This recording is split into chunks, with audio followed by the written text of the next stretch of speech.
On this man's Instagram, he said that he quit his $400,000 a year job, moved to paradise, and now makes content like this. I live in Punta Cana and do local things. And if you're going to come visit, get off the resort and go try a few local places. Here are 3 for you to go check. But that is not what you are about to hear. Jamie Gruber is an entrepreneur, mastermind leader, and the host of the Tribe of Millionaires podcast. In 2021, he left his W-2 behind. Fast forward 3 years, he became a millionaire and relocated his family to the beaches of the Dominican Republic. But that's not what you are about to hear. Jamie is a multifamily investor and the co-founder of multifamily and more networking communities with over 10,000 members in over 20 cities. But my friend, that's not what you're about to hear. Today's conversation is a deep one. And although I set out to talk to Jamie about content creation and creativity, the conversation turned quickly when a topic got brought up that I've never thought about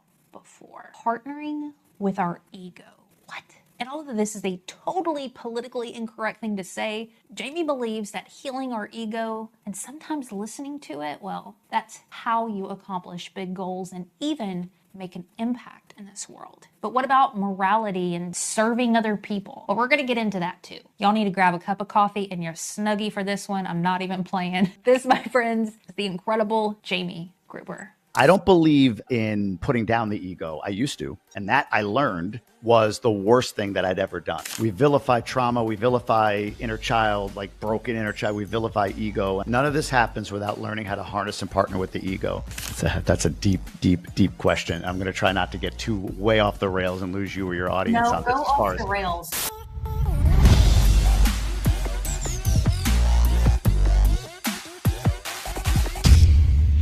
Friends, before we get into this conversation with Jamie, my audio was whack in this. I have no idea what happened, and we did our very best to restore it, but it is what it is. So please don't let it distract you. I warned you. I start this conversation off with Jamie, asking him, Jamie, listen, looking at your Instagram, seeing all of your successes, your contents pop in, what do people not see or understand about you when looking at your profile? I would say, if you're looking at my Instagram profile specifically, you would assume that I am independently wealthy, living on a beach, one of these guys who just, is out there bragging about this big life, and his days are filled with margaritas and Mai Tais. They're not? No, not at all. Not at all. It's funny. I get that. Like, man, retiring on the beach. Like, I never said I retired. It says nowhere that I retired. Or, man, you're living the dream life. I'm like, look, I'm living a life that I dreamed about for sure. Mm-hmm. But you know this. Dream life is all in the eye of the beholder. If I'm living a way you want to live, it's a dream. But for me, it's just life. Just like you're now living your dream life. But for you, it's just life. For other people, it might be a dream. So I think there's an assumption that, I had this $400,000 a year job. He must have banked all this cash, sitting on millions of dollars because he made all this money. And he's just able to Scrooge McDuck his way through paradise, living in the Dominican Republic, throws all of his money in one bedroom and just kind of goes in there and gets it when he needs it. And that is the furthest thing from the truth. I'm in full grind mode. I'm in recreation mode for who I am and what I'm doing. That $400,000 a year job paid well, but it wasn't at all for 21 years at all what my soul wanted. So I'm in pursuit of my soul's work. And I don't think you get that by looking at the outward projection of what I talk about on that page. Oh, I love this. So it came up for me when you were talking is this idea of like intentional creation. It's easy looking at the fruit of something or looking at somebody's page and making all these assumptions, like all this stuff came easy. But there was a point where you made an intentional decision to create the life that you're living now. Not that it's all kicks and giggles, but, moving your family out of the country, quitting your job, living a certain lifestyle. And back to your point, it's not that was just an easy choice and everything fell into place. And I have a lot of resistance around hearing it because that means I'm accountable. And I have to own that the things that I'm seeing right now are in part my manifestation and my own creation, which I don't like that because sometimes I feel a little bit, I like blaming other people, Jamie. But tell me, bring us back to that point where you're like, F it, where I'm going to go all in. You know, it's funny. What do they say? Like you're a 5-year overnight success. So quitting the job was not a one day I didn't have it, one day, or I'm sorry, one day I had the job, one day I didn't. There was a lot of stuff that I did in advance of that. This was both deep work for myself, masterminds, coaching, counseling, as well as building and grinding and trying to figure out what is my place in the world if it's not this gig paying me 400 grand a year. The moment though, the moment was, it would have been February 1st-ish, 2021, somewhere around that day, January 31st, February 1st, on a drive from Michigan to Florida, specifically south of St. Augustine, Florida, on a Saturday. So whatever that day was back then, mid-afternoon, 3 hours from my destination, which was Hollywood, Florida. We were going down there in COVID for a month while I still had my job. Nobody had to be in an office. It's cold in Michigan, wanted to be somewhere warm. So my boss allowed me to go down to Florida for a month with my family. So I'm driving alone. Wife and kids were flying. And I brought the toys and the dogs and all that stuff in a minivan for 3 days while driving. And I had been contemplating on this drive, man, I've done a few things. I've got some runway. I could make this leap and take a shot. Maybe. And then I get this call from a guy that I worked with in Boston years before that does not call me. Nice guy. But we're not buddies or anything. Yeah. And he told me about a coworker that was a few years older than me, also had 2 boys like I do, that went into the hospital the night before with some chest pain and never came out. His name was Paul. He was a healthy guy, 48, 49 years old at the time. By all accounts, active, he lived up in the sticks of Vermont, like to get out and do things outdoors, chop wood, whatever, guy's guy. And yeah, it was his time. Left 2 boys behind, his wife suddenly. And man, in that moment, I'll tell you, I remember looking in the rearview mirror and just almost seeing him. Maybe not literally, but my memory of it was just this feeling of like, holy cow, that could be me. And it was in that moment that the longest journey took place, which I believe is from 99% sure to 100% sure. That 1% move is the biggest leap. It's easy to go from 0 to 99% sure of something. It's easy to kind of like build momentum. There's so much room. Oh yeah, I'm feeling this. Yeah, I can quit. Yep, this will be great. I can go do this thing. But then you get to that, but am I? You get to that 99%, and stepping across the line, that 100%, that moment codified it for me. And that was the second I decided, I gave my notice a month later, and I was gone a month after that. Because you were feeling dissatisfaction before then. In fact, I think, tell me if I'm wrong on this, you thought it was dissatisfaction with your position, so you worked harder and got even more advanced up the corporate ladder, and that didn't bring you happiness. So it had been like kind of a dissatisfaction, uneasiness. I think what comes up for me when I heard that part of your story was sometimes we feel guilt about being dissatisfied when things are good, right? $400,000, quite a bit of money. You have, you've worked your ass off for this. At this point, you have a family.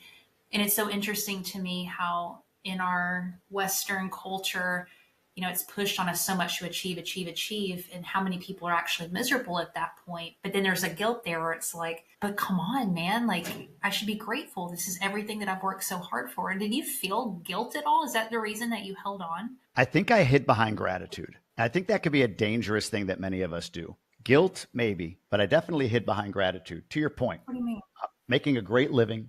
My family, my wife doesn't have to work, my kids, whatever they want. I've got equity in this company, big equity, like hundreds of thousands of unvested equity that one day I'll get. So how can you not be grateful for that? How ungrateful are you when there's people dying in X country, or there's war in Y country, or there's kids or people in the street that are living homeless right now? Like, how dare you? How dare you? So I think for me, it was for a long time, it was like, you know what? I need to be grateful. And we all do that. And we do need to be grateful. But there's a line I think you can cross from being truly grateful for what you have, but, not being guilty or feeling guilty, to your point, for wanting more, and then allowing gratitude to sort of hold you in place. I think I've learned this. Actually, I learned this from a really interesting guy. I think it's a dangerous tipping point where you can use gratitude to hold yourself in place, because you shouldn't want more. Like, you should just be grateful for what you have. And I did that for a long time. Well, I got a good thing. I'm making a good living. I'm able to take care of my family, good health benefits. I need to just be grateful. And I stood there for years. What's the more though? What do you think you were looking for? It's funny because I didn't know. I really didn't know. And I think that's part of the process that you learn, especially if you're a corporate person, W-2 person. If you are, you likely went through all of your schooling, 13 years of kindergarten through 12th grade, 4 years of college, maybe more. So 17, 18, 19 years of school is the first chunk of your life. Then you would get a career like I did. And I was in it for 21 years, 17 years when I kind of had this epiphany, this might not be for me. And it took me 4 years to exit, but in total, it was 21 years. But at that 17-year mark, it was like, all right, well, what else would I do? What else can I do? It was hard for me to decide, like, well, what do I want? Like, I don't even know. What am I good at? What can I make money doing? All of that stuff. And I think I believe it's because most of us, because we've done 17 years or 18 years of school, we've done whatever, 10, 15, 20 years of a corporate career, that the next move, the decision of what we're going to do next, it needs to be the next 20 or the next 30 years. Like, we've got to be able to see this for the next 30 years. And what I've learned in my 3 years outside of the corporate environment as a self-employed entrepreneur, and as you defined yourself, and I love this, I've started to do this myself, a creator, but every year or 6 months or sometimes every month, there's a pivot, there's a change, there's a need to adjust. And it at first feels like you're erratic or all over the place, and others will judge you for that. So I think it's important who you surround yourself with. Great. But I think that's like true freedom. And that's probably more what we are naturally, like adaptable. That doesn't mean you just like, I started this business, I'm going to shut it down and start that. That's not what I mean. But I started with the idea that, well, all right, what do I enjoy and what's practical? Real estate. So I go into real estate and I'm buying real estate, and that seems like the thing. And then I don't like real estate. I love what it does. I don't like doing it. So then it was like, well, but I like networking in real estate. So I started doing things around the networking space in real estate. And then that evolved to more broad discussions, broad branding, and all of that stuff. So it's a constant evolution. I didn't know what I wanted to do, but if I'm looking back now with the benefit of hindsight, I wanted to always be like an NFL broadcaster as a kid, 16, 17 years old. I love talking. I love communicating. I love telling stories. I love influencing and inspiring people with what I see and sharing that, or what I've seen and sharing that. So NFL broadcasting felt like the things. I like football, but that wasn't the medium. And as we advanced as a society, we've got this podcasting, YouTube, influencer thing that you can do now. So I learned through a lot of iterations that I've got a song in me. It's kind of that quote from Thoreau. You heard that quote? Yeah. Don't doubt the song in you. Massive men lead lives of quiet desperation and go to their grave with their songs still in them. My song, right? Truthfully, my song is to inspire and motivate other people to be the best versions that they can be of themselves. But I've learned that my purpose truly is simply to be seen.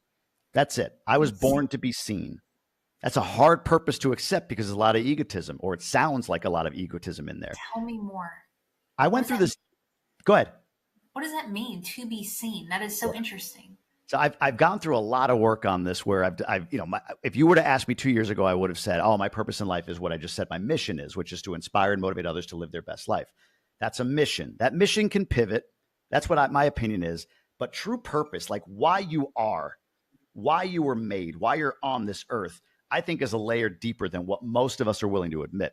I do these solo weekends, 2-3 days on my own with intention, just getting off the grid, putting the phone down, and like meditating and journaling and just working through and almost detoxing my brain for 3 days, no kids, no wife, nothing. So on a solo weekend, I go through this exercise. And by the end of it, I came out of this like deep meditation. I started writing things down, and it was like, holy cow. I do want to inspire and motivate others to live their best life. But that mission comes from the fact that I think I was just born and put on this earth to be seen. There are people that aren't meant to be visible, to be seen. They're better, like I'm the guy or gal behind the scenes. I'm the person you never hear of that makes it all work. And man, that's a great purpose. Part of me wishes I had it. But there's something about me, in me, that craves and desires and feels as though I'm in the best service to others to fulfill my mission simply by being seen. And again, I really battled with this. Like, is that all ego? Is that just, me trying to heal some childhood wound where I didn't feel seen? Maybe, I don't know. But that purpose feels very much aligned. If I am seen, then I am really good. I believe the gift I have. I've always say I'm not born with height, pigment, or good looks, but I was born with this ability to take a message and communicate it passionately in such a way that it touches somebody on the other side. So the only way to get that to more people and fulfill the mission of inspiring and motivating others to live their best life is to be seen. Okay, y'all, if you're not watching this on YouTube, my mouth is like dropped open. Jamie, I don't hear people say what you just said.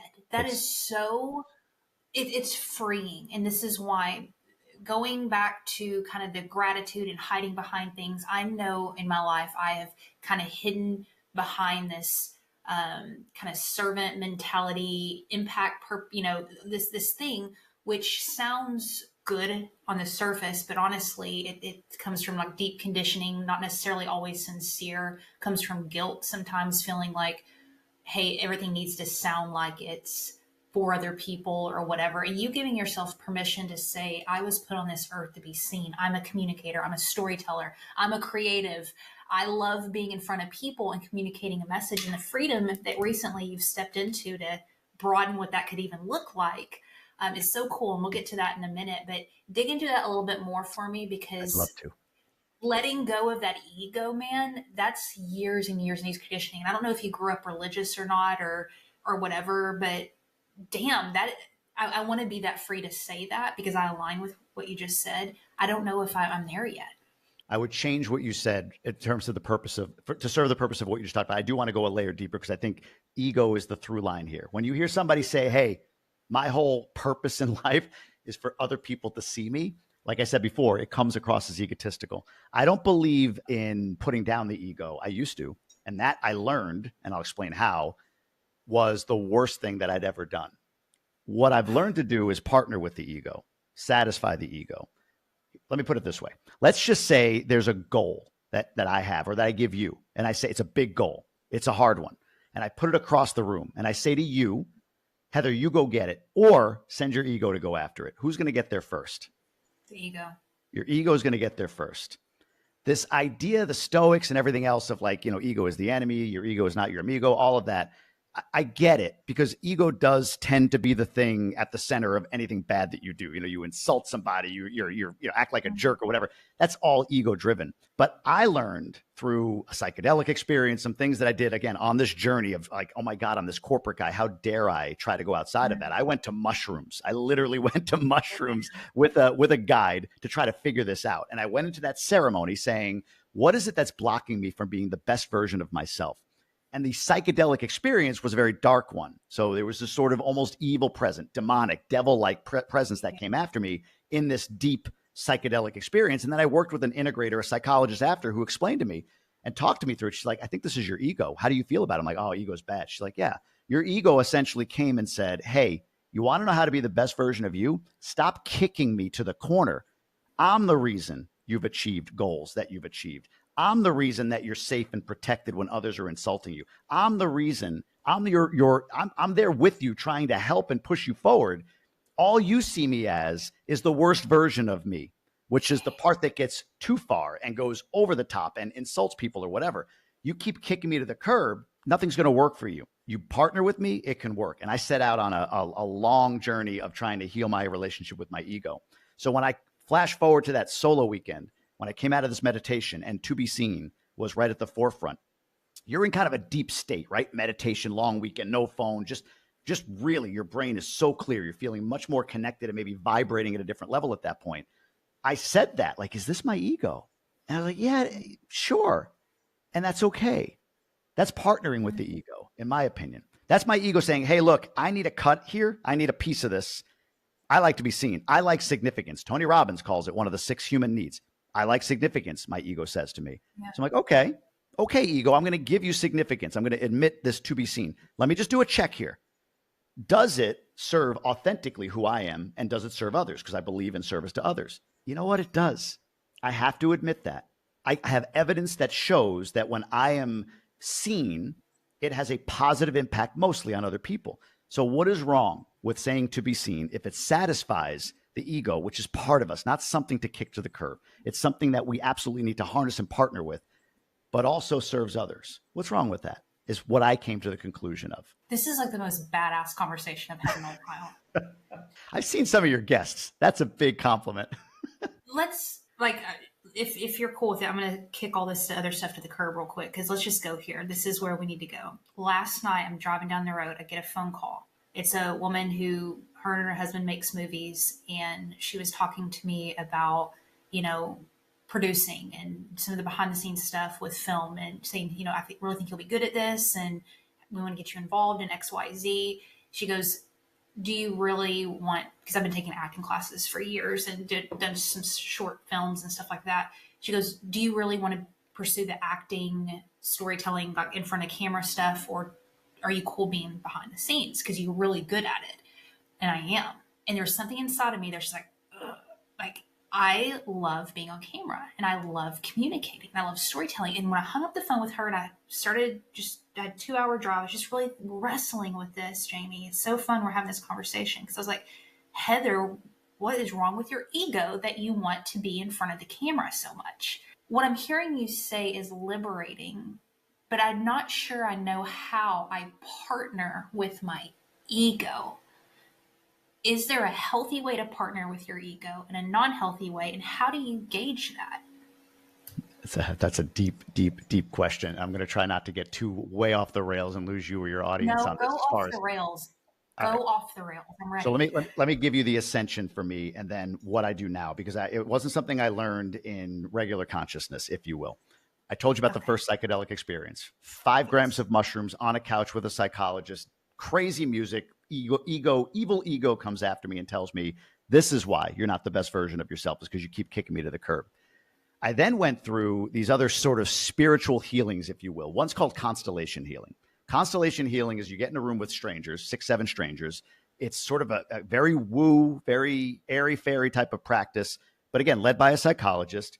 And essentially, everybody in that room comes looking to heal a relationship with something. Could be with your lineage, with your past trauma, with generational trauma. Could be with a current parent, husband, wife, whatever, but trying to heal some sort of relational trauma.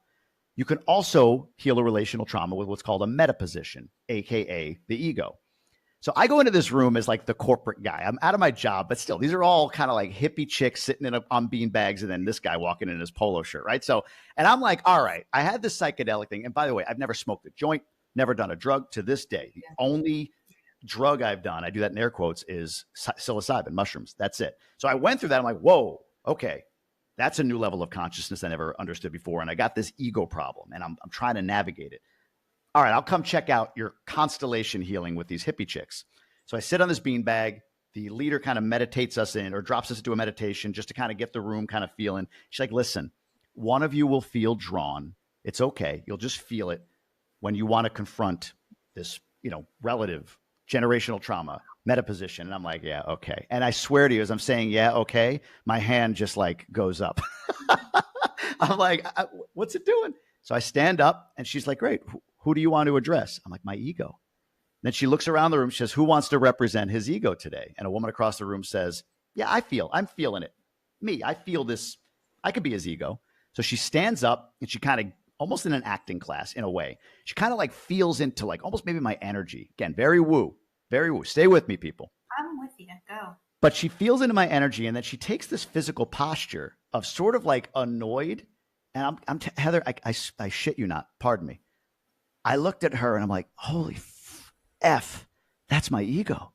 Like, that's it. It's exactly what I would have envisioned it looking like in human form. So the guide comes over and starts walking me toward the ego slowly, asking questions. The ego's getting more defensive.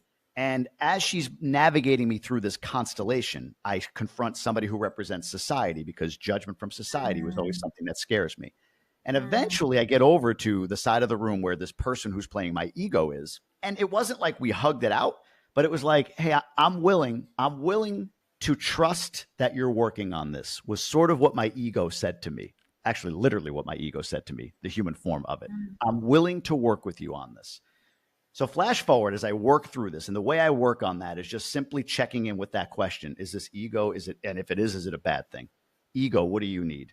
How are you feeling about this, my ego? To my ego, like internal. I'm not saying this out loud. Yeah. I go through a second mushroom ceremony, kind of a cap on the other end of it, right before I move here to the Dominican Republic. I go through the ceremony scared because the last time it was dark and heavy. And this was the lightest experience. It's something called your spiritual roundtable. I experienced this thing called your spiritual roundtable. If you can imagine like my conscious self almost going inside to a table, and sitting at that table are all parts of me consulting on questions that I'm pondering. So my ego's there, my sense of humor, my authenticity, all these different pieces of me are sitting at this metaphorical table. And I'm literally feeling the energy that they're giving an answer to whatever questions I'm considering. And I would even say in my mind, can you send me a picture, or can you consciously give me some words or whatever to allow my conscious brain to interpret this? And it would. So I got through that ceremony. It was really light. It felt amazing. And I was like, wow. At the end of it, just before I came out of it, I remember something in me saying, when you need us, now you know where to find us.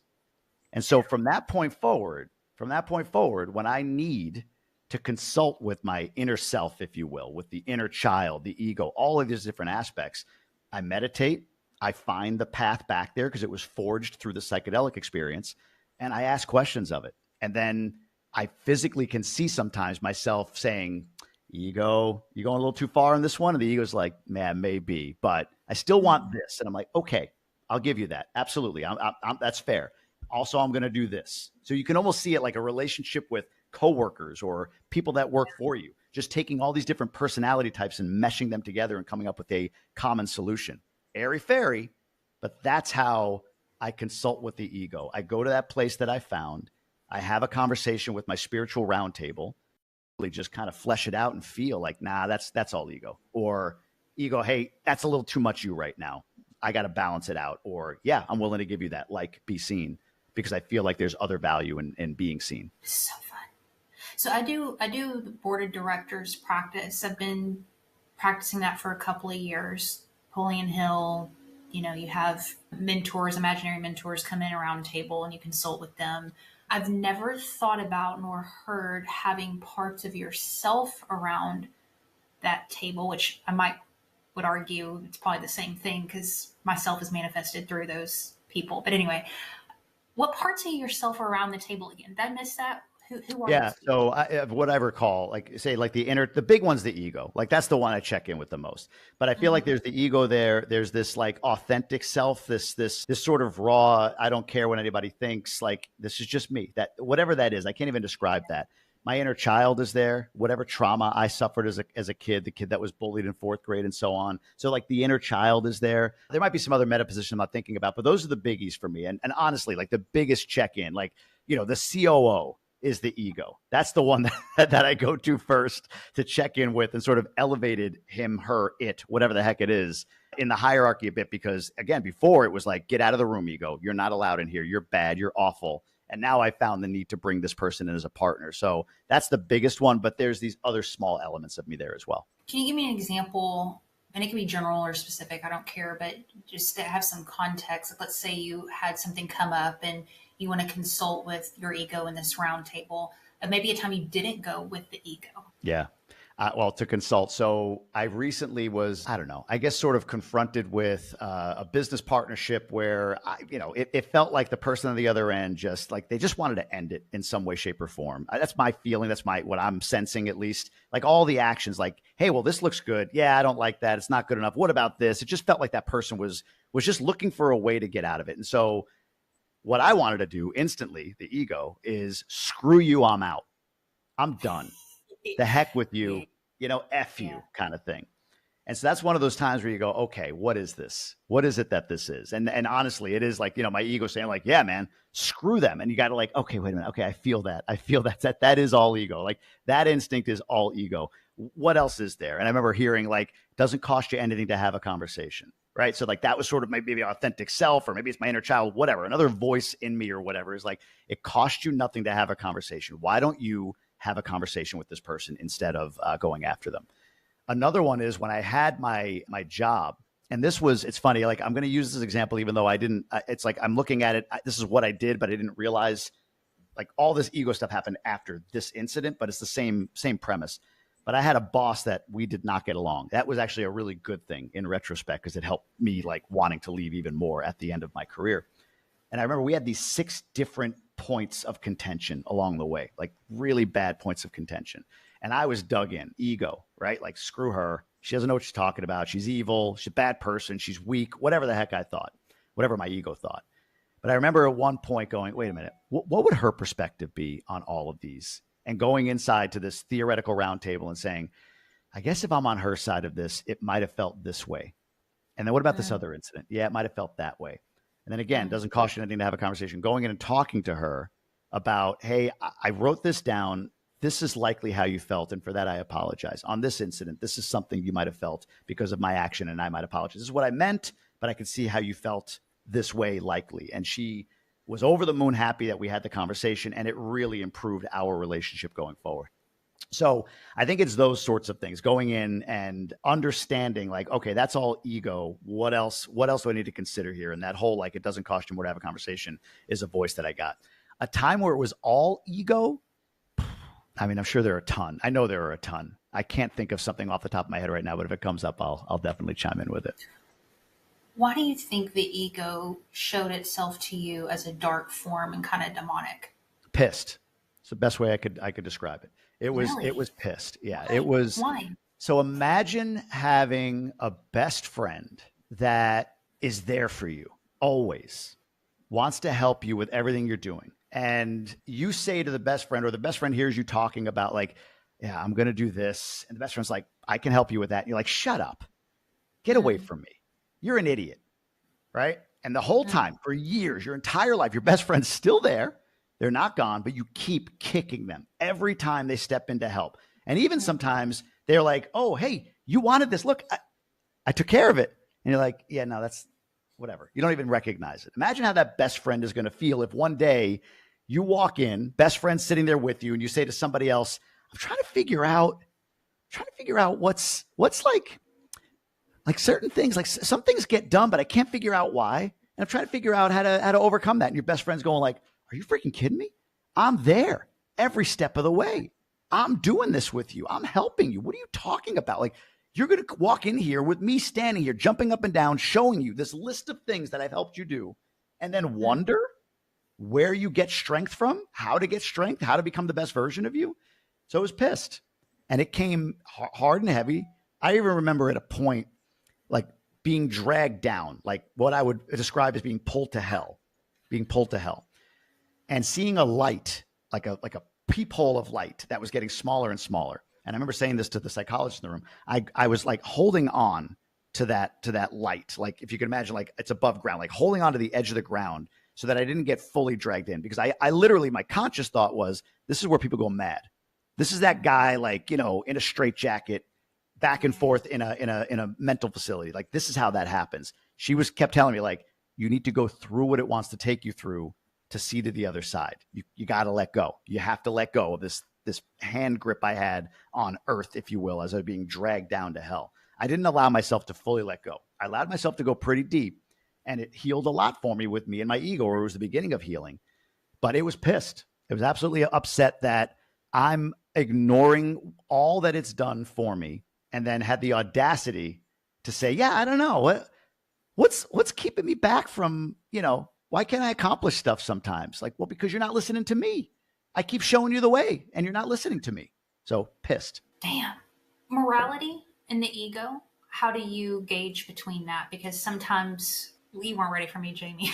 Like, let's go. Because you think about Great sometimes question. what you want hurts someone else, or isn't necessarily, and it could be as simple as hurting somebody's feelings, or, you know, not being faithful, or whatever. I mean, how do you gauge morality with the ego? I don't know how you gauge it. That's a really interesting question. But here's what's coming to mind as far as answering that.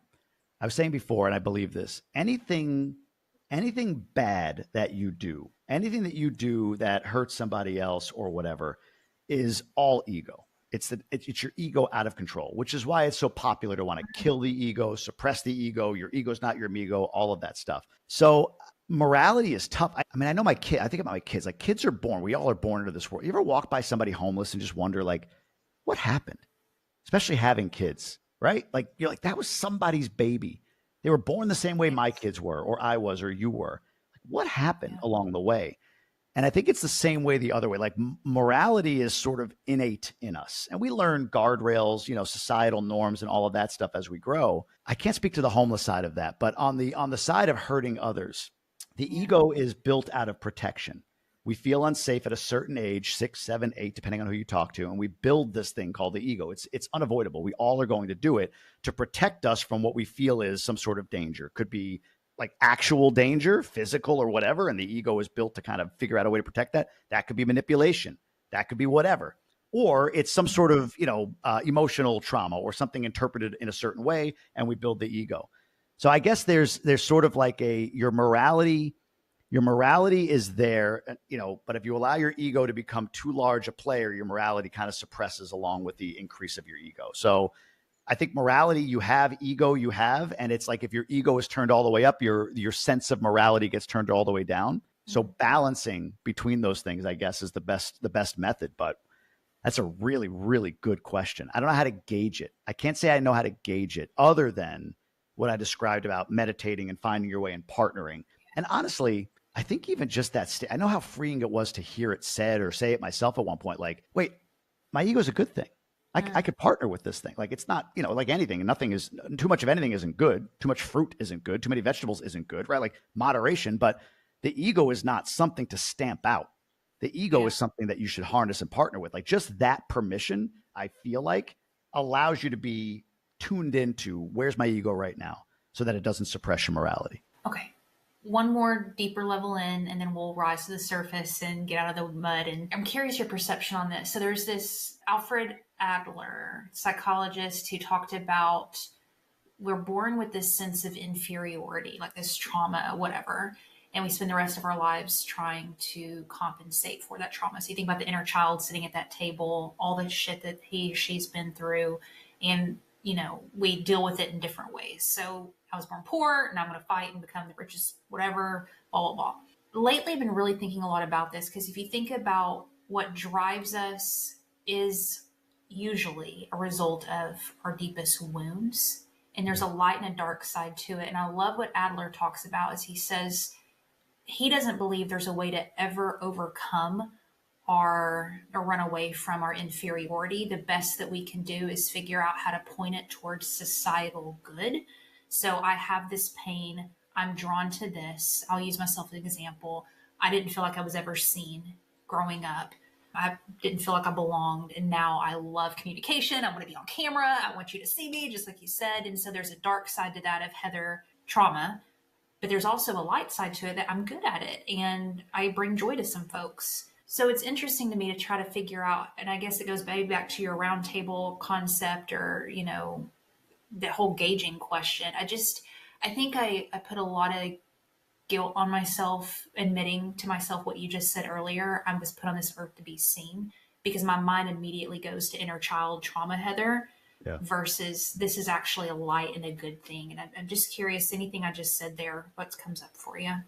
That was really, really good. And to your point, like, I think we vilify trauma, we vilify inner child, like broken inner child, we vilify ego. And I think it's just, kind of reframing our relationship with those. But to something you said a minute ago, so I distinctly remember this, such an innocent thing. You want to talk about trauma. That's not trauma, but I perceived it to be trauma. And I built a life around it that I do try to harness for the greater good of society, but something I'm running from. 6 years old, my grandfather was sick with cancer. This is when I lived on Long Island, New York. And I drew a picture of him at school. This is my mother's father. We went after school to my grandmother, my father's mother. So not the married couple, opposite grandparents.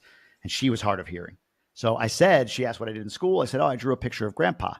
And she just struck this pose like, oh, you drew a picture of grandma? She was like so excited. And I was starting to say, no, I drew a picture of grandpa. But before I could finish, even the O of no, my mother kind of like stopped me. She's like, don't say anything. Just let her believe it. And again, a lot of work. It wasn't in the moment that I realized. There's a lot of work to realize, like, wow, that's such a simple, innocent moment. My mother was doing nothing wrong. I mean, she's like, hey, like, let her have her moment. But it taught me that other people's feelings are more important than my voice. So from that point forward, I became a people pleaser. Whatever anybody else needed to hear, however else anybody else, as long as they were comfortable, I didn't need to be, right? Like, it's about everybody else, not me. And so today, to your point, that ego suppression was the culmination, or the moment in which I recognized that my ego was pissed about me suppressing it, was the culmination of 6-year-old kid being told not to tell grandma the truth, to please everybody else, kick your own ego to the side, kick your own needs, essentially, is what I would make the analogy of. Kick your own needs of significance or whatever to the side. And so when my ego was allowed to come out and play, when I allowed it to come out and play and partnered with it, it was me saying, okay, I can actually have fun and enjoy and get something from this experience too. And by the way, that people pleaser energy, that trauma I had that my mother, innocently placed upon me or that I interpreted, I please people by hopefully an interview like this. I hope somebody reaches out and says, man, I got so much from that. That felt freeing to me. I got unlocked because of something that dude said or whatever. So that's my people pleasing energy that I bring to the table from my past trauma. And I think that's what you're talking about with the psychologist, I think you said, and quoted him. But the healthy version of that now is trying to balance that with my own needs, not needing to people please despite me, but people pleasing and pleasing myself at the same time. Tell me if I'm thinking about this correctly, if this is kind of plays into your, I love that young people call it receipts now. I think it's so funny. I love seeing receipts like I'm 23. Your receipts. I say sus. You killed it in corporate, you had that thing going for you. Then you leave there and you multi-family investor with over 10,000 members in your community, you become a millionaire. You relocate your family. You had receipts in the last, this is what, 3 years? Yeah. 3 years. Okay. Comma. A few months ago, you start doing something, tell me if I'm wrong on this, pretty left field from the entrepreneurial leadership, blah, blah, blah stuff that a lot of us are in. You started putting out content about traveling and being a little bit more creative with your stuff and really making a niche in that, and your following's blown up. So all that to say, success in corporate, hit millionaire as an entrepreneur, built a strong ass community. Now you're killing it in content creation. And I know there's a lot of crap in between. And like you said earlier, life's not perfect and beautiful all the time, but there's still just some really huge wins there. And I'm curious, within the context of ego and tapping into that side of yourself, do you attribute that kind of inner work towards following the ego and bringing the ego in that's helped you create some of this stuff, or am I thinking about this incorrectly? No, God, that's exactly. None of this happens without learning how to harness and partner with the ego. It's just kind of finding your lane, in my opinion. This is what I feel like I'm doing, have done, at least in the last few years. It's just trying to find my center again. Do you ever hear this? If you take off from New York and fly to LAX, that's a certain flight path. If the flight path deviates, I think it's like half a degree, you end up like 70 miles south in a different location by the time it's all done. So I feel like that's like a lot of us in our teenage years, early 20s, right? Like we've got this sort of center. It's somewhat pure still. And then, we just sort of like, well, I got to get a job. And that just creates that little separation, that half degree off of our center, if you will. And over 10, 20, 30 years, whatever it is in your job, that 70-mile gap emerges, if you will. So the work I've been doing, I feel like, is closing the gap. The center never changes. This is the path. New York to LA never changed, right? Like that's my center. But my 1 degree flight path change over time and settling for something that really wasn't authentically me for whatever reason, maybe because the ego wanted me to make more money, who knows, right? But was my deviation from the path. So now the last few years, and even still now, I'm just trying to bring that flight back around to center, if you will, and stay on my natural path. So all of this work, I hope this answers your question, is trying to refine the lane of authenticity to the best I possibly can. And I could be wrong today. It could be a year from now. I could find another lane, and that's okay. I'm enjoying the journey of just pursuing it, if you will. But the stuff you're seeing, the blow up of the brand, the building of communities, the ability to sustain a life in another country, all of that, I don't know how to relate them all in a word, but they all fit into this sort of feeling of authenticity that I have, this sense of who I truly am. I am a guy who likes to have adventure. I love bringing people together. I love connecting people. I love sharing content. I love this. So this was honestly, like you said, I know it's another podcast. Like, I love this. I love getting on shows, especially with great hosts and having a great conversation. So I just feel like I'm doing things in my lane. And what's crazy about that is, and this is where it gets a little bit like, I can't describe to you completely how that's earning me income, but it is. I have the receipts. I'm earning a really good income being me. And I don't know that I could fully describe exactly how, if that makes sense. You know, I could describe how in a practical sense, like, oh, well, here's where the income comes from: revenue, expenses, profit in my bank account. Like I can describe that, of course, but I can't describe to you why today I'll say, I got to film this YouTube video, which is going to pay me $8, with my monetization in YouTube. But how that is absolutely the highest dollar productive activity I know in my soul that I can do today. Ooh, oh, that I needed to hear that. I needed to hear that. Thank you for saying what you just said. Damn, I have my business. That's where all my income comes in. And I feel so drawn to make things. And I've just told somebody yesterday, I'm like, it doesn't make sense on paper to spend this amount of time doing this when I could spend that same amount of time and like compound what I make. But what you just said, that's going to come back around. There's something energetically there. And if I may just be like super honest with you, it makes sense in my logical Heather brain to see, all right, he goes from corporate to entrepreneur, and that was seamless, and he made great money and all that. Because to me, I'm thinking, okay, on paper, great communication, leadership, networking, there's a lot of transferable skills. The resume. Right? Sure. What's interesting to me about you is your, I don't know the word to it, commitment to go into the creative space and kind of reinvent yourself there. And we talked a few weeks ago about how you've been identifying more as a podcaster and a storyteller and a creative, and your content isn't about, I mean, you mention it, but it's not all about business and leadership and I made this much money and blah, blah, blah. You're like, how do you get an Uber around here?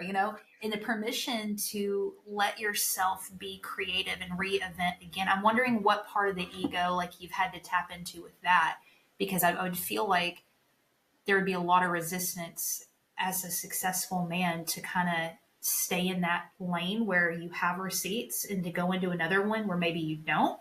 Yeah. That's interesting. I'm thinking of the ego and the role in that. And I think this is what I've learned. And I don't know where the ego plays in. You might hear it. You might hear where it does. Anytime anybody, but I'll speak for me, wants to do something different that sort of diverges from the norm, instantly, and I'm sure you go through this as well, you question yourself, you wonder, you doubt, you feel silly, whatever it might be. That's what happens when you're looking forward at something through the fog of emotion. It's all emotion. Emotion is what's creating that self-doubt that, oh, if I call myself this, I'm going to sound silly. Like, how will that look? But this doesn't make money. How do I explain it to somebody on paper? It doesn't make sense. That's all emotion. Mm-hmm. To your point about daring, if you will, to take the jump into the next thing and the next thing. When I look back at life in general, let's go corporate career because it's really linear and pragmatic. I took a job at one point in my company, which I was at for 21 years, where they said, hey, we got this department. We want somebody to take over. We don't know if it's going to be around in 6 months. Well, what if it's not? I said. They're like, well, then, good luck. Yeah. And I'm like, yeah, I'll take it. And I took it. We made something of it, and it actually got me promoted. I took another job where it was 45 weeks a year traveling when we just had our first kid, 45 weeks on a plane a year traveling. And again, there was like, wow, it'll be good experience for you. And I was like, okay, sure, I'll go do it. And it got me promoted. So looking forward into the unknown is all emotion. And what I'm learning and have learned is to look backward at evidence. So it's not the same thing. I can't speak to evidence of if I go from brand, community builder to podcaster and or creator, like I know exactly what's going to happen because I have evidence of that. But I do have evidence of what happens when I feel like, even though it doesn't make sense, maybe, but it just feels right to take this next step. It's always worked out. Maybe it doesn't work out perfectly initially or perfectly overall, but it ends up working out way better than if I hadn't. Like things happen as a result of making those decisions to step into the unknown. So for me, the reason why I think you're asking this, I feel like the nerve or the ability to jump into the next thing and then say, you know what, I'm going to, like you said, hey, people want to hear about my life in the Dominican. Sure. Like, here we go. Like, I'll tell you everything, how to get an Uber, how much appliances are, whatever it might be. So it's just simply, well, I have evidence that when I follow my heart, when I follow what I believe is my authentic self, when something excites me and I kind of like go through or go with it, it pays off. So evidence instead of emotion is what I try to lean on. I have a friend who is an entrepreneur, super successful, and I think he's an underground creative. And I was talking to him the other day, and he was kind of teasing, but he said this, and I'm curious your perception on it as a creative and entrepreneur yourself. He said, yeah, I'd love to be creative, but I also like making money. Yeah. And it just hit me. And he was laughing, but it hit me. And I thought, damn, is that what we've trained ourselves to believe is the trade off? And I know there's some practicality here to be, you know, you have to be business minded and entrepreneurial as Mhm. a creative, right? How do you view that now after you have this underneath your belt here and then you're kind of going into this space? Do you think that we need to build business success first before we can fully be free in the creative? Or is this just a narrative that's just complete BS? What do you think, My take, honestly? my take is it's a narrative. My take is it's a narrative. I believe that, and I've had, again, evidence in my life that if you're a creative and you've got that creative energy and you want to create something and put it out into the world and it serves people in some way, shape, or form, money, accolades, whatever it is you're pursuing. Some people it's like, yeah, I like to make money. Other people it's like, I like people to love me. Whatever that is, whatever that Yeah. measure of success or measure of tangible outcome that you need, love, money, possessions, cars, whatever it might be, it comes. It does come. Or at least your ability to acquire those things comes. And what I mean is like you build a creative career, but decide not to monetize it. That's okay, but you could.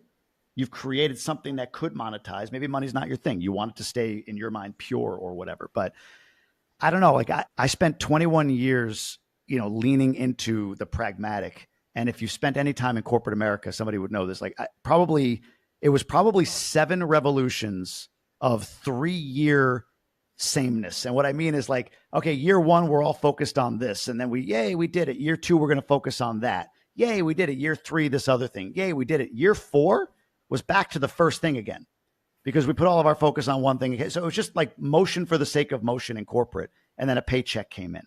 Like that was soul sucking for me, right? Like, cool, I'm doing the same thing every 3rd year and then money hits a bank account. Whereas now it's like I can build and create and put stuff out into the world that truly lights me up. And then I get feedback from others that, hey, it's helped me quite a bit. Yeah. I'd rather that. And by the way, the money comes, or the car comes, or the love or the praise comes, or the followers come. Whatever your measure of success is comes. So money's obviously a practical thing, like you said, but I'm not saying like, hey man, just snap fingers and record stuff and here comes the money. You got to have some planning, some sense of it, entrepreneurial. I like what you said, but I guess what I'm internalizing is that question. It's like, how does this make you money? Like when that comes, like, hey man, you talk about Dominican, like, how do you make money? Is that a big enough market? It's like, stop. But that's how our brains sometimes work. Like, I got to understand how that pays you. And that just drives me nuts. It's like, I don't know. It'll be fine. I'll be good. Thanks. And I'll wrap us up here. I have one more kind of question for you, and then we'll get you out. That's a lie. I have 2.5 questions left. I'll sneak them in. I'll be quick. I am not ready to take anything that scares the hell out of me so bad. I've never done drugs before. I've never smoked, never done anything just like you. And I know this isn't drugs. This is something different. I also am so ready for a deeper awareness and level of spirituality. And I mean, like I don't get super wooed out. I can go there. What would you suggest for anybody who's like me, who may not be ready to kind of do some of that work just yet, but to kind of really explore and understand on a deeper level what you've shared today? Any books, any resources? What's helpful besides going and drinking tea? I would say, so this is, again, the practice that I put together some time ago. It was something it was a gift to my wife to get away for a long weekend. And then it became like a ritual that we both do separately. Actually, I just said to her the other day, I know when it's like time for your weekend. You please, she needs to go do a weekend. But the concept of a solo weekend. And the idea is you have to set an intention, whatever that intention is for the weekend. And then I would say this: Friday, Saturday, Sunday. Friday, allow yourself to decompress. Shoot, I got to return that text. Oh man, that email, I got to make sure I send that to that person. Allow yourself to do that. As you go into Saturday, put it away and just be. Like, don't worry about, you got an intention, have to have an intention, whatever that is for the weekend. How do I monetize my business? What's the next best step forward for me? Whatever that intention is that you want to ask yourself, and just have that present. As you meditate on that intention and then come out of that meditation and just write down whatever, through the weekend, it'll become more clear on paper. Like, you're going to write down gobbledygook after your first meditation because you're packed up. It's like when your gut is filled with crap. You just got to shit it out. So same thing. And then as you go along, keeping the intention in mind. You do another meditation, grab something to eat, do another one, 30 minutes, hour, 20 minutes, 10 minutes, whatever. And you journal out of that. It just, every time I've done this, and I've done it for a few years, I come up with something, a nugget, a thought, a line by the end of the weekend that allows me to go, oh, okay, there it is. There's a sense of clarity. There's a break in the wall that I couldn't see with some light coming through that I'm going to pursue. So without going the route of psychedelics, I think you can have an equal experience by doing something like a solo weekend. Beautiful. Listen, you did not have to do this. I was sitting here trying to even think a minute ago.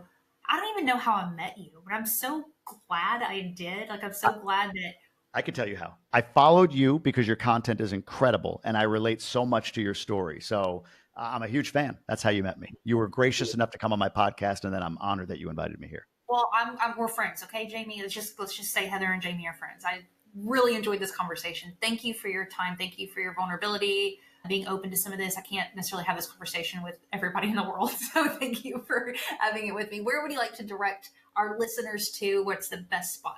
So I would say if you want to come to Instagram or YouTube, either one's at the Jamie Gruber. You can do both. If you're interested in being part of my community, you can go to GoBundancyMerge.com and check that out and apply there. Sweet. Very last question. What is something you are deeply questioning you do not have the answer to right now? Honestly, what does life look like at 65? What does life look like at 65? Good. It looks real good. I hope so. There's your answer. Jamie, thanks for your time today. Thank you. Thank you.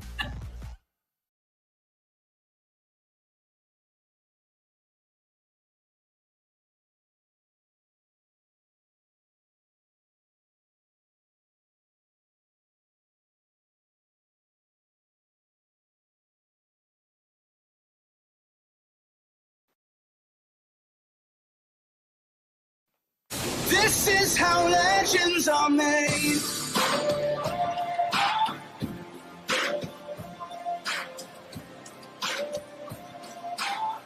This is how legends are made.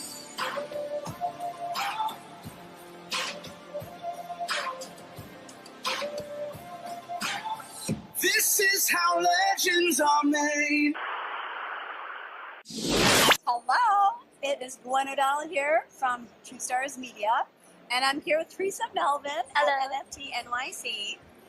And what can we say? This girl's the future. We love her, and we've been watching her growth for 3 years now that I've been watching. And her art, well, we're going to let her tell you about herself and her art and everything else. Hello, I'm Teresa Melvin. I'm a teen artist and creator of my project, Ava Ramona, and it's about my 2 original characters. And I've been in this space for like over 2 years now and went to many speaking events, spoke at many events. I have a YouTube live series called Art and Chat where I interview other like amazing artists. And yeah, I've been doing a lot in this space so far, creating many artworks, and yeah. Do your peers know anything about NFTs? Do you discuss these things with them? Does everybody think you're nuts like with me, or what? Some of my friends do know that I'm in the NFT space, and they're actually very supportive. But like the thing is, they don't even know what like NFTs or Web3 is.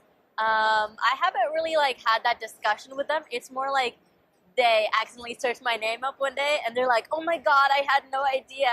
So I'm just like, well, there's one side of me, the really colorful side on social media.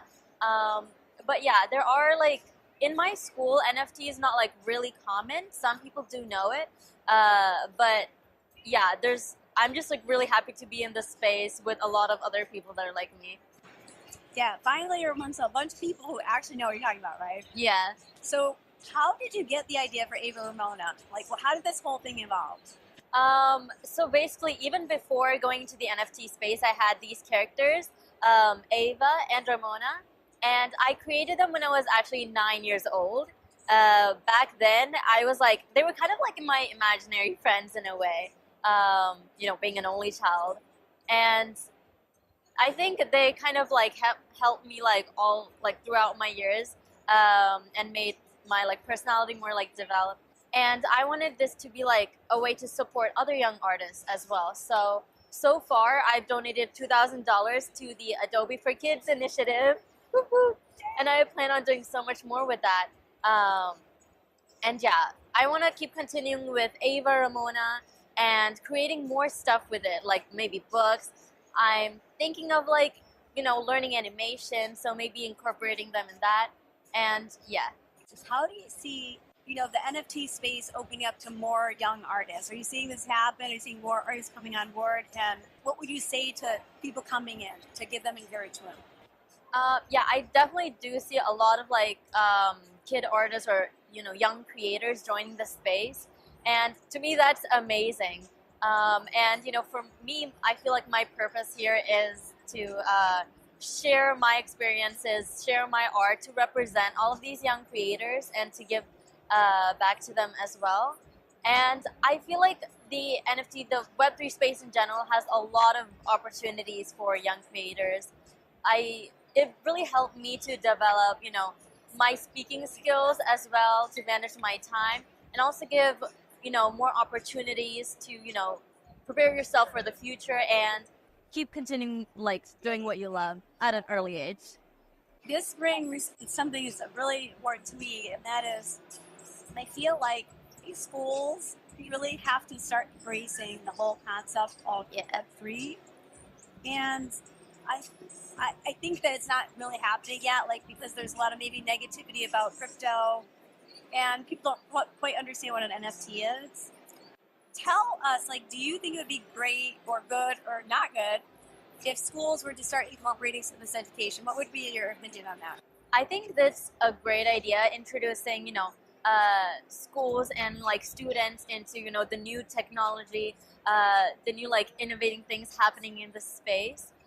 Because not like a lot of people in school I think they got on the wrong side of NFTs. Like, it's just like an image, I can screenshot it, but there's so much more to NFTs than just like buying and selling, and so much more than just art. So I think if the school introduced, more in depth about what Web3 is, what NFTs is, it's really an incredible opportunity for students to learn like the benefits from it. And yeah, that's why I really love this space. It's all about, collaboration and experimenting with so many different like fields and mediums and tools. Is there anything else that you would like to say that I have not asked you about? I think we basically like covered it all, kind of, but I would say like to all of the artists, all of the creators, don't lose yourself in the process of, like uploading on social media and on your like social media presence. Just stay true to yourself, keep doing what you love, and also like find other ways to, support your supporters as well. So yeah, keep creating. Thank you, Teresa. We think you're great. We can't wait to see what we're going to do in this world. Thank you so much. This is how legends are made. We are talking to Tony from Doodlegenics. Woo!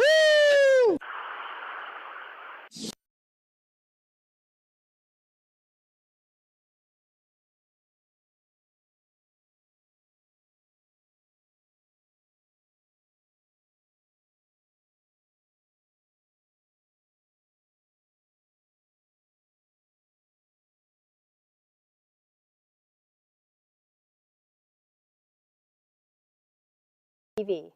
This is how legends are made.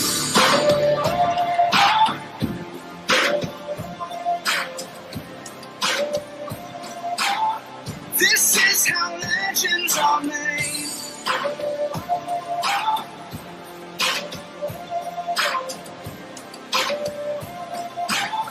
This is how legends are made. Hi guys, Gwen with True Stars Media, your NFT NYC, and right here with me I have Rainbow Masha, and she is a force to be reckoned with. Tell us a little bit about your art, a little bit about you, and what inspires you. Well, my name is Rainbow Masha. I am on the autism spectrum. I am a teenager who does art, writes books, and does so many other things that some people don't even know they may be capable of. And the thing with my art, I'm so happy to have gotten this special gift from my dad. And connecting with art through my life has really helped me. Sometimes I wasn't able to speak or communicate, but art has really helped me.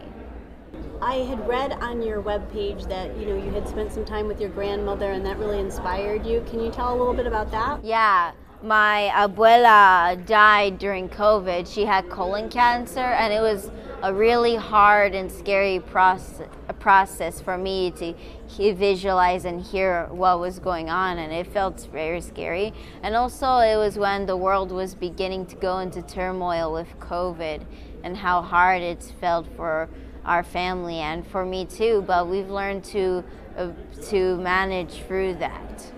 Wow.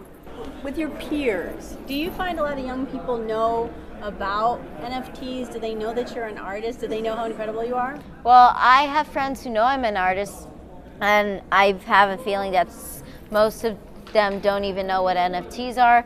And of course I like to explain things to them, but I explain what I know because I don't know everything, and I like to ask questions. And it's very amazing how I get to travel to different places, even if that means skipping school. That's good. Do you think that it would be good if they taught NFTs and also Web3 technology in schools?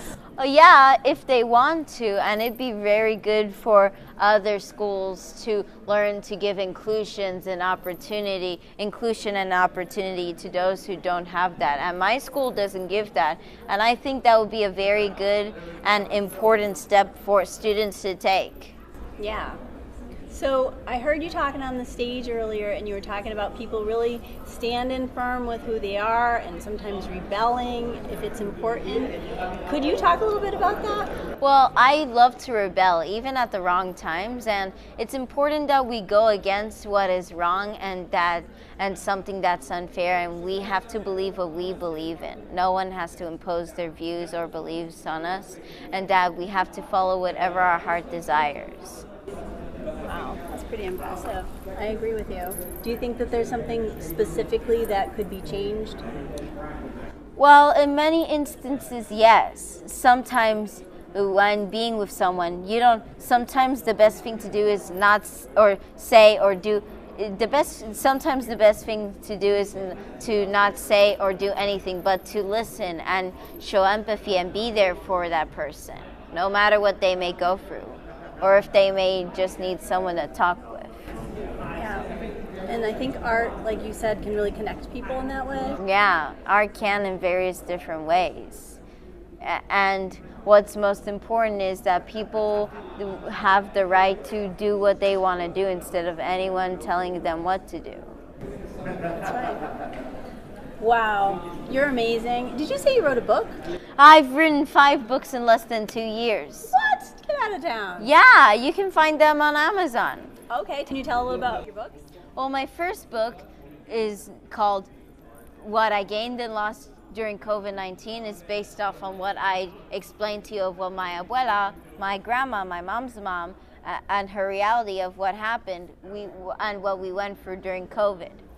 The second book is called Rainbow Rabbit Meets Oracle, the Alphabet Creature. It's about learning to make your own alphabet and also representing the challenges I had with dyslexia and misreading some things and not knowing how to read. And the third book is called Balloons. It's based off on OCD, obsessive compulsive disorder, and repeating the same thing over and over and not skipping to a new topic.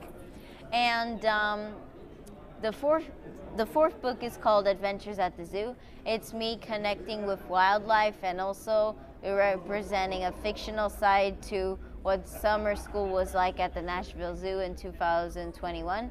And last but never least, there is Rogue Girls Rule, my 5th book, and it's about female empowerment and going against sexism and showing that women should never be told to be ladylike and know their place in society, and that they know they have the right to just literally go out there and be who they want to be and do what they want to do and say what they want to say. Right on, girl. Oh my God, I'm so glad that you told us about this stuff. So where can people find you and your work and all that stuff online? Well, like I just said, my books are found on Amazon, and I am found on Instagram, Facebook, Twitter, TikTok, And so far from what I remember, that's it. That's where people can find me. Cool. All right. Well, we really appreciate talking to you, and we'll keep watching your art. Thank you so much. You're welcome. Okay. Bye. This is how legends are made. I think that's a great idea, introducing, schools and like students into, the new technology, the new like innovating things happening in the space.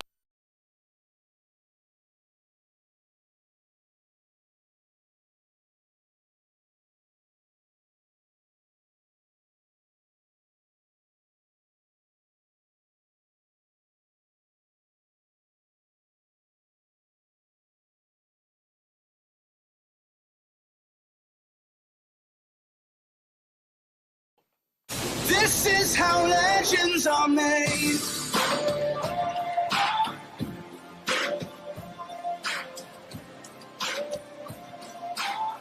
This is how legends are made.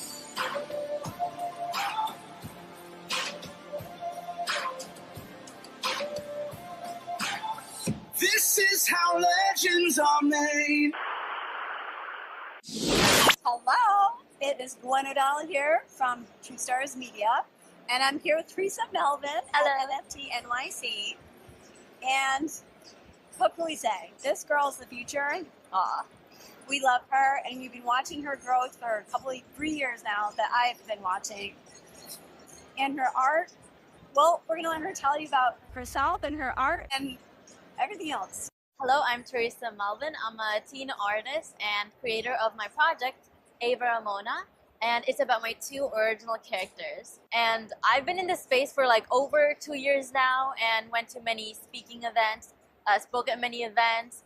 I have a YouTube live series called Art and Chat where I interview other like amazing artists. And yeah, I've been doing a lot in this space so far, creating many artworks, and yeah. Do your peers know anything about NFTs? Do you discuss these things with them? Does everybody think you're nuts like with me, or what? Some of my friends do know that I'm in the NFT space, and they're actually very supportive. But like the thing is, they don't even know what like NFTs or Web3 is. I haven't really like had that discussion with them. It's more like they accidentally searched my name up one day, and they're like, "Oh my God, I had no idea." So I'm just like, well, there's one side of me, the really colorful side on social media. But yeah, there are like, in my school, NFT is not like really common. Some people do know it. But yeah, I'm just like really happy to be in this space with a lot of other people that are like me. Yeah, finally you're amongst a bunch of people who actually know what you're talking about, right? Yeah. So how did you get the idea for Ava Ramona? Like, well, how did this whole thing evolve? So basically, even before going into the NFT space, I had these characters, Ava and Ramona, and I created them when I was actually 9 years old. Back then, I was like, they were kind of like my imaginary friends in a way, being an only child. And I think they kind of like helped me like all like throughout my years, and made my like personality more like developed.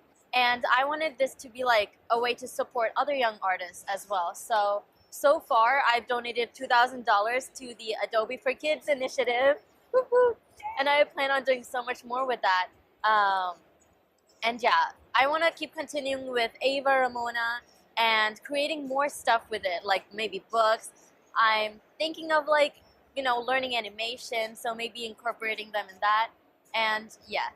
How do you see the NFT space opening up to more young artists? Are you seeing this happen? Are you seeing more artists coming on board? And what would you say to people coming in to give them encouragement? Yeah, I definitely do see a lot of like kid artists or young creators joining the space, and to me that's amazing. And for me, I feel like my purpose here is to share my experiences, share my art, to represent all of these young creators and to give back to them as well. And I feel like the the Web3 space in general has a lot of opportunities for young creators. It really helped me to develop, my speaking skills as well, to manage my time, and also give, more opportunities to, prepare yourself for the future and keep continuing like doing what you love at an early age. This brings something that's really important to me, and that is I feel like these schools really have to start embracing the whole concept of Web3. And I think that it's not really happening yet, like because there's a lot of maybe negativity about crypto, and people don't quite understand what an NFT is. Tell us, like, do you think it would be great or good or not good if schools were to start incorporating some of this education? What would be your opinion on that?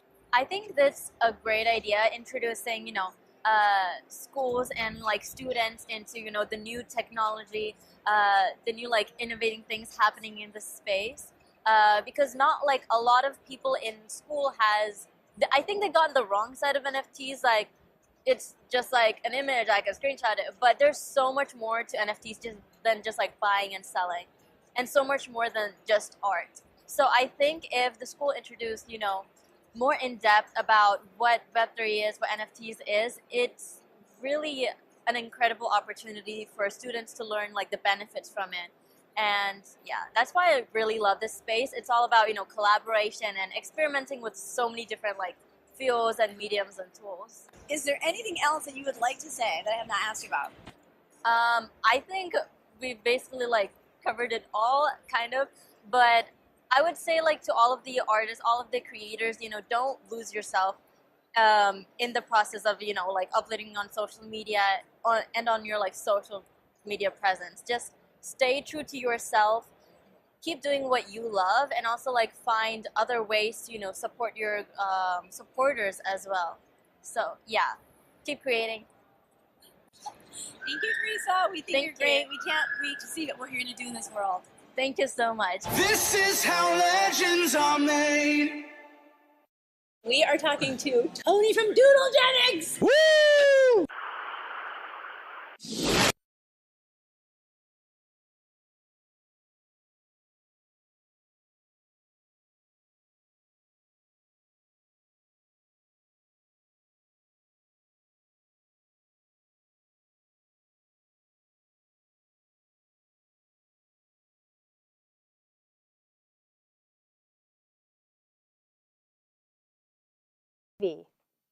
This is how legends are made.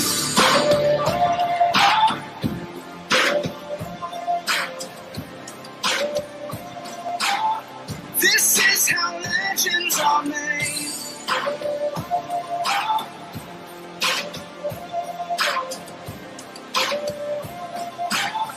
This is how legends are made.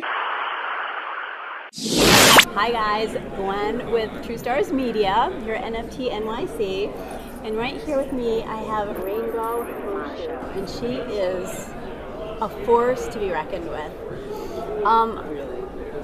Tell us a little bit about your art, a little bit about you, and what inspires you. Well, my name is Rainbow Marshall. I am on the autism spectrum. I am a teenager who does art, writes books, and does so many other things that some people don't even know they may be capable of. And the thing with my art, I'm so happy to have gotten this special gift from my dad. And connecting with art through my life has really helped me. Sometimes I wasn't able to speak or communicate, but art has really helped me. I had read on your webpage that you had spent some time with your grandmother and that really inspired you. Can you tell a little bit about that? Yeah, my abuela died during COVID. She had colon cancer, and it was a really hard and scary process for me to visualize and hear what was going on, and it felt very scary. And also it was when the world was beginning to go into turmoil with COVID and how hard it's felt for our family and for me too, but we've learned to manage through that. Wow. With your peers, do you find a lot of young people know about NFTs? Do they know that you're an artist? Do they know how incredible you are? Well, I have friends who know I'm an artist, and I have a feeling that most of them don't even know what NFTs are. And of course I like to explain things to them, but I explain what I know because I don't know everything, and I like to ask questions. And it's very amazing how I get to travel to different places, even if that means skipping school. That's good. Do you think that it would be good if they taught NFTs and also Web3 technology in schools? Oh yeah, if they want to, and it'd be very good for other schools to learn to give inclusion and opportunity to those who don't have that. And my school doesn't give that, and I think that would be a very good and important step for students to take. Yeah. So I heard you talking on the stage earlier, and you were talking about people really standing firm with who they are and sometimes rebelling if it's important. Could you talk a little bit about that? Well, I love to rebel, even at the wrong times, and it's important that we go against what is wrong and something that's unfair, and we have to believe what we believe in. No one has to impose their views or beliefs on us, and that we have to follow whatever our heart desires. Wow, that's pretty impressive. I agree with you. Do you think that there's something specifically that could be changed? Well, in many instances, yes. Sometimes when being with someone, sometimes the best thing to do is not or say or do sometimes the best thing to do is to not say or do anything, but to listen and show empathy and be there for that person, no matter what they may go through, or if they may just need someone to talk with. Yeah. And I think art, like you said, can really connect people in that way. Yeah, art can in various different ways. And what's most important is that people have the right to do what they want to do instead of anyone telling them what to do. That's right. Wow, you're amazing. Did you say you wrote a book? I've written 5 books in less than 2 years. What? Get out of town. Yeah, you can find them on Amazon. Okay, can you tell a little about your books? Well, my first book is called What I Gained and Lost During COVID-19. It's based off on what I explained to you of what my abuela, my grandma, my mom's mom, and her reality of what happened and what we went through during COVID. The second book is called Rainbow Rabbit Meets Oracle, the Alphabet Creature. It's about learning to make your own alphabet and also representing the challenges I had with dyslexia and misreading some things and not knowing how to read. And the third book is called Balloons. It's based off on OCD, obsessive compulsive disorder, and repeating the same thing over and over and not skipping to a new topic. And the fourth book is called Adventures at the Zoo. It's me connecting with wildlife and also representing a fictional side to what summer school was like at the Nashville Zoo in 2021.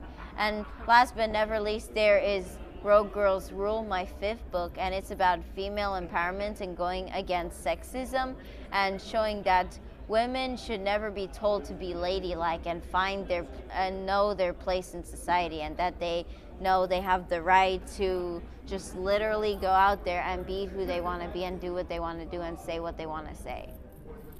Right on, girl. Oh my God, I'm so glad that you told us about this stuff. So where can people find you and your work and all that stuff online? Well, like I just said, my books are found on Amazon, and I am found on Instagram, Facebook, Twitter, TikTok, and so far from what I remember, that's it. That's where people can find me. Cool. All right. Well, we really appreciate talking to you, and we'll keep watching your art. Thank you so much. You're welcome. Okay.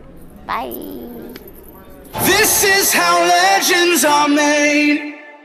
I think that's a great idea, introducing, schools and like students into, the new technology, the new like innovating things happening in the space.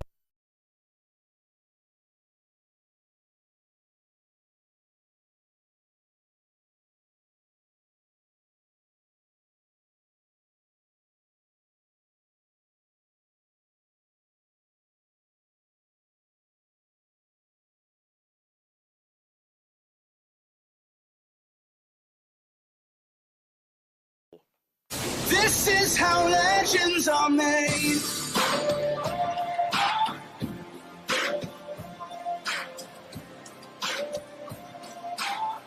This is how legends are made.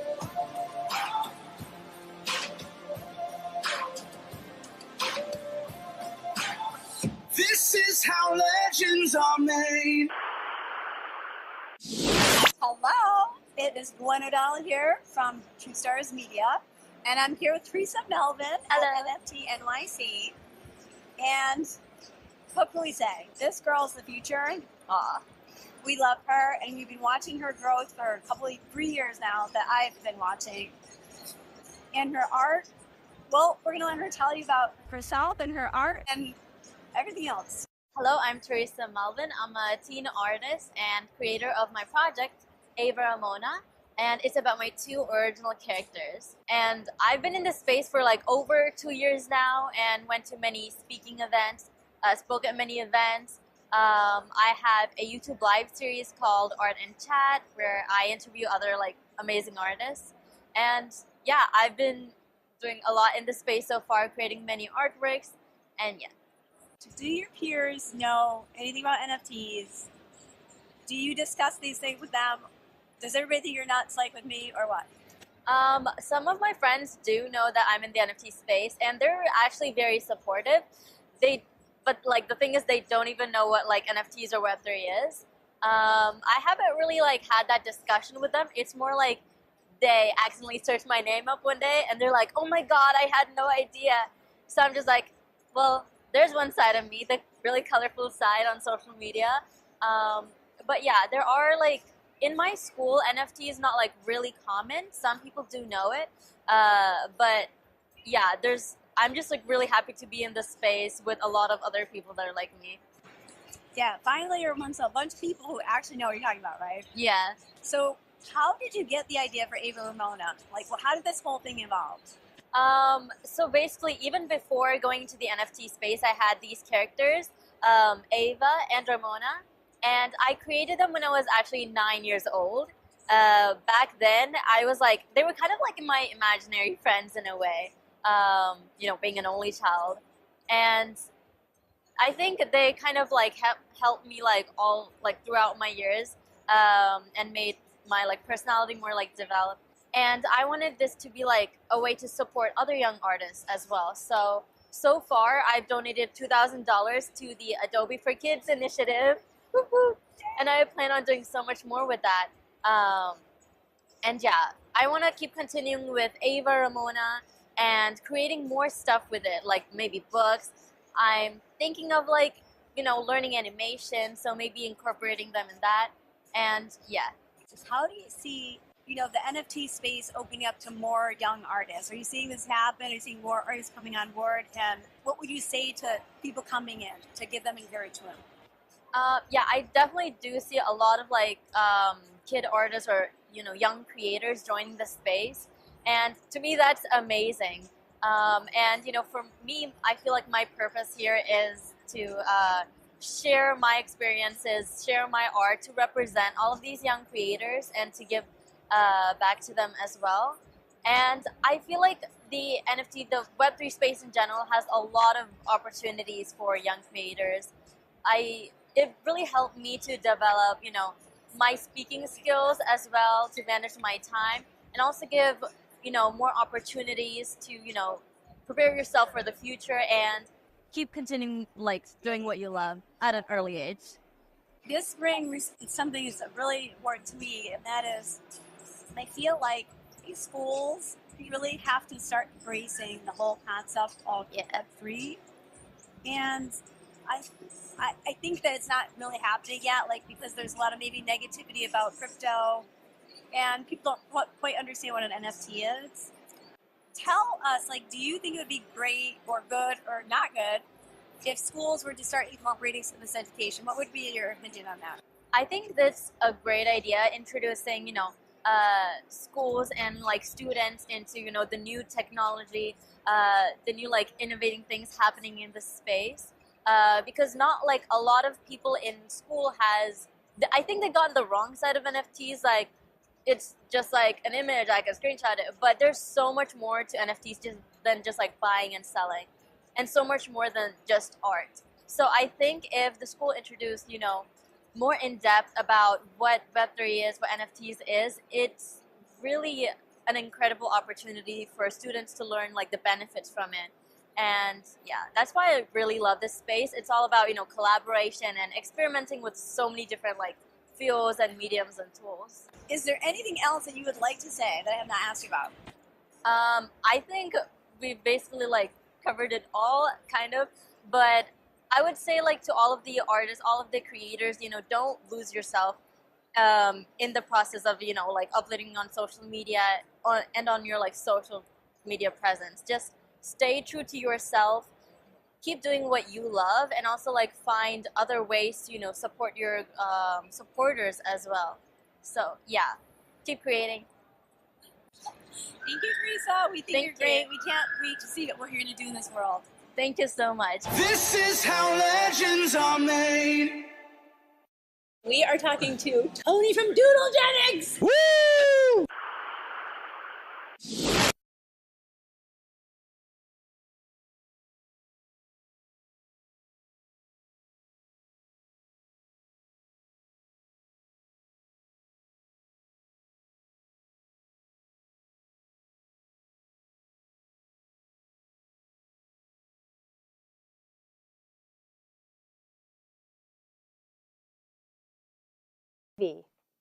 This is how legends are made.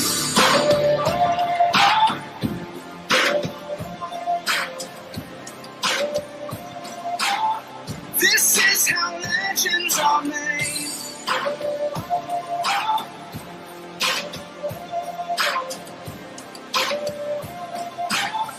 This is how legends are made.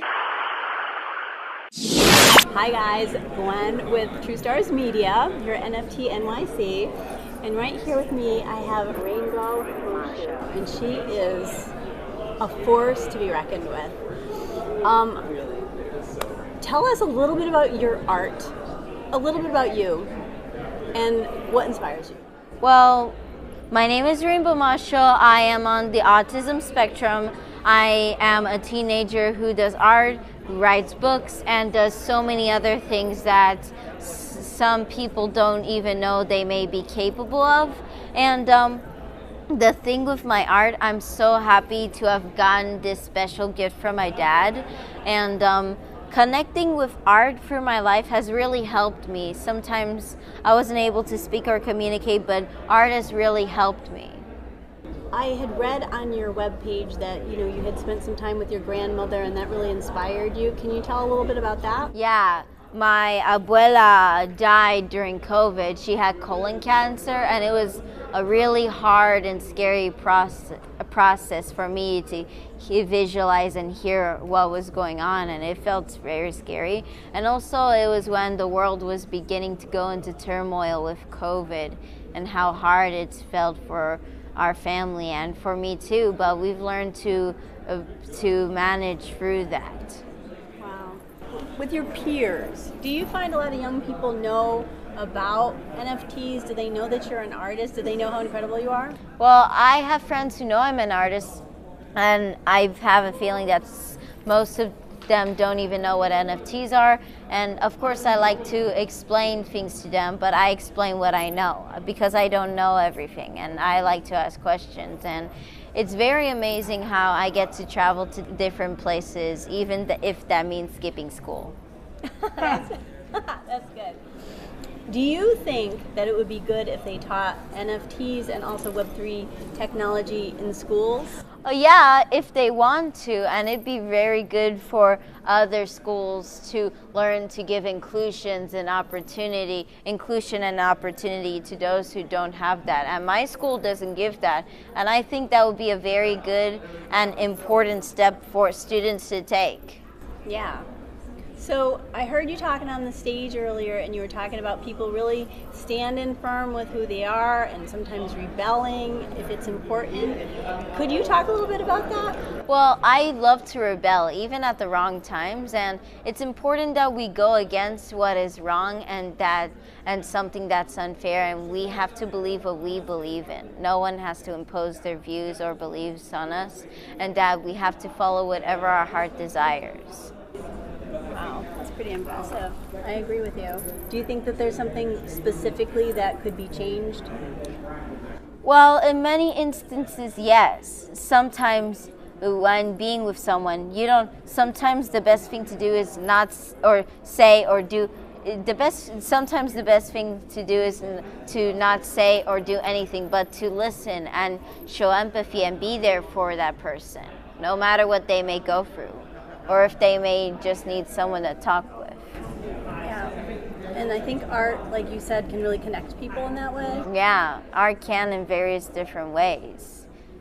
And what's most important is that people have the right to do what they want to do instead of anyone telling them what to do. That's right. Wow, you're amazing. Did you say you wrote a book? I've written 5 books in less than 2 years. What? Get out of town. Yeah, you can find them on Amazon. Okay, can you tell a little about your books? Well, my first book is called What I Gained and Lost During COVID-19. It's based off on what I explained to you of what my abuela, my grandma, my mom's mom, and her reality of what happened and what we went through during COVID. The second book is called Rainbow Rabbit Meets Oracle, the Alphabet Creature. It's about learning to make your own alphabet and also representing the challenges I had with dyslexia and misreading some things and not knowing how to read. And the third book is called Balloons. It's based off on OCD, obsessive compulsive disorder, and repeating the same thing over and over and not skipping to a new topic. And the fourth book is called Adventures at the Zoo. It's me connecting with wildlife and also representing a fictional side to what summer school was like at the Nashville Zoo in 2021. And last but never least, there is Rogue Girls Rule, my 5th book, and it's about female empowerment and going against sexism and showing that women should never be told to be ladylike and know their place in society, and that they know they have the right to just literally go out there and be who they want to be and do what they want to do and say what they want to say. Right on, girl. Oh my God, I'm so glad that you told us about this stuff. So where can people find you and your work and all that stuff online? Well, like I just said, my books are found on Amazon, and I am found on Instagram, Facebook, Twitter, TikTok, and so far from what I remember, that's it. That's where people can find me. Cool. All right. Well, we really appreciate talking to you, and we'll keep watching your art. Thank you so much. You're welcome. Okay. Bye. This is how legends are made. I think that's a great idea, introducing, schools and like students into, the new technology, the new like innovating things happening in the space.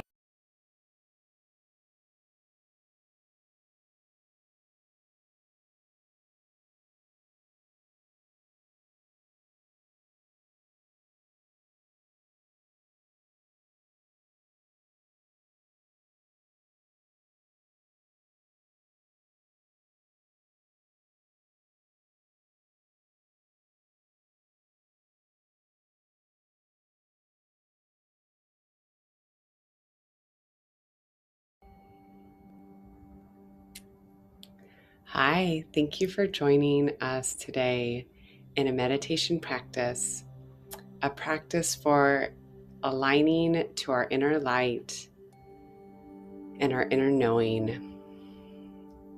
Regardless of your level of practice, everything and anything is welcome in this space. So we'll start today with just a few invitations, inviting ourselves to find a comfortable space to sit and land more completely. If possible, finding a place with our back body and seat supported. We'll invite us to close our eyes if we're comfortable, or gently rest our gaze in front of us, allowing the space between and around our brow to soften.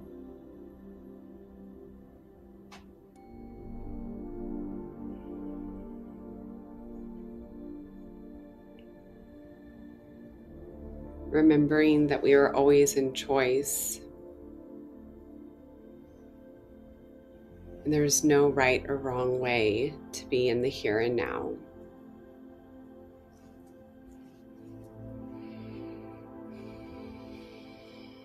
We'll begin by feeling our feet supported and connected to the earth,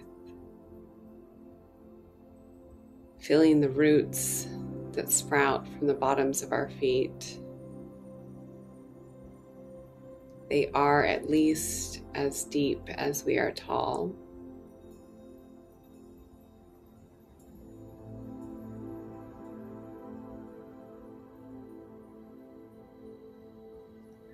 Noticing the rootlets that sprout from each toe, including our pinky toes, further anchoring us to the earth.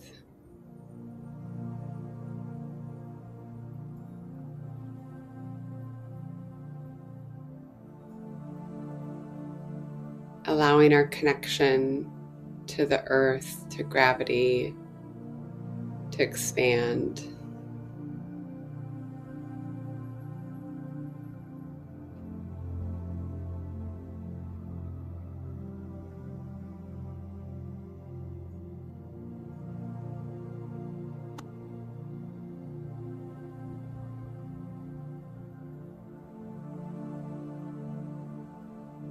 Allowing us to soften just a little bit more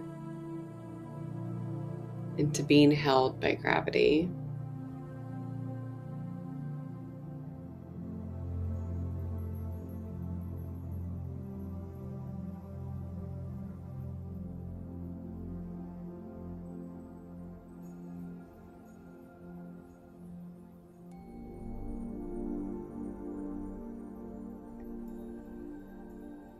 Begin to connect to the sky through our breath without going anywhere. The sky actually comes all the way down to the earth to greet us. So with ease and gentleness, we're opening up to the sky energy, coming in through our breath and in through our crown,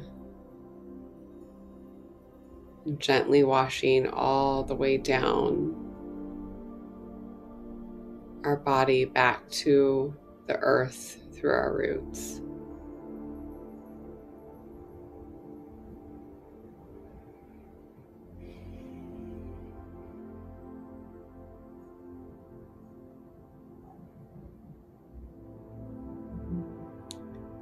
With each breath, as we gently open to the sky energy, we may notice places we're holding more tightly than others in our body. We're going to gently invite that sky energy to gently wash that tension away, giving it back to the earth.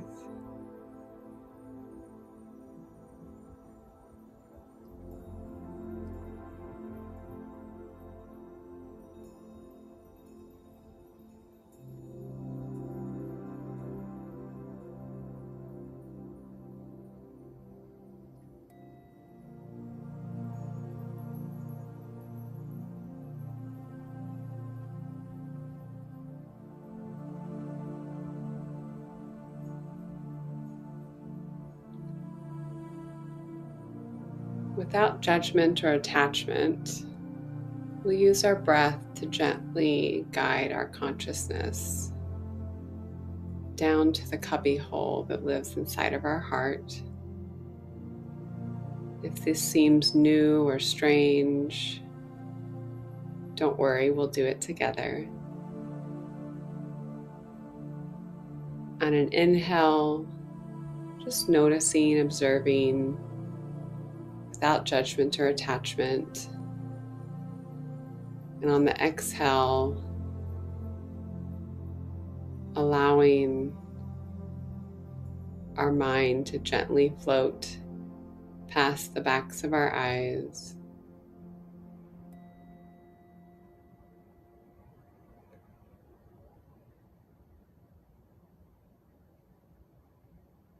then down past the top of our throat,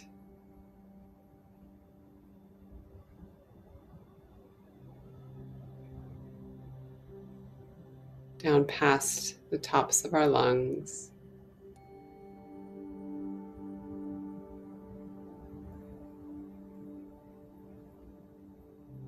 landing gently in this cubby hole that lives behind our heart.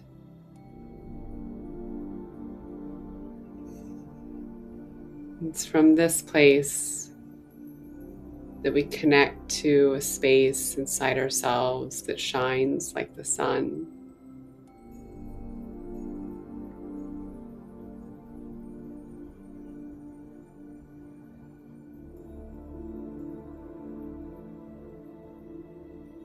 So with each gentle breath, we'll allow our inner sun to grow, starting out at the size of a candle.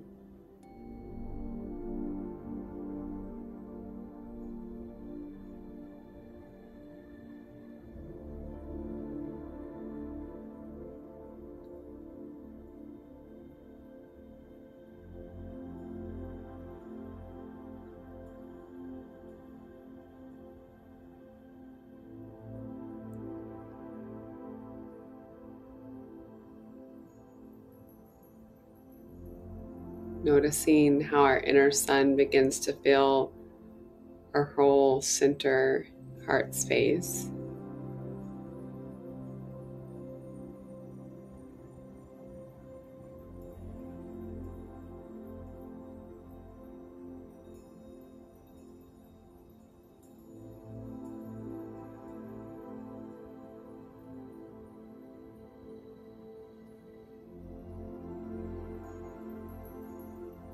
We might find a tender spot, a memory, a care, or worry somewhere in our heart space. And that's okay.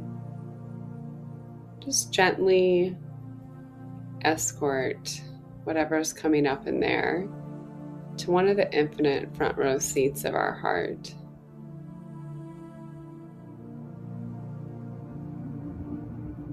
Allowing our inner light to flow into this newfound space and expand.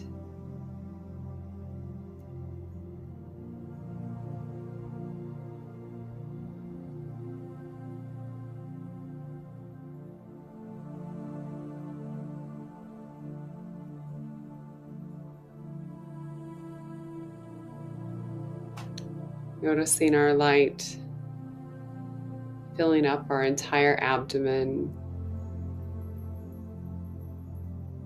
with gentleness and ease, pouring over the tops of our shoulders, running down our arms to our fingertips.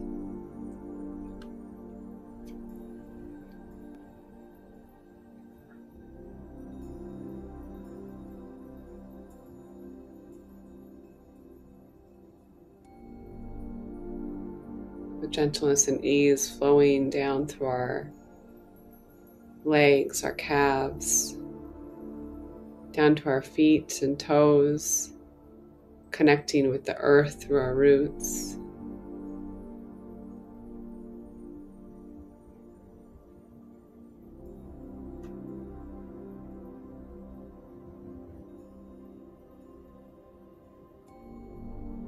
Noticing light coming up our neck and through our entire skull, connecting through our crown to the sky energy.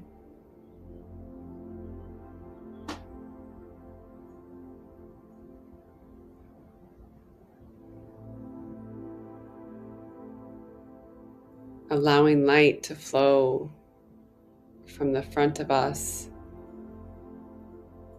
and behind us, on top and below, to the right of us and to the left of us.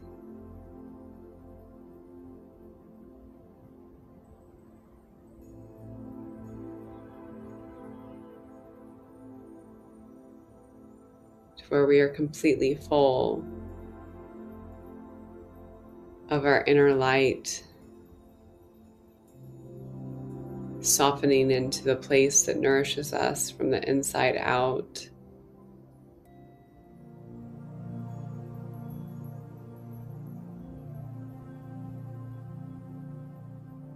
Aligning to our divine essence.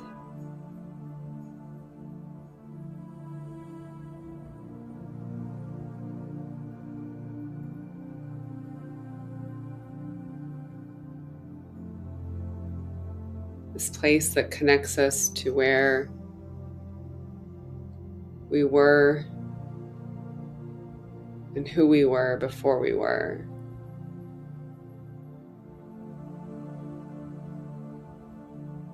So we might notice a little doorway at the back of our heart, near the center of our inner sun. We'll just gently crack open that doorway. It might fully swing open, or it might just open a tiny bit. Either way is just right.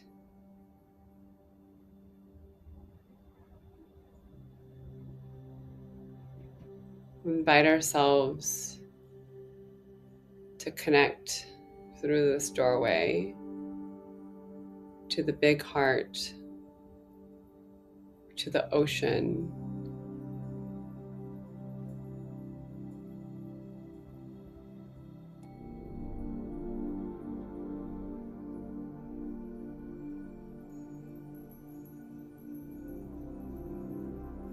bringing in, opening up to more of our divine essence. Again, we might find tender places, worries or cares,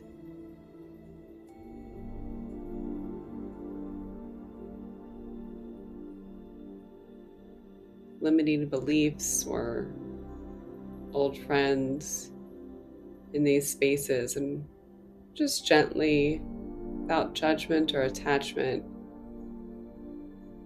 escort them to one of the infinite front row seats.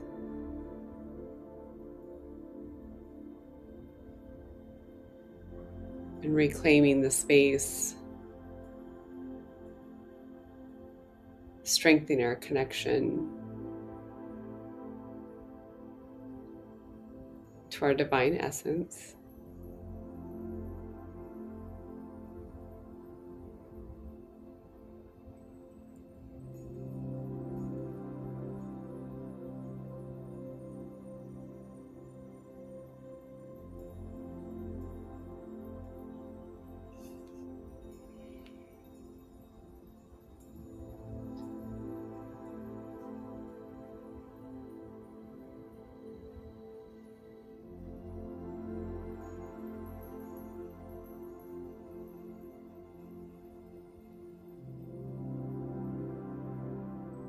Allowing ourselves to further soften into being held.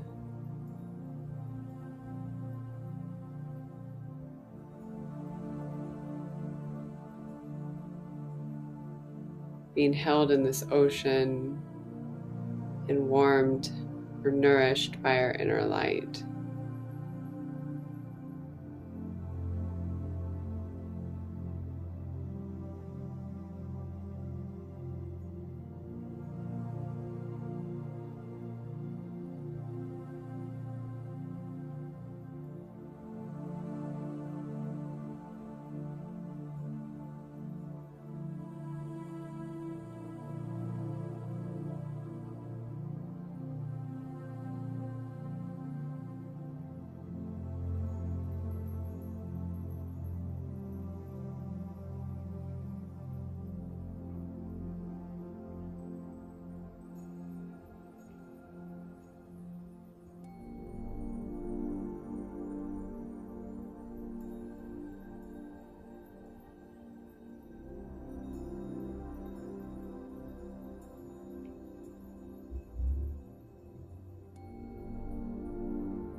Again, if we find a tender place or a warrior care, without judgment or attachment, allowing that to float into the infinite front row seat.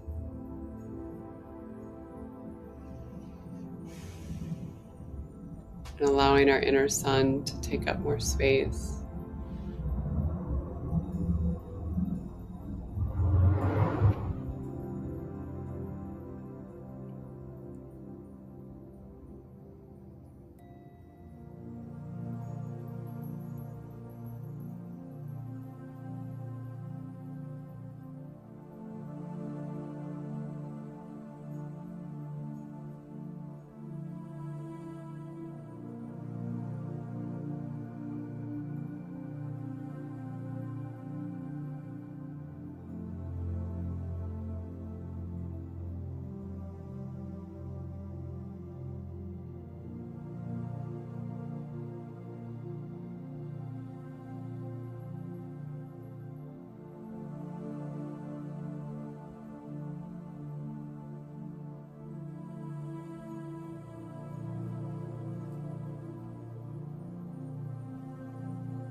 So as we begin to integrate and become connected on the inner and the outer,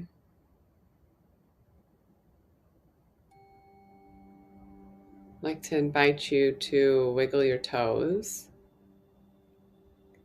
and notice how your roots move with you.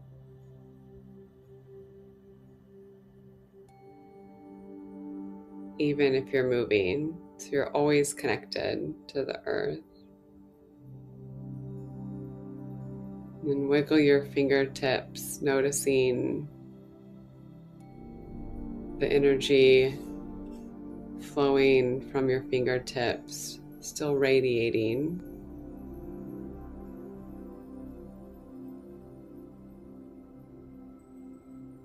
And then when you're ready, fluttering your eyelids and observing your physical space through heart eyes. I often notice that things feel or seem a little bit softer or brighter after this practice.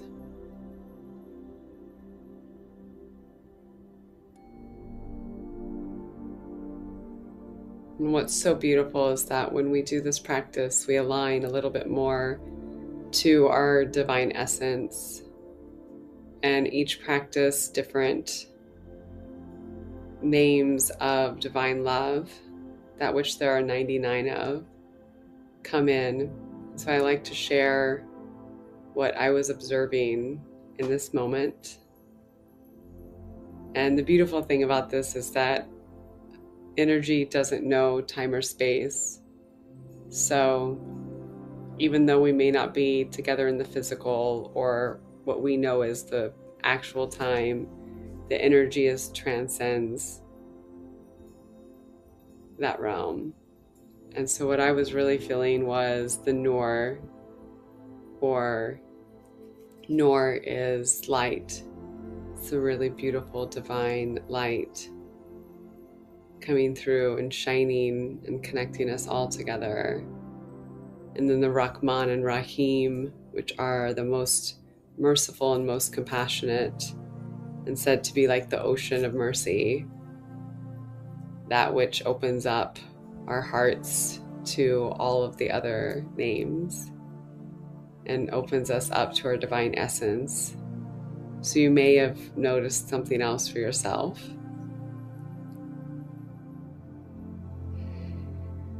I'd like to share that, this tradition and this meditation I've come to learn and love and be able to share and teach with you all through the tradition of Sufism. And if you'd like to practice, this recording is available weekly. And then you can find me also on Patreon with Shine with Adrienne, or Shine with A, and then on Instagram, Shine with Adrienne or shinewitha.com. Thank you so much for being with yourself and being with me. And I hope you have a blessed day.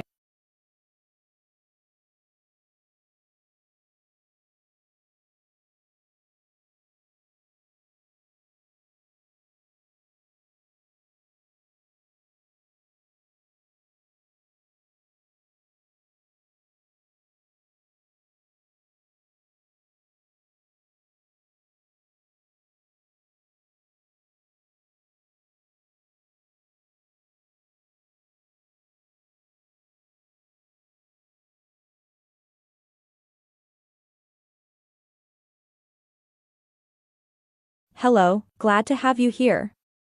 Be ready for the next minutes of Real Talk with Rainbow Masho. Thank you for listening.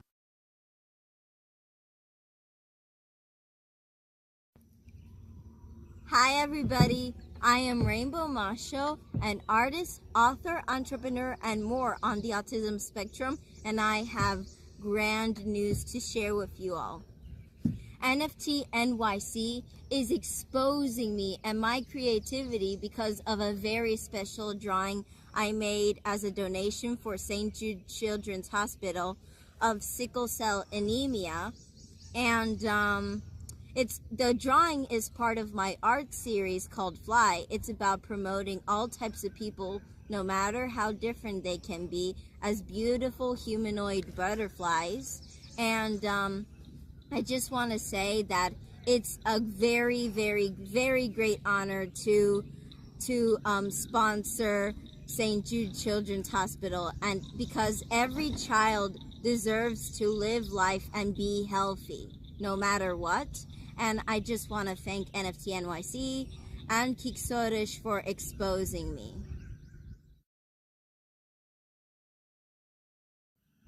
I also want to thank NFT Cred and Christie's Auction House for being involved in this special project.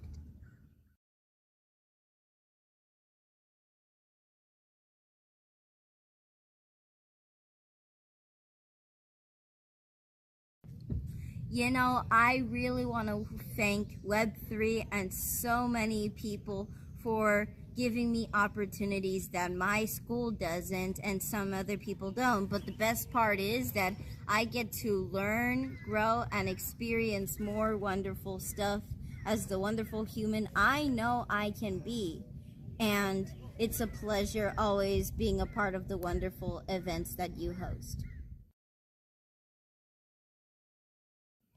Last week, I was a part of a free day workshop with Empower Tennessee in their leadership workshop, and I'm so happy I was a part of that.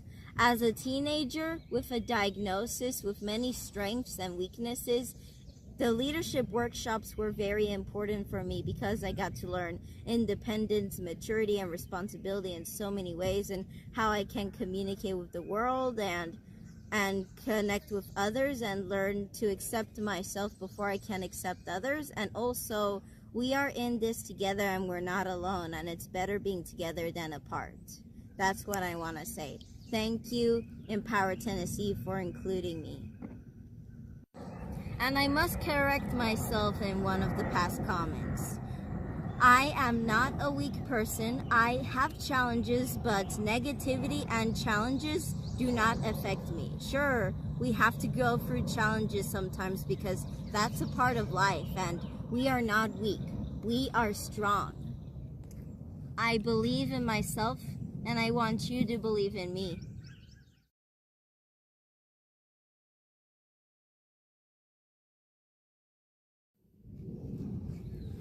A couple of days ago, I made a special piece of art celebrating the differences between positivity and negativity.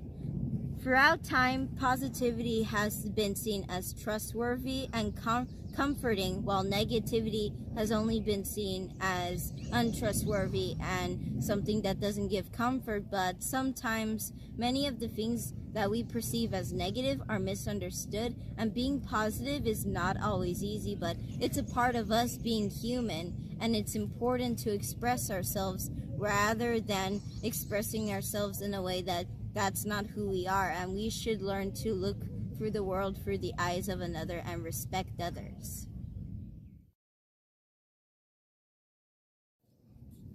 A couple of days ago, my community experienced a shooting and a 16-year-old boy was critically injured. He was moved to life support and first responders tried to help him, but he ended up dying. And the shooter is still on the loose and police haven't been able to find him. And what concerns me is how unsafe and dangerous some communities are. And I want community leaders to understand that everybody deserves to feel safe no matter the situation, and it's important that we converse with each other and find ways that'll help us.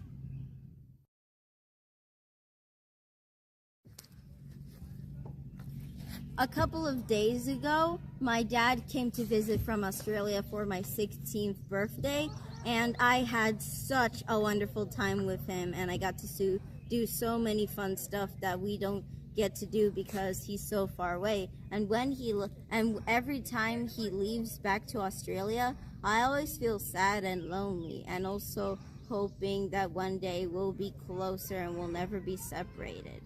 But the best part is I get to be with someone who cares about me and is one of the two people who brought me into the world. And I just want to say that I love him so much and I can't wait to be with him again.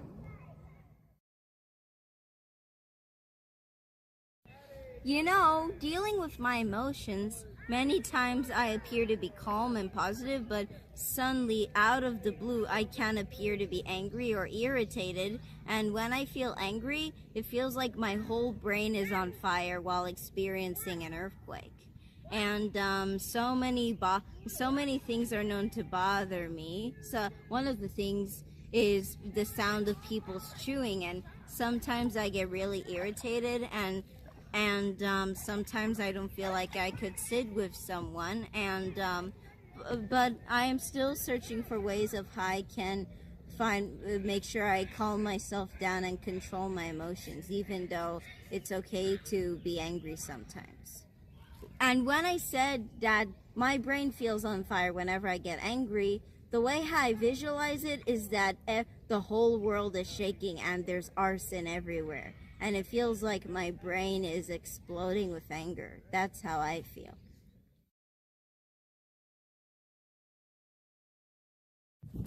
Greetings everyone, I am Jadira. I am Rainbow Mosha's mom.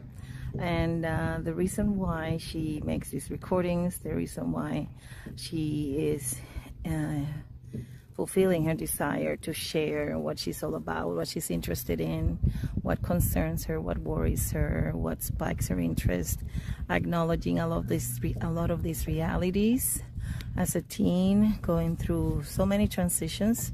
It is because many times she doesn't have anyone to talk to, and I am making sure that her voice is heard and that she gets to say what she wants to say, what she thinks about life, the world, and what is happening around us, because she has something to say.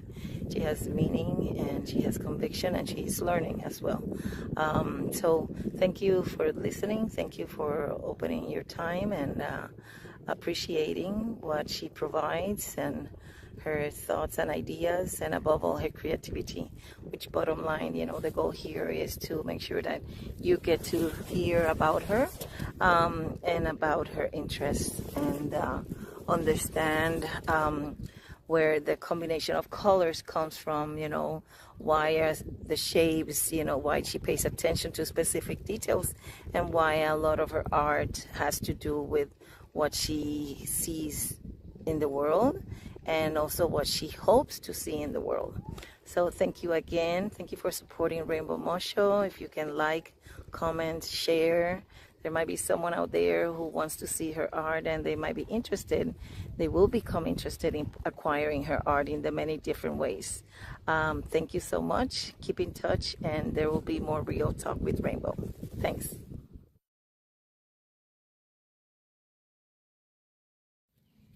And this has been another wonderful moment talking with Rainbow Macho. And remember, life can be hard, but it's worth living because there's so much beauty in it.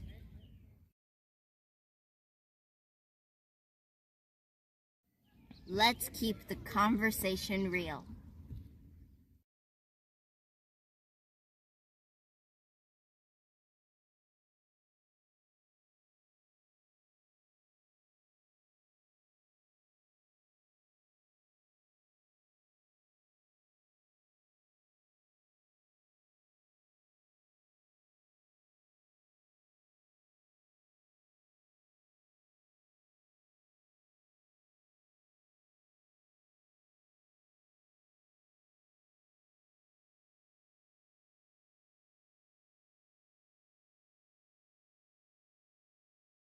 Thank you for listening.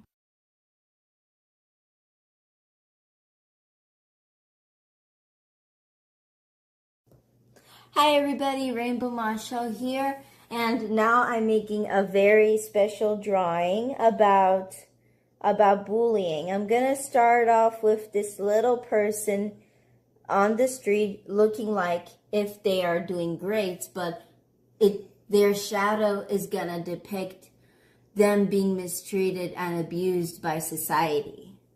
And it's a very good reflection of how people don't know how to say that they need help and they need someone to help protect them. And some people in today's society aren't caring enough to help people in need who may be getting bullied or abused by anyone.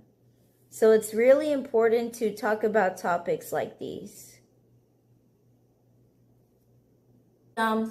Yesterday, I heard the heartbreaking news about a young 10-year-old boy, just a decade old, barely living life. He committed suicide on himself after constantly being bullied, and his family contacted his school more than 20 times, and they didn't do anything, not even a single piece of shit to help their son.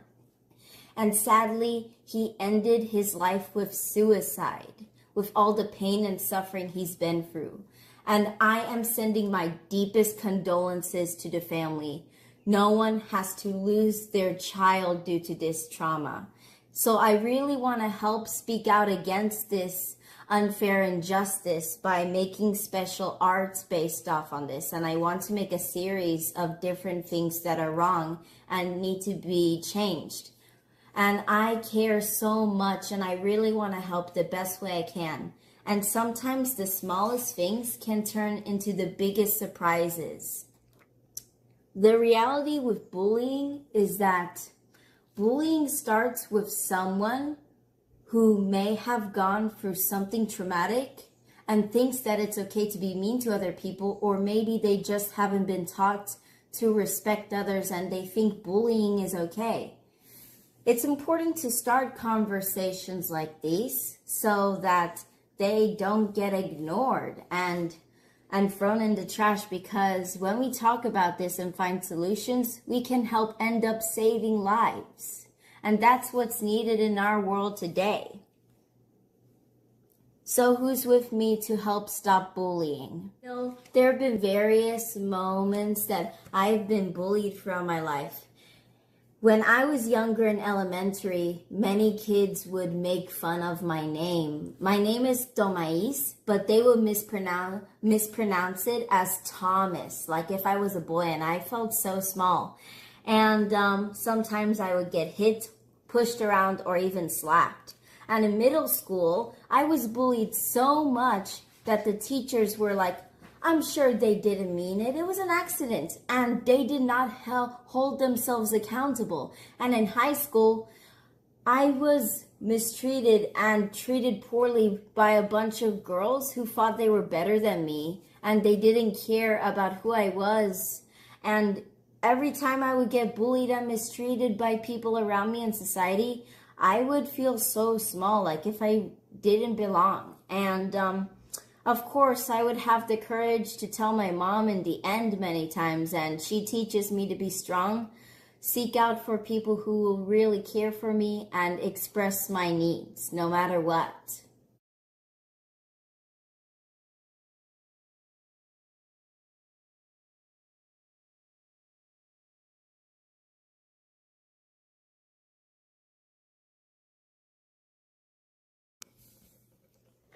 I'm making a very special drawing about bullying. Some people, when they get bullied, they may say, nothing is wrong, I'm all fine, but their shadow will say of how abused they are based off on what they may have experienced, whether it's in school, with a friend they thought they could trust, or someone else. Anything can happen when someone is vulnerable due to bullying. And that's something I have experienced, and I am still learning to move on from the pain. And with the shadow being attacked by bullies, I'm depicting the bullies as demons because I want to show how bullies can be represented as people who do not take care and consideration if they have been through something bad and they think it's okay, or they haven't been taught to respect others. So it's important to talk about things like this. And I bet you're all wondering, you guys have seen me do spectacular pieces of art before, and I bet you're wondering, why is she doing circles and sticks? Well, I wanted to be like a quick comic, but also getting straight to the point of what could happen, especially during an event like this, such as bullying. And if you are being bullied or have been bullied or know someone who is being bullied, any information and advice to help stop this abuse is very important and helpful, and I'm all ears.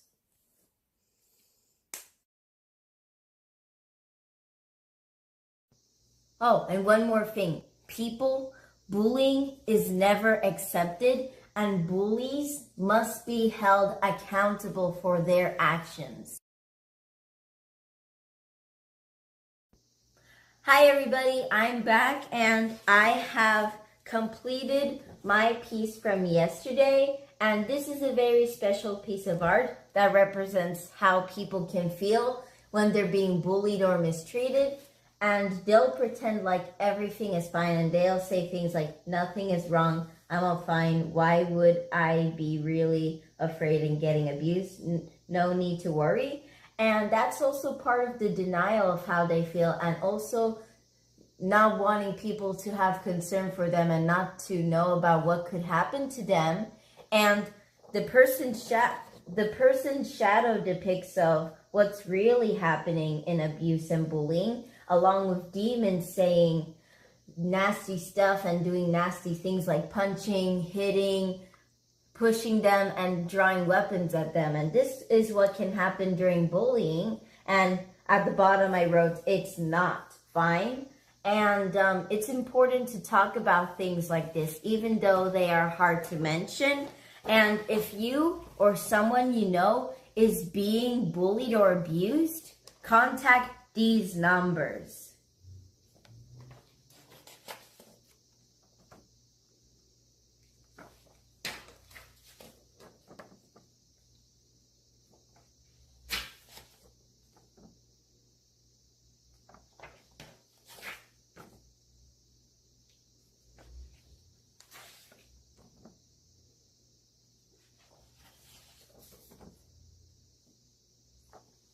And so many families and parents who have their children being bullied and abused feel helpless, but there are so many people out here in this world who will help.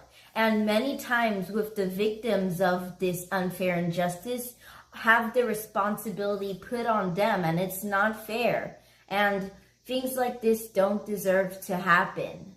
So we need to find ways and better solutions to help end this mess.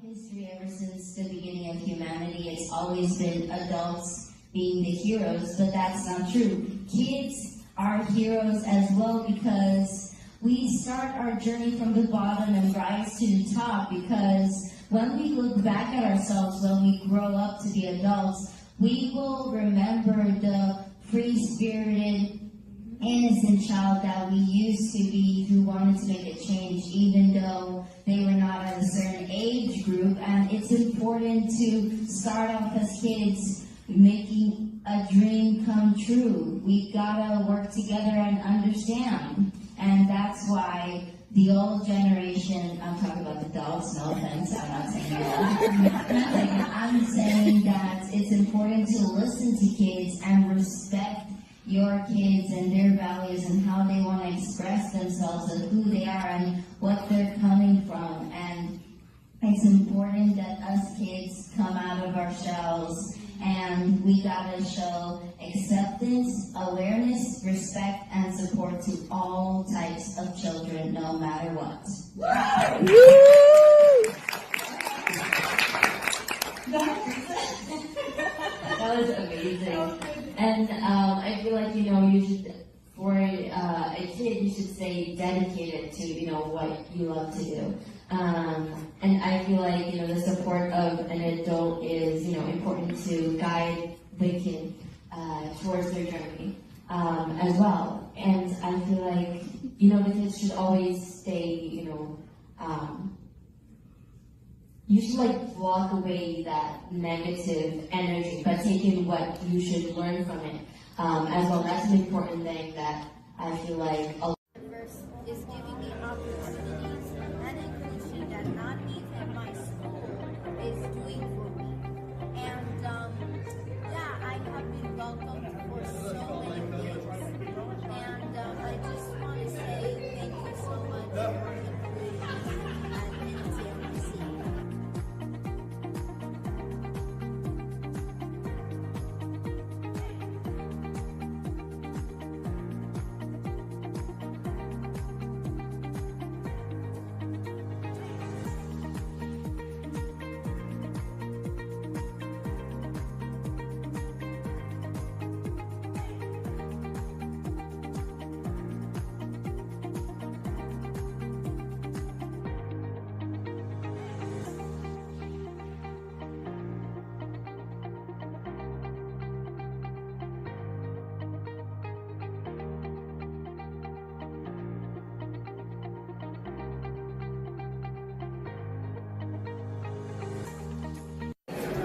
Hey Moon Mars Museum, Rainbow Masho here in the Museum of Natural History in New York City, and look what I found, a model of the moon, and check it out.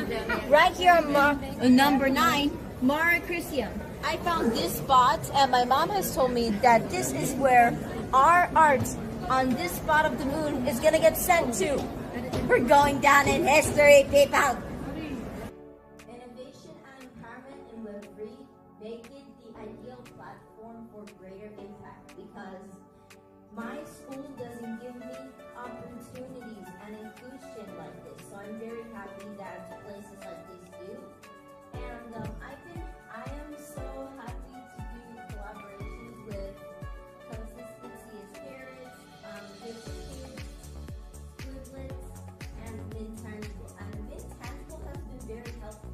They have been teaching me to have my own copyright. Fun fact with Moon Mars Museum is that we are taking art to the moon. It's not metaphorically, it's literal. We are actually going to the literal moon, and it's so amazing. Even our art will stretch to the farthest reaches of the universe and beyond. So, can any of you guess where to buy my books? Yeah, Amazon. You may have heard of this guy, Genshin Wan, and he sends out a really meaningful message. In order to succeed, we have to go through pain, suffering, and so many impossible challenges, because we cannot go on the easy path. We have to struggle and fail, and it's part of life. And it's important to embrace flaws and turn it into something special.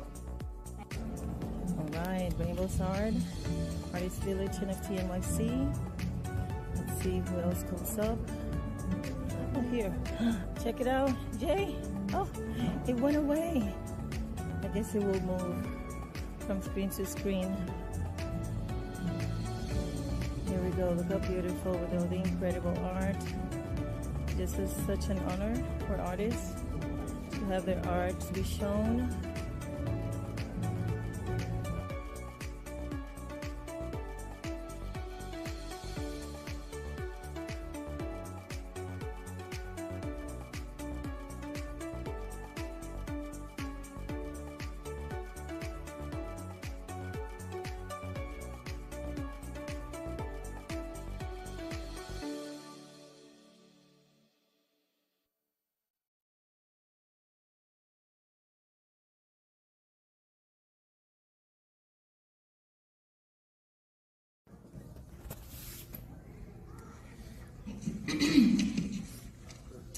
will now be reading Whispers and Whirlwinds by Hope McKee.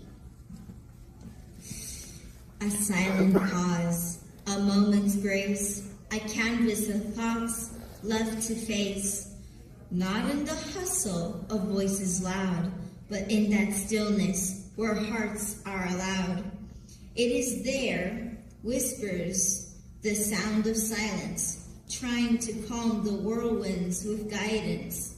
The absence of sound, like a thoughtful plea, encourages us all and sets our spirits free. A canvas blank without color's hue, a dancer poised, waiting music's cue. Yet in this space, a simple truth's call, the absence of sound, the grandest of all. The canvas untouched, a world of dreams awaits. Each color and shade, an artist's heart creates. A gentle stroke, a brush with tender care. In silence, colors mingle and declare. The brush whispers softly on the page. The colors blend, emotions engage. Each dot, a verse that softly speaks to soothe, and silence reigns. The artist finds the truth. The artist's hand provides a gentle guide. With stroke and shade, emotions come alive. As colors blend, the sleeping thoughts collide, revealing secrets buried deep inside. With every mark, the artist finds release in tones of passion, joy, and inner peace. She paints the world where silence is a choice, rising above limits, a discovered voice. My painted pictures are my words, I say, a rhythm in my heart that won't fade away. In this world full of noise, I feel so confined, but in the depths of silence, I find peace of mind. My voice echoes loud, but feels like a dream. I stand in the spotlight, as I stand in the spotlight and let my heart scream. The feelings build, anxiety starts the flight. In the quiet, my mind dances gracefully with the night. I'm a puppet on a stage, my words pulled by strings, seeking acceptance, each note that I sing.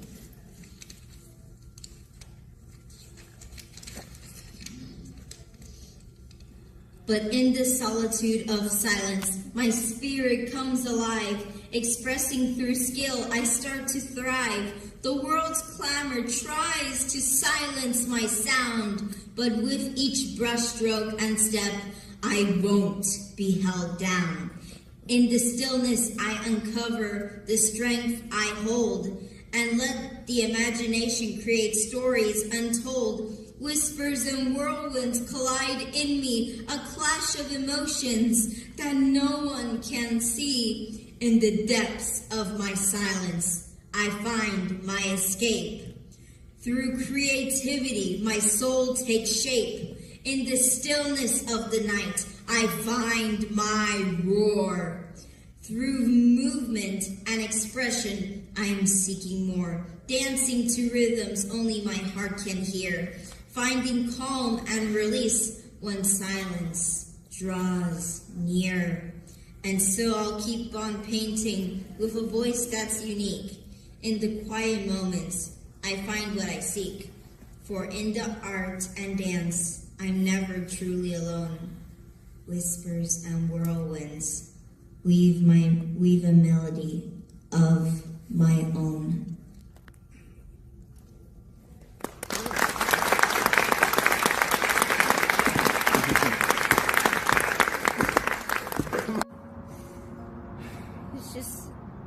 It's just so awful what can happen in our world nowadays. It's just unforgivable how some of us humans treat nature and wildlife. We gotta do something about it. It's too heartbreaking. It cannot be ignored. I'm now gonna recite a little prayer for the bird. Deities of death upon you, to take this poor soul somewhere safe in the afterlife, where no harm or hate will ever come near it. Make sure its spirit will be able to fly free within the skies. It is destined to feel love and comfort in the afterlife. Make sure it's in a place where it can be free during death, as it remembers the joy and happiness it has experienced when living life. I'm literally so sorry. You didn't deserve to die. I'm so sorry. Please forgive us. Please forgive us, humans. I'm sorry. Ugh. Look at all this garbage here. It's just so disgusting. Some of us humans, literally. Why? Of course I have autism, and I am very proud to have a very unique perspective of the world around me. Of course I have autism, but that doesn't make me any less intelligent or creative. Of course I have autism, and I deeply appreciate it when others take the time to support and respect me as a human being.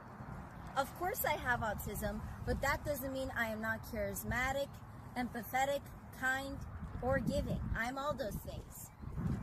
Of course I have autism, and I do stimming, even at times where it may seem weird or not necessary. Of course I have autism, but even when I have to adapt to new situations, that doesn't mean I don't belong. And of course, you better not forget, this month, which is April, is Autism Inclusion, Awareness, and Acceptance Month. What do you do after a bad day in school? Hi everybody, my name is Rainbow Masho. I'm a teenage artist, author, entrepreneur, advocate, and more with autism. And throughout my life, art has been my main goal, and it has been helping me through a lot of things, such as emotions, obstacles, and even bad days. And art is a very special skill that I've gotten from my dad. And with that skill, I have been able to write storybooks and be a part of organizations and art conferences.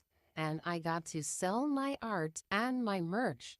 And also, I also co-sponsored with various companies such as Lippy Lou and Consistency is Carrots. And I actually brought a special guest here with us today. She isn't going to be part of the story that we're going to be reading today. Her name is Oracle, and she is known as the alphabet creature, and she is a very friendly creature. And her main goal is to help kids learn about the alphabet, and she also encourages them to create their own alphabet and be themselves, no matter how different they may be. And today's story that we're going to be talking about, though, real quick, I need to ask you all a very good question right here. Do any of you enjoy going to the zoo? Nice. We got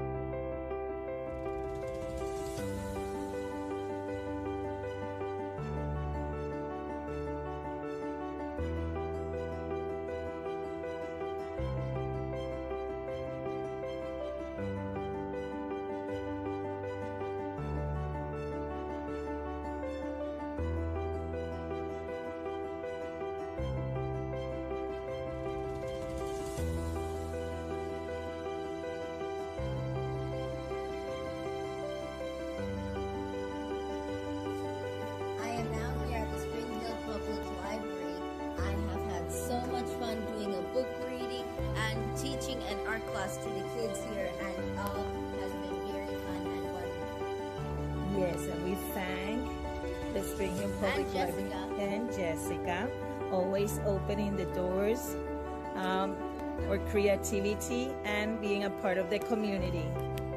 Thank you.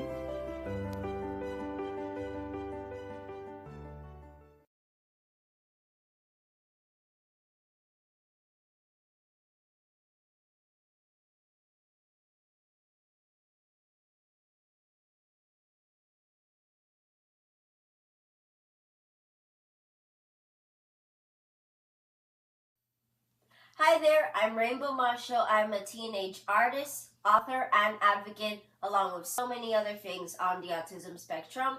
I love to let colors and creating stuff along with making art guide me through life. And I also love the things I'm learning and that I have to respect them in life, such as wildlife, plants, being out in nature, and of course my latest obsession, reading books. I'm deeply in love with the book 20,000 Leagues Under the Sea and the stories of Greek myths and folklore. And I can really connect with them as a person, knowing that they give me so much inspiration. Can you please share how did you discover your passion for art and writing? Well, art and writing, along with the magic of storytelling, has always been a part of my life. And of course, I did my artistic from my dad. And when I was young, I have always loved making art and drawing cute little stories of my own, even based off on the stories I've heard and seen.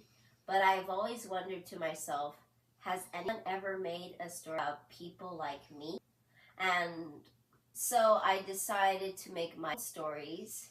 And of course, there were moments that big publishers didn't accept my stories due to autism and lack of open-mindedness. But the thing is, I am not giving up so easily, and me and Mom are knocking on the door really hard, showing what we're capable of, mostly what I'm capable of, and know that I can be included in a vast, diverse universe with people like me. Can you please tell us how has autism inspired your creativity? Well, the thing with autism is that, yeah, I can be a bit of an oddball sometimes, but I deeply admire being an oddball. And throughout my life, I have been oppressed for who I am and have been forced to be ladylike and more human.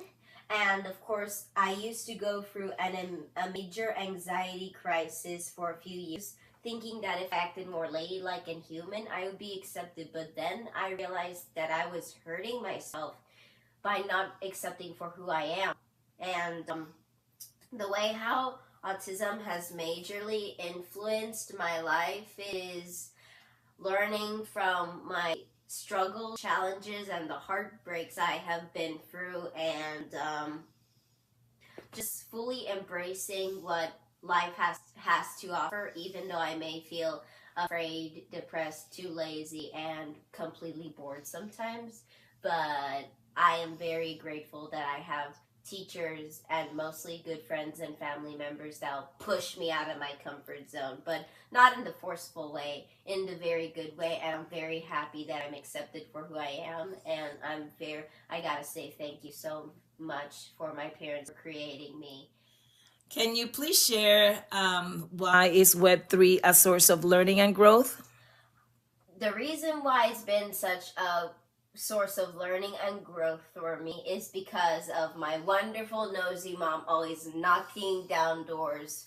And 2 years ago, she opened an account for me, and Web3 has been very, very, very, very, very, very, very, very, very, very supportive and respectful, along with being very welcoming towards me. And I have been given various opportunities to exhibit my art, and I still have amazing art projects that I'm planning on publishing and creating on my iPad. And I'm just so grateful that I'm part of a digital community that I get to make friends with people and also share our thoughts and information and really connect with one another and share our ideas for the world and express ourselves for who we are instead of pretending to be something we're not. Can you tell us what is audacity in your own words? Oh my gosh.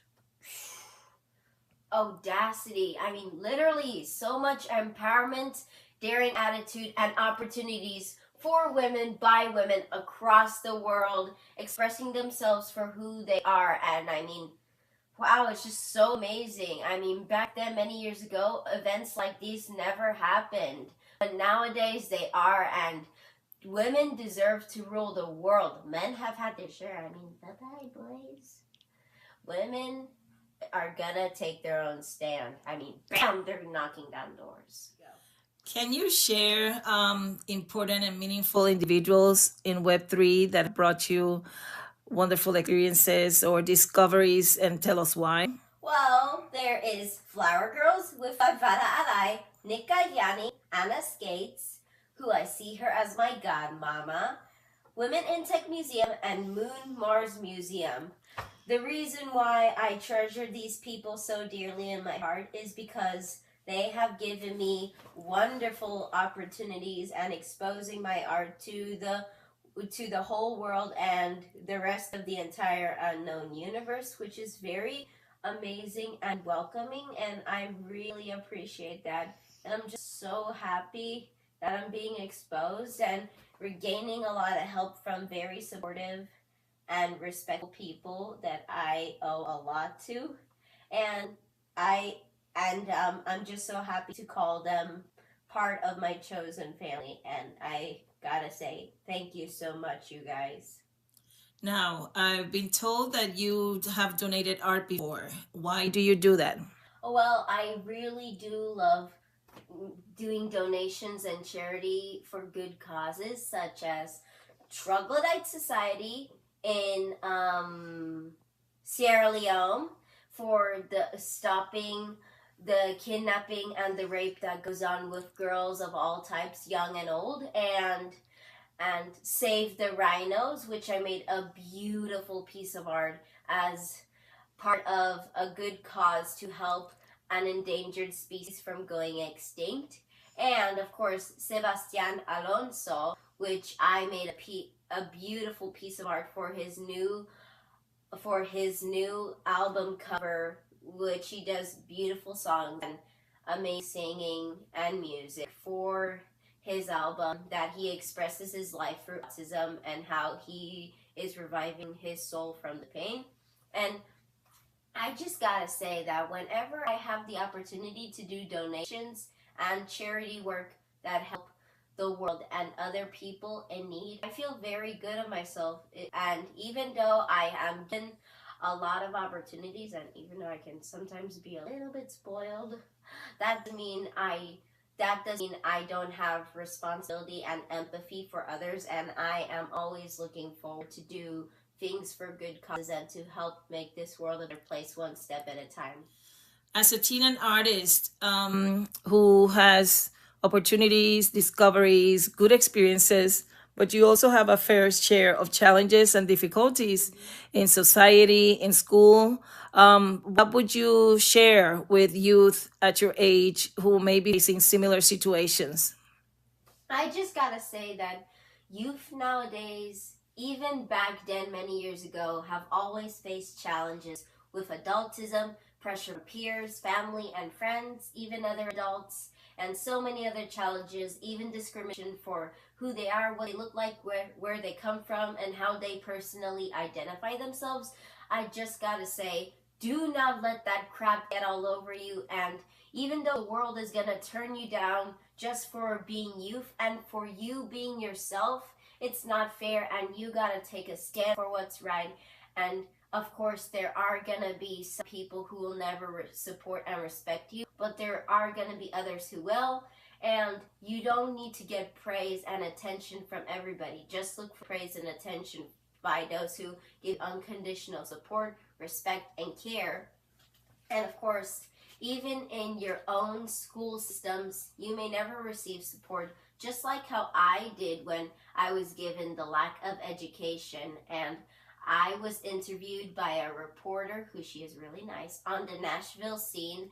And the story of me and my mom battling the unfair realities in our school, in my school system, is very important. And I just gotta say thank you to the Nashville scene for supporting and letting my story be heard. And I just gotta say that youth also need to take a stand for themselves, and they cannot let any adult or other person or the entire world go down against them. And they just gotta take a rise. The harder you fall, the higher you are gonna fly. Could you tell us how art and literature and Web3 can help promote understanding and acceptance of individuals with disabilities, abilities, and different diagnoses? Well, what I can say is that when it comes to struggling, whether it's based off on your diagnosis, special needs, or disability, and many other factors in life, you just have to find what inspires you and create something wonderful, whether it's a song, a soundtrack, or a piece of music, a book, or a piece of art. Even graffiti can help express how you truly feel and who you are as a human being instead of letting yourself be labeled. Understand? What has really helped me express myself and go up against the cruel reality of society is showing my spiritual strength as an artist on the autism spectrum, and learning not to let society run all over me, and also advocating for myself and helping others advocate for themselves. It just has to take one tiny whisper to become a giant voice that'll be heard and stretched across the entire world. All great voices start with a whisper. Now, can you share about your hopes and aspirations for the future? Amazon Prime, Netflix, Disney Plus, Hulu, and all y'all streaming services. I am literally making art and stories for people of all skin colors, hair textures, genders, personal identifications of all types from all across the world in various different ways, into amazing stories that have to be heard, no matter what the age or personality may be, whether it's from near or far, all over the world. Please, you gotta make my stories into wonderful movies or series that'll be known for generations. And it's important that I have partnership with you, because I can help give out amazing suggestions and ideas of who can be included for these stories, because I want all types of people to be included instead of just one certain specific group. And yeah, it's important that young kids, especially if they're watching channels like PBS Kids and or other services with their families, should learn about diversity and inclusion of all types, even though it's not going to be the same, but that's okay. And it's important that we also express our flaws, and being flawless is just a myth. And yeah, let's bring inclusion and equity, people. What are we waiting for? Let's go! And another thing I would like to mention is that when I continue to grow up as a person for who I am, I really want my stories to be exposed more, and I really want to be a part among the giants who give us so much inspiration. And I not only do I want to walk among big people who have a lot of fame and inspiration for the world, but I also want to help give inspiration to all types of people, and also want to let them know that their voices can be heard and understood over time. And that's what's important, that diversity matters instead of staying on one topic. My mom also says that since I love to express myself and demand for inclusion and diversity, including equity, I should be my very own politician. And I agree with her. I mean, yeah, she is very right on that part. And of course, for my future, I want to have my own petition to say these people of all types deserve to have rights to be included. And also, I want to go places and travel a lot to spread my voice. And number 3, to have the chance for my dad to live with me, so we won't have to be away from each other and that we need each other so much. And I love him, and I gotta thank him for giving me my artistic creative skill. And yeah, I'm gonna be going places one day, people. See ya. Oh, and one more thing. Nathania and Stephanie from AWEDACITY, you girls just rule so much, and thank you so much for the audacity you've thrown into my life. You bring so much value into our lives.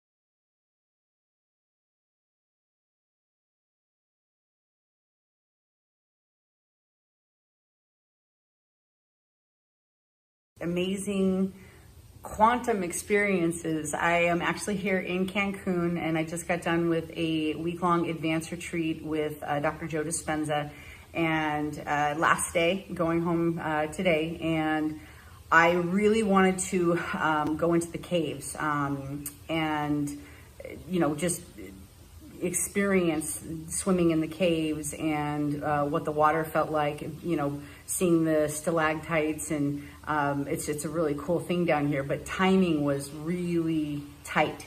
And so I had made a determination I was going to wake up early today. We went on the beach. There was still a couple hundred people, even though the retreat ended yesterday, out on the beach meditating at 6 a.m. this morning. It was incredible.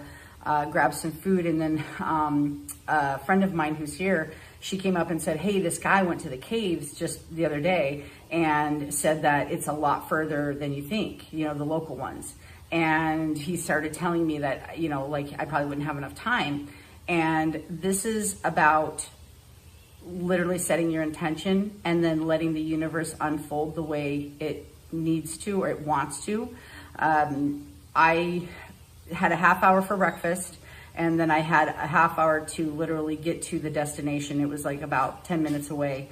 And I had to make a decision. And so I was all in, and I was like, I'm going, I will figure it out. And this is, mind you, I have to have enough time to come home, change clothes, or come back to the hotel rather, change clothes, and then still get down to catch my shuttle. So I had a little over 2 hours, and I said, I'm going. I just said, I'll figure it out. The universe has my back. I have this, I'm going to make this happen. And so I walked down to the lobby, and there's a taxi that had just pulled up, and something just told me to talk to him. And so I go to talk to the taxi driver, and I tell him what I want to do, and he tells me a price, and it's basically what I have left in cash and then enough pesos to pay to get into the cave.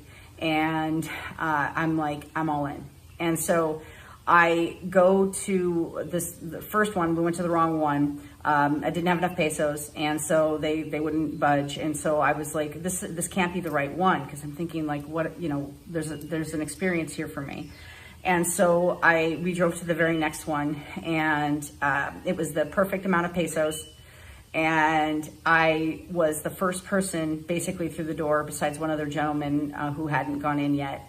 And I walk in, and two of the first pools, I get in one of them, and there's these little fish, and they're like literally eating the dead skin off of my feet. I've heard that's a thing, but I had no idea that was here. And so I'm just sitting here giggling in this pond going, what's happening right now?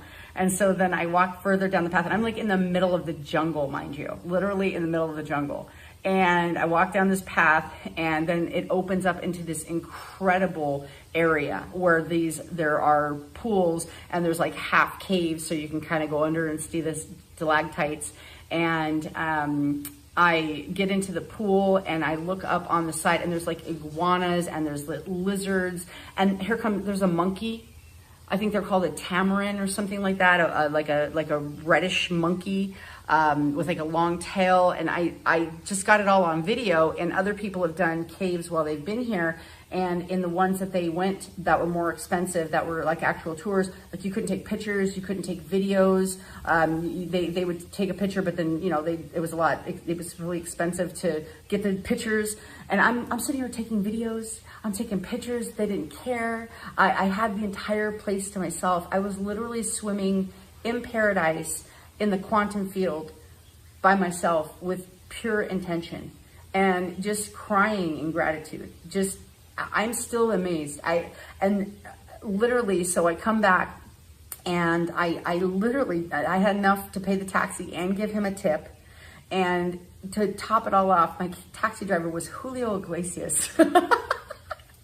So I just wanted to get this, because when you set your intention and you allow the universe to unfold the way it needs to for you and bring you what you want, it happens. And it happens rapido, fast, super fast. And unlike anything you could ever imagine. It was a better experience that I could have ever even made up for myself.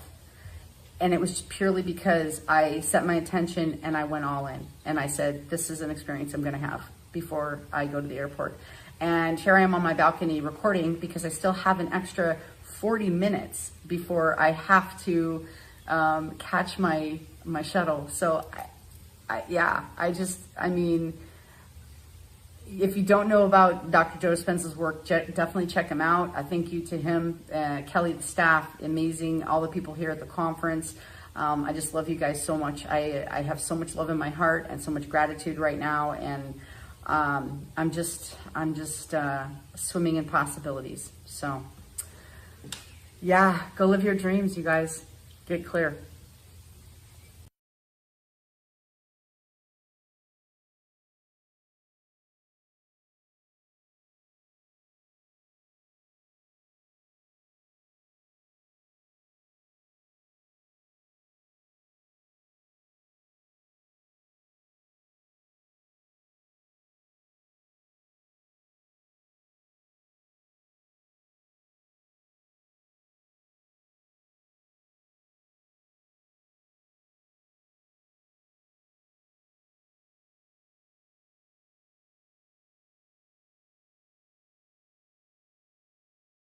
Ruining your life.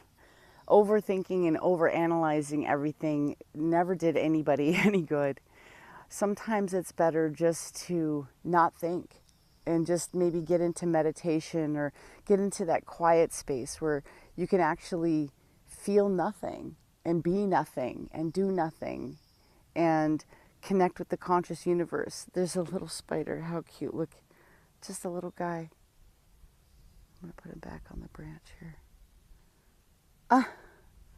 This kind of stuff's been happening all morning. So I woke up and did my meditation, and it was incredible. I just had vibrations and frequencies through my whole body. And I woke up and opened my eyes, and the first thing I saw was my dog, Love. And so I woke up and saw Love, and I went to shut my phone off, and this post popped up, and it was all about love. It was literally about random love, just giving love unexpectedly. And then I walk outside to take my dogs for a walk, and these two young deer just start walking right by me, parallel to me on the property. And there's little baby rabbits everywhere, and there is just literally love everywhere. I mean, just even right now, there's another spider. That's the second one. And it's different because the first one was white. This little guy. So I'm putting him back on the branch.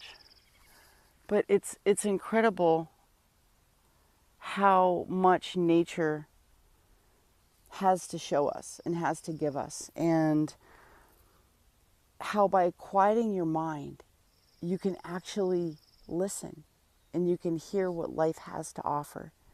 And it's pure love. It's a frequency of love. It's a vibration of love. I mean, even looking out right now, just the field is just all flowers.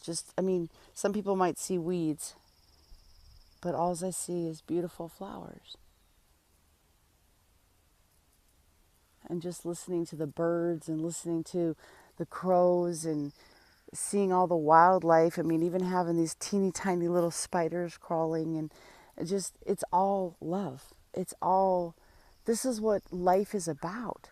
Life is about enjoying the journey and finding the joy within yourself. It's not about having things or doing things. Sometimes it's just about being. We're human beings. We're not human doings.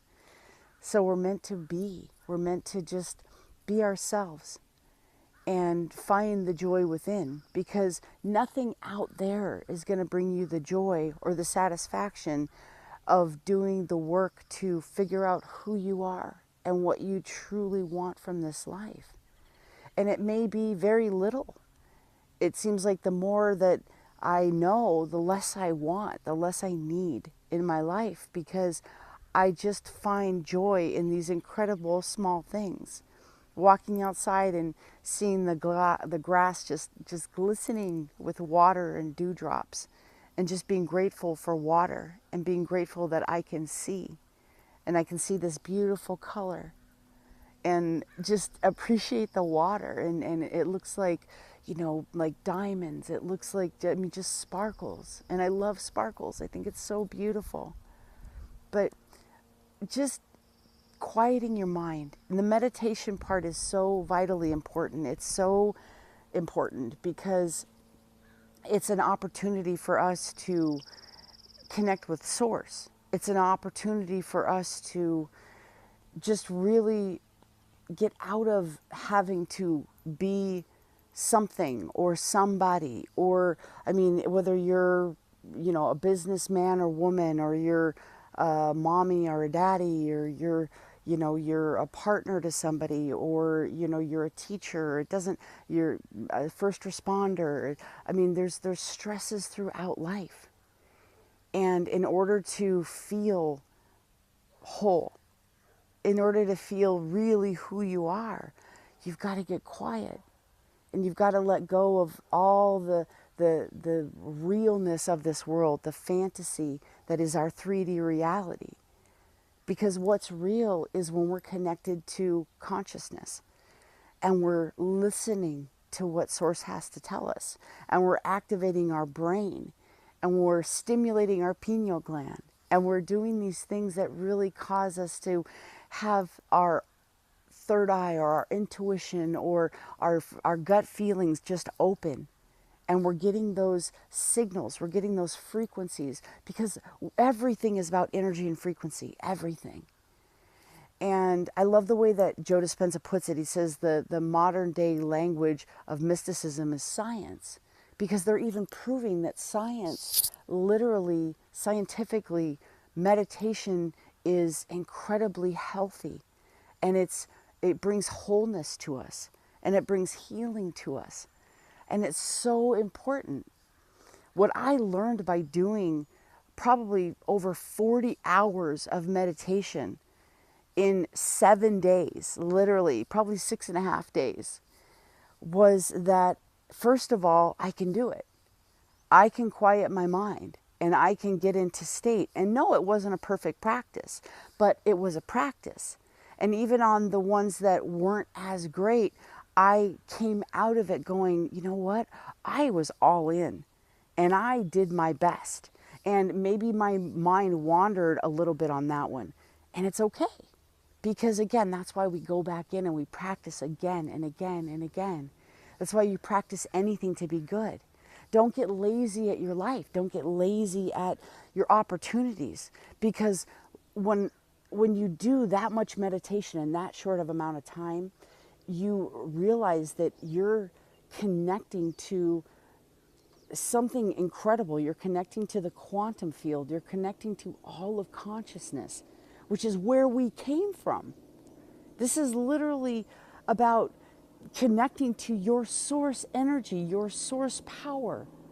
And what could be more incredible than that? What could be more incredible and a feeling of being whole than connecting to your source energy, where you actually came from? it's one of the most incredible feelings, and I would feel these vibrations and these frequencies going through my entire body. I would just get shivers and chills, and my body would like go physically like hot. I mean, I don't know if someone could have measured the heat coming off of me, but I guarantee that my heat index went up because my body was vibrating at such a high frequency, and it was incredible. It was an incredible feeling. It was a feeling of not wanting anything or not needing anything and just feeling complete.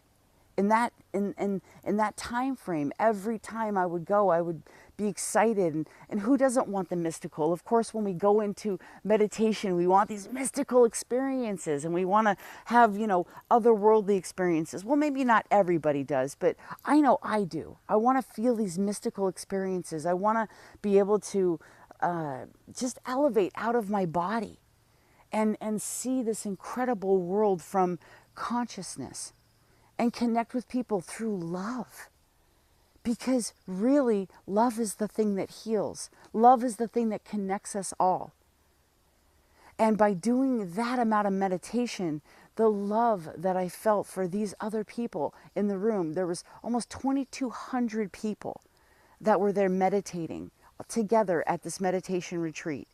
And the intense love that was felt between strangers, between people that we never met, was incredible. I mean, sometimes I would just wake up and open my eyes and just feel like I was walking on clouds, like I was walking in a dream.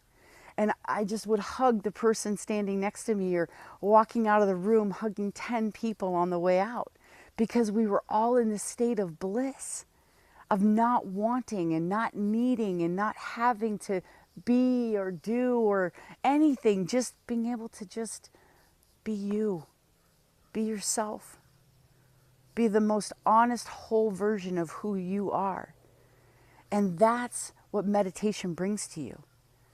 I learned that you can connect with people, you can connect with strangers, you can connect with love, you can connect with the conscious universe, you can heal your body. And I know that's not proper to say, or I know you can't say that in marketing, that something heals you. There's things against saying that things heal you, but meditation heals and love heals. And these are incredible practices that I would highly encourage you to start working on. And yeah, you might have to start with small practices, maybe a couple minutes a day, or just sitting down and getting your brain back to center and stop the thinking. The thinking is what's ruining your life. Stop overthinking things, stop overanalyzing everything, and just be. Just keep bringing your brain back to center. Keep bringing your mind back. And if a thought flashes through your mind, it's okay. Release it and say, I'm here now. I'm here now. That's one of the things that I do, and I love it. It makes me feel, it just sends this vibration through my whole body when I say, I'm here now. And so I just wanted to share this wisdom with you. I just wanted to share my experience with you of what meditation can bring into your life. And it is a daily practice. I mean, some people meditate multiple times a day to get faster results. Some people, meditate for a couple hours in the morning and set their intention for the day. There's so many experts that say the best time to meditate is at 4 a.m. because our brain is still in that lull, that sleep, that alpha wavelength, maybe even into delta. But you're still in that subconscious category of your wavelength of your brain where you can absorb information and you can program your mind. That's why it's so dangerous to go to sleep with the TV on, because it's programming. They're programming you. They're playing these commercials. They're playing these things. I mean, sometimes, I don't ever really watch TV. I watch a couple of, like Net Geo. I like the survival games, like when they do the greatest races and they do things like that. And I'll watch some National Geographic or Discovery or Gaia. I love those programs. And when I go through the guide, there's so many times where I see like murder and death and betrayal, and just even in the title. It's crazy how there is so much fear in programming, and there's so much anger and hatred and division in programming. That's why if you're not doing your own programming of your own mind, of your own heart, of your own soul, you're allowing somebody else to do it. And you're living your life by default. And you're allowing your brain to just think obsessively about everything and anything. And it's not healthy. But you can do something about it. You can change. You can. I don't care how old you are. I don't care where you are in life. You can do things differently. It takes effort. It takes work, but so does life. Nobody ever said it would be easy. It's simple ideas, but nobody said it would be easy. And why do you want it to be easy? Who wants to sit in an easy chair and just watch movies all day long? That's no way to live. There's so much life to be explored. There's so much beauty to be seen. There's so many beautiful feelings to be connected with. There's so much consciousness and universe to align with. And that is what meditation can bring. Not only that, if you have goals and you want to work towards something, being connected with the conscious universe can actually help you to get inspired thoughts, to help you to reach your goals faster. So I would really encourage you just to, start learning meditation and start learning these practices, and start slow and don't get disappointed, because not every day is perfect. There's masterful people that do meditation for hours a day or have done it for decades, and they still have a hard time sometimes, because our brain has just all these neurons, I mean millions of them, and they're firing consistently. And if we have trained a certain part of our brain and neurons to fire over and over and over, they're kind of on auto fire. That's why sometimes you have intrusive thoughts or things that you don't want to think about. But you can release those by thinking new thoughts. And you're actually growing your brain. Because yeah, we have cells and neurons that die. But if we allow them to continue to die, our brain is basically disintegrating over time. But if we think new thoughts and learn new things, then our brain is expanding and it's evolving. And we can keep it young and we can keep it vibrant. And we can keep this positivity. And everything isn't positive in life. We still have to feel feelings. We still have to go through experiences and loss and go through mourning stages. And that's normal. But don't stay stuck in it. Don't stay stuck in it. What I learned through over 40 hours of meditation in 7 days is that everything is possible. And there are limitless possibilities in the quantum field and in this universe and in your mind. So there's so much you can do with just quieting down and not thinking. So I want to encourage you to try. I believe in you. And if you need any additional help, if you want to get there faster, make sure to DM me. Book an appointment. Let me see how I can support you on this journey, because I would love to. I would absolutely love to. So have a fantastic day. I'm sending you so much love. So much love. And so is this beautiful universe. Have a great day.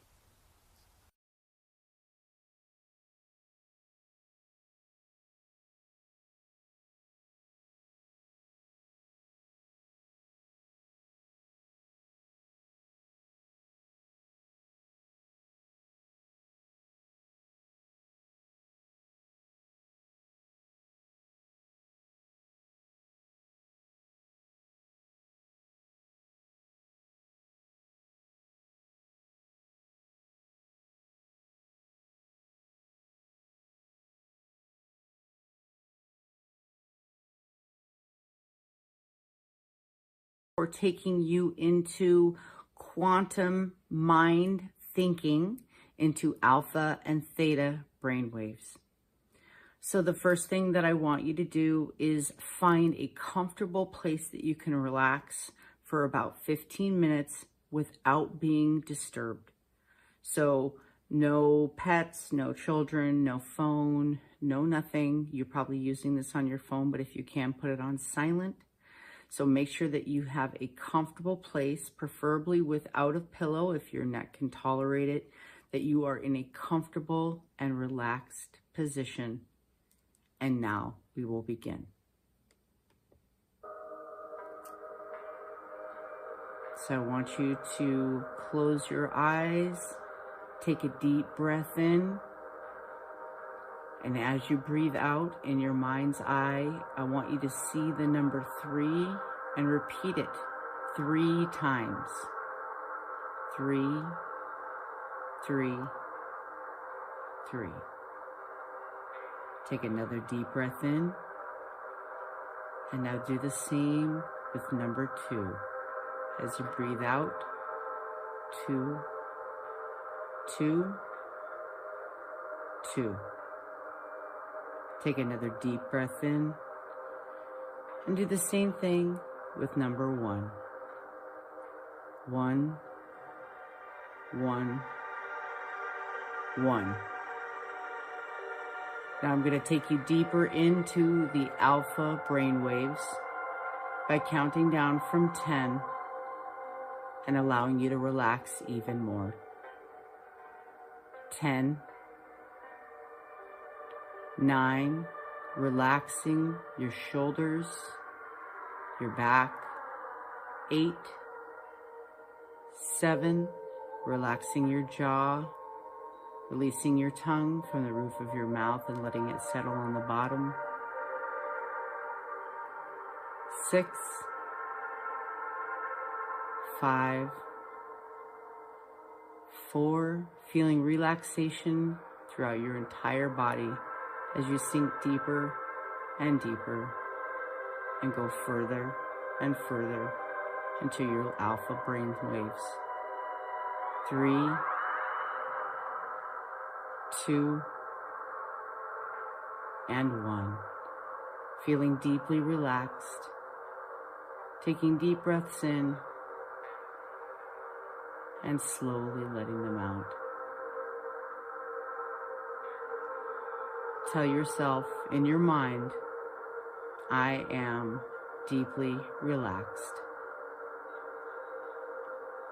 My body is relaxed.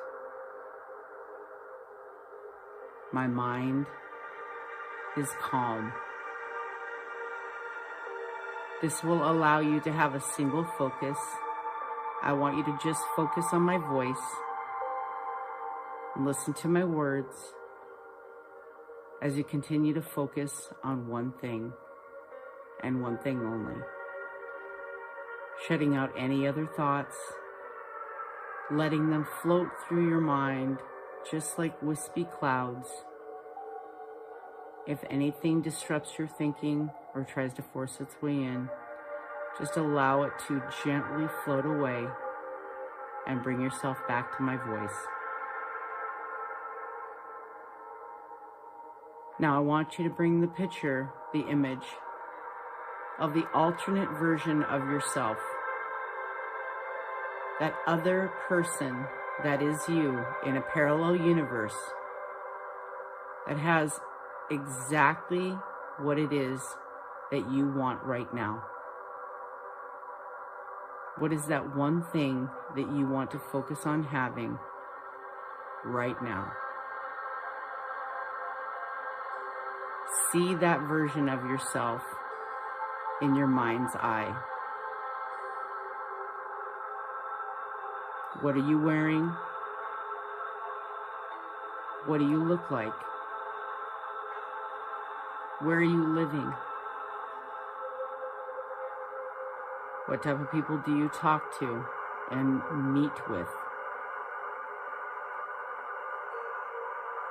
Now I want you to see yourself in a hallway, in a small hallway, and at the end of the hallway there's a door. On the other side of that door is the infinite universe with infinite possibilities and infinite versions of you. You're going to walk down the hallway, and when you come up to the door, don't open the door yet. I will count you down. But when you do open the door, that version of yourself that you just imagined is going to appear on the other side of the door. You're going to jump through the door and immediately meet with that other version of yourself. So when I count to 3, you're going to open the door and jump through. 1, 2, 3. Open the door and jump through.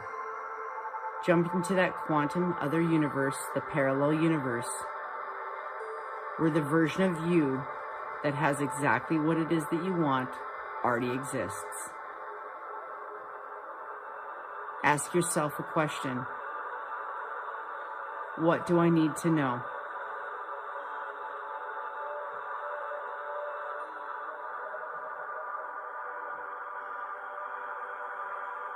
Commit this answer to your memory, whether it's a word or a phrase.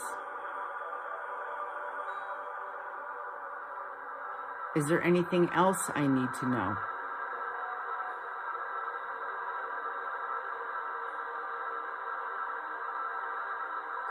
Commit this word or phrase to your memory.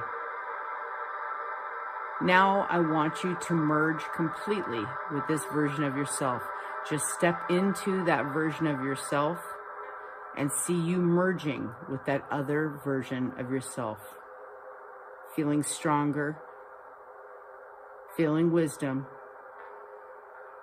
feeling that you have every skill that you need to be that version of yourself.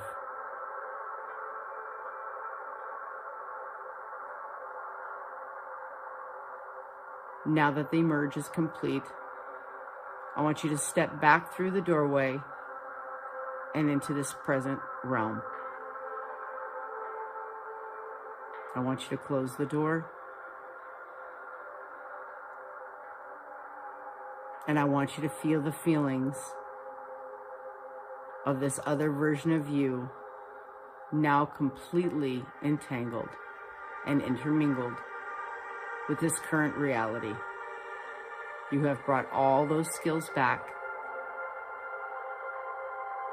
You are feeling stronger and more confident. You have gotten the tips that you need to begin the process of becoming this version of yourself.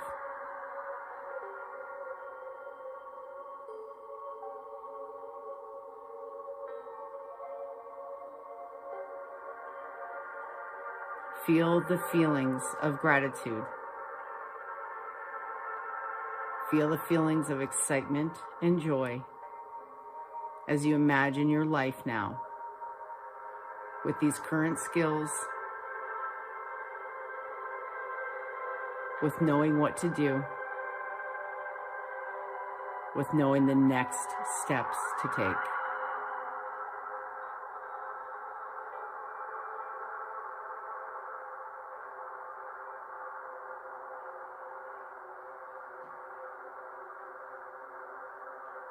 And now,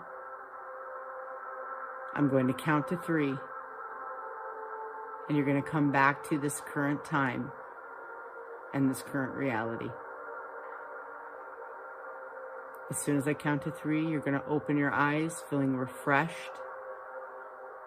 feeling wonderful, and feeling relaxed. 1, 2, 3. Open your eyes, feeling confident, feeling relaxed, feeling wonderful. So I hope you enjoyed that wonderful quantum entanglement about bringing the future version of yourself and integrating with your current reality. This is a meditation for quantum thinking, and it's called quantum jumping. This technique I learned through a wonderful man named Burt Goldman. He's since transitioned out of this realm. and he had over 50 years of incredible experience in quantum jumping, and it is now taught globally in how to merge with the highest version of yourself that has exactly what it is that you already want. And you can practice this meditation anytime that you want. I will do other meditations that include incredible anchoring mechanisms like a bhaga, taking the tip of your tongue and placing it on the roof of your mouth and saying what it is that you want before it happens.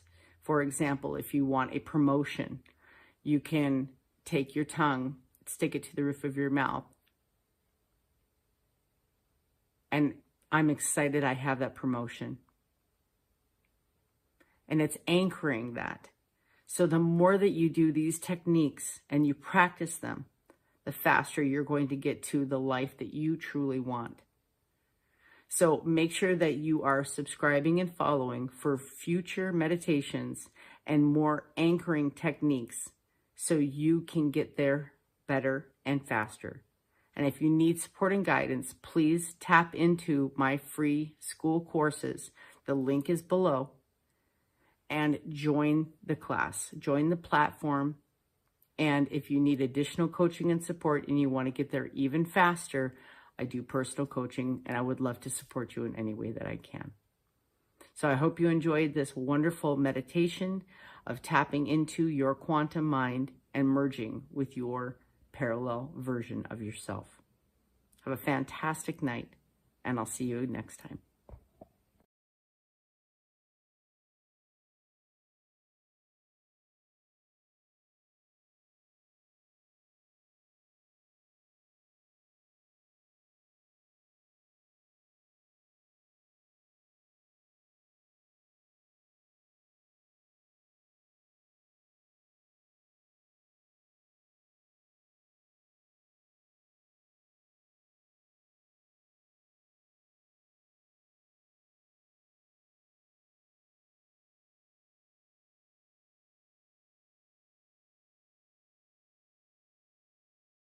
Your quantum mind might sound like something out of a sci-fi movie or maybe even Marvel movies nowadays with the multiverse and everything else that they talk about. But scientists have long had theories, and some of them, they're very close to proving that it looks like there are alternate universes out there. That means there's infinite possibilities for you and your life, because there's parallel versions of you everywhere. And I have this really cool fairy godmother theory where the reason that sometimes you don't feel like you're doing enough in your life, or you see other versions or other ways that your life can be, and you get maybe anxiety, or maybe you get a longing for your life to be a different way, I believe it's because you are telepathically connected to the alternate versions of your life.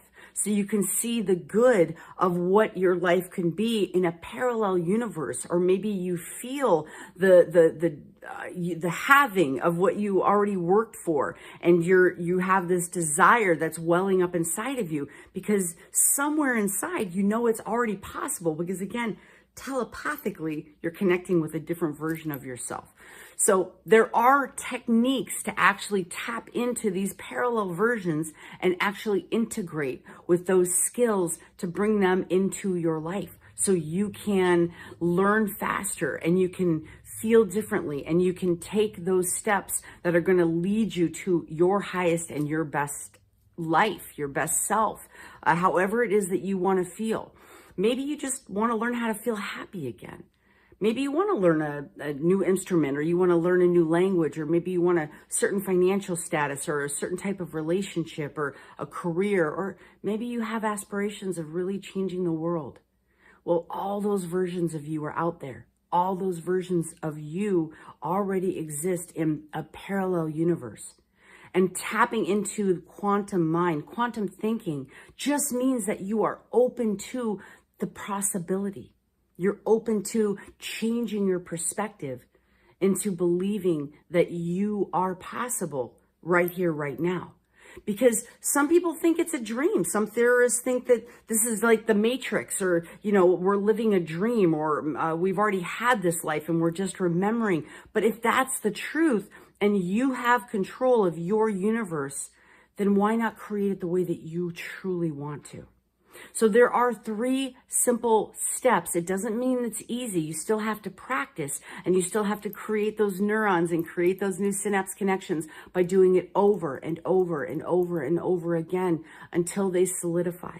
Because you want to release old ways of thinking and old habits. You got to break that old habit of being who you were in order to tap into the new version of yourself. And that does take a little bit of time, and it does take effort. But you're worth it. And the life that you want is worth it. So the 3 simple steps are, first of all, have a very clear vision of the alternate version of you. What is it that you truly want? Now, there might be 100 different things. Maybe there's 10 different things. I don't know what it is for you, but make sure that you're practicing each one individually. Try not to convolute it, because your focus is better the more laser focused that you are. The more that you can work on just one thing at a time. If someone throws 10 balls at you, you're probably not going to catch any. But if someone throws 1 at you, it's highly likely you're going to catch it. So if you can focus on one thing at a time, your opportunity for success is definitely going to increase. So pick one version of yourself that has something that you truly, truly want. Clearly get that vision of that person, you, in that parallel universe. Maybe write it down just in incredible detail. What do you sound like? What are you wearing? Where do you live? What does your appearance look like? What do you change? What is different about you in that parallel universe? How do you act? What actions do you take every day? What kind of words do you speak? What kind of people do you hang around with? So all those things are vitally important. The second step is to learn meditations where you can lower your brain frequency into an alpha brainwave. When you're in a normal day-to-day consciousness, you're working in a beta brainwave. So if you're anxious or worried, or you're getting, really worked up, you're in a high level beta. When you have a normal, like sitting in front of the TV and just kind of vegging out, you've got a low level beta. When you start to fall asleep, and you start having dreams, or you start having daydreams, even when, like, if you ever kind of get lost in thought, maybe, you're sitting at your desk and you're thinking about your future vacation and you're excited and you're daydreaming about it. Or maybe you're thinking about something wonderful that happened in the past. Well, it doesn't have to even be wonderful. But when you are daydreaming, that is that alpha state. You're kind of half awake and half asleep. That is an alpha consciousness, and it's the perfect consciousness in which to start to reprogram your brain. And so you want to do meditations where you can lower your consciousness and you can actually tap into your subconsciousness. And the third step is you want to open the doorway into infinite possibilities. Choose the one version of you and that one possibility of you that is the version that you want to be. And you're going to integrate and you're going to merge with that other version of yourself. And you're going to practice these techniques over and over and over. Now, if you would like an actual meditation on how to do this, make sure that you subscribe and follow me, because in one of my future videos, I'm actually going to walk through this meditation of getting into an alpha brainwave, walking through the hallway. And these are all incredible techniques that were taught by Burt Goldman. He's since transitioned out of this lifetime, but he spent over 50 years, over 5 decades, perfecting these techniques, and they are taught all over the world in quantum jumping, in quantum thought, in quantum brain, quantum thinking.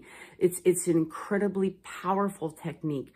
And I love this study. I've been working on these studies for nearly 20 years of personal growth and neuroplasticity, and actually changing your brain waves, changing your consciousness, evolving your brain. And so these techniques are so important for you to stay sharp as your body ages, and to keep your mind active, and also tap into that version of you that you truly want to be. It's super important. So 3 steps. Get clear on that version of yourself, the parallel version of yourself. Do a meditation that takes your brain into an alpha brain state. And 3, tap into that alternate version of yourself by opening the door to that other universe and actually tapping into that parallel version of you that has what you already want. If you need support, if you want faster results, or you want to accelerate your wins, if you need some support, I do coaching as well. You can certainly tap into me, and you can DM here. You can drop a comment down here. You can tap into my social media. You can join my free community on School. There's lots of options and lots of ways to find me. Cat Heart, Fairy Godmother. And make sure that you are getting the support that you truly need. So I'm here for you. I'm going to keep putting free content out. So make sure you subscribe and follow, and I'll see you on the next video.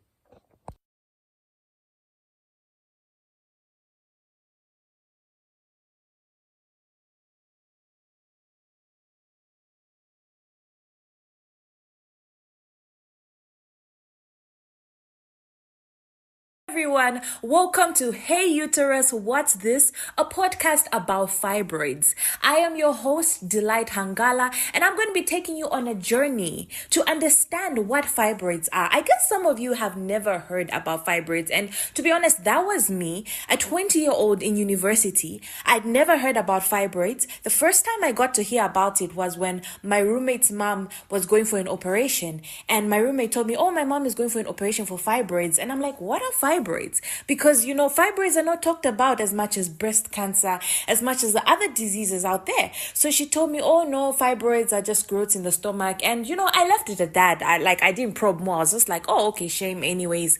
I wish your mom the best in her operation. And that's how I packed fibroids. I didn't know what it was, I didn't know, much information about it.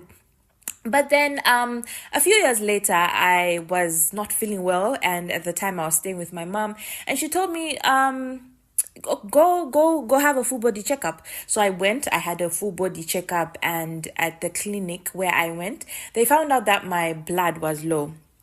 They call it HB. I was learning some of these terminologies for the first time, stuff like HB. So yeah, my HB was low. I can't remember the exact figure, but it was really low. And, they told me, no, go see a gynecologist. So I went to see a gynecologist, and they did a scan. For ladies that have been for a scan, you have to drink your water, have to have enough water in your system. So yeah, I had the scan done, and the doctor told me straight up, yeah, you have fibroids. They're really big, and you should get pregnant in the next year. And I'm like, excuse me, Miss Ma'am, what do you mean get pregnant in the next year? At this point, I'm single. I don't even have a boyfriend. I almost told her, give me a husband, because I need me a husband to get pregnant. I'm a Christian lady. I believe in no sex before marriage. So what are you saying? What do you mean? That was heavy for me. Of course, I went home. I broke the news to my family.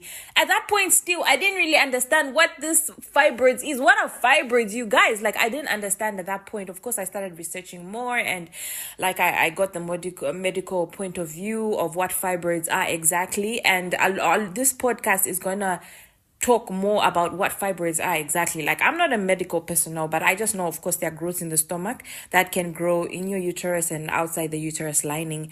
And yeah, this is why I decided to start this podcast, so that we can raise awareness on this issue of fibroids, because I got to find out actually that a lot of women are suffering from fibroids. 1, 2, a lot of women don't know that they have fibroids. 3, the women who have fibroids are quiet about it. It's not being talked about. This issue is not being talked about. And I ask myself, and I wonder why. Is it because it affects fertility? Again, we'll talk about this in the other episodes to come.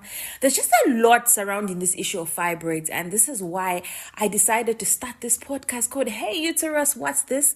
This was just a little introduction from me for you guys to just get to know why I decided to start this podcast and the importance as well. And to all men listening, by any chance, if there's a man listening to this, I'm glad you're listening, because this podcast is for both male and female, because men also need to know about fibroids as well, because men have sisters, men have wives, nieces, that are experiencing this, that go through this. Bosses at work need to know about fibroids, because of course, when you have fibroids, there a lot of your menstruation is heavy, your flow is so heavy. So there's a lot that will be talked about this issue, but basically that's how I found out that I had fibroids. Okay. And since then I've gone for an operation to India. That was by God's grace, by the way, guys. That was a miracle for me to go all the way to India. For those who've been for medical treatment to India, you just know that India is so expensive. Like, people are selling houses out there just to go to India. It's crazy. It's really crazy. So I just thank God for the opportunity and the miracle that happened for me to go to India for my operation, and I am much better. So I just wanted to warm you guys up to this topic of fibroids, and in my next episode I will have a medical personnel who will be able to answer questions about fibroids, because I have questions as well. We'll be able to tell you what side effects you should look forward to for somebody who has fibroids. So I'm excited about this journey. I'm excited to those who've joined this first episode. It's going to be an amazing journey, and I'm looking forward to meeting you guys in the next.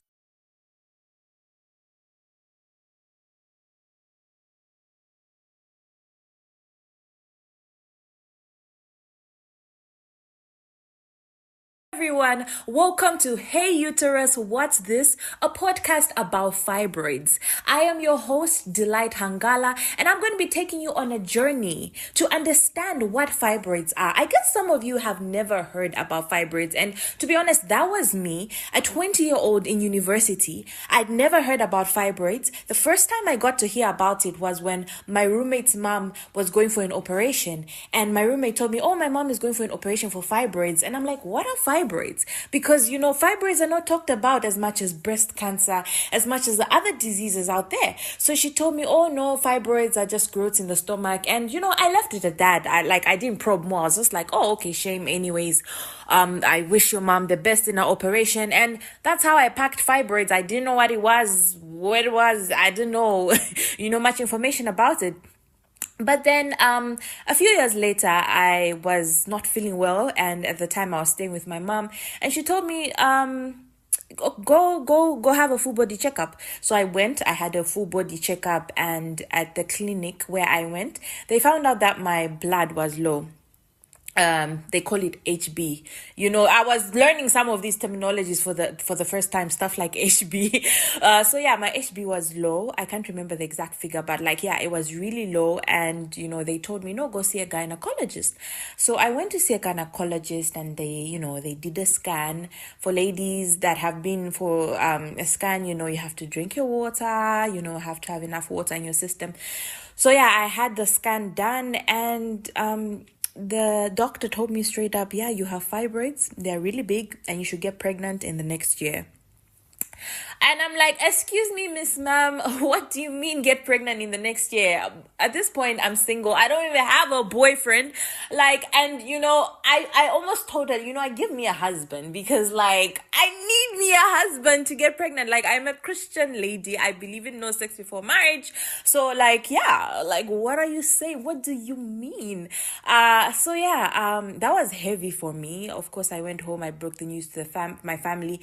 At that point, still, I didn't really understand what this fibroids is. What are fibroids, you guys? I didn't understand at that point. Of course, I started researching more, and I got the medical point of view of what fibroids are exactly. And this podcast is gonna talk more about what fibroids are exactly. I'm not a medical personnel, but I just know, of course, there are growths in the stomach that can grow in your uterus and outside the uterus lining. And yeah, this is why I decided to start this podcast, so that we can raise awareness on this issue of fibroids, because I got to find out actually that a lot of women are suffering from fibroids. 1, 2, a lot of women don't know that they have fibroids. 3, the women who have fibroids are quiet about it. It's not being talked about. This issue is not being talked about. And I ask myself and I wonder why. Is it because it affects fertility? Again, we'll talk about this in the other episodes to come. There's just a lot surrounding this issue of fibroids. And this is why I decided to start this podcast called Hey Uterus, What's This? This was just like a little introduction from me for you guys to just like get to know why I decided to start this podcast and the importance as well. And to all men listening, by any chance, if there's a man listening to this, I'm glad you're listening, because this podcast is for both male and female, because men also need to know about fibroids as well, because men have sisters, men have wives, nieces, that are experiencing this, that go through this. Bosses at work need to know about fibroids, because of course, when you have fibroids, there a lot of your menstruation is heavy, your flow is so heavy. So there's a lot that will be talked about this issue, but basically that's how I found out that I had fibroids. Okay. And since then I've gone for an operation to India. That was by God's grace, by the way, guys. That was a miracle for me to go all the way to India. For those who've been for medical treatment to India, you just know that India is so expensive. Like, people are selling houses out there just to go to India. It's crazy. It's really crazy. So I just thank God for the opportunity and the miracle that happened for me to go to India for my operation, and I am much better. So I just wanted to warm you guys up to this topic of fibroids, and in my next episode I will have a medical personnel who will be able to answer questions about fibroids, because I have questions as well. We'll be able to tell you what side effects you should look forward to for somebody who has fibroids. So I'm excited about this journey. I'm excited to those who've joined this first episode. It's going to be an amazing journey, and I'm looking forward to meeting you guys.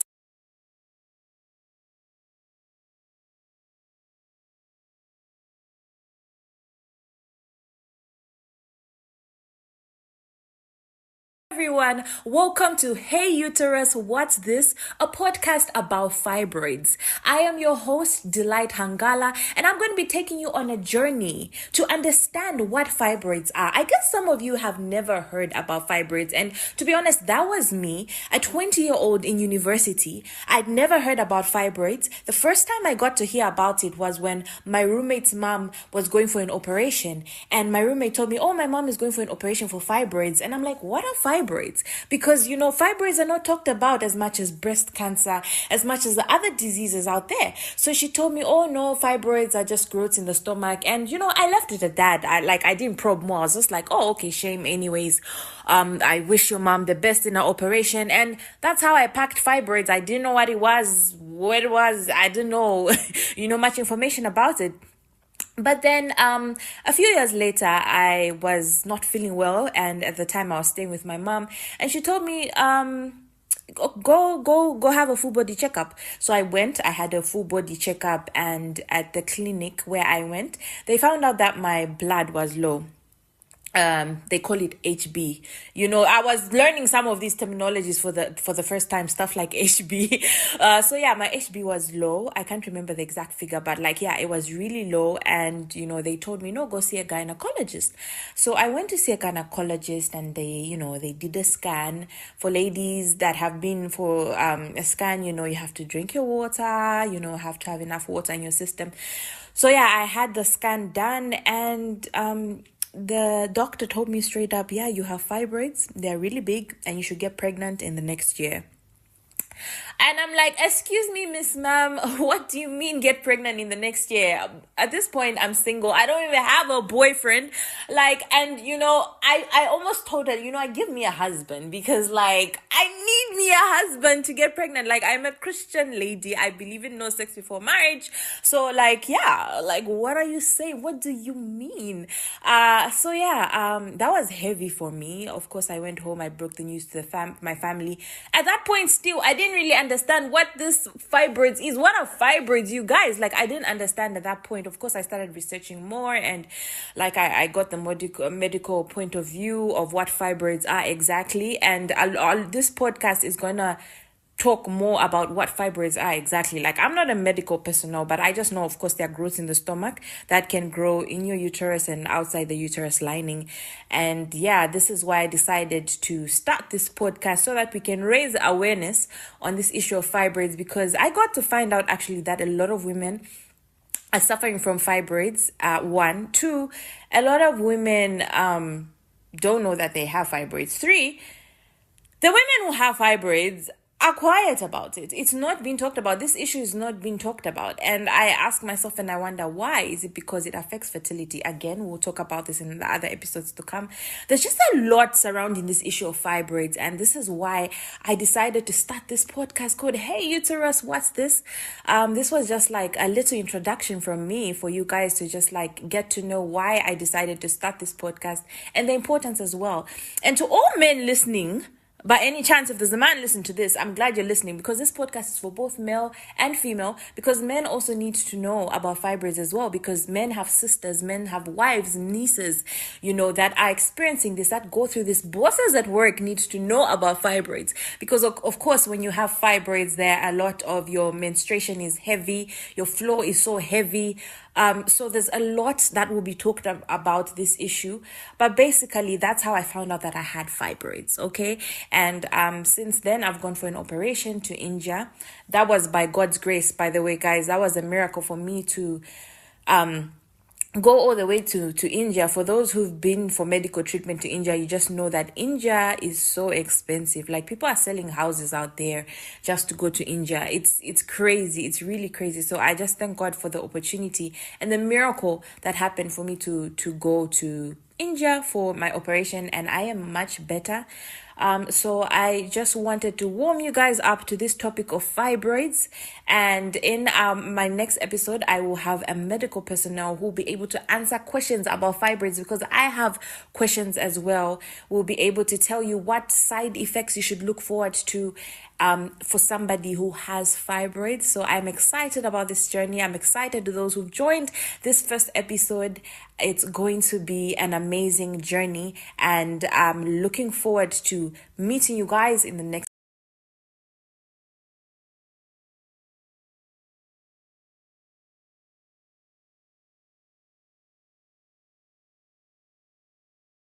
Everyone, welcome to Hey Uterus, What's This? A podcast about fibroids. I am your host, Delight Hangala, and I'm going to be taking you on a journey to understand what fibroids are. I guess some of you have never heard about fibroids, and to be honest, that was me, a 20-year-old in university. I'd never heard about fibroids. The first time I got to hear about it was when my roommate's mom was going for an operation, and my roommate told me, oh, my mom is going for an operation for fibroids. And I'm like, what are fibroids? Because fibroids are not talked about as much as breast cancer, as much as the other diseases out there. So she told me, oh no, fibroids are just growths in the stomach. And I left it at that. I didn't probe more. I was just like, oh, okay, shame anyways. I wish your mom the best in her operation. And that's how I packed fibroids. I didn't know what it was, I didn't know much information about it. But then a few years later, I was not feeling well, and at the time I was staying with my mom, and she told me, go have a full body checkup. So I went. I had a full body checkup, and at the clinic where I went, they found out that my blood was low. They call it HB. I was learning some of these terminologies for the first time, stuff like HB. So yeah, my HB was low. I can't remember the exact figure, but it was really low. And, they told me, no, go see a gynecologist. So I went to see a gynecologist, and they did a scan. For ladies that have been for a scan, you have to drink your water, have to have enough water in your system. So yeah, I had the scan done, and the doctor told me straight up, yeah, you have fibroids. They're really big, and you should get pregnant in the next year. And I'm like, excuse me, Miss Ma'am, what do you mean get pregnant in the next year? At this point, I'm single. I don't even have a boyfriend. I almost told her, give me a husband, because I need me a husband to get pregnant. I'm a Christian lady. I believe in no sex before marriage. So what are you saying? What do you mean? That was heavy for me. Of course, I went home. I broke the news to my family. At that point, still, I didn't didn't really understand what this fibroids is. What are fibroids, you guys? Like, I didn't understand at that point. Of course, I started researching more, and like I got the medical point of view of what fibroids are exactly. And this podcast is gonna talk more about what fibroids are exactly. Like, I'm not a medical personnel, but I just know, of course, there are growths in the stomach that can grow in your uterus and outside the uterus lining. And yeah, this is why I decided to start this podcast, so that we can raise awareness on this issue of fibroids, because I got to find out actually that a lot of women are suffering from fibroids. One, two, a lot of women don't know that they have fibroids. Three, the women who have fibroids are quiet about it. It's not being talked about. This issue is not being talked about. And I ask myself and I wonder, why? Is it because it affects fertility? Again, we'll talk about this in the other episodes to come. There's just a lot surrounding this issue of fibroids. And this is why I decided to start this podcast called Hey Uterus, What's This? This was just like a little introduction from me for you guys to just like get to know why I decided to start this podcast and the importance as well. And to all men listening, by any chance, if there's a man listening to this, I'm glad you're listening, because this podcast is for both male and female, because men also need to know about fibroids as well, because men have sisters, men have wives, nieces, that are experiencing this, that go through this. Bosses at work need to know about fibroids, because of course, when you have fibroids, there a lot of your menstruation is heavy, your flow is so heavy. So there's a lot that will be talked about this issue, but basically that's how I found out that I had fibroids. Okay. And since then I've gone for an operation to India. That was by God's grace, by the way, guys. That was a miracle for me to go all the way to India. For those who've been for medical treatment to India, you just know that India is so expensive. Like, people are selling houses out there just to go to India. It's crazy. It's really crazy. So I just thank God for the opportunity and the miracle that happened for me to go to India for my operation, and I am much better. So I just wanted to warm you guys up to this topic of fibroids, and in my next episode I will have a medical personnel who will be able to answer questions about fibroids, because I have questions as well. We'll be able to tell you what side effects you should look forward to for somebody who has fibroids. So I'm excited about this journey. I'm excited to those who've joined this first episode. It's going to be an amazing journey, and I'm looking forward to meeting you guys in the next.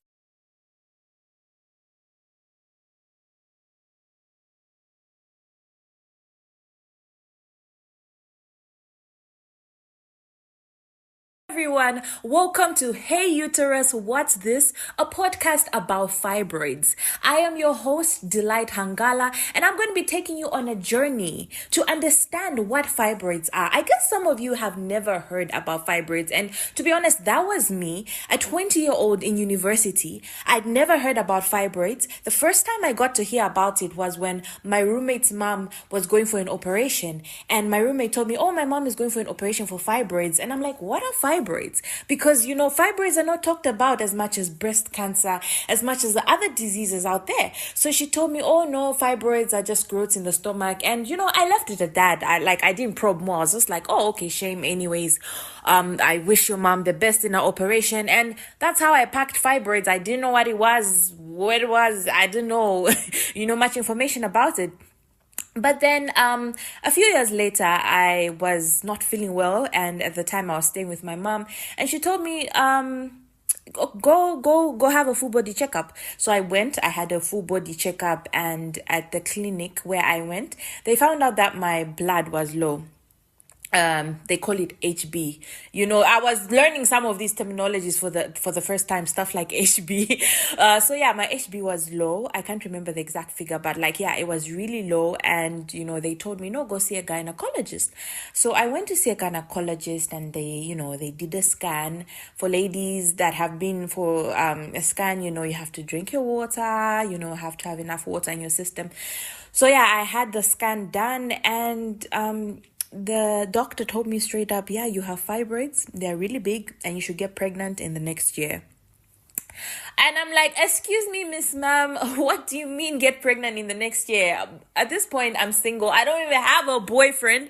Like, and I almost told her, give me a husband because like, I need me a husband to get pregnant. Like, I'm a Christian lady. I believe in no sex before marriage. So like, yeah, like, what are you saying? What do you mean? That was heavy for me. Of course, I went home. I broke the news to my family. At that point, still, I didn't really understand what this fibroids is. What are fibroids, you guys? Like, I didn't understand at that point. Of course, I started researching more, and like, I got the medical point of view of what fibroids are exactly. And this podcast is gonna talk more about what fibroids are exactly. Like, I'm not a medical personnel, but I just know, of course, there are growths in the stomach that can grow in your uterus and outside the uterus lining. And yeah, this is why I decided to start this podcast so that we can raise awareness on this issue of fibroids, because I got to find out actually that a lot of women are suffering from fibroids. One, two, a lot of women don't know that they have fibroids. Three, the women who have fibroids are quiet about it. It's not being talked about. This issue is not being talked about. And I ask myself and I wonder why. Is it because it affects fertility? Again, we'll talk about this in the other episodes to come.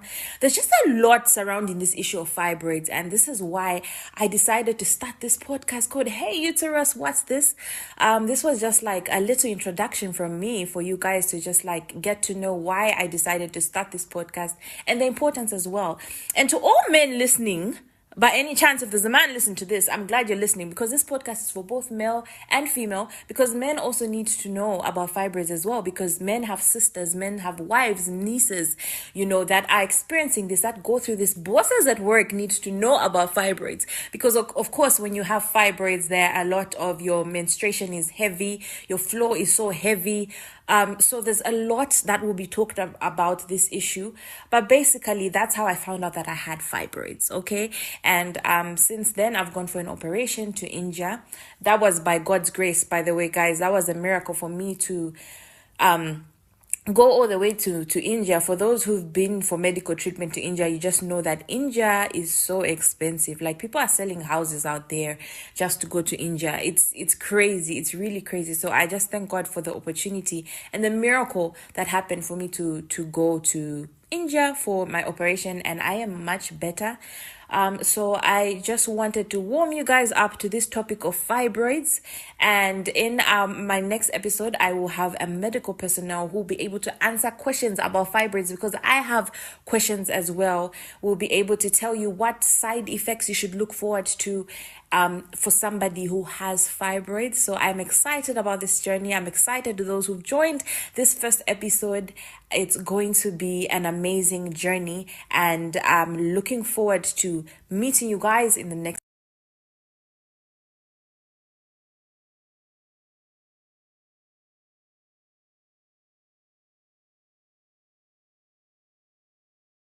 Everyone, welcome to Hey Uterus, What's This? A podcast about fibroids. I am your host, Delight Hangala, and I'm going to be taking you on a journey to understand what fibroids are. I guess some of you have never heard about fibroids, and to be honest, that was me, a 20-year-old in university. I'd never heard about fibroids. The first time I got to hear about it was when my roommate's mom was going for an operation, and my roommate told me, oh, my mom is going for an operation for fibroids. And I'm like, what are fibroids?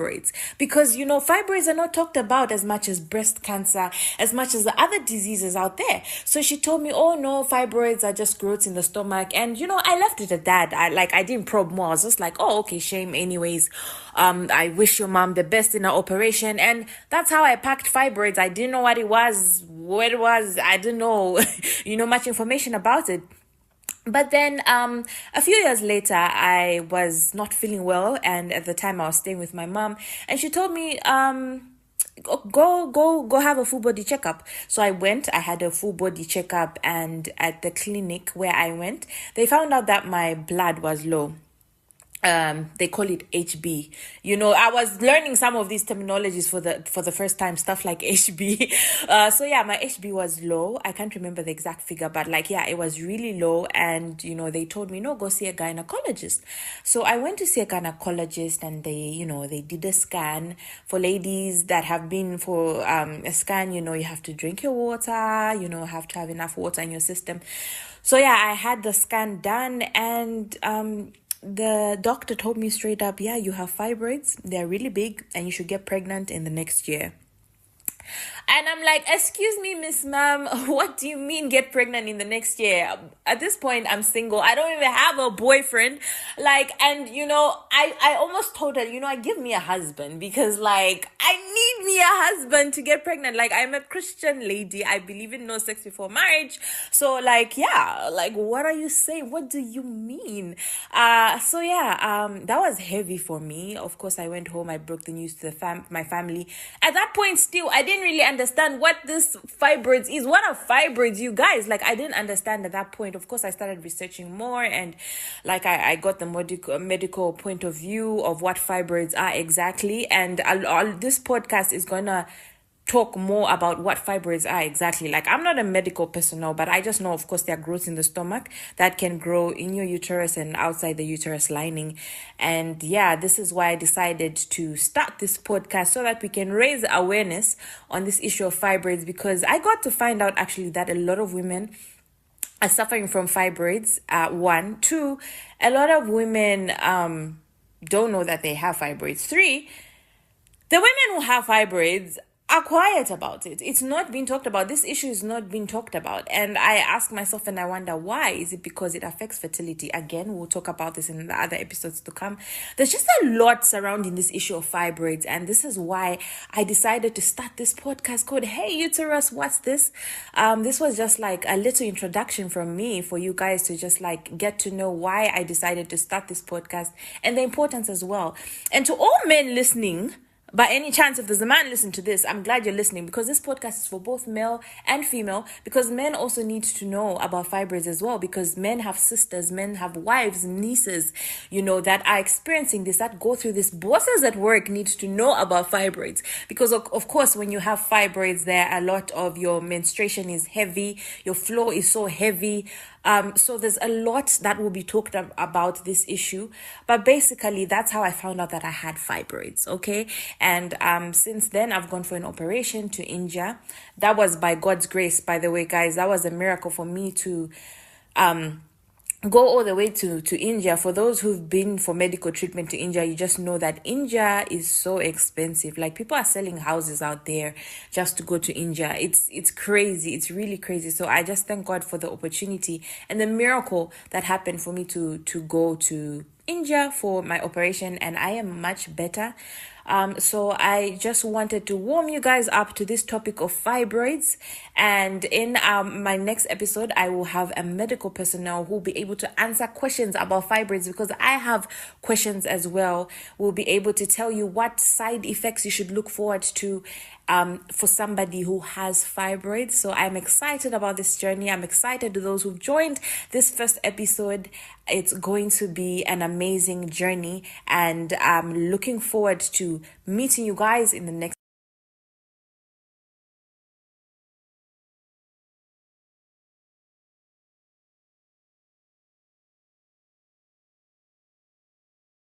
Everyone, welcome to Hey Uterus, What's This? A podcast about fibroids. I am your host, Delight Hangala, and I'm going to be taking you on a journey to understand what fibroids are. I guess some of you have never heard about fibroids, and to be honest, that was me, a 20-year-old in university. I'd never heard about fibroids. The first time I got to hear about it was when my roommate's mom was going for an operation, and my roommate told me, oh, my mom is going for an operation for fibroids, and I'm like, what are fibroids? Because fibroids are not talked about as much as breast cancer, as much as the other diseases out there. So she told me, oh no, fibroids are just growths in the stomach. And I left it at that. I didn't probe more. I was just like, oh, okay, shame anyways. I wish your mom the best in her operation. And that's how I packed fibroids. I didn't know what it was, I didn't know much information about it. But then a few years later, I was not feeling well, and at the time I was staying with my mom, and she told me go have a full body checkup. So I went. I had a full body checkup, and at the clinic where I went, they found out that my blood was low. They call it HB. I was learning some of these terminologies for the first time, stuff like HB. So yeah, my HB was low. I can't remember the exact figure, but it was really low. And they told me, no, go see a gynecologist. So I went to see a gynecologist, and they did a scan. For ladies that have been for a scan, you have to drink your water, have to have enough water in your system. So yeah, I had the scan done, and the doctor told me straight up, yeah, you have fibroids. They're really big, and you should get pregnant in the next year. And I'm like, excuse me, Miss Ma'am, what do you mean get pregnant in the next year? At this point, I'm single. I don't even have a boyfriend. I almost told her, give me a husband, because I need me a husband to get pregnant. I'm a Christian lady. I believe in no sex before marriage. So what are you saying? What do you mean? That was heavy for me. Of course, I went home. I broke the news to my family. At that point, still, I didn't really understand what this fibroids is. What are fibroids, you guys? I didn't understand at that point. Of course, I started researching more, and I got the medical point of view of what fibroids are exactly. And this podcast is gonna talk more about what fibroids are exactly. I'm not a medical personnel, but I just know, of course, there are growths in the stomach that can grow in your uterus and outside the uterus lining. And yeah, this is why I decided to start this podcast, so that we can raise awareness on this issue of fibroids, because I got to find out actually that a lot of women are suffering from fibroids. One, two, a lot of women don't know that they have fibroids. Three, the women who have fibroids are quiet about it. It's not being talked about. This issue is not being talked about. And I ask myself, and I wonder, why? Is it because it affects fertility? Again, we'll talk about this in the other episodes to come. There's just a lot surrounding this issue of fibroids. And this is why I decided to start this podcast called Hey Uterus, What's This? This was just a little introduction from me for you guys to just get to know why I decided to start this podcast and the importance as well. And to all men listening, by any chance, if there's a man listening to this, I'm glad you're listening, because this podcast is for both male and female, because men also need to know about fibroids as well, because men have sisters, men have wives, nieces, that are experiencing this, that go through this. Bosses at work need to know about fibroids, because of course, when you have fibroids, there a lot of your menstruation is heavy, your flow is so heavy. So there's a lot that will be talked about this issue, but basically that's how I found out that I had fibroids. Okay. And since then I've gone for an operation to India. That was by God's grace, by the way, guys. That was a miracle for me to go all the way to India. For those who've been for medical treatment to India, you just know that India is so expensive. People are selling houses out there just to go to India. It's crazy. It's really crazy. So I just thank God for the opportunity and the miracle that happened for me to go to India for my operation, and I am much better.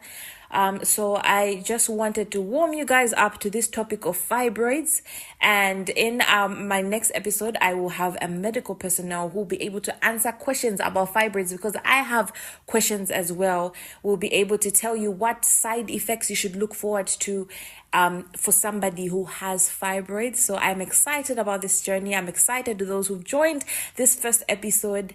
It's going to be an amazing journey, and I'm looking forward to meeting you guys in the next.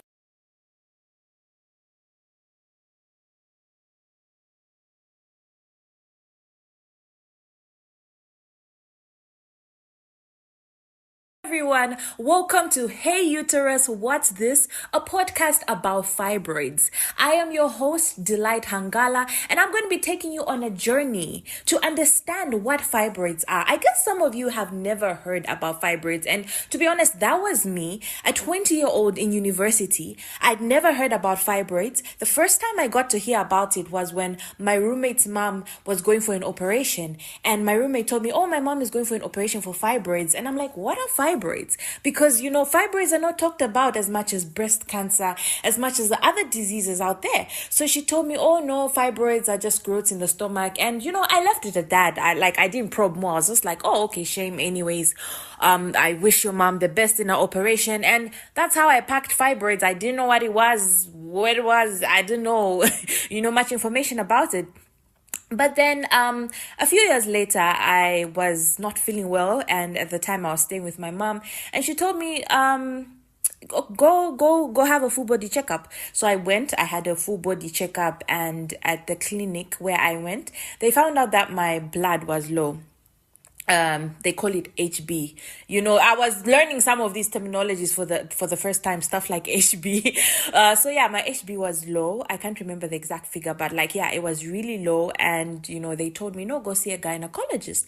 So I went to see a gynecologist, and they did a scan. For ladies that have been for a scan, you have to drink your water, have to have enough water in your system. So yeah, I had the scan done, and the doctor told me straight up, yeah, you have fibroids. They're really big, and you should get pregnant in the next year. And I'm like, excuse me, Miss Ma'am, what do you mean get pregnant in the next year? At this point, I'm single. I don't even have a boyfriend. I almost told her, give me a husband, because I need me a husband to get pregnant. I'm a Christian lady. I believe in no sex before marriage. So what are you saying? What do you mean? That was heavy for me. Of course, I went home. I broke the news to my family. At that point, still, I didn't really understand what this fibroids is. What are fibroids, you guys? I didn't understand at that point. Of course, I started researching more, and I got the medical point of view of what fibroids are exactly. And this podcast is gonna talk more about what fibroids are exactly. I'm not a medical personnel, but I just know, of course, there are growths in the stomach that can grow in your uterus and outside the uterus lining. And yeah, this is why I decided to start this podcast, so that we can raise awareness on this issue of fibroids, because I got to find out actually that a lot of women are suffering from fibroids. 1, 2, a lot of women don't know that they have fibroids. 3, the women who have fibroids are quiet about it. It's not being talked about. This issue is not being talked about. And I ask myself, and I wonder why. Is it because it affects fertility? Again, we'll talk about this in the other episodes to come. There's just a lot surrounding this issue of fibroids. And this is why I decided to start this podcast called Hey Uterus, What's This? This was just a little introduction from me for you guys to just get to know why I decided to start this podcast and the importance as well. And to all men listening, by any chance, if there's a man listening to this, I'm glad you're listening, because this podcast is for both male and female, because men also need to know about fibroids as well, because men have sisters, men have wives, nieces, that are experiencing this, that go through this. Bosses at work need to know about fibroids, because of course, when you have fibroids, there a lot of your menstruation is heavy, your flow is so heavy. So there's a lot that will be talked about this issue, but basically that's how I found out that I had fibroids. Okay. And since then I've gone for an operation to India. That was by God's grace, by the way, guys. That was a miracle for me to go all the way to India. For those who've been for medical treatment to India, you just know that India is so expensive. People are selling houses out there just to go to India. It's crazy. It's really crazy. So I just thank God for the opportunity and the miracle that happened for me to go to India for my operation, and I am much better. So I just wanted to warm you guys up to this topic of fibroids. And in my next episode, I will have a medical personnel who will be able to answer questions about fibroids, because I have questions as well. We'll be able to tell you what side effects you should look forward to for somebody who has fibroids. So I'm excited about this journey. I'm excited to those who've joined this first episode. It's going to be an amazing journey, and I'm looking forward to meeting you guys in the next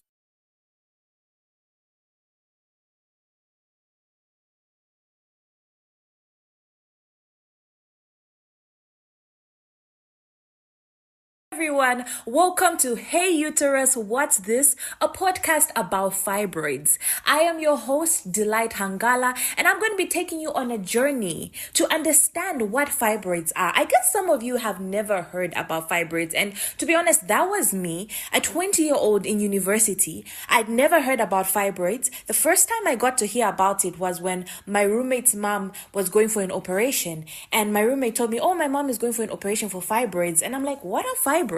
Because, you know, fibroids are not talked about as much as breast cancer, as much as the other diseases out there. So she told me, oh no, fibroids are just growths in the stomach. And, you know, I left it at that. I didn't probe more. I was just like, oh, okay, shame anyways.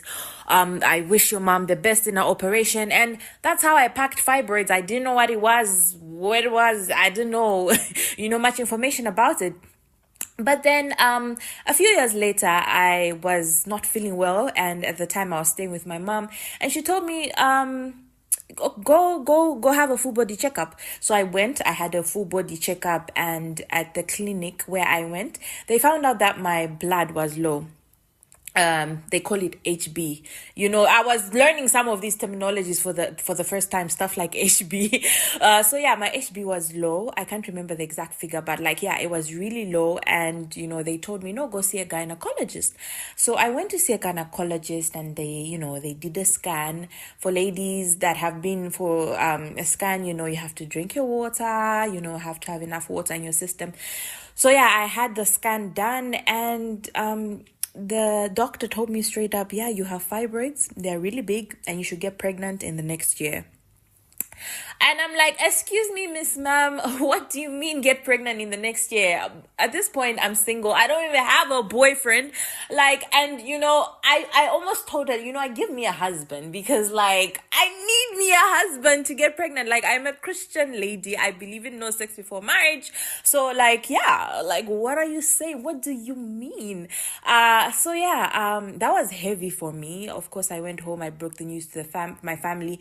At that point, still, I didn't really understand what this fibroids is. What are fibroids, you guys? I didn't understand at that point. Of course, I started researching more, and I got the medical point of view of what fibroids are exactly. And this podcast is gonna talk more about what fibroids are exactly. I'm not a medical personnel, but I just know, of course, there are growths in the stomach that can grow in your uterus and outside the uterus lining. And yeah, this is why I decided to start this podcast, so that we can raise awareness on this issue of fibroids, because I got to find out actually that a lot of women are suffering from fibroids. 1, 2, a lot of women don't know that they have fibroids. 3, the women who have fibroids are quiet about it. It's not being talked about. This issue is not being talked about. And I ask myself, and I wonder, why? Is it because it affects fertility? Again, we'll talk about this in the other episodes to come. There's just a lot surrounding this issue of fibroids. And this is why I decided to start this podcast called Hey Uterus, What's This? This was just a little introduction from me for you guys to just get to know why I decided to start this podcast and the importance as well. And to all men listening, by any chance, if there's a man listening to this, I'm glad you're listening, because this podcast is for both male and female, because men also need to know about fibroids as well, because men have sisters, men have wives, nieces, that are experiencing this, that go through this. Bosses at work need to know about fibroids, because of course, when you have fibroids, there a lot of your menstruation is heavy, your flow is so heavy. So there's a lot that will be talked about this issue, but basically that's how I found out that I had fibroids. Okay. And since then I've gone for an operation to India. That was by God's grace, by the way, guys. That was a miracle for me to go all the way to India. For those who've been for medical treatment to India, you just know that India is so expensive. People are selling houses out there just to go to India. It's crazy. It's really crazy. So I just thank God for the opportunity and the miracle that happened for me to go to India for my operation, and I am much better. So I just wanted to warm you guys up to this topic of fibroids, and in my next episode I will have a medical personnel who will be able to answer questions about fibroids, because I have questions as well. We'll be able to tell you what side effects you should look forward to for somebody who has fibroids. So I'm excited about this journey. I'm excited to those who've joined this first episode. It's going to be an amazing journey, and I'm looking forward to to meeting you guys in the next.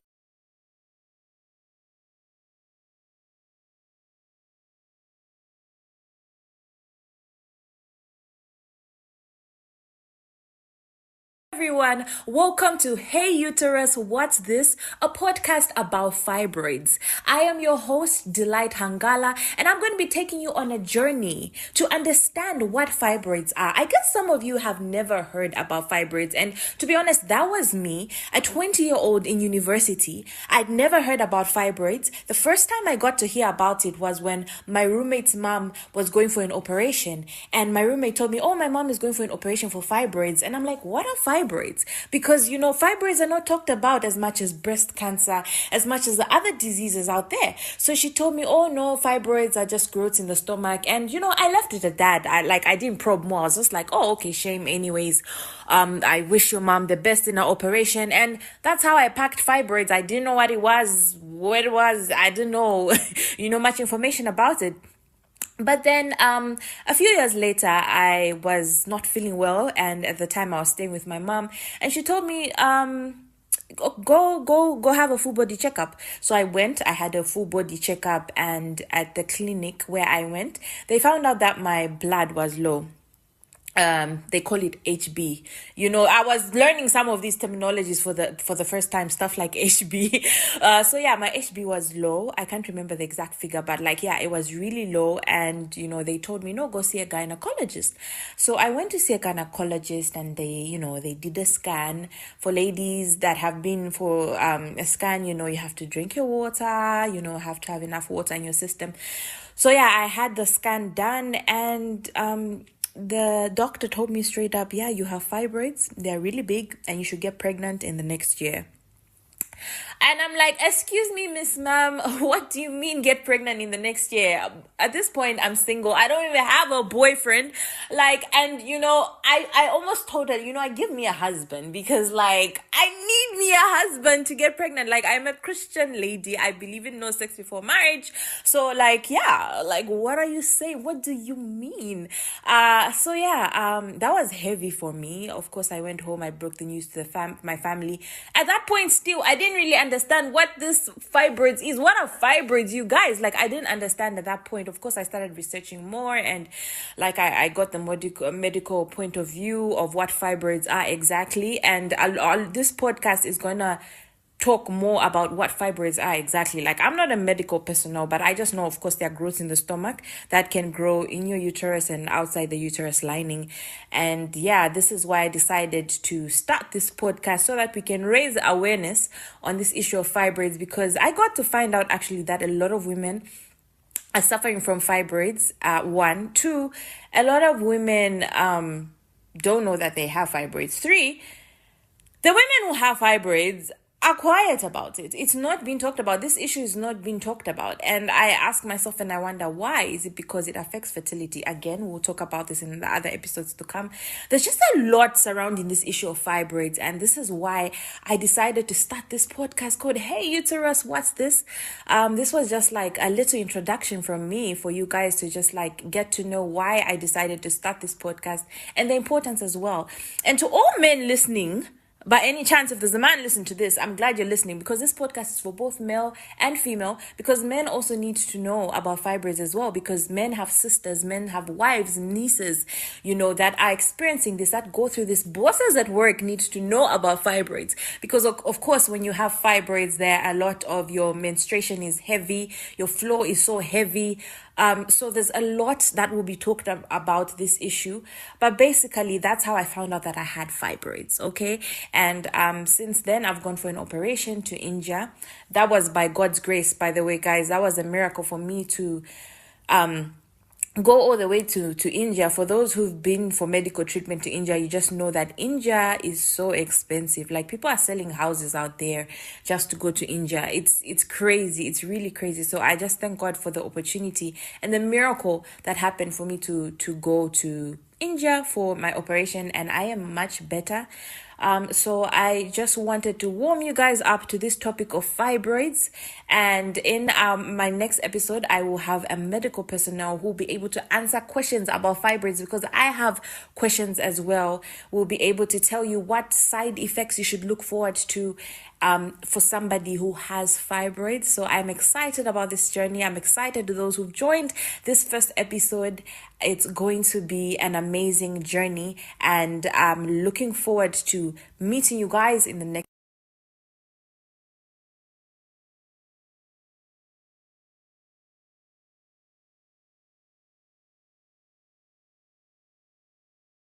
Everyone, welcome to Hey Uterus, What's This? A podcast about fibroids. I am your host, Delight Hangala, and I'm going to be taking you on a journey to understand what fibroids are. I guess some of you have never heard about fibroids, and to be honest, that was me, a 20-year-old in university. I'd never heard about fibroids. The first time I got to hear about it was when my roommate's mom was going for an operation, and my roommate told me, oh, my mom is going for an operation for fibroids, and I'm like, what are fibroids? Because, fibroids are not talked about as much as breast cancer, as much as the other diseases out there. So she told me, oh no, fibroids are just growths in the stomach. And, I left it at that. I didn't probe more. I was just like, oh, okay, shame anyways. I wish your mom the best in her operation. And that's how I packed fibroids. I didn't know what it was, what it was. I didn't know, much information about it. But then a few years later, I was not feeling well, and at the time I was staying with my mom, and she told me, go have a full body checkup. So I went. I had a full body checkup, and at the clinic where I went, they found out that my blood was low. They call it HB. I was learning some of these terminologies for the first time, stuff like HB. So yeah, my HB was low. I can't remember the exact figure, but it was really low. And, they told me, no, go see a gynecologist. So I went to see a gynecologist, and they did a scan. For ladies that have been for a scan, you have to drink your water, have to have enough water in your system. So yeah, I had the scan done, and the doctor told me straight up, yeah, you have fibroids. They're really big, and you should get pregnant in the next year. And I'm like, excuse me, Miss Ma'am, what do you mean get pregnant in the next year? At this point, I'm single. I don't even have a boyfriend. I almost told her, give me a husband, because I need me a husband to get pregnant. I'm a Christian lady. I believe in no sex before marriage. So what are you saying? What do you mean? That was heavy for me. Of course, I went home. I broke the news to my family. At that point, still, I didn't really understand what this fibroids is. What are fibroids, you guys? I didn't understand at that point. Of course, I started researching more, and I got the medical point of view of what fibroids are exactly. And this podcast is gonna talk more about what fibroids are exactly. I'm not a medical personnel, but I just know, of course, there are growths in the stomach that can grow in your uterus and outside the uterus lining. And yeah, this is why I decided to start this podcast, so that we can raise awareness on this issue of fibroids, because I got to find out actually that a lot of women are suffering from fibroids. 1, 2, a lot of women don't know that they have fibroids. 3, the women who have fibroids are quiet about it. It's not being talked about. This issue is not being talked about. And I ask myself, and I wonder why. Is it because it affects fertility? Again, we'll talk about this in the other episodes to come. There's just a lot surrounding this issue of fibroids. And this is why I decided to start this podcast called Hey Uterus, What's This? This was just a little introduction from me for you guys to just get to know why I decided to start this podcast and the importance as well.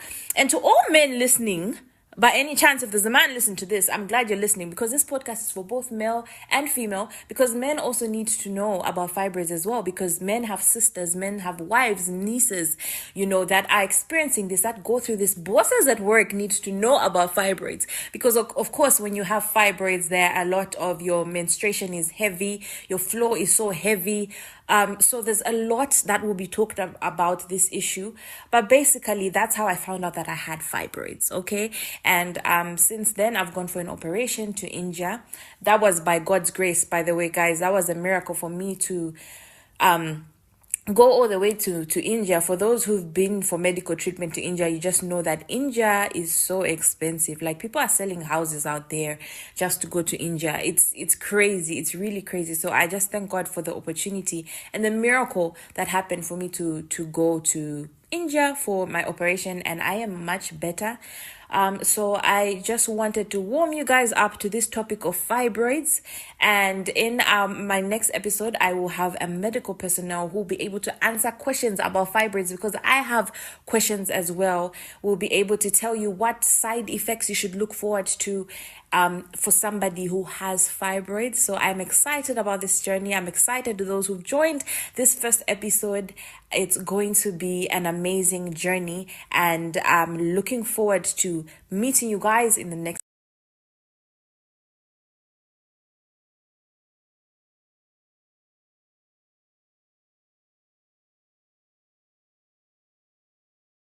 Everyone, welcome to Hey Uterus, What's This? A podcast about fibroids. I am your host, Delight Hangala, and I'm going to be taking you on a journey to understand what fibroids are. I guess some of you have never heard about fibroids, and to be honest, that was me, a 20-year-old in university. I'd never heard about fibroids. The first time I got to hear about it was when my roommate's mom was going for an operation, and my roommate told me, oh, my mom is going for an operation for fibroids. And I'm like, what are fibroids?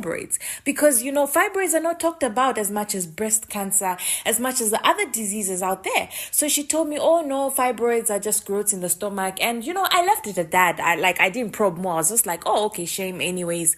I wish your mom the best in her operation. And that's how I packed fibroids. I didn't know what it was, I didn't know, much information about it. But then a few years later, I was not feeling well, and at the time I was staying with my mom, and she told me, go have a full body checkup. So I went. I had a full body checkup, and at the clinic where I went, they found out that my blood was low. They call it HB. I was learning some of these terminologies for the first time, stuff like HB. So yeah, my HB was low. I can't remember the exact figure, but it was really low. And, they told me, no, go see a gynecologist. So I went to see a gynecologist, and they did a scan. For ladies that have been for a scan, you have to drink your water, have to have enough water in your system. So yeah, I had the scan done, and the doctor told me straight up, yeah, you have fibroids. They're really big, and you should get pregnant in the next year.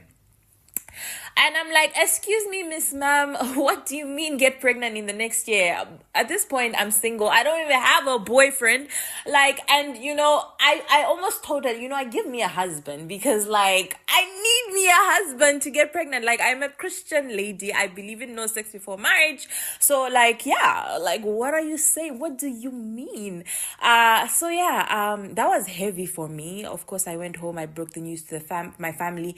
At that point, still, I didn't really understand what this fibroids is. What are fibroids, you guys? I didn't understand at that point. Of course, I started researching more, and I got the medical point of view of what fibroids are exactly. And this podcast is gonna talk more about what fibroids are exactly. I'm not a medical personnel, but I just know, of course, there are growths in the stomach that can grow in your uterus and outside the uterus lining. And yeah, this is why I decided to start this podcast, so that we can raise awareness on this issue of fibroids, because I got to find out actually that a lot of women are suffering from fibroids. 1, 2, a lot of women don't know that they have fibroids. 3, the women who have fibroids are quiet about it. It's not being talked about. This issue is not being talked about. And I ask myself, and I wonder why. Is it because it affects fertility? Again, we'll talk about this in the other episodes to come. There's just a lot surrounding this issue of fibroids. And this is why I decided to start this podcast called Hey Uterus, What's This? This was just a little introduction from me for you guys to just get to know why I decided to start this podcast and the importance as well. And to all men listening, by any chance, if there's a man listening to this, I'm glad you're listening, because this podcast is for both male and female, because men also need to know about fibroids as well, because men have sisters, men have wives, nieces, that are experiencing this, that go through this. Bosses at work need to know about fibroids, because of course, when you have fibroids, there a lot of your menstruation is heavy, your flow is so heavy. So there's a lot that will be talked about this issue, but basically that's how I found out that I had fibroids. Okay, and since then I've gone for an operation to India. That was by God's grace, by the way, guys. That was a miracle for me to go all the way to India. For those who've been for medical treatment to India, you just know that India is so expensive. Like, people are selling houses out there just to go to India. It's crazy. It's really crazy. So I just thank God for the opportunity and the miracle that happened for me to go to India for my operation, and I am much better. So I just wanted to warm you guys up to this topic of fibroids, and in my next episode I will have a medical personnel who will be able to answer questions about fibroids, because I have questions as well. We'll be able to tell you what side effects you should look forward to for somebody who has fibroids. So I'm excited about this journey. I'm excited to those who've joined this first episode. It's going to be an amazing journey, and I'm looking forward to meeting you guys in the next.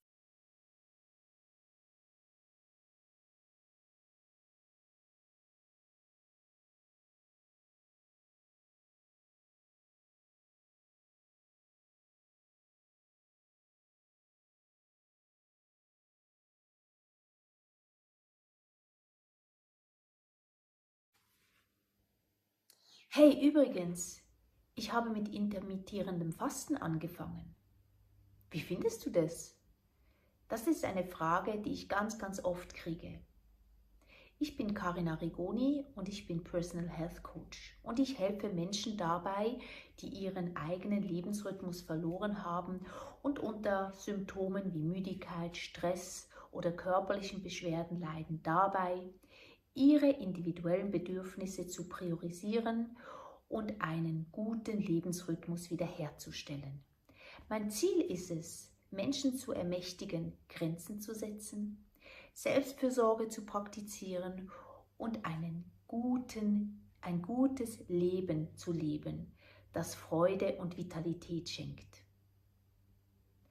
Das Thema intermittierendes Fasten, das begleitet mich schon ganz lange. Und die Frage kriege ich immer wieder gestellt, wie ich denn das finde. Ich möchte vorweg sagen, dass das meine eigene Meinung ist und dass das keine ärztliche Empfehlung ist, die ich hier abgebe. Aber intermittierendes Fasten wird nicht nur bei mir, sondern auch im Netz, allgemein in der Gesellschaft sehr kontrovers besprochen. Und deswegen würde ich gerne eine Episode heute zu diesem Thema machen. Was heißt intermittierendes Fasten? Intermittieren, das Wort heißt, immer wieder Pausen zu machen. Also nicht etwas, was dauernd ist, sondern immer mit Unterbrechungen sozusagen. Also das heißt, man könnte sagen, Fasten unterbrechen, oder im heutigen Volksmund ist es so, dass man das Essen unterbricht. Es gibt verschiedene Arten von intermittierendem Fasten. Eine Art ist das 2-Tages-Fasten. Das heißt, ich faste 2 Tage und dann esse ich wieder 5 Tage normal. Oder das 1-1-0. Das heißt, ich faste einen Tag und ich esse einen Tag und dann fängt das wieder von vorne an. Das populärste, was man kennt, ist das 16-8-Fasten, also das intermittierende Fasten. Das heißt, ich faste, ich esse nichts während 16 Stunden und ich esse während 8 Stunden. 16 plus 8 sind 24, dann haben wir wieder einen ganzen Tag. So, und jetzt ist die Frage, wo kommt das überhaupt her? Wieso wollen plötzlich alle das intermittierende Fasten machen? Wenn wir nicht mal so weit zurückgehen, dann werden wir uns bewusst, dass wir das früher eigentlich gemacht haben. Das heißt, wir haben morgens gegessen, manchmal früh um 6, um 5 sogar, die Bauern, die Handwerker, die früh aufstehen mussten. Und man hat ein gutes Frühstück gegessen, man hat Mittag gegessen um 12 und dann relativ früh zu Abend gegessen, um 17, 18 Uhr, weil da wurde es meist dunkel. Und als es noch keine Elektrizität gab, also noch kein elektrisches Licht, dann ist man dann bald nach Dunkelheit ist man dann auch ins Bett gegangen. Und wenn man da rechnet, von 6 bis morgens um 6, dann haben wir 12 Stunden, wo wir nichts gegessen haben. Wir kennen alle noch den Spruch, iss am Morgen wie ein Kaiser, am Mittag wie ein Fürst und am Abend wie ein Bettler.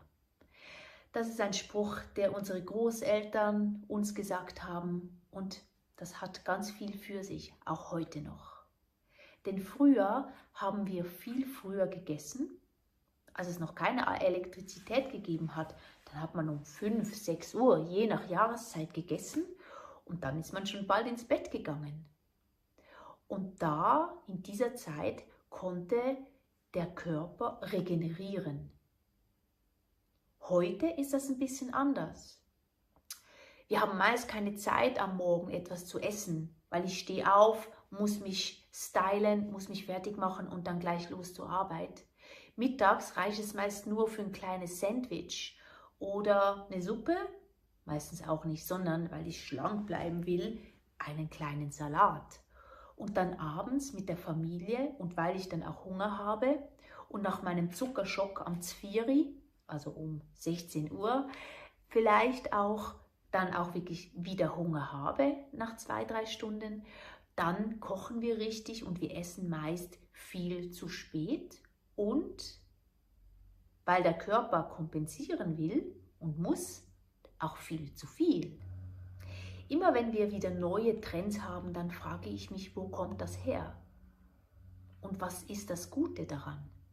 Und beim intermittierenden Fasten ist es definitiv so, dass es ganz, ganz viel Gutes hat. Denn, wie ich vorher erklärt habe, ist das nichts Neues. Wir haben es einfach umgemodelt, weil es uns besser passt. Nicht am Morgen zu essen, sondern dann abends mit der Familie ausgehen, spät essen, weil nach der Arbeit will ich ja mein Leben genießen. Das heißt, dieser Trend ist aufgekommen, weil wir auch gemerkt haben, hey, die Leute werden immer dicker. Die Wissenschaft hat sich überlegt, okay, die Menschen haben immer öfter Übergewicht, sind krank, haben metabolische Syndrome und wie kann man das mit der Ernährung hinkriegen? Und da ist man dann drauf gekommen, man muss dem Körper eine Pause geben. Und das intermittierende Fasten ist genau das. Ich persönlich finde es wunderbar, am Abend früh zu essen oder auch mal eine Mahlzeit auszulassen, aber nicht am Morgen, sondern am Abend. Wieso eigentlich? Ernährung ist natürlich bioindividuell. Das heißt, es gibt sicherlich Menschen, für die das intermittierende Fasten und sogar 16 Stunden Fasten, 8 Stunden Essen okay ist. Wichtig ist aber dabei zu schauen, dass ich genügend Nährstoffe aufnehme in dieser Zeit und dass ich vor allem nicht ein Binge-Eating mache. Ich hatte mal einen Bekannten, den habe ich eingeladen und da hieß es schon, okay, wir kommen zum Mittagessen, weil er macht intermittierendes Fasten, finde ich wunderbar. Und dann habe ich mir angesehen, was der sich reinhaut. Und dann hat er mir erzählt, er isst pro Tag 5, 6 Stunden und der Rest des Tages fastet er. Aber in diesen 5 bis 6 Stunden hat er von der Vorspeise bis zum Dessert mindestens 3 Portionen gegessen, was ja eigentlich auch nicht gesund sein kann. Und das ist etwas, was dann so ein Trend ist, wo ich mich dann frage, ja, wo ist jetzt das Gute, wo ist jetzt das Sinnvolle? Weil wir wollen ja unseren Körper gesund halten. Und wenn dabei rauskommt, dass ich abnehme oder dass ich mein Gewicht halte, ist das ja wunderbar. Aber als erstes geht es darum, dass ich gesund bin, dass ich mich vital fühle und dass ich Leichtigkeit fühle. Wieso ist intermittierendes Fasten oft kritisch? Ich habe es vorher schon erwähnt. Das eine ist sicherlich, dass man darauf achten soll, dass man genügend Nährstoffe aufnimmt. Und Salatplättchen oder Sandwiches hat durchaus zu wenige Nahrung, zu wenig Nährstoffe drin. Da wären wir jetzt bei einem anderen Thema, zum Thema Nahrungsergänzung. Ich bin kein großer Fan davon, beziehungsweise ich nehme immer mal wieder Nahrungsergänzungsmittel, Vitamine, Mineralstoffe, Kollagen für die schöne Haut. Aber ich nehme das nicht dauernd, sondern ich nehme es dann, wenn ich das Gefühl habe, okay, jetzt gab es eine Zeit, da konnte ich nicht ganz so auf die Ernährung schauen oder es war eine intensive Zeit mit viel Stress, positivem Stress auch, und dann nehme ich doch ab und zu Omega-3, Vitamin D, was es so gibt, aber eben immer mal wieder phasenweise. Das ist meine Art, meinen Lebensrhythmus zu leben. Das muss nicht für jeden sein, das kann für einige Inspiration sein. Also das andere Thema ist das Hormonthema. Wir Frauen unterliegen ganz stark hormonellen Schwankungen. Ab dem Zeitpunkt, an dem wir unsere Menstruation kriegen, bis zur Menopause, aber auch Männer unterliegen hormonellen Schwankungen. Und der Hormonhaushalt ist sehr, sehr sensibel auf Ernährung, auf Nahrungsaufnahme. Der dritte Punkt ist die Hungersnot. Wenn ich meinem Körper immer wieder vorgaukle, dass wir plötzlich in einer Hungersnot sind, dann im übertragenen Sinne wird er dafür sorgen, dass er für die schlechten Zeiten Vorrat anhäuft. Und zwar beim Körper ist es natürlich so, dass er Vorrat in Form von Fettzellen anhäuft. Das heißt also schöne Fettpölsterchen. Vielleicht ist dir das auch schon aufgefallen, dass wenn man Diät gemacht hat und man hat wenig Kalorien gegessen und dann nachher wieder ganz normal gegessen hat, dass man plötzlich wieder zugenommen hat, der sogenannte Jojo-Effekt. Das hat damit zu tun, dass der Körper den sogenannten Grundumsatz, das ist das, was man braucht, um einfach alle Vitalfunktionen aufrecht zu erhalten, dass der Grundumsatz runtergeht, wenn ich weniger Kalorien zu mir nehme. Und der geht nicht automatisch hoch, wenn ich wieder normal esse. Und wenn ich normal sage, dann meine ich nicht Junkfood oder Fastfood, whatever, sondern wirklich ganz normal ausgewogene Kost, was meistens natürlich ein bisschen mehr Kalorien hat als eine Diät, wenn ich eine Diät mache.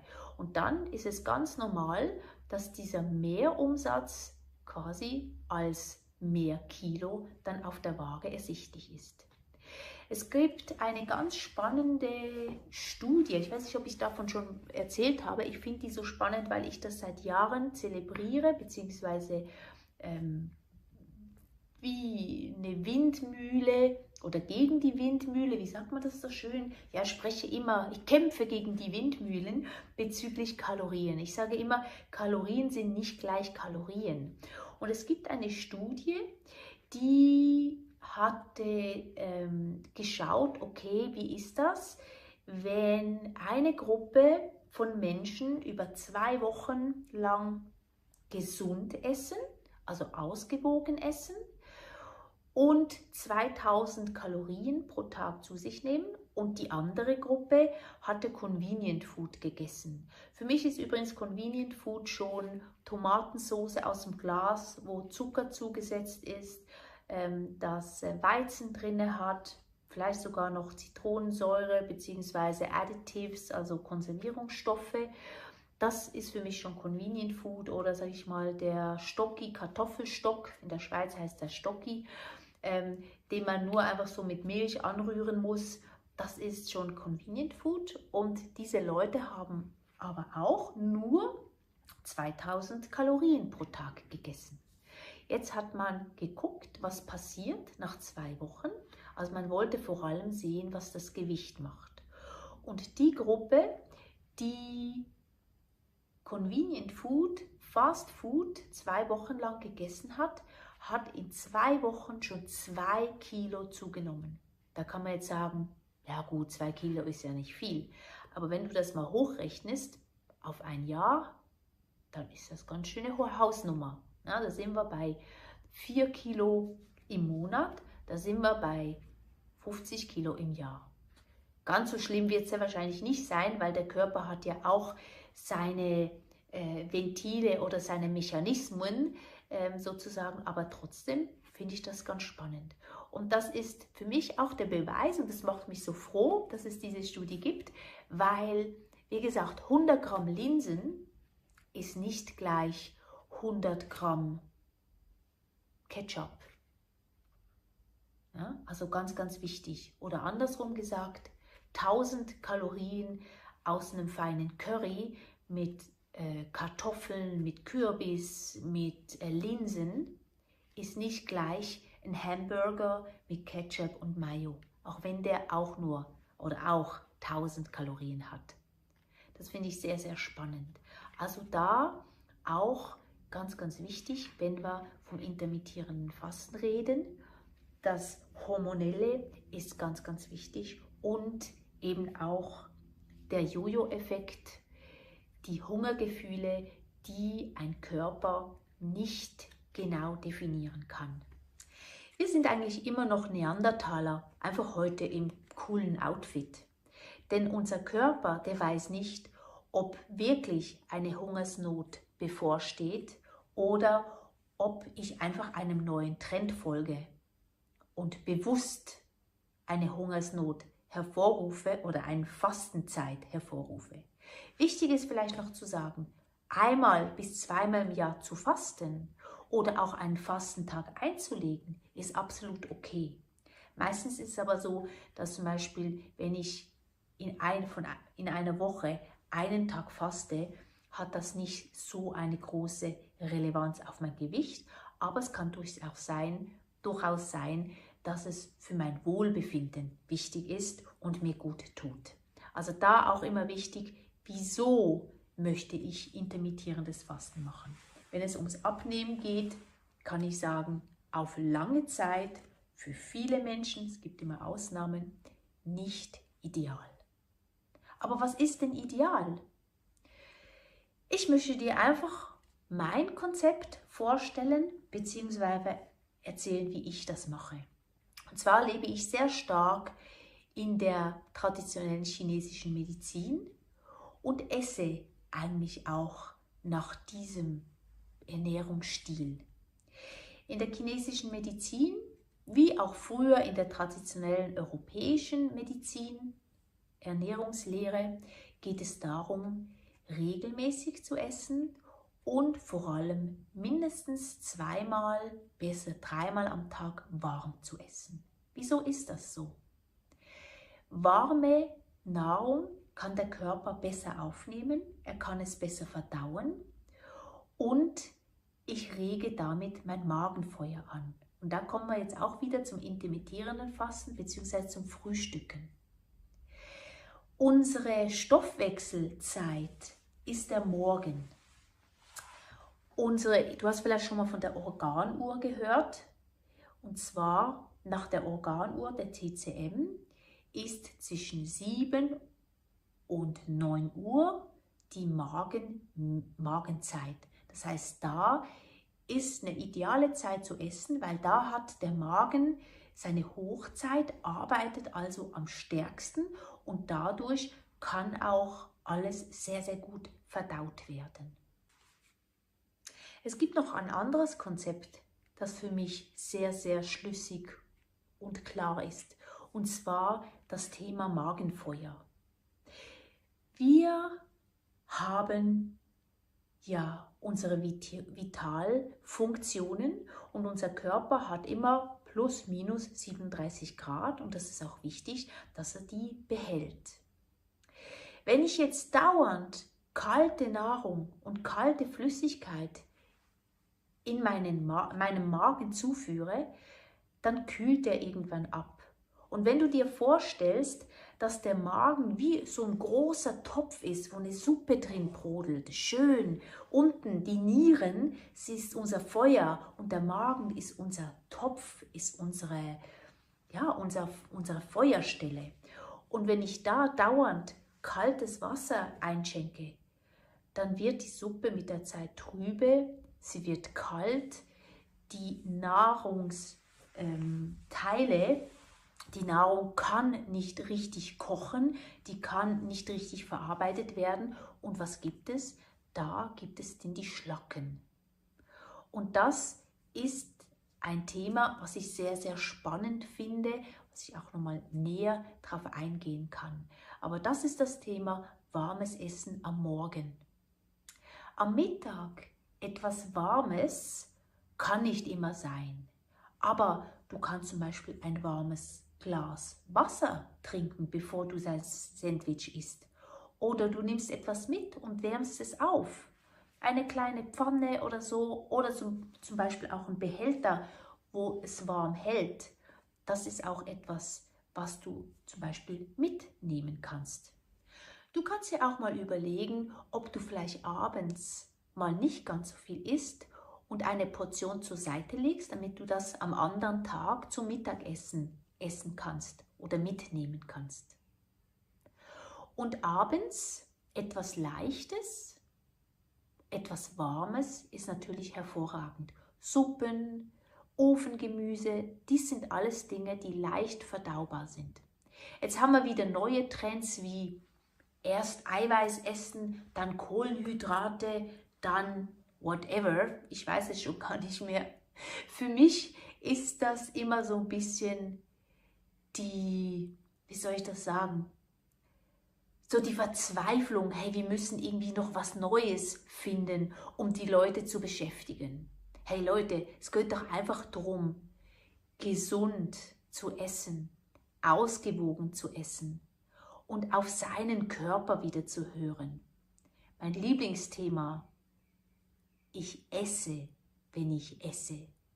Und wenn ich esse, dann arbeite ich nicht, dann schaue ich keine E-Mails, dann schaue ich nicht Fernsehen, dann streite ich mich nicht mit meiner Familie, sondern ich esse, ich genieße und ich bin mir bewusst, was ich esse. Ich weiß, dass das recht schwierig ist, 3-mal am Tag zu essen. Wer hat denn die Zeit? Ich kann dir nur sagen, das ist eigentlich einfacher, als was du denkst, weil essen tust du sowieso und jetzt kannst du dich entscheiden, was du isst. Nimmst du dir Zeit für dich, für deine Gesundheit und kochst vielleicht auch mal vor oder machst dir Gedanken, was du isst und schau vielleicht auch mal die Labels an, was du denn so isst. Ich hatte gerade eine Klientin, die mir erzählt hat, dass sie jetzt Veganerin ist. Und sie isst nur noch Fake Meat, nenne ich das. Also das heißt so Fleischersatzdinge. Schau mal, was da drin ist. Also das habe ich ihr natürlich gesagt. Ich habe das nämlich am Anfang auch gegessen und dann irgendwann habe ich da mal nachgeschaut, was denn da so drin ist. Und das ist hochinteressant und hat mit Pflanzen nichts mehr zu tun. Heißt zwar Fleisch auf pflanzlicher Basis, aber auch das ist Convenient Food, weil es ist hoch processed. Also das heißt, es ist ganz stark verändert worden. Und das ist ein Thema, wo ich glaube, wir anfangen dürfen, nicht mehr allen Trends hinterher zu rennen, sondern uns zu überlegen, hey, back to the roots. Wie haben wir früher gegessen? Wie kann ich feststellen, wie es mir geht, was mir gut tut? Und das kann auf der einen Seite vegan sein, wenn ich mich wirklich sehr gut auskenne und die richtigen Nährstoffe zu mir nehme. Das kann vegetarisch sein, denn es gibt viele Leute, die brauchen nicht unbedingt Fleisch oder Fisch. Und das kann aber auch mit Fleisch oder mit Fisch sein. Auch da, wieso haben wir die Thematik, die wir heute haben? Jetzt schweife ich ein bisschen aus. Aber die Thematik haben wir, weil der Mensch maßlos geworden ist. Jeden Tag Fleisch auf dem Tisch. Das gab es vor 30 Jahren nicht und ist auch totaler Bullshit. Weil mein Körper braucht nicht jeden Tag Fleisch, jeden Tag Proteine. Es geht um die Ausgewogenheit und darum geht es. Das heißt also, mach dir einen kleinen Plan. Starte am Morgen mit einem warmen Glas Wasser und iss etwas Kleines. Wenn es geht, ein Porridge, irgendwas Warmes oder ein Ei, was du gerne hast. Können auch Leftovers sein vom Tag vorher. Und dann schreib dir mal auf, wie du isst, wann du isst und fang an zu kauen. Wenn du Fragen hast oder Anmerkungen oder auch kritische Kommentare, freue ich mich auf die nächste Episode und ich werde deine Fragen beantworten. Ich wünsche dir ein Happy Life, ich wünsche dir eine gute Zeit und freue mich aufs nächste Mal. Ciao.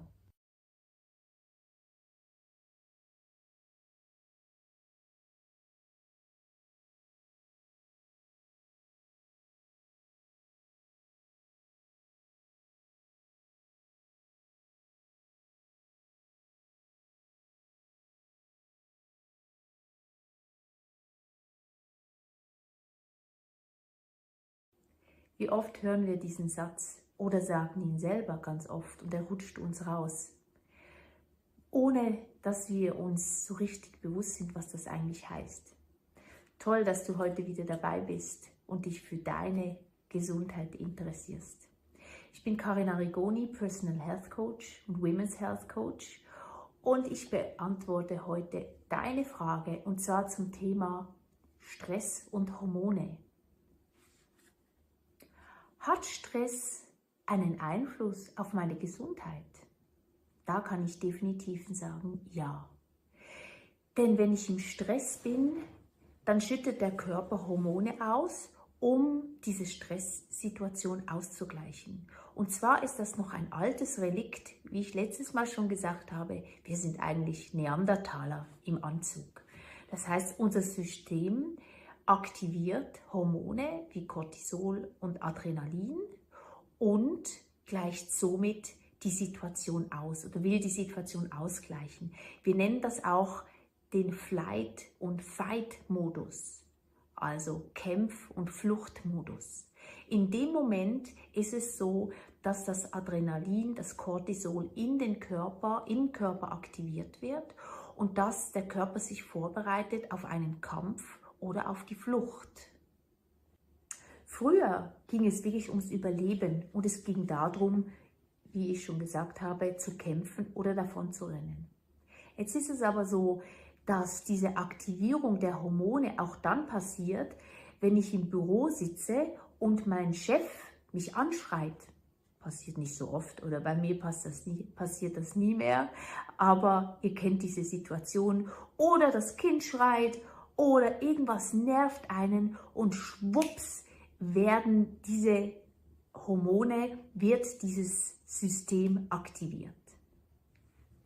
Ich möchte mit dir das Stresssystem ein bisschen erklären. Und zwar heißt das System Hypothalamus, Hypophysen, Nebennierenrindensystem. 2 davon sind im Hirn, 1 ist unten bei den Nieren. Der Hypothalamus ist gerade so oberhalb vom Rückenmark und die Hypophyse ist ein bisschen weiter unten, aber gerade anschließend. Und der Hypothalamus koordiniert eigentlich so als übergeordnetes Zentrum den Wasserhaushalt, Blutdruck und auch den Salzgehalt. Und er ist auch zuständig für unser Sexualverhalten und für die Gefühlsverhalten, die Gefühlswelt unter anderem.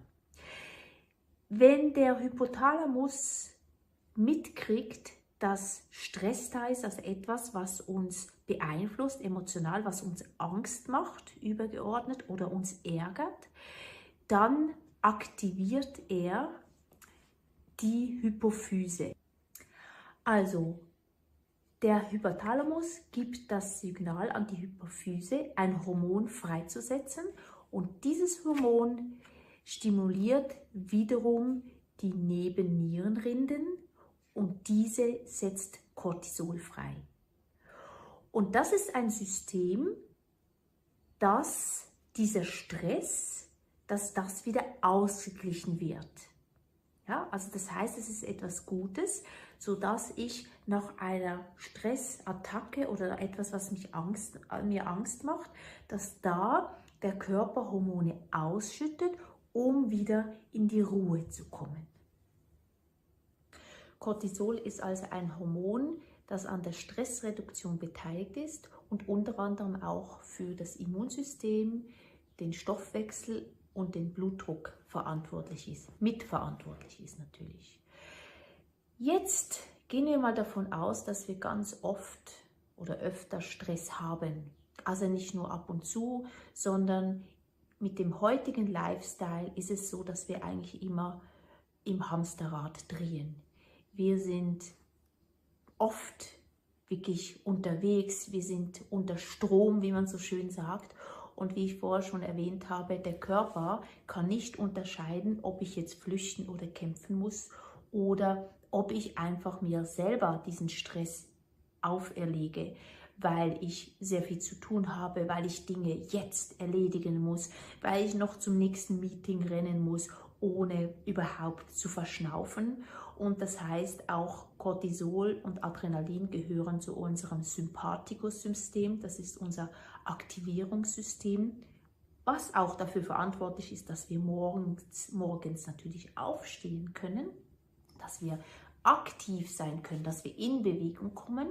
Und das Gegenteil ist der Parasympathikus. Der Parasympathikus ist für die Entspannung und für die Verdauung zuständig.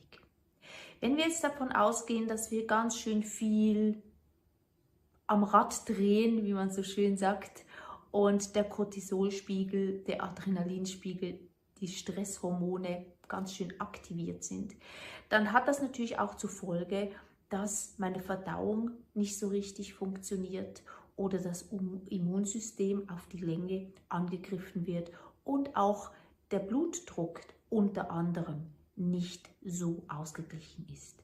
Ganz, ganz wichtig, zu viel Stress kann auch Auswirkungen auf deine Schilddrüse haben. Zu viel Cortisol, zu viele Stresshormone im Blutspiegel kann dafür sorgen, dass die Schilddrüsenhormone nicht mehr produziert werden können, die eben fürs Immunsystem bzw. auch für den Stoffwechsel ganz, ganz wichtig sind. Oder die andere Seite ist bei Frauen der Zyklus, das heißt Unregelmäßigkeiten, Schmerzen, PMS können eine Folge von zu viel Stress sein. Der Menstruationszyklus wird beeinträchtigt, Östrogen und Progesteron werden nicht mehr in dem Maße, in dem wir es brauchen, produziert. Und es kann zum Ausbleiben von Menstruation, von der Periode kommen und es kann auch die Fruchtbarkeit beeinträchtigen. Bei den Männern nebenher gesagt ist es natürlich so, dass es auch den Testosteronspiegel beeinträchtigen kann, zu viel Stress, und das sorgt dafür, dass die Libido abnimmt oder auch, dass die Fruchtbarkeit abnehmen kann. Dass Stress natürlich auch andere Hormonsysteme beeinflussen, ist selbstredend. Da möchte ich aber heute gar nicht so drauf eingehen. Ist ein ganz, ganz großes Thema. Was noch spannend ist, ist das Geschlechterspezifische, das heißt die Unterschiede. Von verschiedenen Studien kann man davon ausgehen, dass zum Beispiel Östrogen uns schützt vor Stress eher. Das kennen wir vielleicht auch diejenigen Frauen, die schon mal schwanger waren. Wenn man schwanger ist, ist man ziemlich gelassen, man ist stressresistent. Auf der anderen Seite, Stress kann bei Männern Testosteron anregen und das kann auch zu vermehrter Aggression führen. Ich möchte gerne die Nebennieren nochmals genauer betrachten. Und zwar liegen die, wir haben zwei davon, oberhalb der Nieren, und das sind so kleine Dreieckchen, die wie gesagt für die Ausschüttung des Cortisols zuständig sind.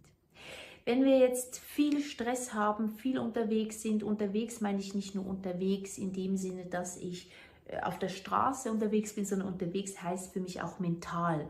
Also nicht zur Ruhe kommen, sondern immer gedanklich irgendwie unterwegs zu sein, Gedankenkarussell, nicht zur Ruhe zu kommen, dann brauche ich sehr viel Cortisol, beziehungsweise das Cortisol wird angeregt. Und wenn ich zu viel Cortisol brauche, dann ist ja irgendwann die Nebenniere auch mal erschöpft. Da sprechen wir von der Nebennierenmüdigkeit, Adrenal Fatigue. Es gibt Experten, die das nicht anerkennen. Ich finde es eine spannende Theorie und deswegen möchte ich dir die erklären. Und zwar geht es darum, dass wenn ich eine Nebennierenerschöpfung habe und die Nebenniere nicht mehr genügend Cortisol quasi produzieren kann, dann fängt sie an zu stehlen. Und zwar sagt man, dass sie da unter Umständen von den Sexualhormonen stiehlt, um daraus Cortisol zu machen. Und prädestiniert ist Progesteron. Progesteron ist auch dafür da, für die Entspannung, ist ein weibliches Sexualhormon, auch in der Schwangerschaft ganz, ganz wichtig.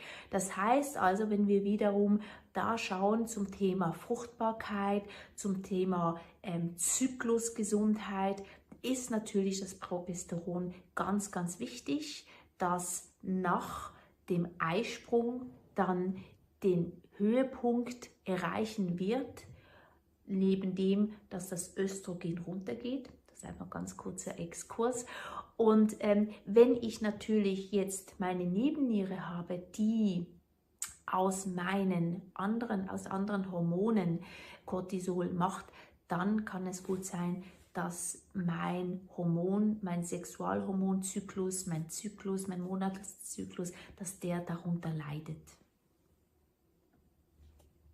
Das heißt also, wenn mein Progesteronzyklus eben zu niedrig ist oder da ein Ungleichgewicht zwischen Östrogen und Progesteron, da kann es zu PMS kommen, also prämenstruellen Symptomen wie Schmerzen, wie Kopfschmerzen, wie depressive Verstimmung. Es kann aber auch zu Schwierigkeiten kommen bei der Empfängnis, also schwanger zu werden. Wie ich vorher schon gesagt habe, das ist nicht ein wissenschaftlich akzeptiertes Feld. Ich finde es aber sehr spannend und da ihr wisst, dass ich ganzheitlich arbeite, ziehe ich mir verschiedene Theorien hin und da wir wissen, dass immer mehr Frauen Schwierigkeiten haben, schwanger zu werden, ist das sicherlich ein Konzept, was man im Fall von viel Stress mal näher beleuchten könnte. Natürlich im Feld des chronischen Stress und chronischer Stress hat natürlich noch andere Auswirkungen. Zum einen kann es auch zu Schlafstörungen führen.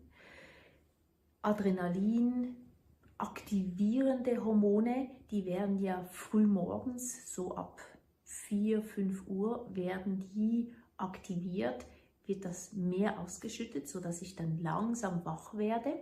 Und wenn ich im Dauerstress bin, dann kann das etwas sein, dass der Körper nicht regenerieren kann. Das heißt, dass diese Parasympathikus, dieses aktivierendes Hormonsystem, dass das schon viel zu früh aktiviert ist oder abends gar nicht runterfahren kann.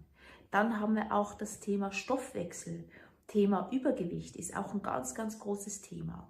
Und zwar habe ich es vorher schon gesagt, wenn das System der Flucht- und Kampfmodus aktiviert wird, also Cortisol aktiviert wird, dann brauche ich keine Verdauung, weil ich muss kämpfen oder ich muss davon rennen. Das heißt also, der Körper stellt den Verdauungsapparat auf Null. Also da passiert überhaupt nichts. Und jetzt stell dir vor, wenn du dauernd im Stress bist und du isst aber gleichzeitig und vielleicht nicht die besten Sachen und vielleicht manchmal auch dann Convenient Food und zu viel und zu lange, zu spät und der Körper kann dann auch noch nicht verdauen, dann kannst du dir vorstellen, dass diese ganzen Dinge, die du isst, eben nicht verdaut werden, nicht genutzt werden, nicht in deinen Zellen da, wo es sollte, ankommt, sondern es wird in Fettzellen umgewandelt, beziehungsweise es liegt einfach brach in deinem Magen. Das sind einfach die Themen Völlegefühl, Blähungen, Unwohlsein, je nachdem, was man isst. Ja, soll ich jetzt den ganzen Tag auf dem Teppich sitzen und meditieren, damit ich aus dem Stress rauskomme? Das ist so eine Floskel, die mir manchmal die Leute zuwerfen, wenn ich sage, hey, du musst ein bisschen auf deinen Stresslevel gucken. Aber Butter bei den Fischen. Was kann man tun, um das Stresssystem nicht immer aktiviert zu haben? Wichtig ist, den Parasympathikus zu aktivieren. Was heißt das jetzt schon wieder? Also der Parasympathikus ist das System für die Entspannung und für die Verdauung und unter anderem sind das die Hormone Endorphin und Serotonin, die ausgeschüttet werden. Das sind ja auch so die Happy-Hormone. Und wenn ich zum Beispiel in die Bewegung komme, beim Sport, dann werden diese Hormone aktiviert und neutralisieren die Stresshormone. Wenn ich das nicht tue, dann ist es so, dass wirklich diese innere Anspannung einfach auch da ist und dass es zum Unwohlsein kommt und dass sich eben diese verschiedenen Symptome, dass die sich mit der Zeit wie aufbauen können. Also Sport bzw. Bewegung ist etwas sehr, sehr Schönes, wenn es in Verbindung ist, zum Beispiel auch mit der Natur, wo ich visuell auch das Grün sehe.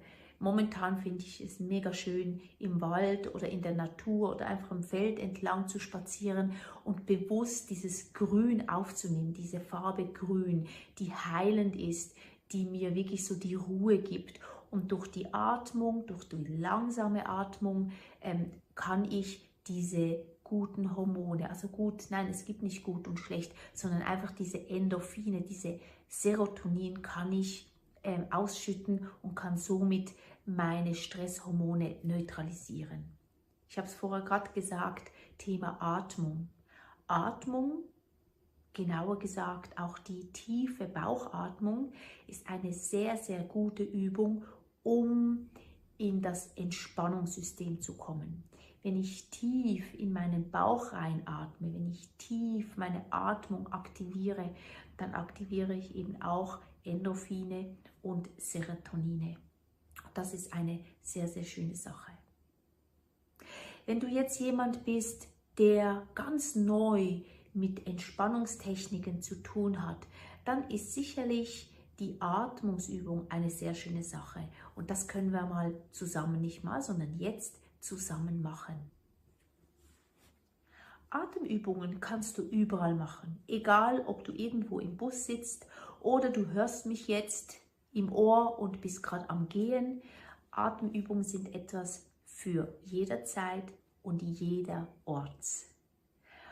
Ja, und deswegen würde ich dir jetzt empfehlen, einfach einen Moment deine Hände, wenn es geht, auf die Brust zu legen, die Augen zu schließen. Wenn du läufst, wenn du Auto fährst, bitte Augen offen lassen, aber trotzdem die Konzentration, beziehungsweise wenn du Auto fährst, entweder Pause machen oder das Video jetzt stoppen und wenn du irgendwo wieder angehalten hast, dann weiter sehen oder weiter hören. Ich mache also die Augen zu, habe die Hand auf meinem Brustbein und ich atme tief durch die Nase ein und einmal tief durch den Mund ausatmen und noch einmal.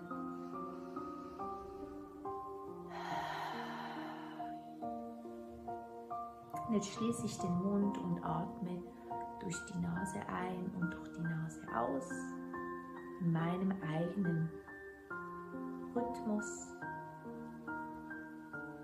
Und ich spüre, wie ich durch die Einatmung die kühlere Luft durch die Nasenlöcher einziehe und durch die Ausatmung wird die warme, verbrauchte Luft wieder durch die Nasenlöcher ausgestoßen. Spüre deine Hände auf deinem Brustbein, auf deinem Brustkorb und atme ein und aus und sei eine stille Beobachterin. Beobachte einfach, was passiert, wenn du ein- und ausatmest.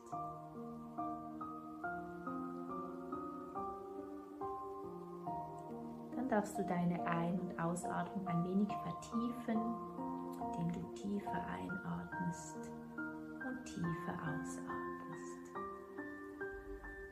Spüre, wie bei der Einatmung der Brustkorb sich leicht hebt und der Bauch, die Bauchdecke sich hebt. Und bei der Ausatmung senkt sich die Bauchdecke wieder und der Brustkorb senkt sich.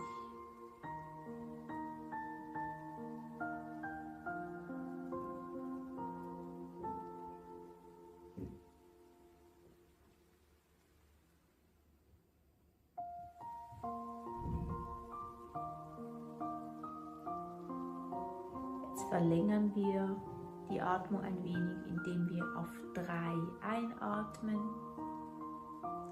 und auf 6 ausatmen.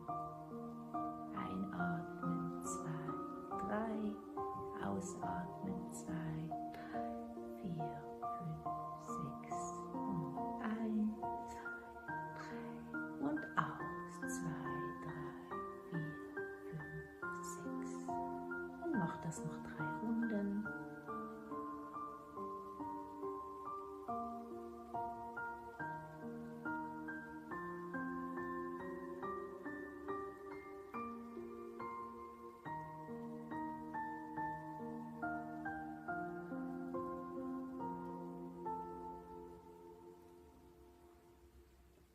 Dann löst du langsam die Hände, du öffnest langsam die Augen. Und jetzt könntest du wieder weiter laufen, weitergehen oder einfach mir weiter zuhören. Dies ist eine ganz, ganz kleine Übung, die nicht viel Zeit braucht. Du brauchst auch keine Hilfsmittel dafür, sondern nur einen Moment Zeit für dich.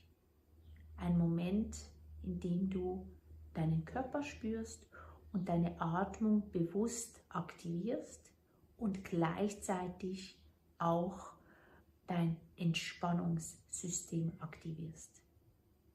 Und damit aktivierst du auch dein Verdauungssystem. Bei den Tipps für Stressreduktion darf natürlich die Ernährung nicht fehlen. Es gibt tendenziell Lebensmittel, wo man denkt, dass die eine Auswirkung auf den Hormon- oder den Stressauslöser haben können. Das kann zum Beispiel Koffein sein. Koffein ist im Kaffee, aber auch im Tee drin. Und zu viel Koffein kann stressauslösend sein. Dann aber auch Zucker, sehr stark zuckerhaltige Getränke und Lebensmittel und auch das Thema Fett, und zwar nicht die guten Fette, sondern die sogenannten Transfette, die industriell hergestellten Fette. Da kann es dazu führen, dass diese auch in hohem Maße, also wenn sie viel und oft über lange Zeit regelmäßig konsumiert werden, dass die auch stressauslösend sein können. Und wenn ich sage stressauslösend, dann meine ich wirklich, dass sie Hormone, Stresshormone auslösend sein können. Und wie oft oder wie wissen wir ja, wie gut wissen wir, dass Fett und Zucker, Industriezucker, ja oft ein Buddy sind. Also die gehören oft zusammen. Was sind denn gute Nahrungsmittel? Und da reden wir ja auch von vom Brain Food, ne, von der Stressnahrung in dem Sinne. Und da sind natürlich Nüsse an vorderster Front. Ich habe versucht, so ein bisschen das Thema Stress und den Impact auf die Gesundheit zu erklären. Wie ich das erklärt habe, ist sehr stark westmedizinisch geprägt.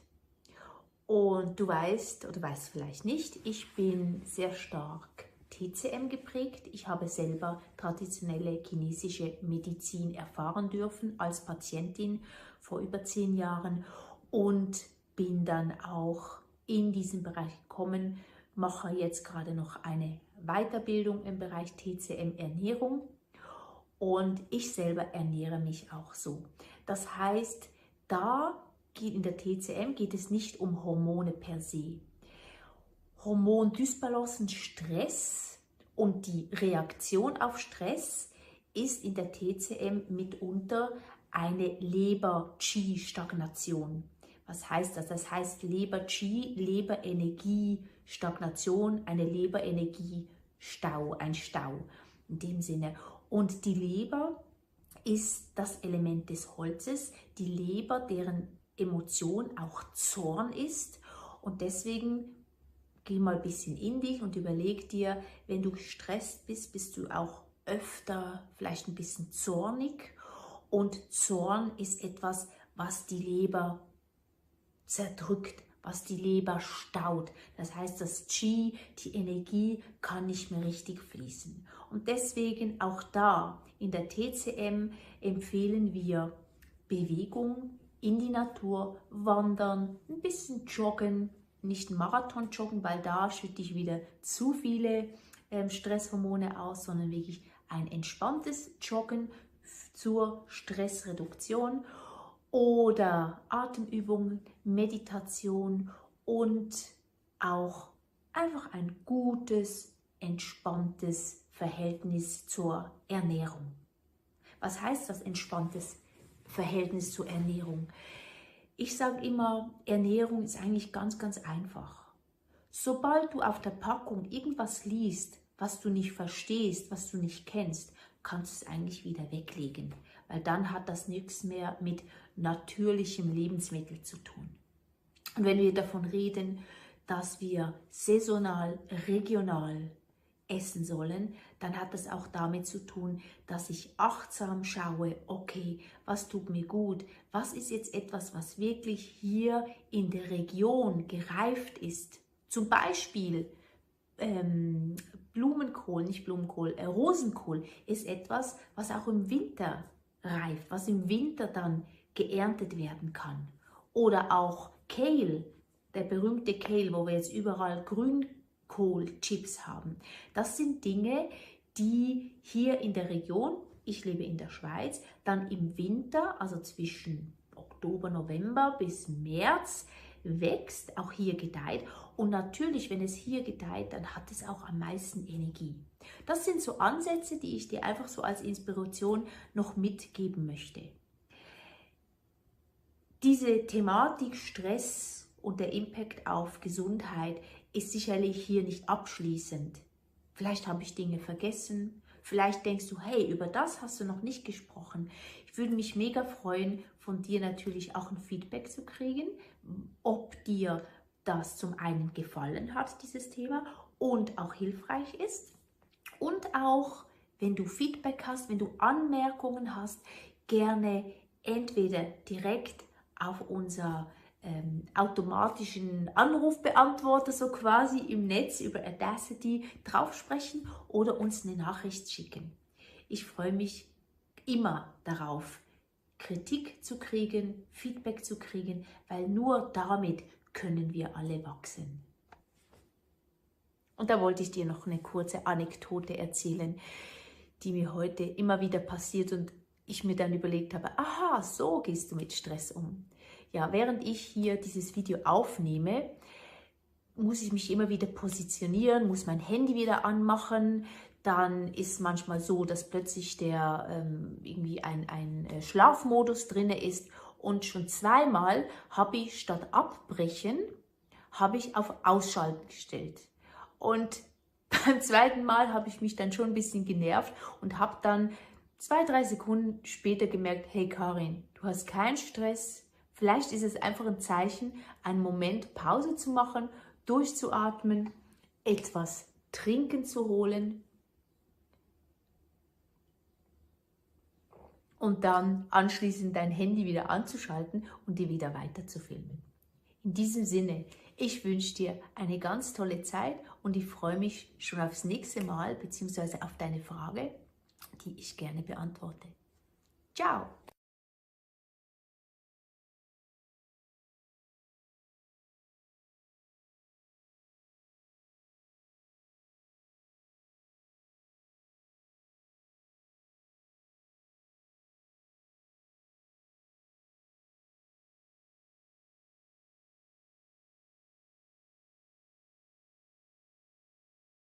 Total über diese Episode heute, und zwar geht es ums Thema Sommerernährung und wieso wir trotz Hitze, trotz schönem Wetter immer mal wieder krank werden und Grippe kriegen. Ich widme diese Episode meiner Nichte Freya, denn sie war gerade ein paar Tage krank, obwohl sie im heißen Bali weilt und ja, Hitze, Sonne hatte, am Strand sie suhlte, badete bei, keine Ahnung, 5, 26 Grad im Wasser, und trotzdem von einem Tag auf den anderen hat sie es genommen.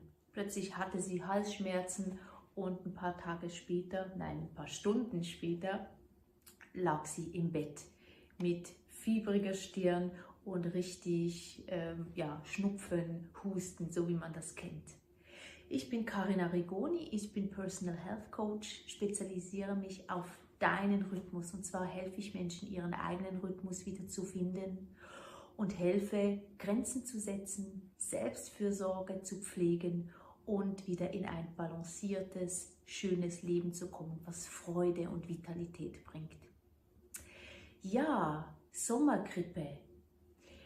Es war gerade die letzten Tage mega schönes Wetter. Ich hatte Geburtstag und ich durfte eine tolle Gartenparty feiern mit schönen Freunden. Ich habe die Freunde bekocht, aber es gab nichts Kaltes.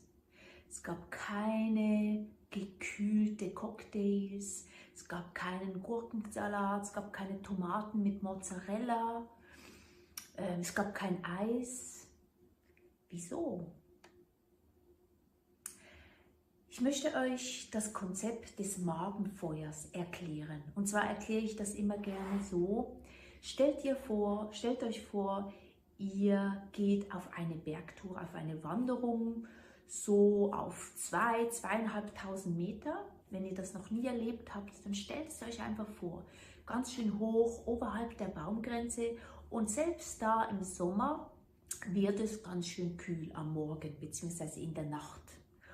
Und ich bin jetzt da am Wandern und ich kehre ein in eine Hütte. In dieser Hütte gibt es weder Wasser noch Strom und ich schlafe da, und am Morgen früh ist es ganz schön kühl. Und das Erste, was ich mache, ist, ich mache ein Feuer.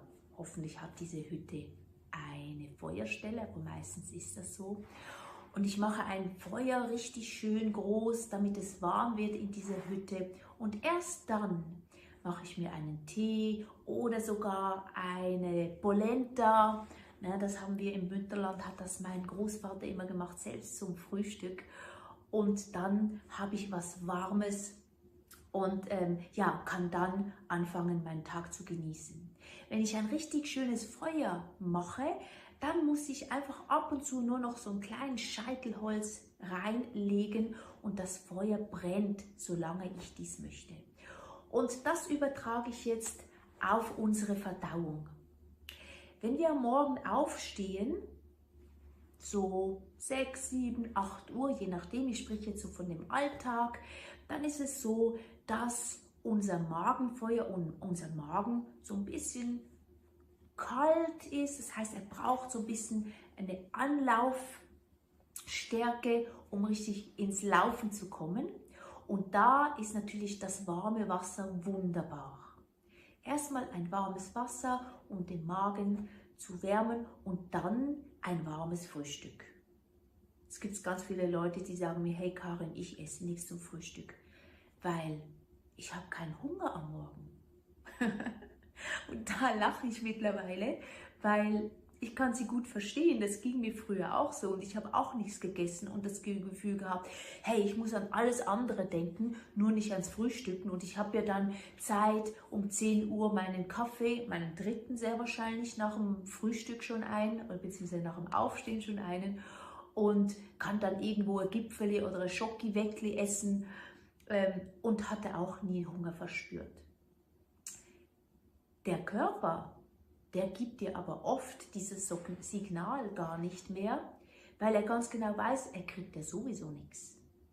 Der Körper ist nämlich sehr, sehr schlau und weiß ganz genau, was dein Rhythmus ist. Jetzt wollen wir aber einen anderen Rhythmus gehen. Zumindest ich wollte das. Damals, als ich vor 10 Jahren die Diagnose Brustkrebs gekriegt habe und mir bewusst war, die Schulmedizin ist nicht das Einzige, was mir helfen kann. Die sind da fürs Akute und nachher darf ich mir selber helfen. Gehen wir zurück zum Magenfeuer. Stell dir vor, das Feuer, was wir vorhin angefacht haben, das Feuer sind die Nieren. Ich erkläre dir jetzt das Konzept, wie die TCM, die traditionelle chinesische Medizin, dir das erklärt. Das heißt, das Feuer sind die Nieren. Die Nierenenergie ist deine Lebensenergie. Und die Nierenenergie kriegen wir von Geburt an. Das heißt, wir kriegen diese von unseren Eltern. Die Nierenenergie, dessen sollten wir sehr, sehr gut Sorge tragen. Jetzt habe ich da das Nierenfeuer und ich habe obendrauf den Kochtopf. Der Kochtopf ist mein Magen. Wenn also das Feuer richtig schön lodert und ich habe irgendeine Suppe oder eine Polenta oder eine Gerstensuppe in meinem Kochtopf, dann brodelt das da drin auch so richtig. Und du stellst dir vor, dass es dann dampft. Und der Dampf, das ist das Qi. Das ist unsere Energie, die aufsteigt. Und die Energie ist ja das, was wir aus der Nahrung rausnehmen möchten. Und das Qi, die Energie, ist das, was dann quasi die Energie ist, was über unseren Blutkreislauf in unsere einzelnen Zellen geht. Jetzt stell dir vor, dass dein Kochtopf, dein Magenfeuer, dass das nicht mehr so richtig lodert, nicht mehr so richtig brennt. Und wieso ist das so? In der heutigen Zeit essen wir öfters nichts oder wir essen kalt. Es gibt viele Leute, die auch warm essen, aber ich sage mal so, das Gros der Menschen unserer Gesellschaft, die oft keine Zeit haben, und auch da spreche ich von meinen Erfahrungen, essen entweder am Morgen nichts oder nur kurz ein Smoothie, ein kaltes, oder irgendein Eiweißshake oder ein Stück Brot. Zum Mittag haben wir keine Zeit, da essen wir vielleicht ein Sandwich oder für die schlanke Linie einen Salat, und abends dann, wenn wir Glück haben oder wenn der Magen, unser Stoffwechselglück hat, dann kriegt er etwas Warmes. Das heißt, von Haus auf, von Geburt an, wenn wir gesund sind, haben wir genügend Energie und unser Magenfeuer lodert. Unser Magenfeuer ist warm. Und mit der Zeit, mit den Jahren bzw. mit den Jahrzehnten, wenn ich wenig esse, wenn ich Mahlzeiten auslasse und wenn ich anfange, eben viel kalt zu essen, dann wird mein Magenfeuer immer kälter. Oder auch es kaltet ab. Und jetzt stell dir vor, du hast eine Suppe, die nicht richtig kocht, die nicht kochen kann. Was gibt das? Ich stelle mir immer vor, das gibt so eine gräuliche Masse, so eine gräuliche Suppe, und das Qi, die Energie, kann nicht verdampfen. Die Energie kann nirgends hingehen.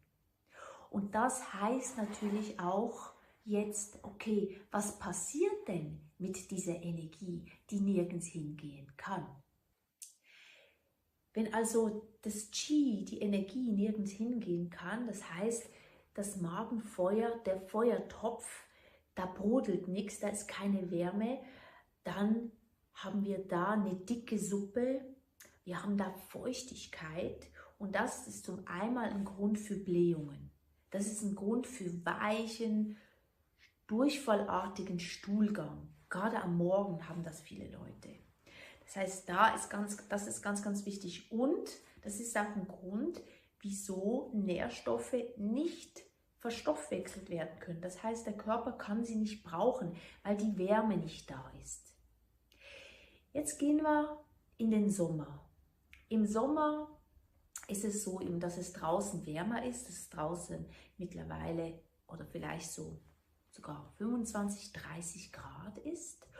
Und da kennen wir das, dass wir weniger Hunger haben, was ja auch okay ist.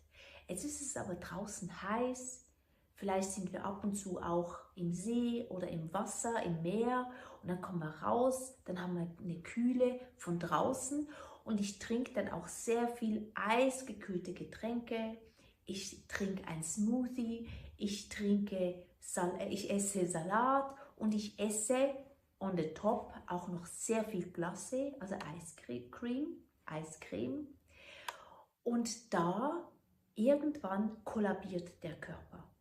Das heißt, der Körper bzw. das Magenfeuer müsste eigentlich, der Magen, der müsste die ganze Zeit brodeln. Und er muss jetzt mehr Energie aufwenden, um diese Suppe, Eissuppe oder eben eisgekühlte Cola, um die aufzuwärmen, um dann wiederum die Essenz aus diesen Dingen rauszunehmen. Und wenn es nur der Zucker ist, der in Glucose umwechselt.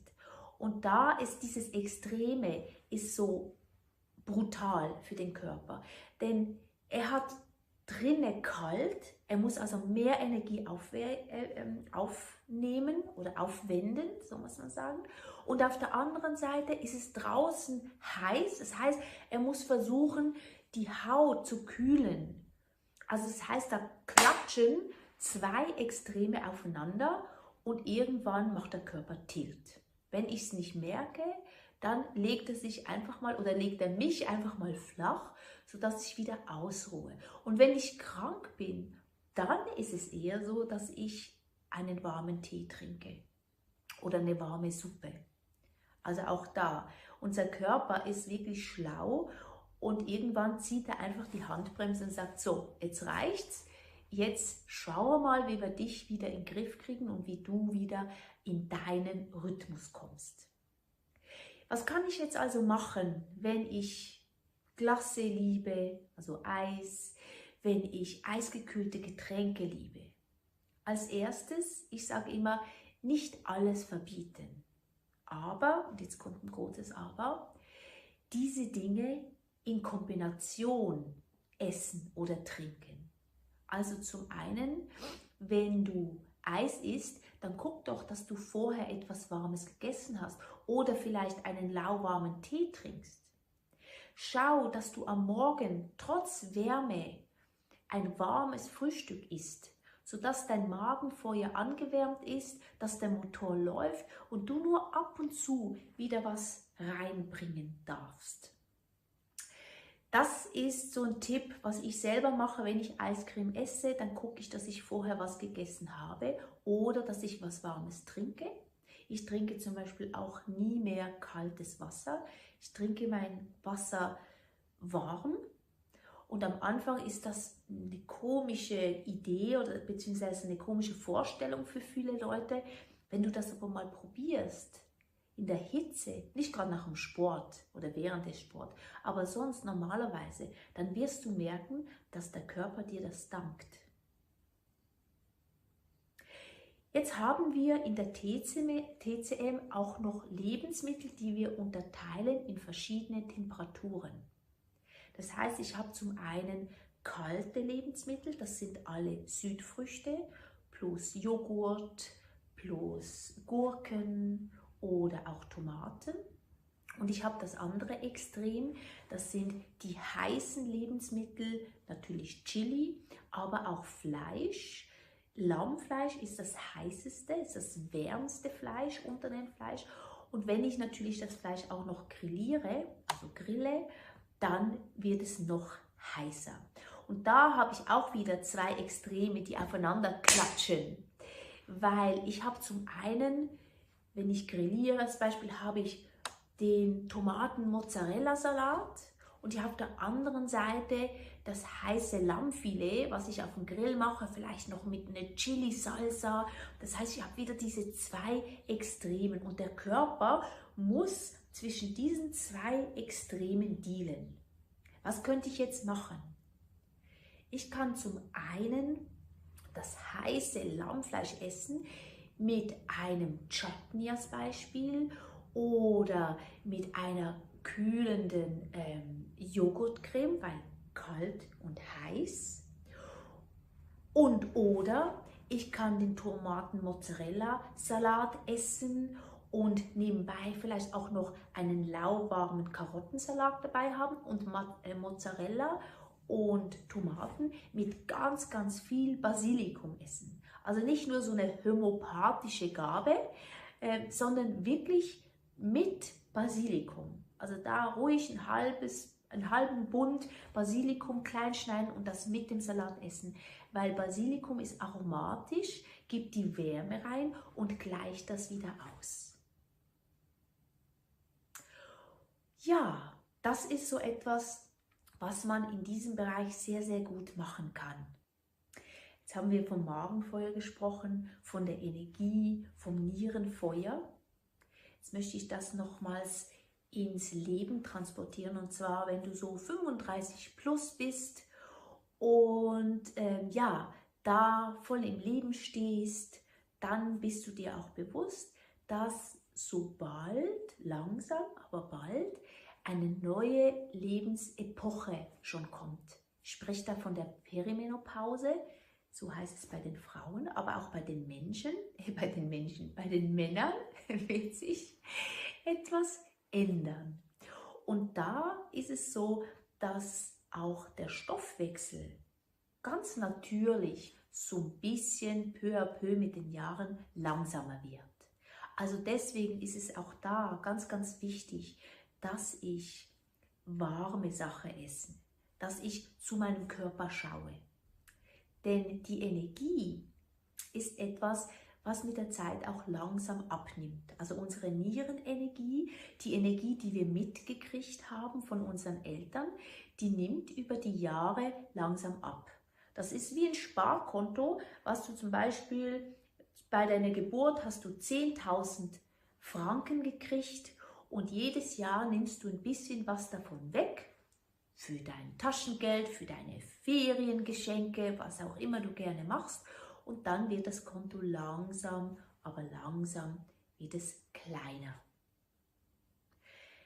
Jetzt, wenn ich das übertrage auf meine Nierenenergie, dann ist es natürlich so, dass wenn meine Nierenenergie kleiner wird bzw. aufgebraucht ist, dann sterbe ich. Und das möchten wir ja gerne im hohen Alter. Jetzt habe ich die Möglichkeit, meine Nierenenergie zu kultivieren, zu konservieren, da sehr, sehr stark Sorge drauf zu tragen. Und zwar kann ich das zum einen machen mit Ernährung, das heißt mich gut nähren, regelmäßig essen, am besten 2 bis 3 Mal am Tag warm, nebenbei ab und zu Samen, Kräuter, Nüsse mit reinbringen, Beeren mit reinbringen, was die bekannten Superfoods sind, und auf der anderen Seite mit ganz viel Ruhe. Also relax to the max sozusagen. Und was heißt das genau? Weil wir sind immer on the go, alles so englische Floskeln, aber ihr wisst, ich liebe das Denglisch und deswegen habe ich das ganz, ganz oft drauf. Ja, wir sind oft unterwegs, wieder das Wort auch gedanklich unterwegs zu sein, und das ist etwas, was auch unsere Nierenenergie verbraucht. Deswegen habe ich mir in den letzten Jahren angewöhnt, immer mal wieder still zu sitzen, still zu stehen, auch gedanklich. Zum einen kann man das sehr gut machen mit Atemübungen, weil die Atemübungen, die bringen uns in unseren Parasympathikus, die bringen uns in die Ruhe, in die Entspannung. Und zum anderen ist natürlich die Meditation eine sehr gute Möglichkeit, zur Ruhe zu kommen. Gedanken kann ich nicht wegradieren, die sind da. Aber ich kann anfangen, mit diesen Gedanken viel natürlicher umzugehen. Wenn so ein Gedanke kommt, sage ich immer, das ist für mich wie eine Wolke. Ich begrüße diese Wolke, ich schaue sie mir an und im nächsten Moment sage ich, hey, du darfst weiterziehen, du darfst gehen. Das heißt, ein Gedanke kommt und ein Gedanke geht. Das ist genauso wie mit den Sorgen. Eine Sorge kommt und ich bin mir bewusst, dass diese Sorge auch wieder geht. Und je länger ich daran festhalte, desto länger bleibt sie. Das ist etwas, was man kultivieren kann, was man üben darf. Das kommt nicht von heute auf morgen. Aber das ist auch etwas, was ich dir zeigen will, was ich dir zeige. Diese Impulse möchte ich dir immer wieder geben. Sich bewusst zu sein, dass du bist deine Gedanken. Und das, was du denkst, das bist du auch. Also sei dir bewusst, was du denkst und sei dir auch bewusst, dass du diese Gedanken loslassen kannst, dass du sie weiter schicken kannst in dem Sinne und sagen kannst, hey, jetzt ist ein anderer Moment. Ja, Ernährung ist so mein Steckenpferd. Ich bin mit guter Ernährung aufgewachsen. Bei uns gab es immer Gekochtes. Meine Mutter hat immer selber gekocht. Und doch bin ich auch mit der modernen Küche aufgewachsen. Beziehungsweise ja, mit Maggi, mit Knorr. Also so diese schnellen Dinge, damit es für die Hausfrau besser und schneller geht. Und das habe ich vor gut 10 Jahren erkannt, dass es zwar schneller geht, aber dass es für den Körper nicht besser ist.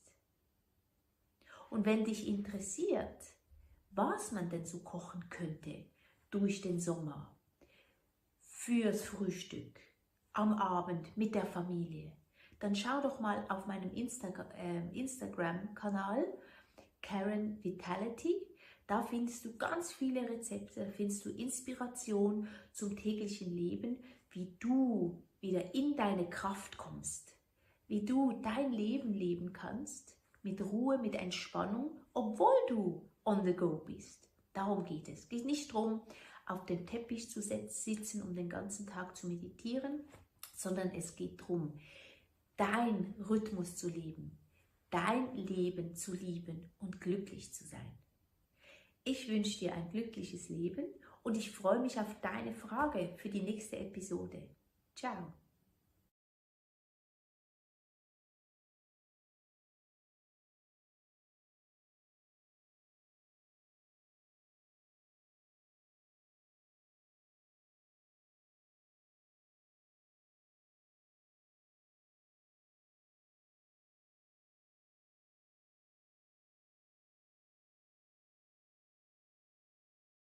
Und ich freue mich auf die heutige Frage bzw. diese zu beantworten.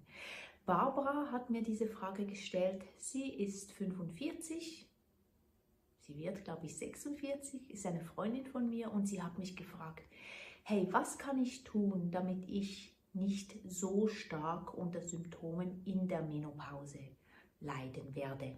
Sie ist noch nicht in der Menopause, sie hat noch keine Symptome, aber bestimmt ist sie in der Perimenopause, weil wir ja wissen, im Durchschnitt kommen wir in die Menopause mit ungefähr 3,54, das ist das Durchschnittsalter.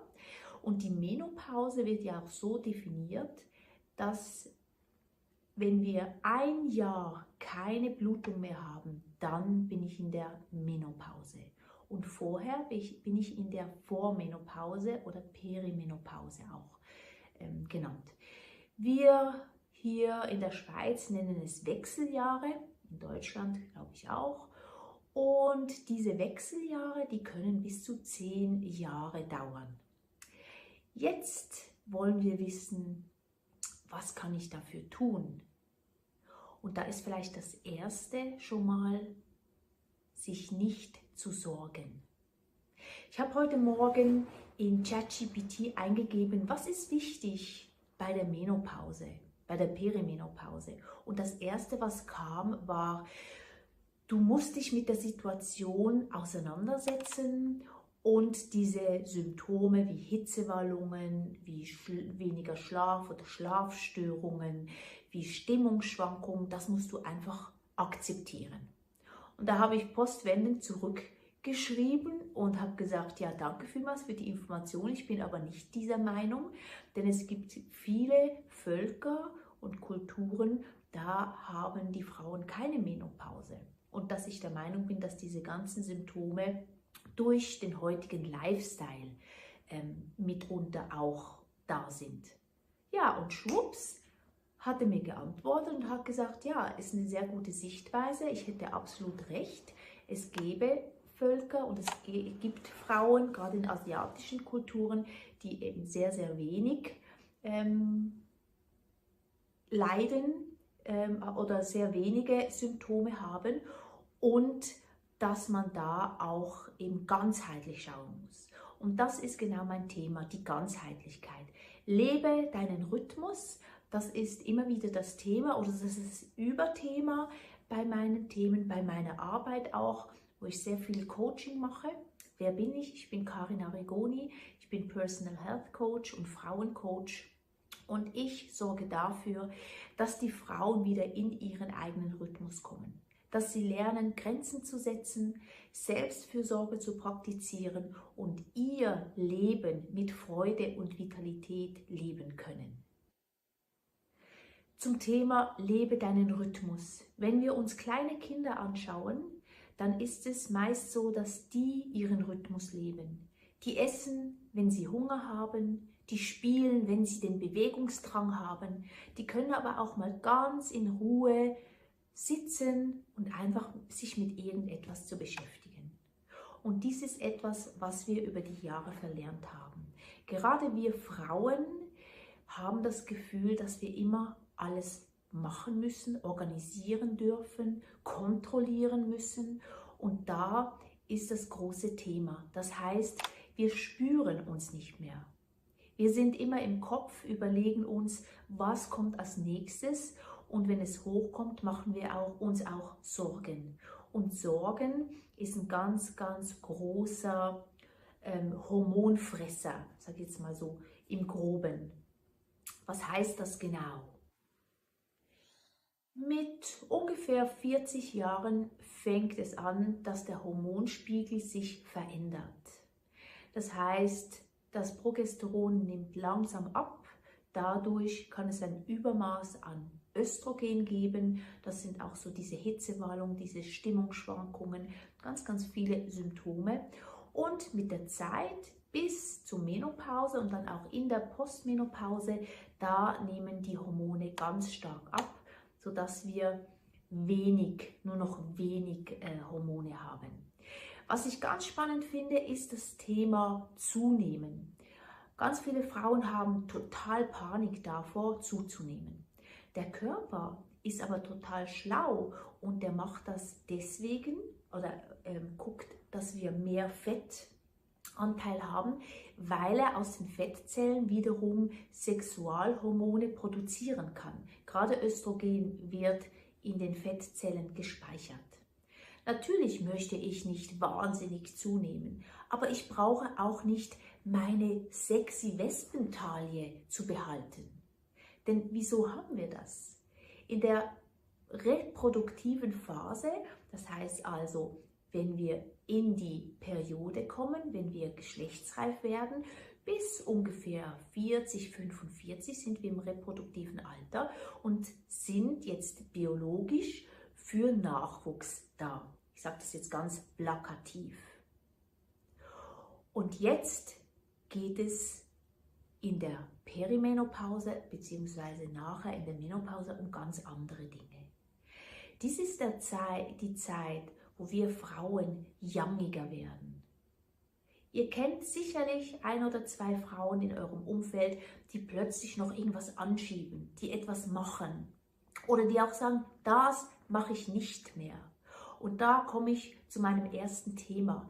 Was ist wichtig? Wichtig ist, sich selber wieder zu spüren. Mach dir eine Liste und schau, welche Dinge du nicht mehr machen möchtest. Welche Dinge du seit Jahren machst und dir Bauchschmerzen gibt dabei. Schaue, was gibt dir Energie? Was sind Dinge, die du mehr machen möchtest? Und das beinhaltet nicht nur das Berufliche, sondern das beinhaltet auch das Familiäre, Freundschaften, Familie, Ehepartner. Und wenn ich davon spreche, dann meine ich nicht, dass man sich trennen muss, dass man riesen Hack machen muss, sondern es geht darum, deine Perspektive zu suchen und zu schauen, hey, was sind Dinge, die ich anders machen möchte? Was sind Dinge, die meine Energie, was mir Energie spart, beziehungsweise was mir Energie gibt? In der westlichen Medizin reden wir oft bei Stress von Adrenalin, oder einfach dieser Sympathikus, diese Stresshormone, Cortisol auch, die wir ausschütten. In der TCM, in der traditionellen chinesischen Medizin, gibt es das nicht. Es gibt aber ein Organ, was sehr, sehr stark auch mit dem Adrenalin in Verbindung gebracht werden kann, und zwar ist das die Niere. Die Nieren sind unser Speicherorgan für Energie. Das heißt, hier ist es jetzt auch wichtig, wenn ich anfange, Mitte 40 mal aufzuatmen. Die Kinder sind nicht mehr im Babyalter meistens, sondern ich habe wirklich Zeit, um mich zu schauen und wieder für mich zu schauen. Dann schaue ich auch mal, hey, was macht meine Nierenenergie? Wie fühle ich mich? Bin ich morgens immer müde? Bin ich abends total ausgelaugt? Dann ist es an der Zeit, wirklich für dich zu schauen und in die Entspannung zu kommen. Entspannung, was heißt das genau? Da meine ich damit, dass du wirklich Ruhephasen einplanst. Entspannen, entspannen, entspannen, damit deine Nierenenergie sich wieder füllen kann. Das kann ich zum einen mit Ernährung machen, da kommen wir noch drauf, aber viel, viel mehr mit Ruhe.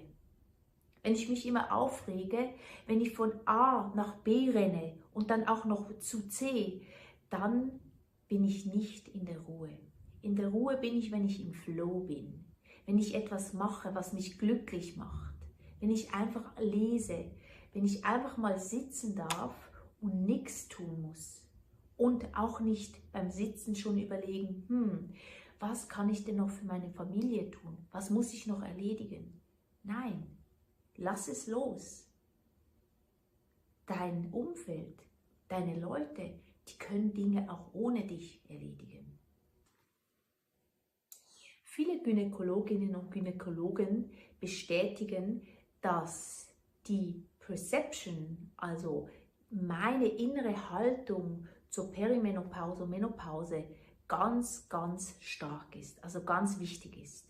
Das heißt, wenn ich Angst habe, oh, ich komme jetzt in diese Phase und dann werde ich alt und schrumpelig und dann habe ich ganz viele Symptome, dann wird das auch eintreffen können. Die andere Sache ist das Genetische, oder ich nenne es jetzt mal Epigenetik. Wenn meine Mutter sehr stark an Symptomen gelitten hat, dann kann das gut sein, dass ich damit auch umgehen muss. Und da ist aber ein großer Punkt. Wir wissen heute von der Epigenetik, dass wir die Genetik umwandeln können.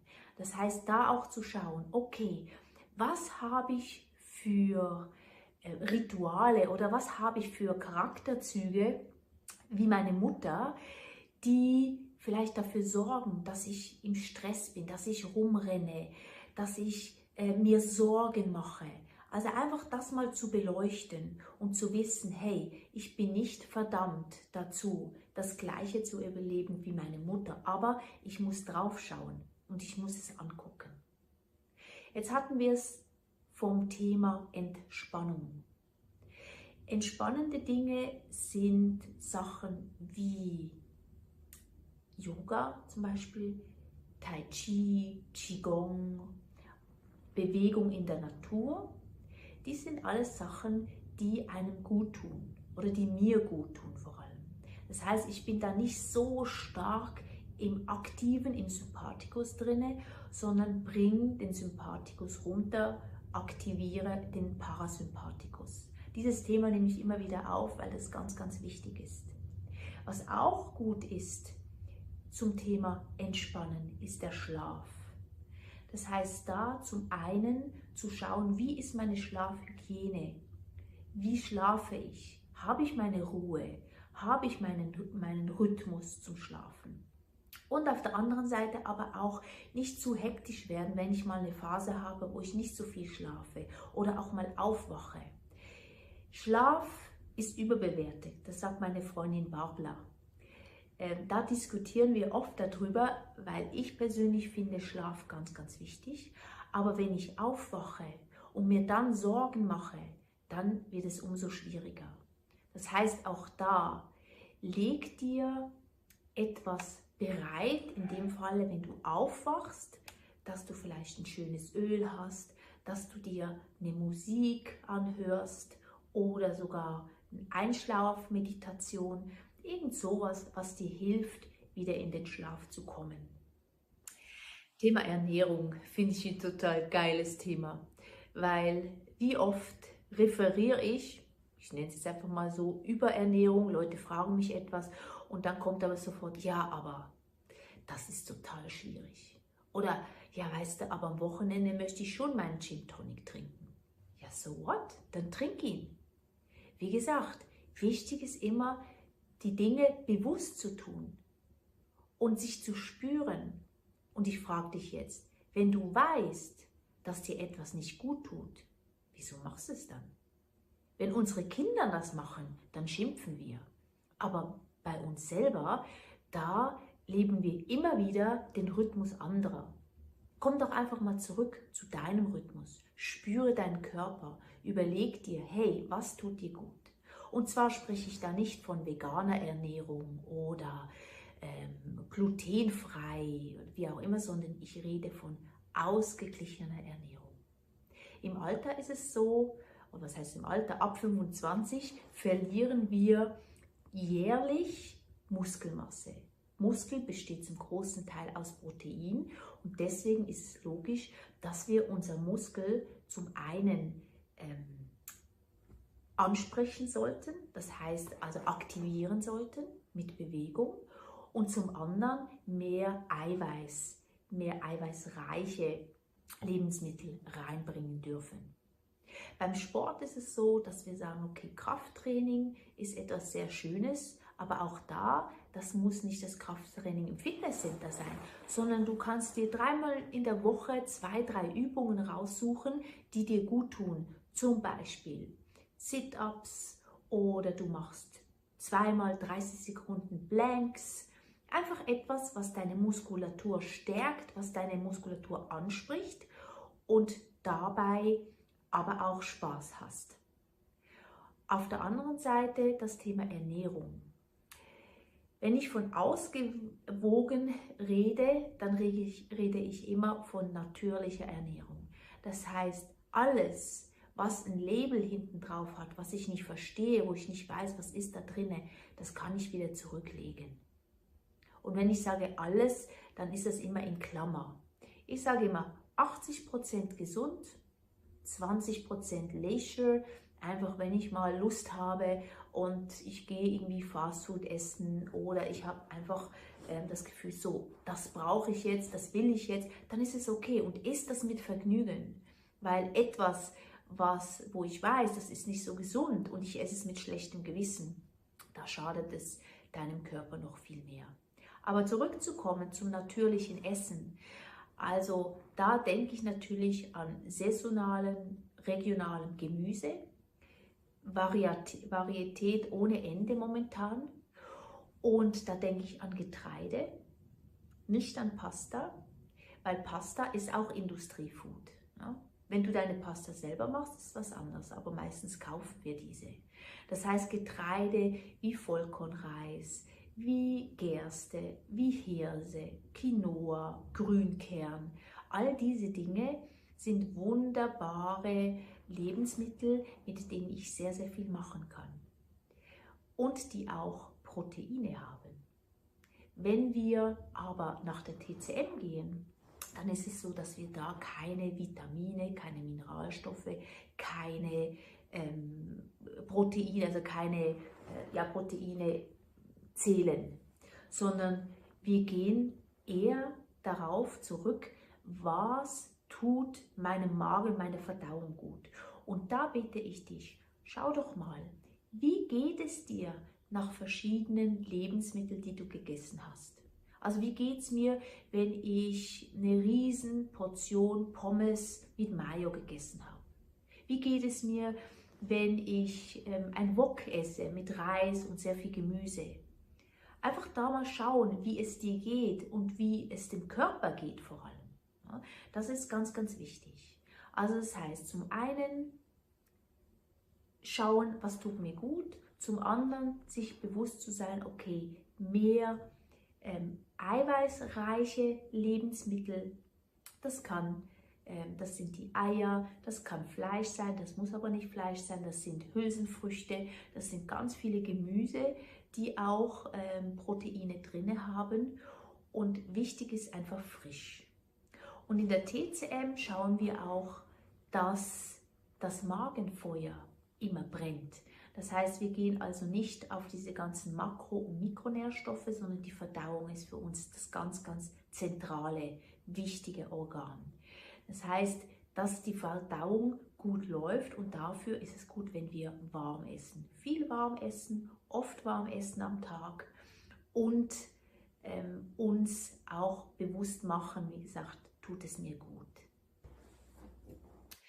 Ich habe das letzte Mal eine Episode gemacht zum Thema Essen im Sommer. Und da sind natürlich die kalten Dinge auch ein großer Faktor, allgemein jetzt auch in der Peri- und Menopause. Das heißt, schau, dass dein Magenfeuer gewärmt ist, dass deine Verdauung gut funktioniert. Also trink nicht allzu viel eisgekühlte Getränke oder kaltes Bier. Und auf der anderen Seite auch das extrem heiße. Das heißt, scharf und heiß ist etwas, was deine Säfte verdampft. Wir Frauen, wir sind Yin. Das heißt, wenn wir zur Welt kommen als Frau, wir haben sehr viel Yin in dem Sinne, das ist so das Saftige, das Weibliche, das Sanfte.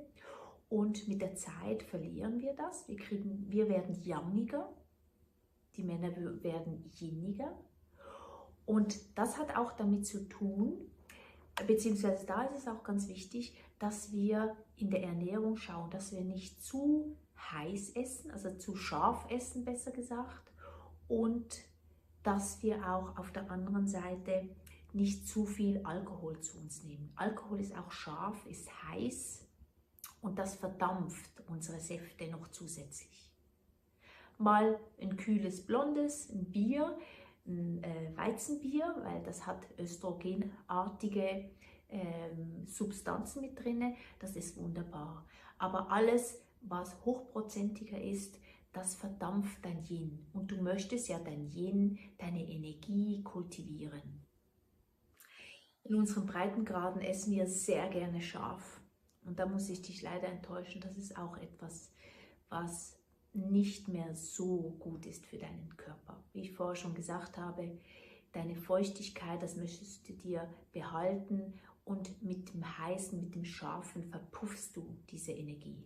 Und wir möchten gerne diese Energie behalten. Auf der anderen Seite das Saftige, wie gesagt, Dinge mit Soße, Gemüse, dies sind Dinge, was saftig ist, auch Tees, Kräutertees, blutnährende Tees wie Hagebuttentee oder Malventee. Dies sind alles Dinge, die dich nähren, die saftig sind. Auch ab und zu etwas mit ein bisschen Rahm oder ein bisschen Milch. Und dies natürlich immer alles in Maßen.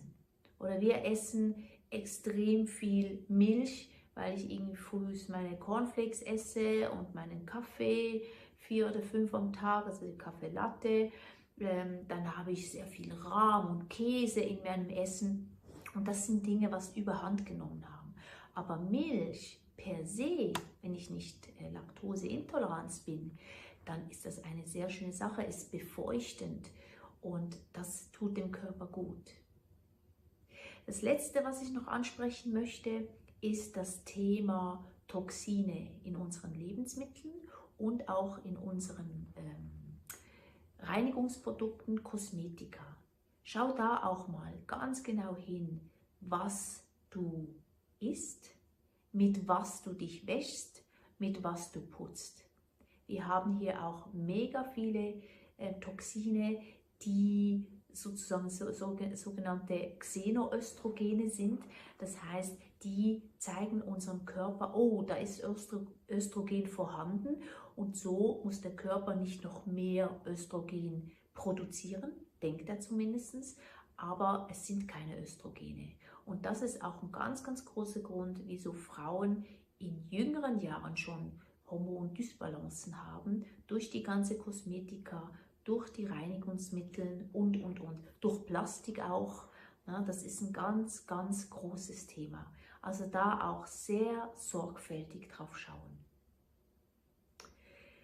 Jetzt war das wieder mega viel und ich weiß schon, dass die eine oder andere Schweißperlen auf der Haut hat und denkt, ja, wie soll ich denn das alles machen? Wenn du Hilfe brauchst, ich bin jederzeit da und ich helfe dir auch gerne, dies umzusetzen.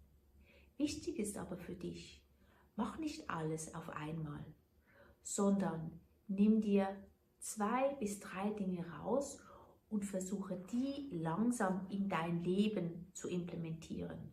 Und das Schöne ist,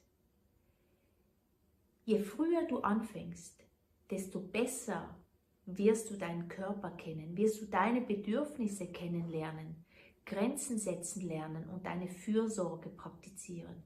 Und das ist genau das Thema. Ich freue mich mega über Kommentare, über Feedback und vor allem auf deine nächste Frage. Hast du eine Frage zum Thema Gesundheit, zum Thema Ernährung, Bewegung, Stressreduktion? Ich bin für dich da und werde in der nächsten Episode deine Frage beantworten. Ciao, mach's gut.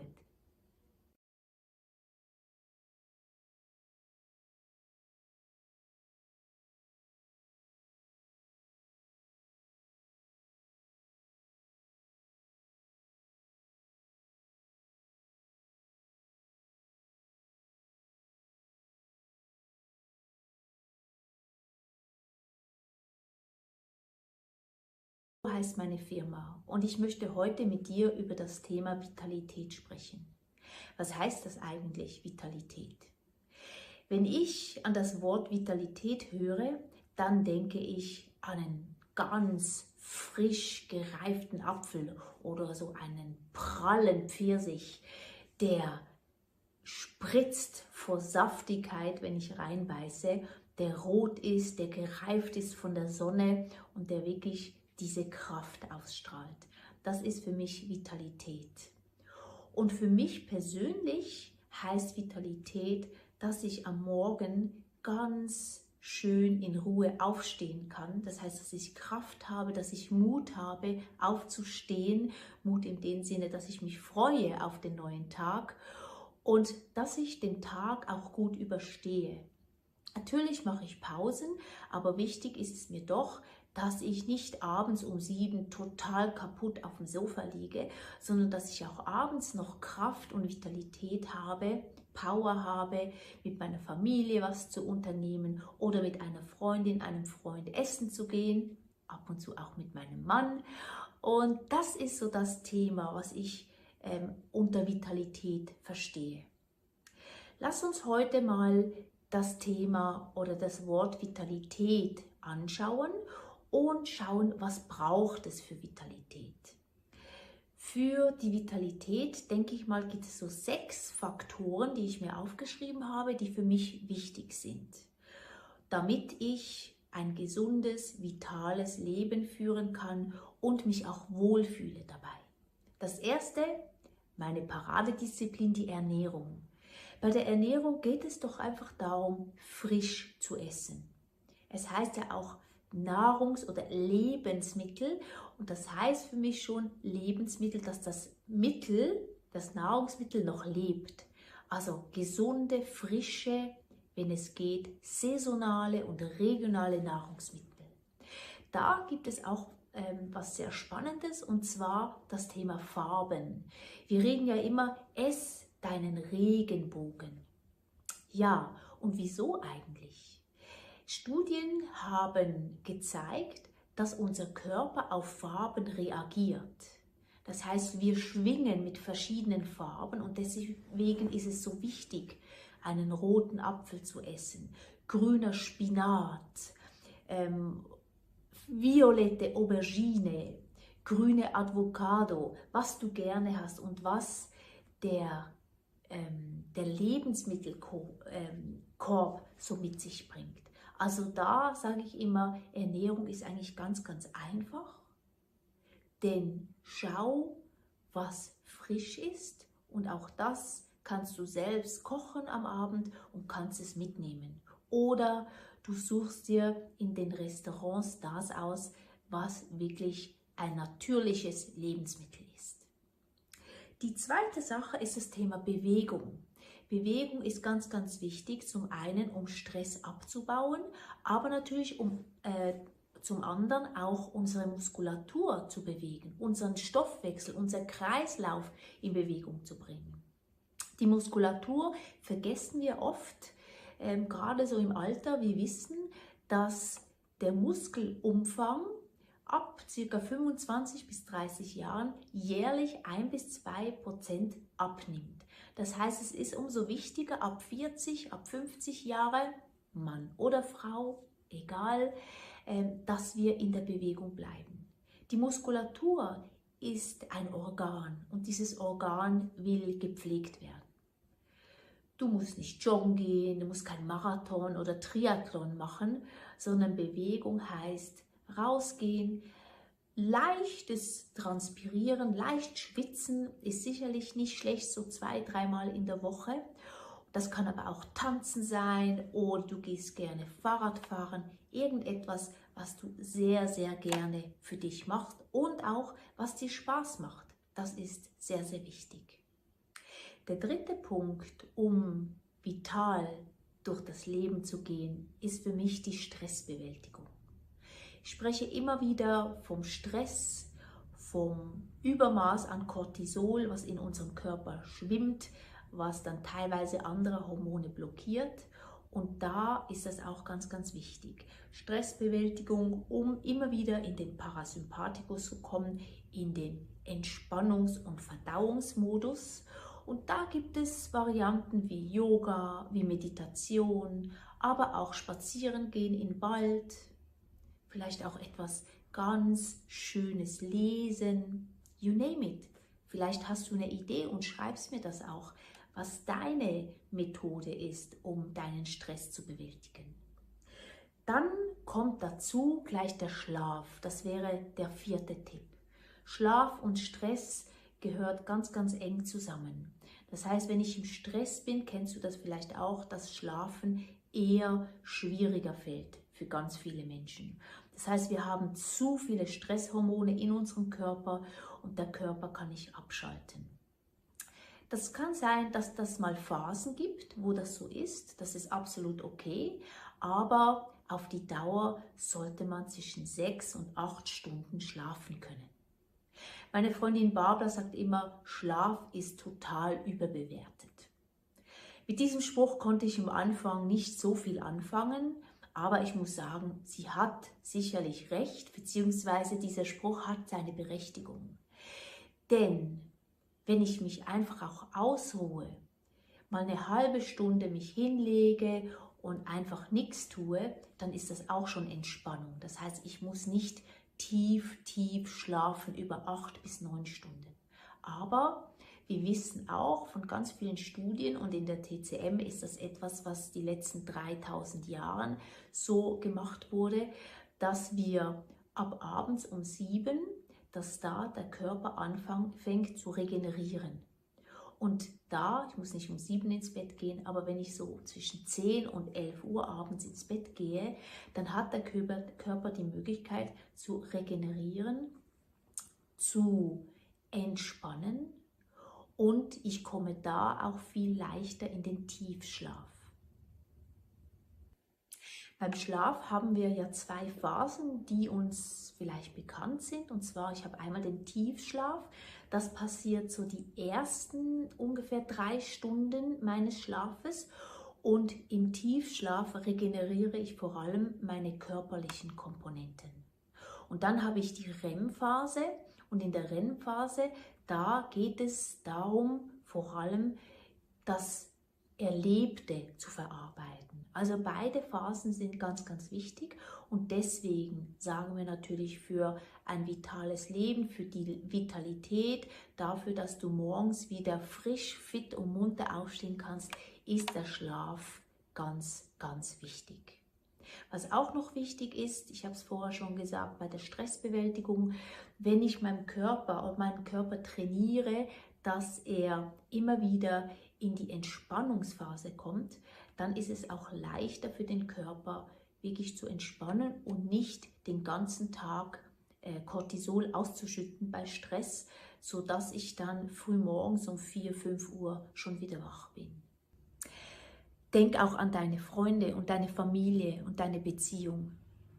Soziale Kontakte ist ganz, ganz wichtig für ein vitales Leben. Stell dir vor, wenn du abends nach Hause kommst, du bist total K.O., du hast ganz viel gearbeitet und dann zwingst du dich trotzdem noch mit deiner Freundin, deinem Freund, deiner Familie sich zu treffen, wie du dich hinterher fühlst. Oft sind das die schönsten Begegnungen.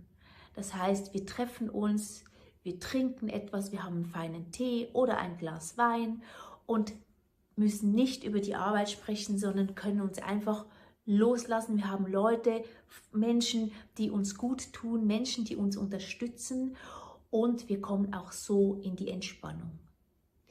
Es gibt ja die sogenannten 5 Blue Zones. Das sind Gebiete, wo die ältesten Menschen leben. Das ist zum einen in Sardinien, das ist in Japan, das ist in Griechenland, das ist in Amerika und in Costa Rica. Da gibt es Kommunen, da sind die Menschen ganz, ganz alt. Und was da ein ganz wichtiger Punkt ist für deren Vitalität, ist das Soziale. Der soziale Zusammenhang, für etwas da zu sein, für jemanden da sein zu dürfen und aber auch zu einer Gemeinschaft zu gehören. Das ist ein Thema, was wichtig ist und wo ich für mich merke, ich muss mir das immer wieder sagen, denn so in dem Rush, in der Schnelligkeit des Lebens vergesse ich das ab und zu. Oder denke dann, heute Abend auch noch weggehen, das ist mir zu viel. Und dann kommt aber zum Glück mein Engelchen auf der einen Schulter, die sagt, hey, das tut dir gut, treff dich mit lieben Freunden, mach etwas und bringe so wieder dein Leben, oder beziehungsweise nicht dein Leben, sondern bring den Tag wieder in Balance. Und da kommen wir auch schon zum 6. Punkt, der mir ganz wichtig ist, und zwar die Selbstfürsorge. Selbst zu sorgen ist ganz, ganz wichtig. Nimm dir Zeit für dich und beobachte, was du machst, was dir Energie gibt und was dir Energie nimmt. Und Selbstfürsorge heißt zuallererst zu erkennen, was deine Bedürfnisse sind und diese Bedürfnisse auch zu leben, anerkennen und auch zu kommunizieren. Das, denke ich mir mal, ist ganz, ganz wichtig. Selbstfürsorge oder Me-Time, wie das heute so schön heißt, das wird manchmal mit egoistisch verglichen. Ja, ich habe doch eine Familie, ich habe Kinder, ich muss doch mich um die kümmern. Ich habe auch noch eine Arbeit.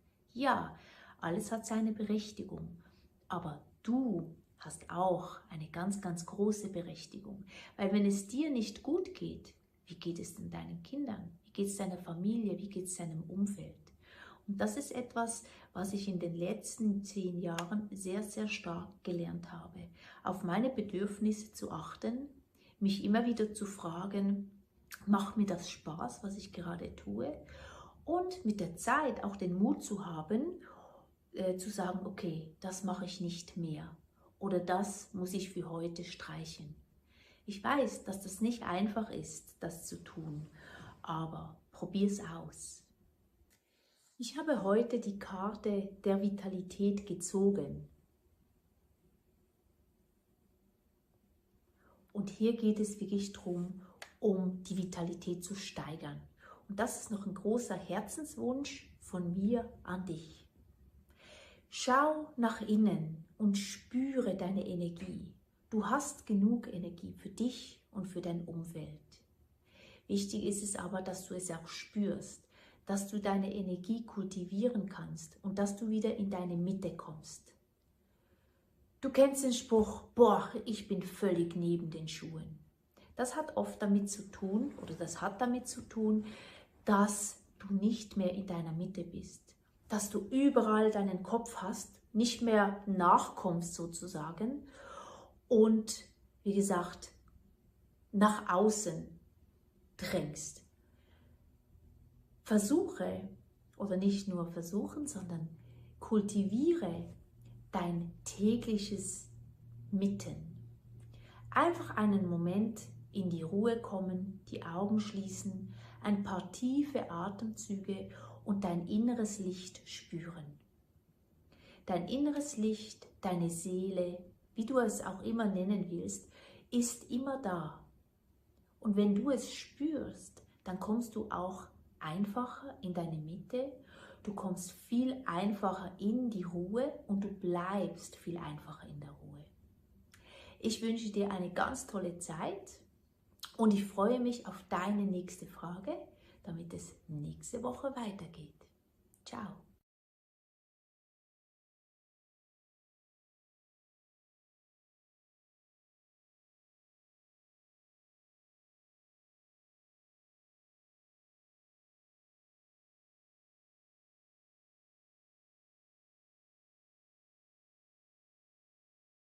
Outdoor experiences, and this is based off of experience and seeing the impact as well it's had on my clients. I actually tend to prefer outdoors because, like I said, there's the sun, there's the trees, the fresh air. I've seen that the overall benefits for outdoor Pilates is actually pretty good because you're incorporating the vitamin D, for instance.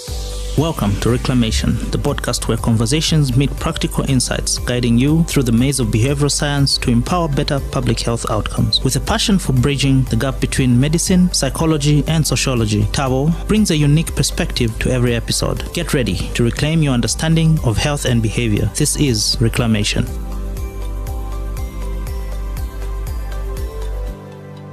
Welcome to another episode of Reclamation. So I'm actually excited today because we have our very first guest on the show. Today we have a special guest who has made a remarkable transition from the legal world to the wellness industry. Hey? So please welcome Mulenga Kapotre, a former lawyer who now runs a successful Pilates class in Zambia. Welcome to the show, Mulenga. Thank you so much. I'm so happy to be here. I'm excited to get into nice chats about wellness and Pilates. I'm so happy you are here because, you know, I've been reaching out to you since, what was it, last month, 2 months ago? Maybe and I'm like, 2 months. Yes. Yeah, you were relentless, but I'm so glad you were. I'm so happy you made the time to come through. I know how busy you are. No, thank you so much for having me, and hello, everybody. So, Mulenga, your journey from being a lawyer to a Pilates instructor it's inspiring. It's ballsy, as I always say. So can you share with us how that happened? What motivated you to make this career change, I guess? Is it a career change? I guess it could count as a career change, and it's definitely different. It's something I didn't see coming. Yeah. So I'm still a lawyer. I still consider myself a lawyer. I still have my law degree, but my transition, I'll give a bit of a brief background. Sure. So I was admitted to the bar, the Zambian bar, in 2019, and I spent 5 years in practice. Wow. I loved practicing law. It was amazing, but it was also a very stressful time for me. I handled the stress well, but I noticed that my default state was usually anxiety, stress, fatigue. So during that time, I then started to look for ways to self-care, ways to take care of my mind, ways to take care of my body, especially ways that were convenient, things I could easily do. I had tried gym for a bit, but I was never really consistent with gym. So I wanted something I could easily do from home. And that's how I stumbled upon Pilates. I bought a yoga mat and I was able to do the workouts in the comfort of my home, in my living room or outside. And one thing I noticed, I was doing it mainly for my body and for the self-care, but I didn't expect how it would actually affect my mental well-being. During that time, during the times when I'd have my workouts, I was able to just zone out and find a nice Zen place. It helped with my breathing, which was then tied to a lot of mental clarity. It was tied into calming my nervous system, releasing that stress and anxiety. So it was a lot of benefits, really, that, it was all-encompassing. So I was working on my body, toning, shaping and strengthening my body, but at the same time finding that mental clarity and releasing the stress when I needed to. It just became my happy place. So at first I was doing it for myself. But as I got confident, I started posting videos about it. I then started receiving messages from people saying they had also started their Pilates journey, and it was just nice to sort of form that community. At this time, I still wasn't thinking of teaching, not yet, but slowly started feeling inclined into, instructing. And after 2 years or so of doing the workouts by myself in my living room, I then considered the Pilates certification and instructing, and that's how that started. So at this time, I still wasn't sure whether I'd do it full-time. So I was still pursuing my legal career and then doing Pilates part-time. But by January this year, I'd made that decision and I left the corporate world. Wow. So that is how Luna Core Pilates came about. And no regrets. So happy. Wow. That's actually, even I didn't know that. But thank you for sharing that. So I noticed you mentioned how you were not consistent with the gym, but then you found a way of doing it within your home. How did you navigate that with the environment? What made you consistent with doing that at home, since you found something that works for you at home? How exactly did you go about that, ensuring that it keeps working for you at home? Yeah. So I think one thing that was key for me was convenience. Because usually when you put yourself through a lot of pressure or, getting up from home, getting in your car, then taking that drive to the gym, it's not always convenient. It isn't. I mean, I'm speaking for myself. There's people that find it convenient, me too. But speaking for myself, that was not convenient. But just knowing I could get out from bed and take a few steps to my living room or step outside and it's a nice, beautiful morning, the sun is shining. It was just that convenience, I think, that allowed me to stay consistent. And there was also something about being in the comfort of my home that was very relaxing. When you're going to the gym, for instance, you're around other people, so you might be conscious of the people around you, or you're not necessarily very comfortable yet. So I was in the comfort of my home, and that allowed me to just be calm about it. And so I think the convenience and the comfort is what allowed me to be consistent. And then with the outdoors, there's just something about being outdoors as well that was then adding on to the benefits I was deriving from my workouts. Be it the sun with the vitamin D, it just feels really good to be outside. The trees, the green grass, the fresh air. So all those little things just allowed me to be consistent, and also knowing the benefits, like knowing how I was feeling after a workout. If I woke up a certain day and I was low, I knew that as soon as I worked out or as soon as I stepped outside and did my practice, I would then feel better. So that's what allowed me to be consistent. Okay. So you have mentioned that you sometimes do it indoors or outdoors. Yes. How does the environment impact that? Like, how do you think other people can maybe modify their environments to encourage that consistency sometimes? Because I'm sure despite you being able to do it at home, there might be days when you're not really up to it, Yes. despite you knowing the benefits? Because I always keep saying it's one thing to know, but actually doing, like, true. So how have you played around with that? Yeah. How can others do it as well? True. So I think with the outdoor experiences, and this is based off of experience and seeing the impact as well it's had on my clients. Yeah. I actually tend to prefer outdoors because, like I said, there's the sun, there's the trees, the fresh air. I've seen that the overall benefits for outdoor Pilates is actually pretty good because you're incorporating the vitamin D, for instance, the fresh air, and there's that nice release of the endorphins, not just from the workouts, but from the environment supporting your practice. It's also more grounding to be outside. Being out in nature also brings out that sense of awe. You know, it just feels good. So I think the overall benefits I've noticed, well, both are good, but I prefer outdoors because you have that extra support from the environment, which also assists again with the mental well-being. There's just something about being outside on a beautiful day that just brings this nice sense of clarity as well. So I think switching up the environments does assist. You can't always be outdoors. Sometimes the weather doesn't sucks, allow. or maybe you're in you live somewhere where maybe the outdoors isn't very calming, and so indoors is also good. But just switching it up every now maybe and then. coming for a Luna Core Pilates class because we do it outside at Lukanda Beauty Center, which is a beautiful spa, or coming for one of our retreats. That would be a nice way to just switch it up. So both are good, but I think the environment provides that extra support when you're outside.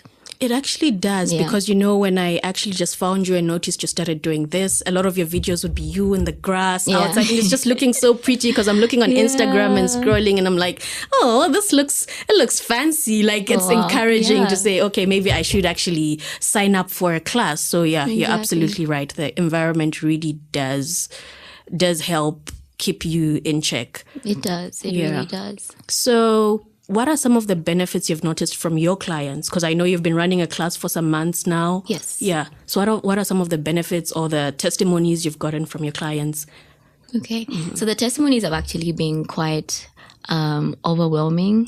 And we've recently started a series where we're recording some of our clients, and they're just explaining the benefits that Pilates has had for them. I also received testimonials, which we also put on our social media. So I'll start with the body. Obviously, it tones and strengthens your body. So I've received reviews where clients are feeling that their bodies are more toned. Some who were pursuing a weight loss journey have been able to lose weight. Everyone is looking for different benefits, obviously. And going onto the mind, it's been quite grounding for, I was going to say most of them, but actually all of them, because it's your moment to just zone out and be mindful, taking a moment to breathe, and at the same time, you're also working out. So there's a lot of mental clarity that comes with that.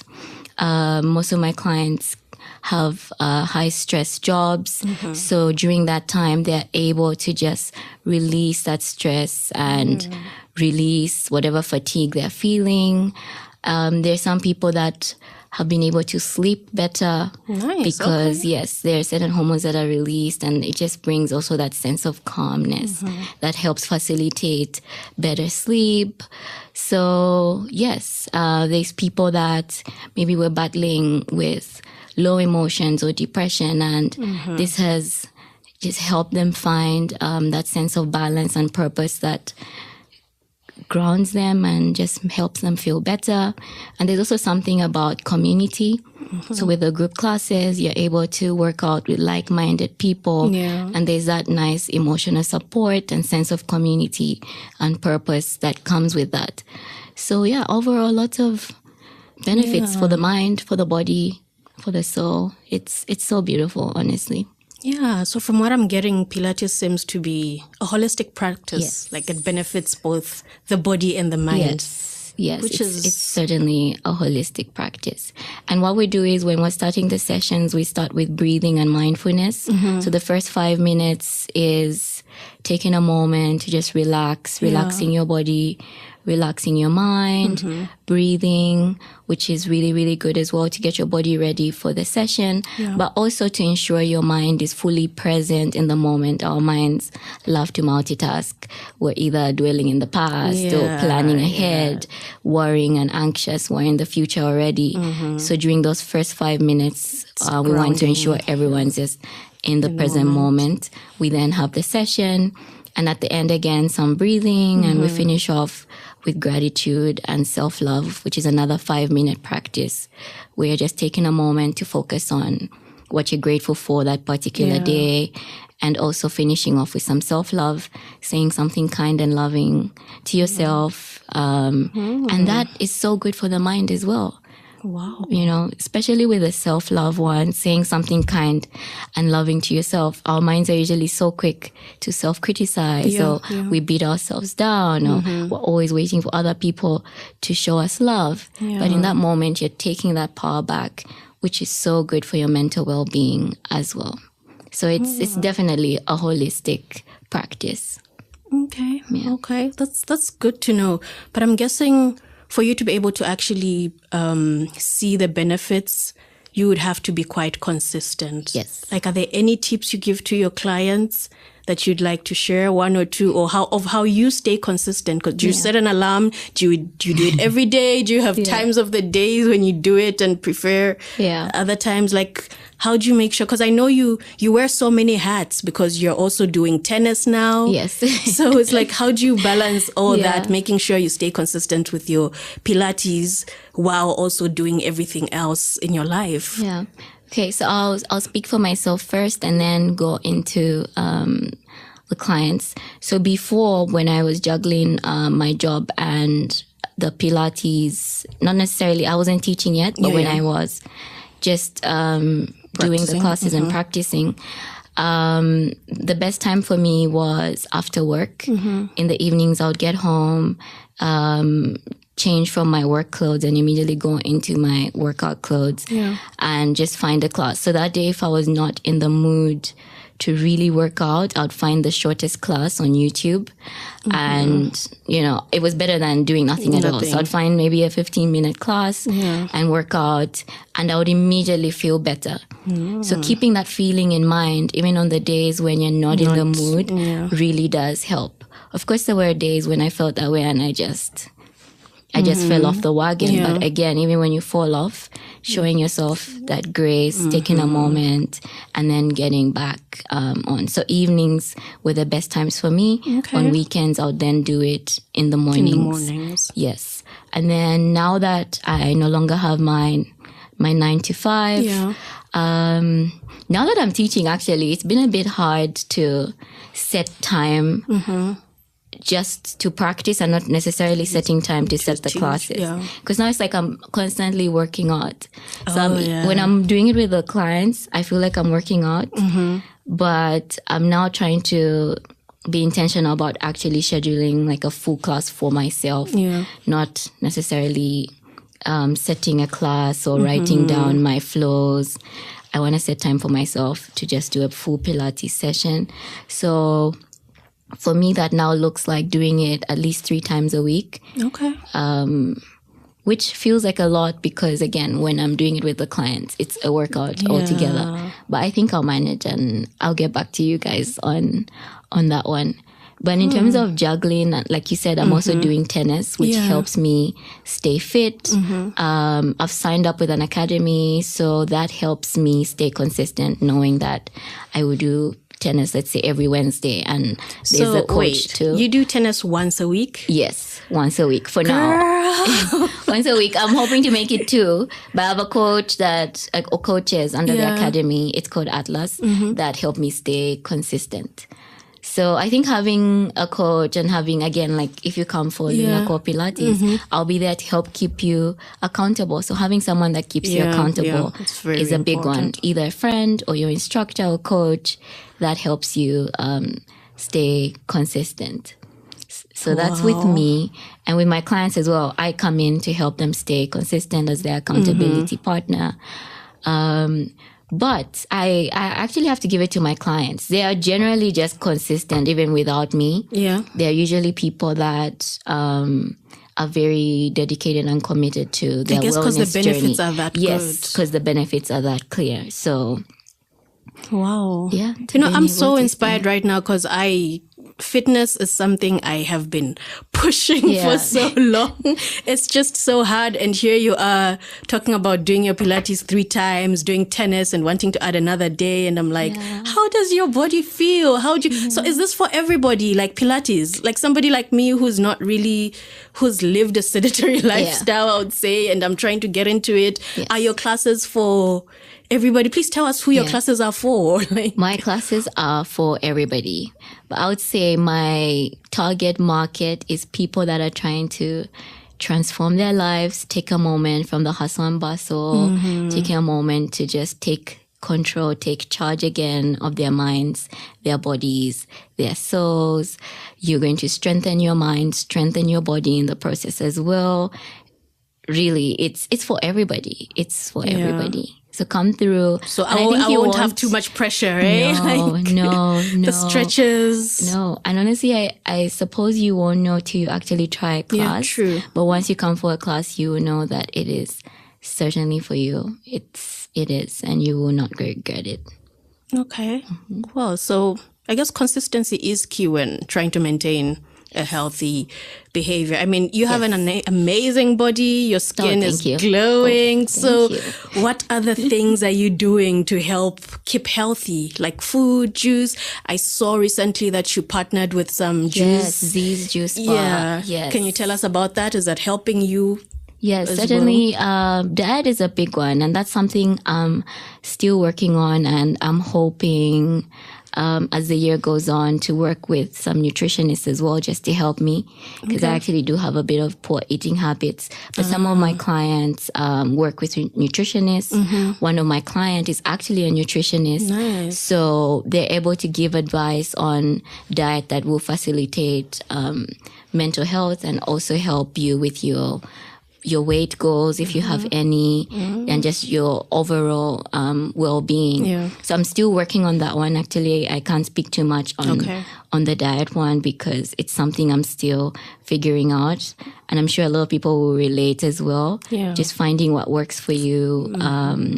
But I do have friends that really do incorporate like proper nutrition diet, and I've seen how amazing that has worked out for them, especially incorporating that with the workouts. It's a holistic approach to your mental wellness, and it's beautiful to watch, and I want that for myself as well, actually. So I'm also still learning, still growing. And the good thing about what I'm doing as well is the collaborations that come with it, like you said, with the Z's Wellness Bar. It's just beautiful to see different ways that, like-minded people can come together and work together. So excited to see where that goes. There's other juice bars as well, like Real Raw, that I can't wait to work with. Nice. So we'll see. On the skin side of it, I have a really good friend that has a skin business and a spa. Yeah. So she's the one that really puts us on. It's just a holistic thing. It really is. Because it all comes into the wellness thing. When your skin is healthy, you feel better as well and more confident.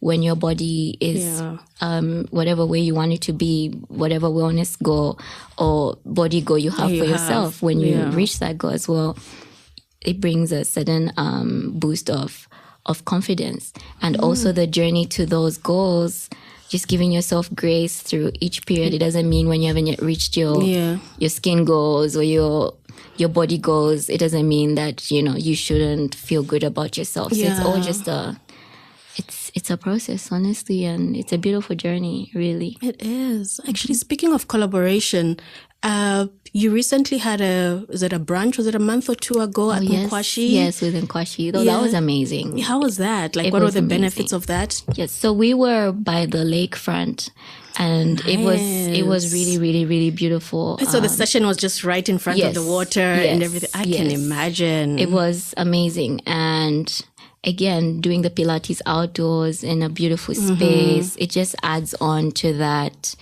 grounding and that mental clarity and relaxation that just works really well with your workouts. We have a few other things planned with Nkwashi, so I'm looking forward to that. And I encourage people to come through. We had a nice brunch afterwards. We took a hike. Hopefully. Healthy foods. We took a hike. That was also really nice. It was like a walk around the lake. So yes, all those things honestly add on to just feeling really good, mind, body, soul. That's really nice to hear. And was this for both males and females? Is Pilates, because I know every time we think of Pilates, it's the ladies. Yes, it's mainly the ladies, yes. So Pilates is for both men and women. We have a lot of athletes around the world that are now incorporating it into their routines because they're starting to see the benefits. It really does strengthen, especially the core, which is key to any sport, really. Even if you're not playing sport, it's key to your well-being, your overall being. So definitely Pilates is for both men and women. For the events, whenever it's just women, we do make that announcement. So the brunch at Nkwashi was only women. Okay. So whenever it's just women, we do let people know. When it's combined, we let people know. And for my classes as well, there's a women's only class and there's a mixed class where men are free to come. That's beautiful to hear. You're creating a very nice space for we the women. No, it's amazing, and I'm always championing women just finding their power and following their pursuits and crushing their goals, but not just, in the office or in their business, but also in their own personal lives. And something about finding that balance and grounding yourself, mind, body, soul, that also just helps boost all of those things that you have going on. And also taking a moment to just pause from the world. Yeah, from the world, taking time for yourself, It's self-care. Yeah, it is. And I think women really deserve that. They really do. We wear so many hats and it's nice to just take time for yourself, to pour into you, to take a pause from being a mom, being a sister, being all those hats that we wear. Okay. Yeah. So what do you have planned for Lunar Core Pilates? Anything coming up? Anything interesting? What's happening in the next, I think, between now and the end of the year, maybe? Oh. What should we look out for? Okay. So some are still in the works, some are surprises.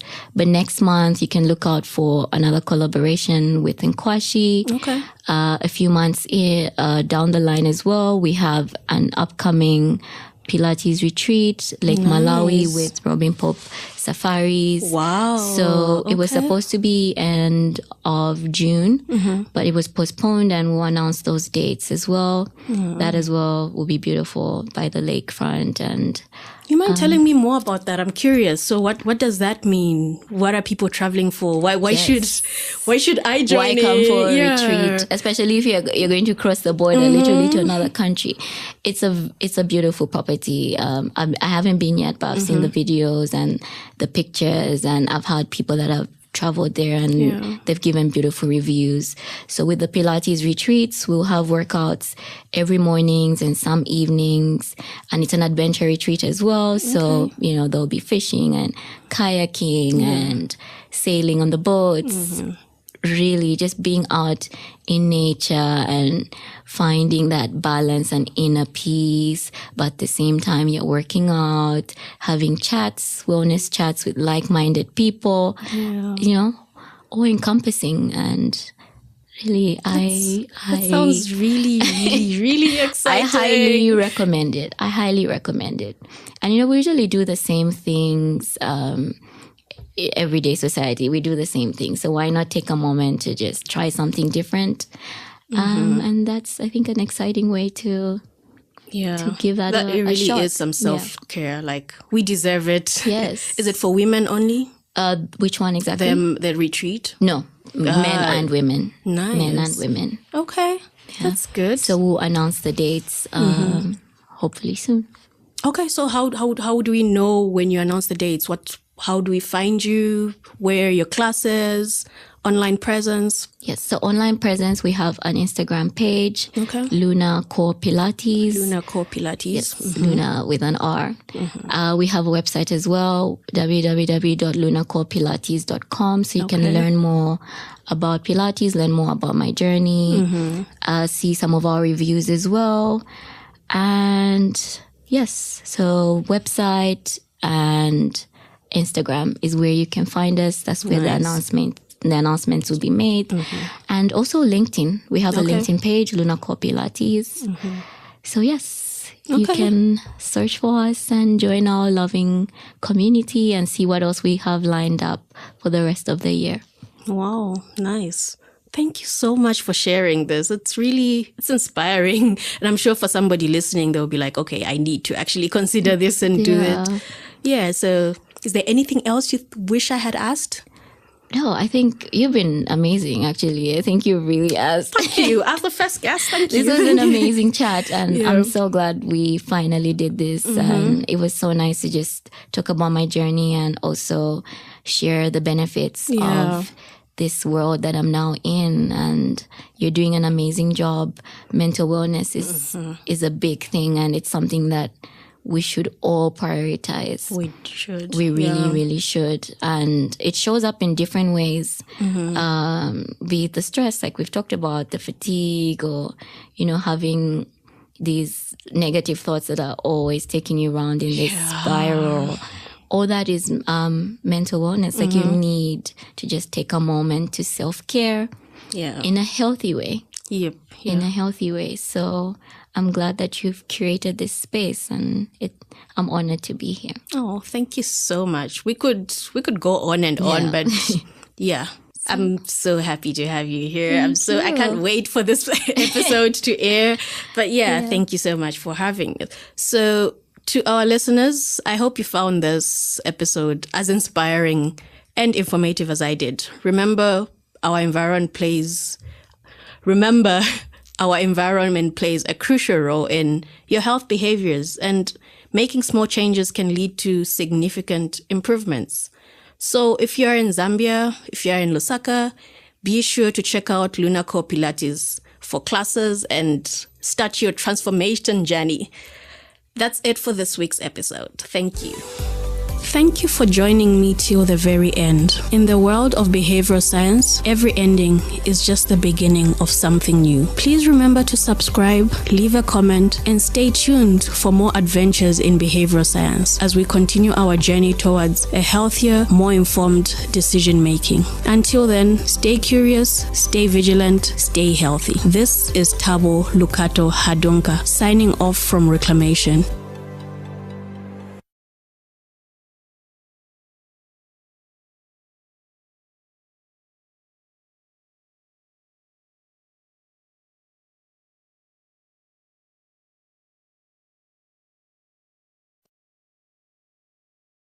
Biases that actually control how we make the health decisions we do. Now, there are actually over 170 cognitive biases. I don't know why we keep adding cognitive biases. I don't know why we have so many.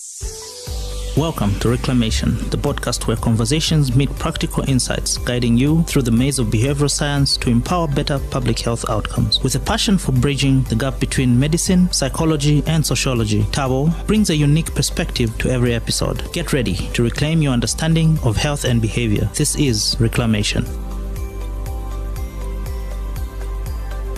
Welcome back to Reclamation. You've made it to the third episode. Wow. So, it's actually so hard to talk so clearly and try to be fluent and try to be clear enough for people to understand what you're trying to say without them having to see you. And so it got me thinking about how I decided to start this podcast. Before starting Reclamation, I had to think about why I wanted to have the podcast. I had to think about if I was capable of actually hosting a podcast, if I had the time, if I had the energy, what I wanted to talk about, who the podcast is for. And that made me realize just how much thought got into the planning of the podcast, the planning of the episodes. What am I going to talk about? Who is it for? Is it going to be beneficial? Is it, everything, all the, how am I going to record it? How's the editing going to be done? On what platforms? There's just so much thought that goes into preparing for a podcast and putting up an episode. But then this week I was attending a scholars bootcamp, and during the tea breaks we have options of having either coffee, tea, or a cold drink. And for some reason I didn't have to think it through. I automatically knew I had two options. Despite being given three, in my head, it's like I only had to choose between the coffee or the cold juice, because that's what I like. That's what I prefer. And I had just been interchanging between the two continuously throughout the days. I didn't really give it a thought. It's not something that it just happened automatically. It made me realize how there's some decisions we make that we actually have to put so much thought into looking at, why do I want to do this? How am I going to do this? But then there are other decisions in our life that we make, and it's just, we don't really give it. It's like within 30 seconds, you know what you want to do. And I guess that applies to a lot of other things, because you can't keep spending so much time on simple decisions such as what color jersey, okay, not what color jersey you're going to wear, because we do put some thought into that, but something like what example can I think of? What example can I give? Something about the type of spoon you're going to pick from your drawer when you want to have your cereal or something. I don't think it's something a lot of us go, and stand there and weigh the pros and the cons and the what, and why do I want to do this? What's going to work better? You just pick the quickest, because it's either what you do all the time or what you've seen being done by most people. And that is what we're going to talk about today. This episode is about cognitive biases.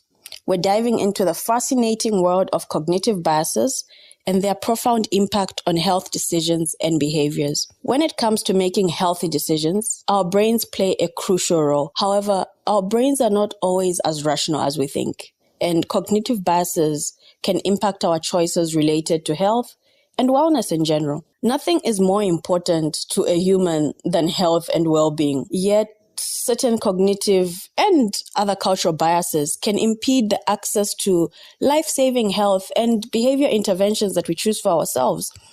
So cognitive biases are like silent puppeteers, I guess, pulling the strings of our mind and guiding our decisions in ways we might not even realize. So we're going to explore a few of the cognitive biases that actually control how we make the health decisions we do. Now, there are actually over 170 cognitive biases. I don't know why we keep adding cognitive biases. I don't know why we have so many, because I feel a lot of them keep overlapping or are somehow similar, or some I feel are actually the same thing, but then just very minimal, almost insignificant differences. But hey, I'm not on that level yet to argue as to what. So I picked 4 of my favorite that I think every single person should know. If you're trying to make better decisions in your life, if you're trying to make better decisions affecting your health, you really need to know these 4 cognitive biases and how they're actually working in your life, how they show up in your life without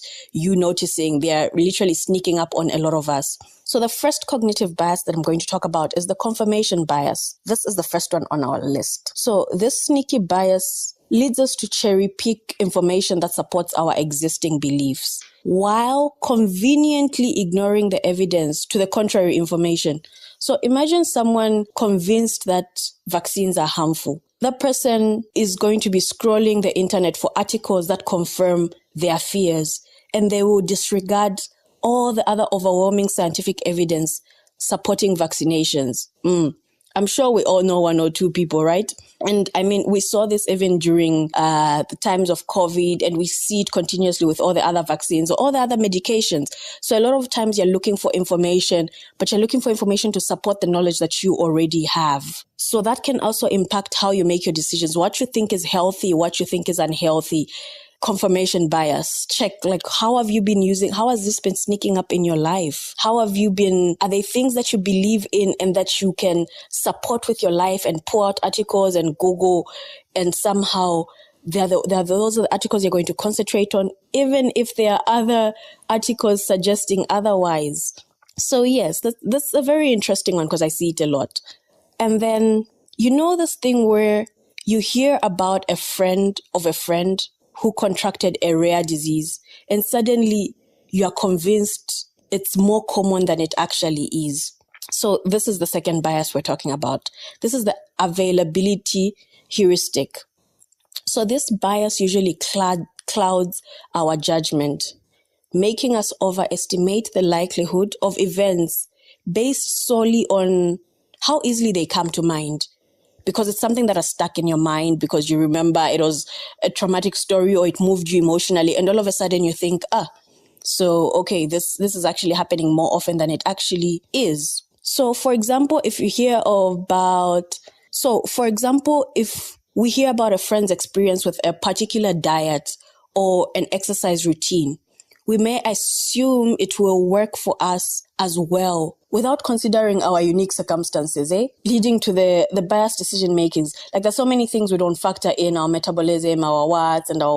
It's just, it worked for this person, so automatically it's working for so many people, and then we think it's automatically going to work for me. We see this in the diet plans that we adapt. We see this in the exercise routines. It happens so many times just because there are so many people who are popping up on your timeline, on your social media pages, on the media you're consuming, who are testifying to a particular health habit, and you automatically think it's going to work for you because majority of the people seem to be doing it. I don't know, but I think this bias can somehow be used for good as well. I think it can be used to encourage good, healthy behavior. More like what I try to do with my story of taking my ARVs, having an undetectable viral load, and not infecting my husband and my little baby. I guess we are trying to use it, but are we using it as much as we could? Because I see it being used in HIV, like with my story. So automatically, if more people come out, then even the few people who have the stigma and the self-denial are encouraged to do it and take their medication. That's availability, because you feel, everybody else who's living with HIV is actually able to live a healthy life. So that is one way in which we could use the availability heuristic. But maybe we're not really using it enough in the health sector. I don't know. What do you guys think? Are there other ways you think we could use it better? Are they? So that was the second one, right? So the third one is the anchoring bias. So this is our next contender. It can really throw a wrench in our health decisions. Imagine you're at the doctor's office and they throw a scary sounding number at you, like your risk of developing a certain condition. That number sticks in your head like glue, influencing your perception of risk, even when other factors suggest otherwise. So the anchoring effect states that an individual's decision is influenced by the first point of information offered, or the reference point, hence the anchor, like the binding, like the first piece of information you have, the first thought that comes to mind, you stick with it and you go with it forever or for life. So in such a case, it can present itself in, for example, a patient may feel signs of relief, after taking some medication for a few days, and you suddenly feel relief, and that sticks in your head, and you conclude that, you know what, I'm cured. Not realizing that the ailment may still exist in subdued manner, and the medication's course need to be fulfilled for full treatment. And I think this is the leading cause behind the looming global antimicrobial resistance crisis that we're currently facing. Because as people do not complete their prescribed antibiotic courses, the infection that is actually causing the microbes continues multiplying and are not completely terminated. Instead, they grow resistance to the microbials and become immune to treatment. We see this in so many antibiotics. We see this even the TB resistant, the multi-drug resistant tuberculosis. It's seen in so many other diseases as well. And hence we have this AMR crisis currently. So it's like anchoring biases or the anchoring effect. It's actually interesting how it is affecting our health. It's affecting us individually. It's affecting our community and public health in general. So moving on to the very last bias that I think is important for you to know. In the last episode on the rat pack and how the environment affects health behaviors, I talked about how I managed to adhere to my treatment by taking my ARV drugs and putting them near the socket in my room. So this is connected to this bias I want to talk about, the projection bias. So this is a common cognitive bias, and it often leads individuals to make short-sighted decisions based on their current emotions and belief. So this bias, I see it a lot in people who are living with chronic illnesses, especially because in that moment, you are so determined to change your life, so determined to live a healthy life, so determined to do right and follow the doctors and physicians' orders. You're given treatment, you're told to take it in a specific way, and you are so sure you're going to do it. And 3 days later, a week later, you are actually not taking it the way you're supposed to be taking it. This is the projection bias. So this bias arises from the tendency to overestimate how much our future selves will share our current preferences, values, and beliefs. So just because in this moment you're feeling motivated to do something, you believe that that is always going to be like that in the future. In the realm of the healthcare, as I said, where chronic illnesses demand the long-term management and lifestyle changes, it's crucial to address this bias because we need to promote healthier habits and to improve patient outcomes. So the projection bias can actually significantly impact decision-making regarding health-related behaviors.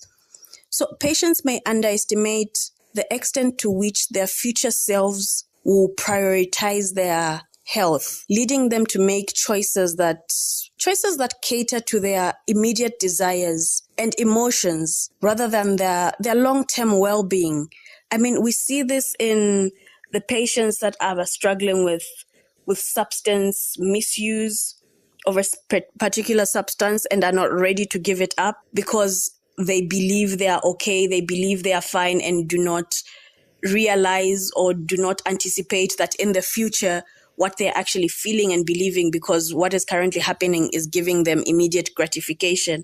It might change. Their beliefs, their priorities might actually change. And that's why in the last episode, I talked about how I look out for future me because I might not always be motivated or remember to take the medication. So this is a very common bias we see. This is a very common bias we fall victims of. I mean, a lot of us actually fall victim of this in just the way we choose to buy our snacks. You know, when you're motivated, you're starting a new month and you're like, I'm done with all the junk food. I'm only buying healthy snacks, the fruits, the vegetables. And then later you get home 2 days in and you open your fridge, you open your drawers, and there's nothing that you really want to eat because you filled it up with the healthy stuff.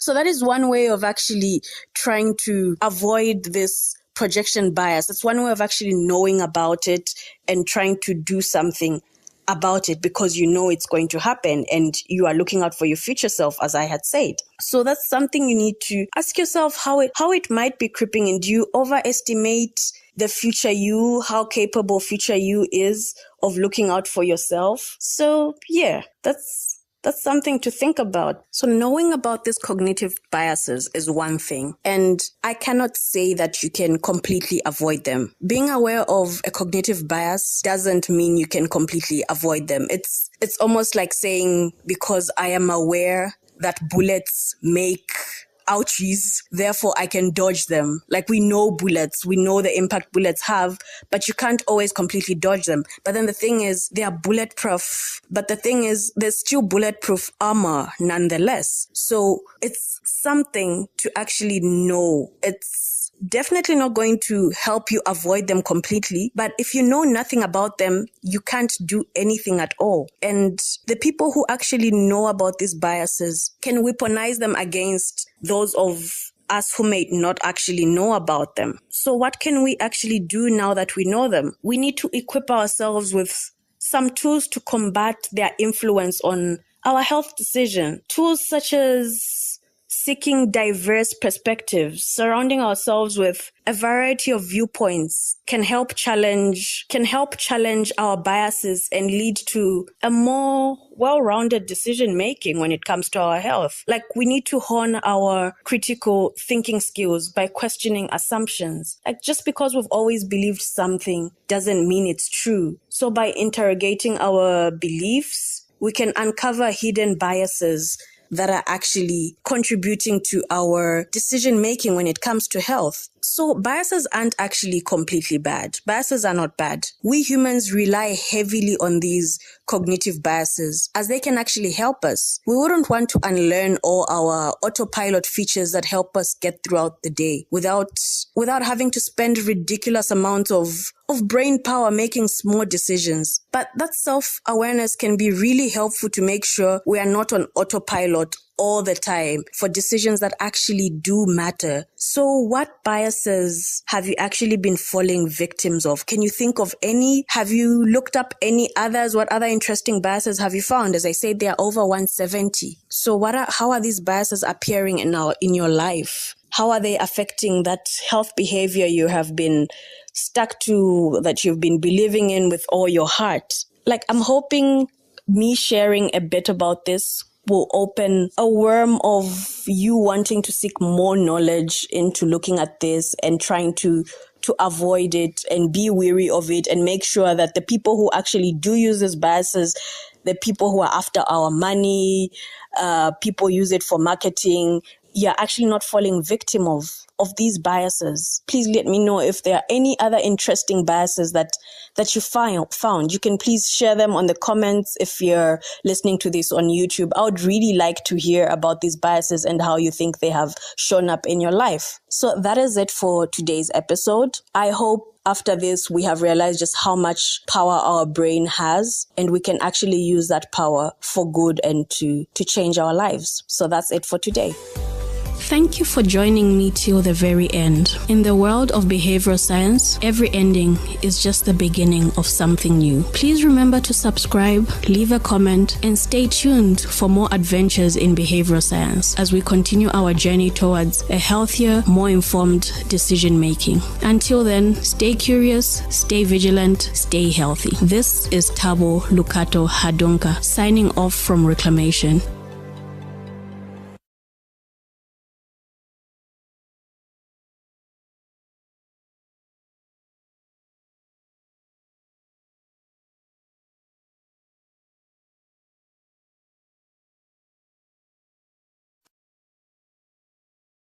Three major ways in which our surrounding might be holding us back from being the person we want to be, or from doing what we want to do, or from quitting the bad habits and behaviors we want to.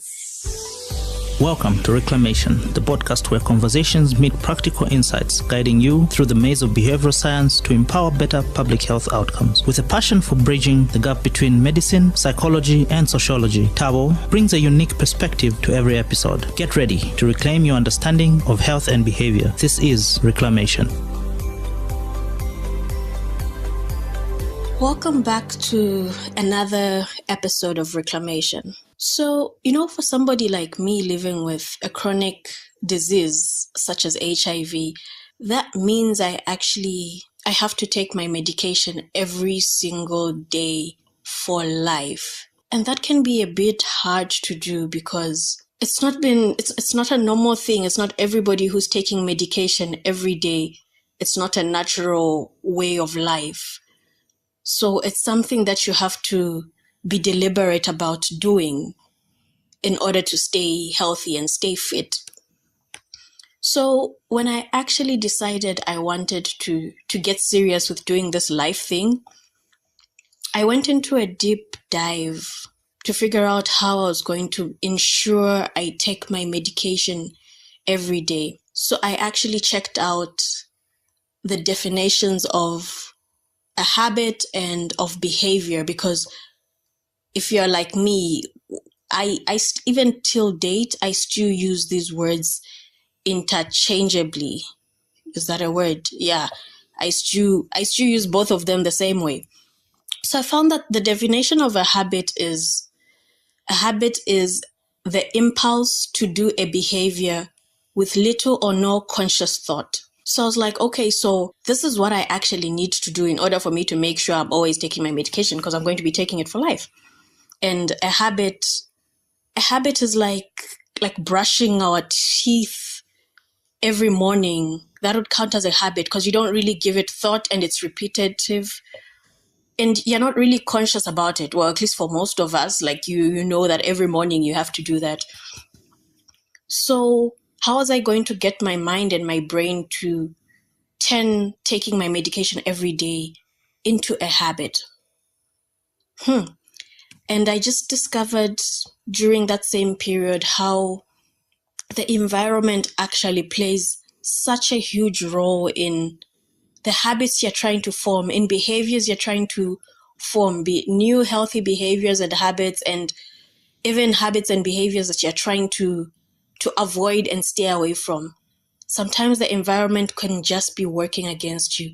So in this week's episode, we're going to uncover the hidden nudges in public spaces that can push us towards healthier habits or pull us into the unhealthy ones, and how even the smallest changes in your home can help create a healthier habit.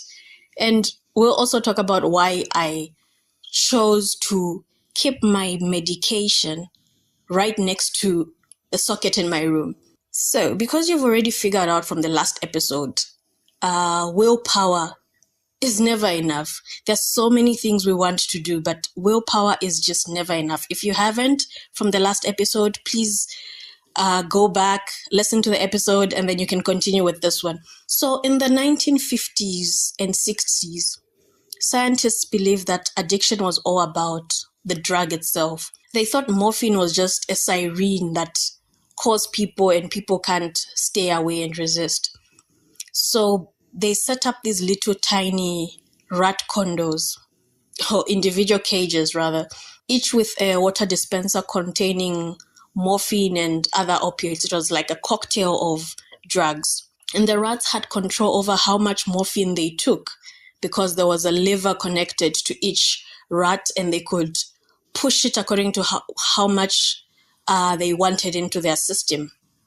And obviously, the rats got addicted because they would always keep pushing the lever and infusing more of the drug cocktail into their bodies.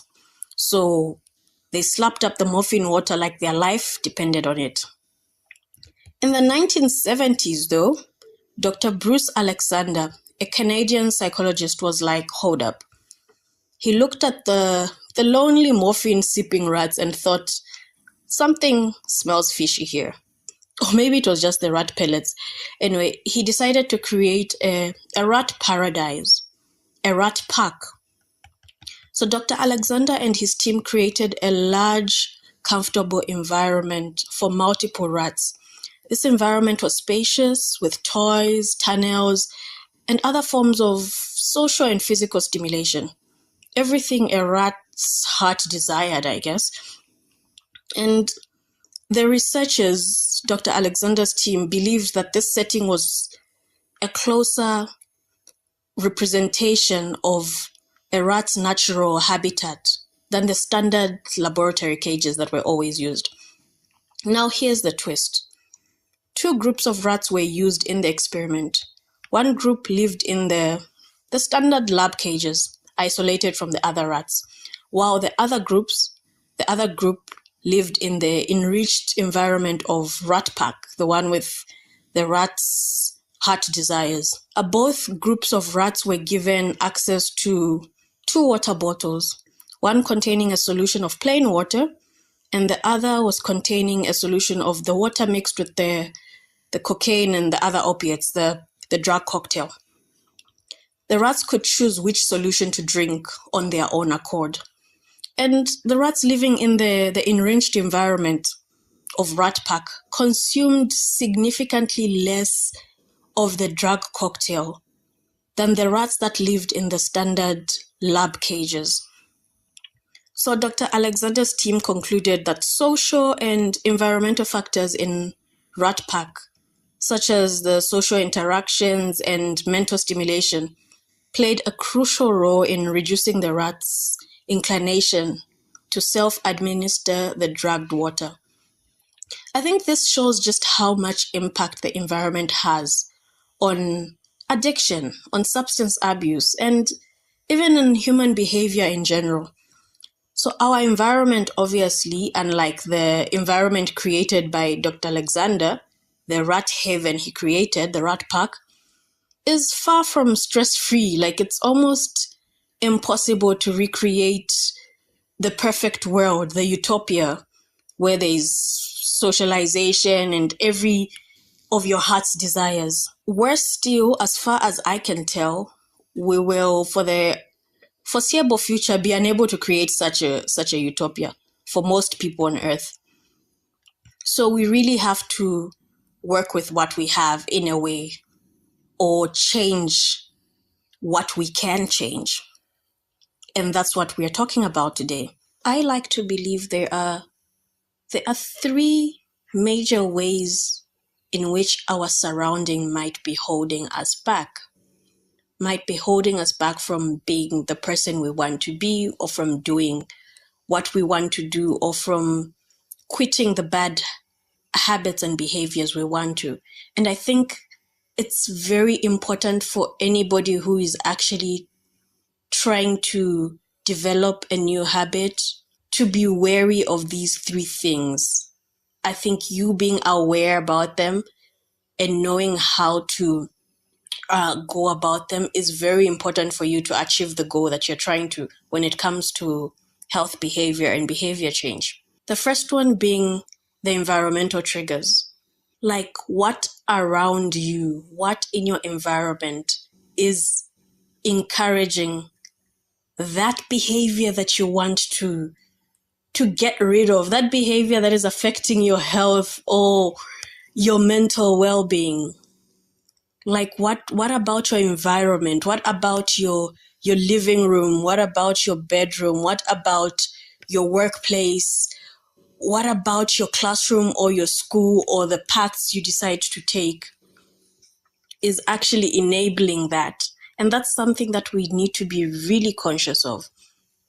It's like, what routes do you choose to take when you leave the office and head back home?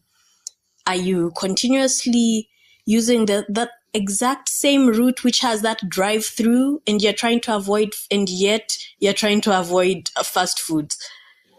But you always end up, after a very busy, exhausted work day, right in front of the road that has a drive-through, and you pass there and make the same order every other day. So those are the small things in our environment that we don't really think of, that might be actually enabling a habit you are trying to quit or to get rid of or to reduce on. So it's looking at your space, looking at the space in your home, looking at the spaces you spend your day at, looking at the places you choose to go to. How are they encouraging the behavior you're trying to achieve? How are they getting you closer to the version of the person you want to be? And how are they hindering that? And when you know that, you can actually try to do something within your power. And the second thing, actually, on the first part, I've just remembered a story I was told. So in this particular village, they had an issue with littering. So littering was a huge issue in this community, like plastic bottles, wrappers everywhere. And I think this is something a lot of us in Zambia, a lot of us in Lusaka can actually relate to. But then something changed. The community came together to paint murals on their buildings celebrating their natural heritage, depicting scenes of clean, litter-free streets. And guess what happened? Just because of that facelift, littering rates dropped significantly.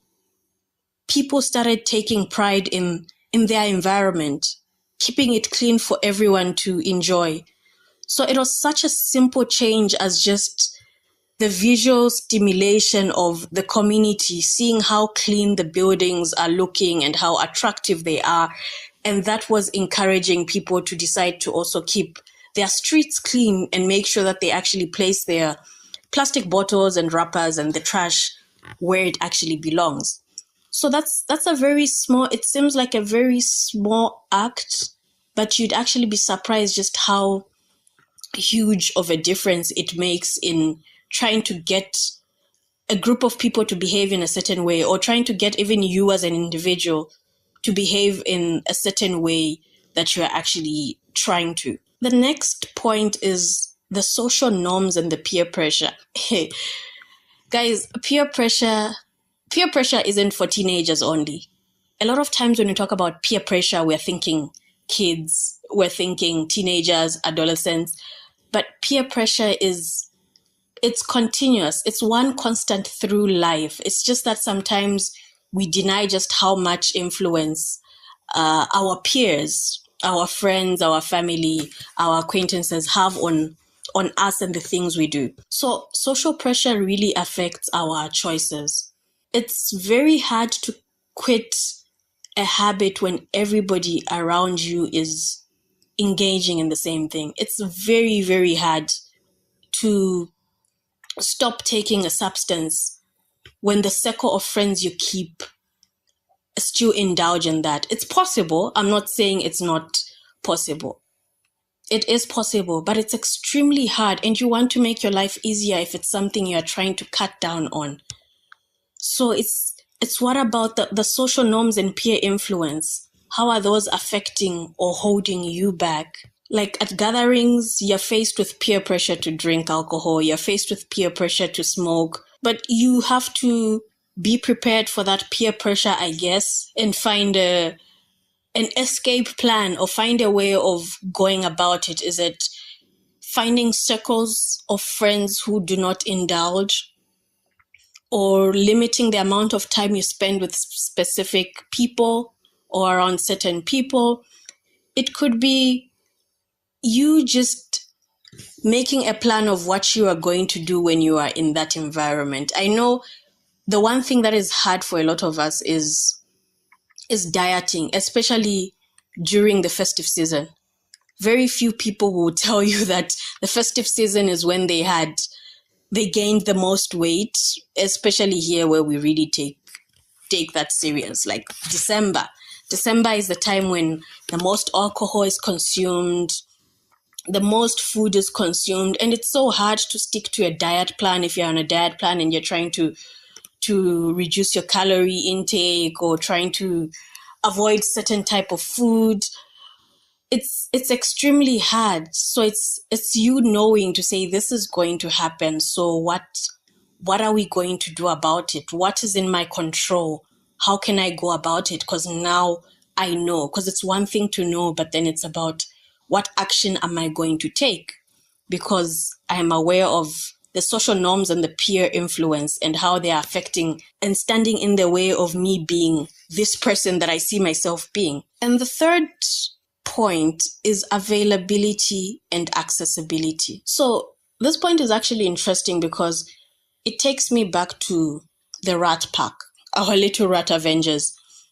So, a lot of studies have shown that with most human beings, when it comes to healthy behaviors, if you are actually given both options in equal amounts, like the healthy behavior and the unhealthy one, and none of them is forced on you and it's just all things equal, a lot of the times, majority of the people would opt for the healthier option, the healthier habit, the healthier behavior, the healthier action.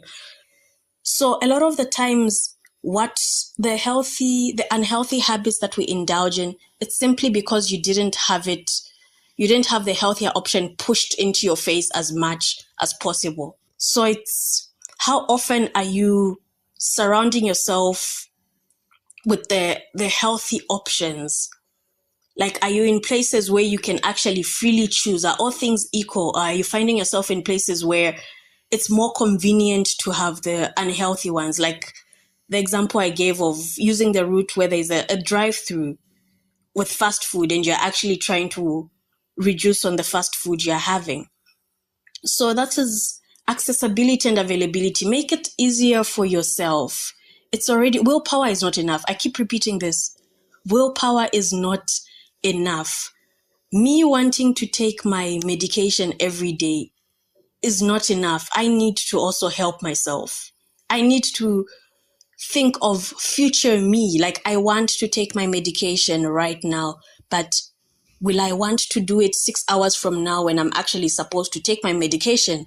What am I doing to make it easier for future me? Future me could be me 6 hours from now. Future me could be me 2 days from now. Like, what am I actually doing to ensure that it's an easy option for me? The option is available. The option is accessible. So that's how I actually decided to keep my bottle of medication, my ARVs, near a socket. So I have a socket that is right by the dresser. It's very conveniently placed. And the one thing that I discovered I am consistent with, charging my phones at night. I rarely forget to charge my phones at night because I want to wake up and have my phone's on 100%.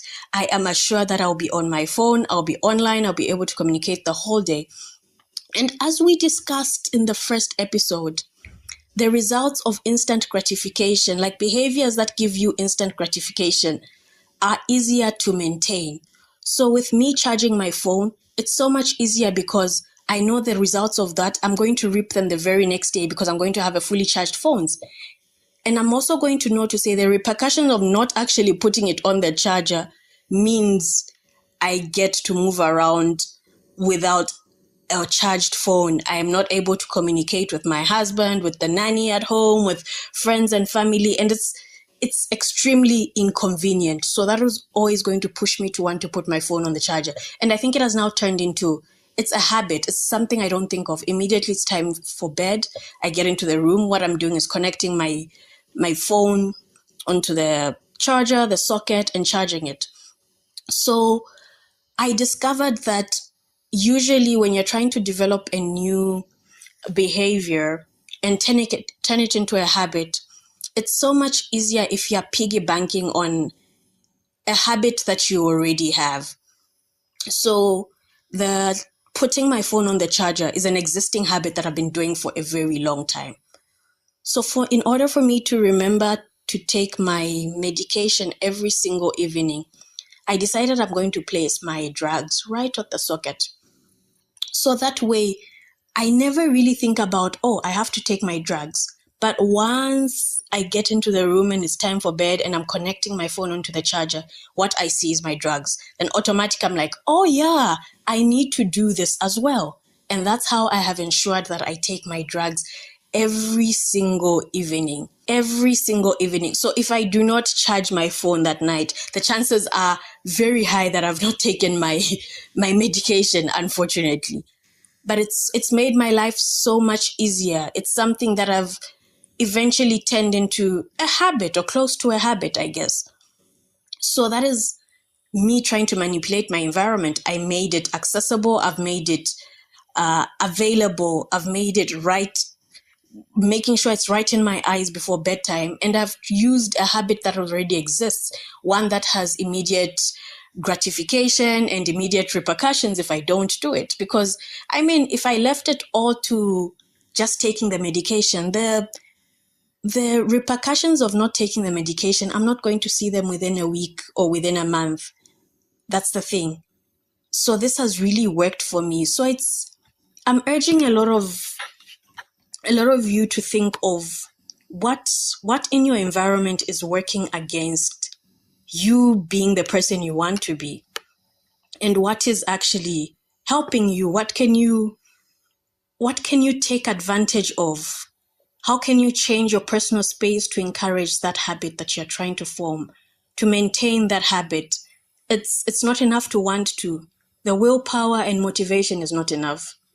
It's really not enough. So how are you helping yourself to actually continue being or working towards being that person or the version that you want to be when it comes to your health, when it comes to your well-being?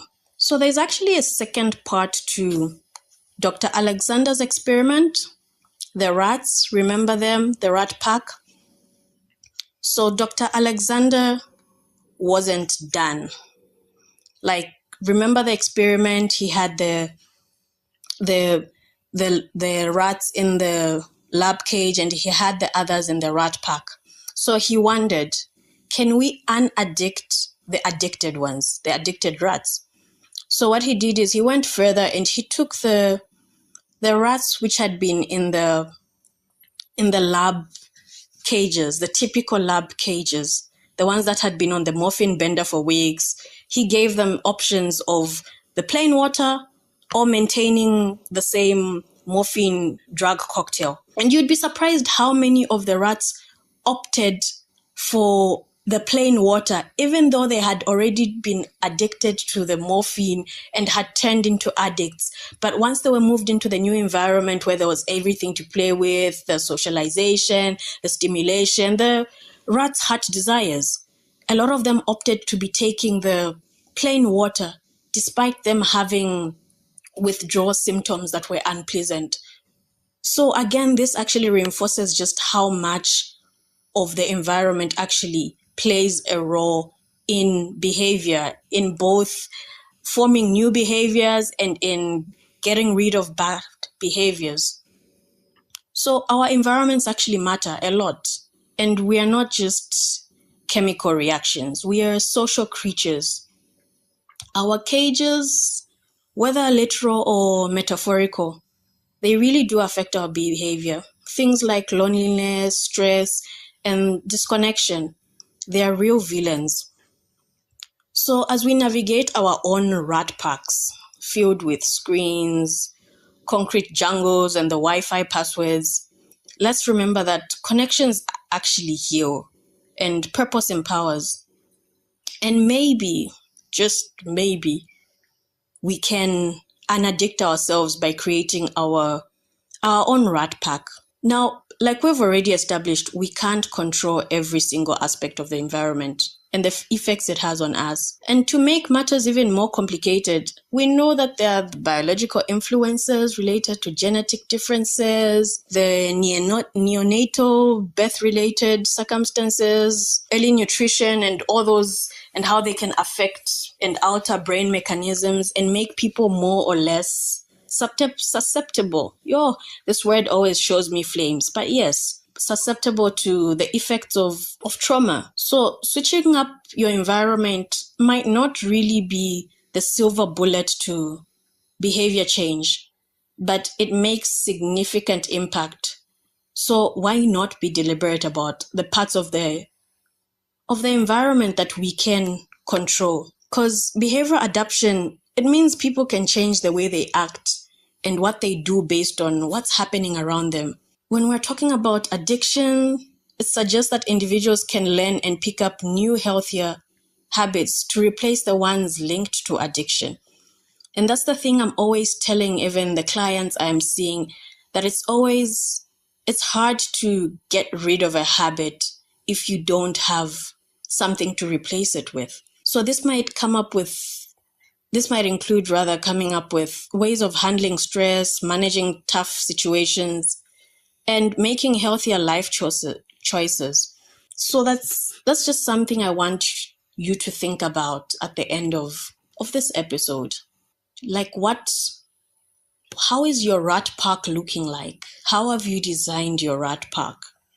And how can you design it further to help you achieve the goal that you want to? I hope this is something that actually gets a lot of us thinking and pushes you to design your own little rat pack in the best way possible that you can. And that's the end of today's episode.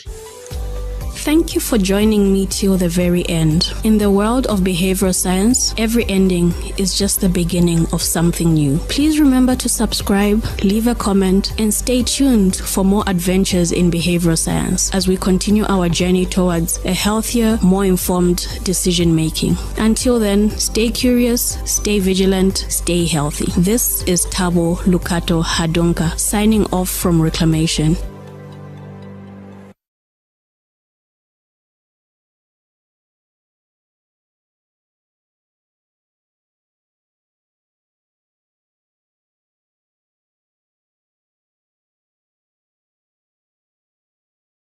Or cut down on screen time.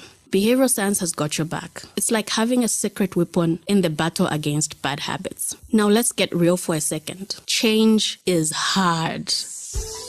Welcome to Reclamation, the podcast where conversations meet practical insights, guiding you through the maze of behavioral science to empower better public health outcomes. With a passion for bridging the gap between medicine, psychology, and sociology, Tabo brings a unique perspective to every episode. Get ready to reclaim your understanding of health and behavior. This is Reclamation.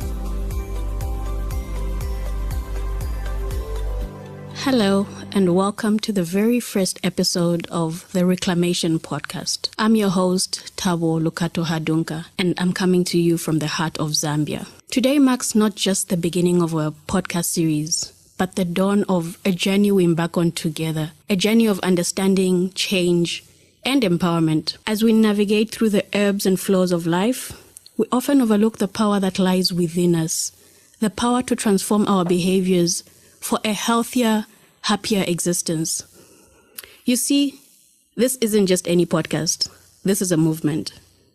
It's a reclamation of our innate ability to shape our destinies through informed choices and deliberate actions. And I'm here to guide you through it all. Well, at least try to. But before we dive into the depths of behavioral science and its wonders, let me share a piece of my heart with you.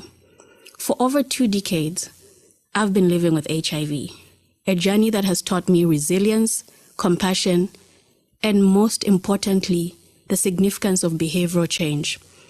From taking my medication religiously to adopting a lifestyle that supports my well-being, every step has been a conscious choice. It's been a testament of how altering our behavior can indeed alter our lives. And that's pretty much what reclamation is about. It's about reclaiming control over our health by understanding why we do what we do and how we can actually do it better. It's about bridging the gap between knowledge and action, because it's one thing to have the knowledge, but to actually materialize what you know and turn it into action, yeah. So whether you're here seeking inspiration, knowledge, or just good old-fashioned company, I promise you this: you live with a spark to ignite change within yourself and within your community. In each episode, we'll unravel the mysteries of human behavior. We'll explore how motivation works, why systems and culture plays such a pivotal role in shaping us, and how we can harness the power of behavioral science to enhance our lives. But yeah, more than that, we'll share stories, obviously. Stories of triumphs, stories of trials, stories that resonate with each one of us on a personal level. Because at the end of the day, it's our stories that bind us together in this shared human experience, hey? Okay, back to my story. So over 20 years ago, life threw me a curveball that no one could have seen coming. I was diagnosed with HIV. And this was a time when the world whispered about it in hushed tones. The future seemed like a distant dream. But here I am, 2 decades later, not just surviving, but I don't know, am I thriving? But yeah, thriving, I guess. And I owe it all to understanding and harnessing the power of behavior change. With a little humor and a lot of determination, I decided that HIV was going to be a part of my story, but not the whole narrative. But it wasn't just about popping pills and calling it a day. Nope. This was going to be a full-on lifestyle makeover. We're talking diet changes, goodbye late-night pizza runs, right? But yeah, we're still working on that. Exercise too, because it turns out sweating is actually good for you. And through it all, I learned that behavior change is less about willpower and more about strategy. Because, I mean, we have the willpower to do a lot of things, but we somehow still do not execute them. So it's like playing chess with your habits. You've got to think 3 moves ahead and be ready to pivot when life puts you in check. Now, let's talk stigma. If HIV were a person, it would be the most misunderstood character in the story of life. So I made it my mission to set the record straight. Not just for me, but for everybody else living with this virus. We're not victims, we're victors. And if anyone has a problem with that, well, they can kindly take several seats. But humor aside, advocating for HIV awareness became more than just a passion. It's become my purpose. And I won't lie to you. There are days when the weight of it all feels too heavy to bear. Days when the fear creeps in. But, these are also the days when I usually discover just how strong I really am. You see, living with HIV is not just about managing the virus. It's about embracing life with all its ups and downs. It's about finding joy in the little things. A perfect cup of coffee, a good hair day, which I unfortunately can't relate to right now, or even just making somebody smile. And as for behavior change, well, it's become my superpower, I guess. It's allowed me to take control of my health narrative and write chapters filled with hope and healing. So here's what I want you to take away from my story. No matter what life throws at you, be it HIV or any other challenge, you have the power to change your behavior and change your life. I hope that makes sense. Okay, so let's get into it. Behavioral science. So behavioral science isn't just academic jargon. It's the study of why we do what we do and how we can do it better. It's about making informed choices and taking deliberate actions that lead us towards healthier, happier lives and happier versions of ourselves. Imagine it as the GPS of human behavior. It helps us navigate why we do what we do and how we can do it better. So it's like having a personal life coach in your pocket, but obviously without that hefty price tag, eh? Now you might be thinking, behavioral science, this sounds complicated. But trust me, it's all around us. It's in the ways we choose our morning cereal, or the way we choose the route to take to work, or even how we decide to swipe left or right on that dating app. No judgment here. At its core, behavioral science is about understanding the mechanics of decision making.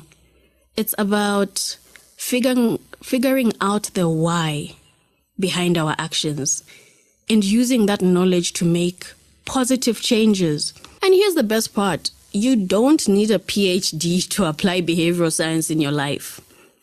All you need is a little curiosity and a willingness to experiment.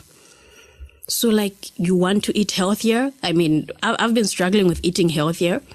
So maybe try placing fruits and vegetables at eye level in your fridge. Like don't place them at the bottom where you can't easily see them. That might help and encourage you to eat healthier. Or are you looking to save money? Then set up an automatic transfer to your savings account every payday. For example, did you know that simply changing the wording on a sign can influence how many people wash their hands in a restroom? Yep, experiments have been made just from the different language and wording of a sign. The number of people who actually washed their hands after using the loo increases. Or that reducing the plate size can help combat overeating. So yep, behavioral science is that cool kid in class who knows all the tips and tricks. And let's face it, we could all use a little help in the decision-making department. Well, at least I know I could. I mean, who hasn't stood in front of an open fridge on a lazy morning, wondering if that leftover pizza counts as a balanced breakfast because it has some vegetables sprinkled on it? So whether you're trying to stick to a workout routine or cut down on screen time, behavioral science has got your back. It's like having a secret weapon in the battle against bad habits. Now let's get real for a second. Change is hard. Change is hard. It's like trying to teach an old dog new tricks, except the dog is us and the tricks are healthier habits. But here's the kicker. Change is also possible, and not just winning the lottery possible or your Betway ticket passing possible, no, but actually happening every day possible. But it's not just about physical steps. It's about mental shifts too. It's about rewiring our brains to embrace new patterns and say goodbye to the old ones. And trust me, our brains are more flexible than we give them credit for. Think about it this way. Every time you make a choice, you're casting a vote for the kind of person you want to be. So, like, if you want to be someone who exercises regularly, every workout is a vote. So you're actually casting a vote towards that version of the person you want to be. And sure, there will be days when you slip up, when the vote goes to procrastination party or binge watching Bonanza, because, I mean, I'd rather sit down in front of the screen than work out. But that's okay, because change isn't about perfection. It's about progress. Somebody told me that messy progress is okay. So the beauty of behavioral change is that it's not a one-size-fits-all deal. It's tailor-made to fit your particular life, your personalized goals, and your quirks. Now, I won't sugarcoat it. Transformation takes work. It's like building a muscle, eh? You've got to exercise it regularly. But it's just like any good workout. The results are worth it. And I'm not just talking about the toned abs, though that would be really nice too. So yeah, in this podcast, we're going to explore all things behavior, from the way we tackle public health issues in Zambia to how we can transform our personal lives for the better. We'll delve into topics like mental health, holistic well-being, and yes, even how to make those pesky New Year's resolutions stick. Because, yeah, how many resolutions go just like that in the drain?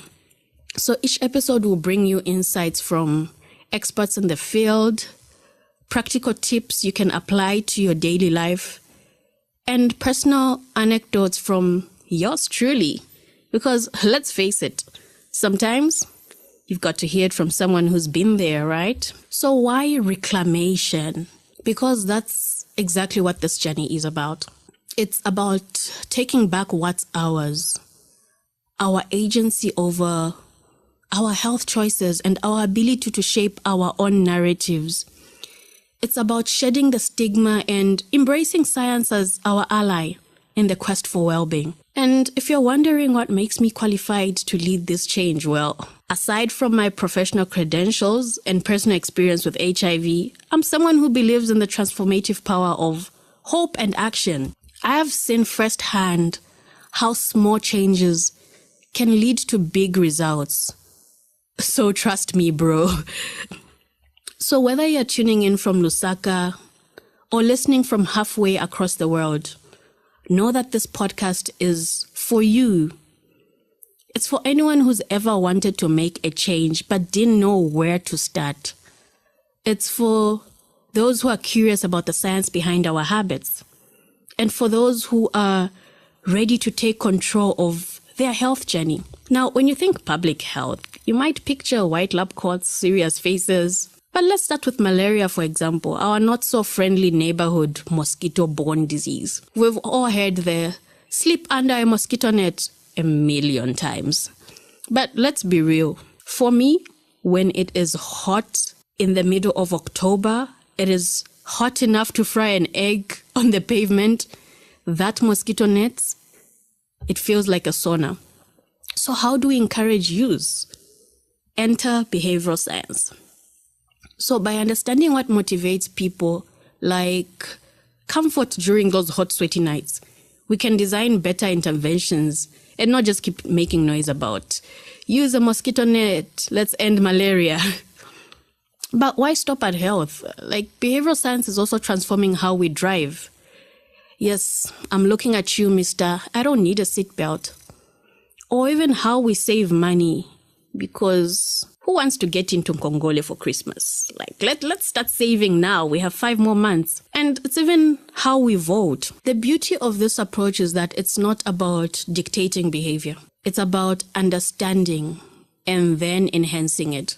It's like having a conversation with the nation, but one where we listen first and then act. So, like, have you ever wondered why it's so hard to resist the second slice of cake? Like, you know, when you have cake in the fridge, like, I'll speak for myself. On my birthdays, there's a full cake and my husband doesn't really enjoy cake. It's very hard to control myself and tell myself I'm only going to have 1 slice in a day. That's almost impossible. We will eat that cake. I will. Let me not even say we. I will eat that cake for breakfast. I will eat it as a mid-morning snack.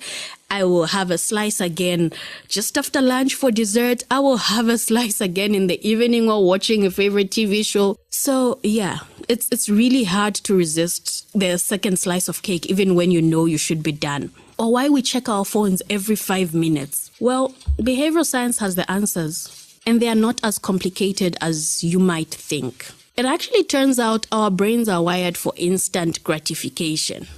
That's why the cake is calling my name. And why social media notifications are like catnip. But here's the good news. We can rewire our brains. It's like updating your mental software. Right?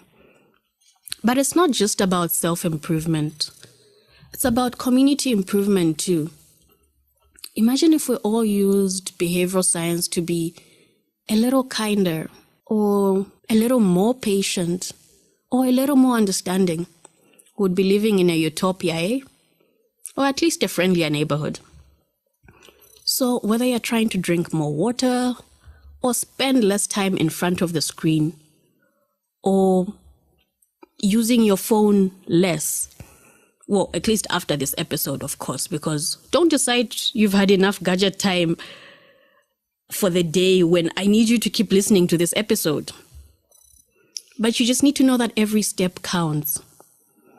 Now, let's talk about these pesky habits we all want to kick. You know, the ones like biting your nails or hitting snooze 1 too many times. Behavioral science tells us that to break a habit, we need to replace it with a new one. So it's very hard to actually break a habit because I feel like you leave a vacuum, like you need something to fill up the vacuum. So instead of biting your nails, for example, how about drumming your fingers to the beat of your favorite song? And instead of hitting the snooze button, we put our alarms across the room. And we turn waking up in the morning into a scavenger hunt. Like, put your phone away from as far away from the bed so that you're forced to actually get up and turn it off. But has anyone actually tried that though? Because I really struggle with getting up in the morning. So has anybody, I know it's something that has been circulating for a bit. Has anybody given it a try? And has it actually worked out, or have you found better ways of actually getting up early if you're like me who struggles to get up?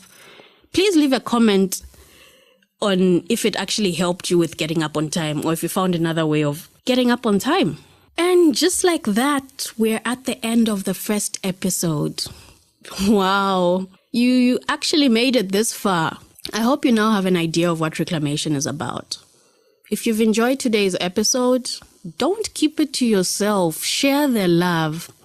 Tell your friends, tell your family, tell everybody about it. And thank you for tuning in today. Thank you for joining me till the very end. In the world of behavioral science, every ending is just the beginning of something new. Please remember to subscribe, leave a comment, and stay tuned for more adventures in behavioral science as we continue our journey towards a healthier, more informed decision making. Until then, stay curious, stay vigilant, stay healthy. This is Tabo Lukato Hadunka signing off from Reclamation.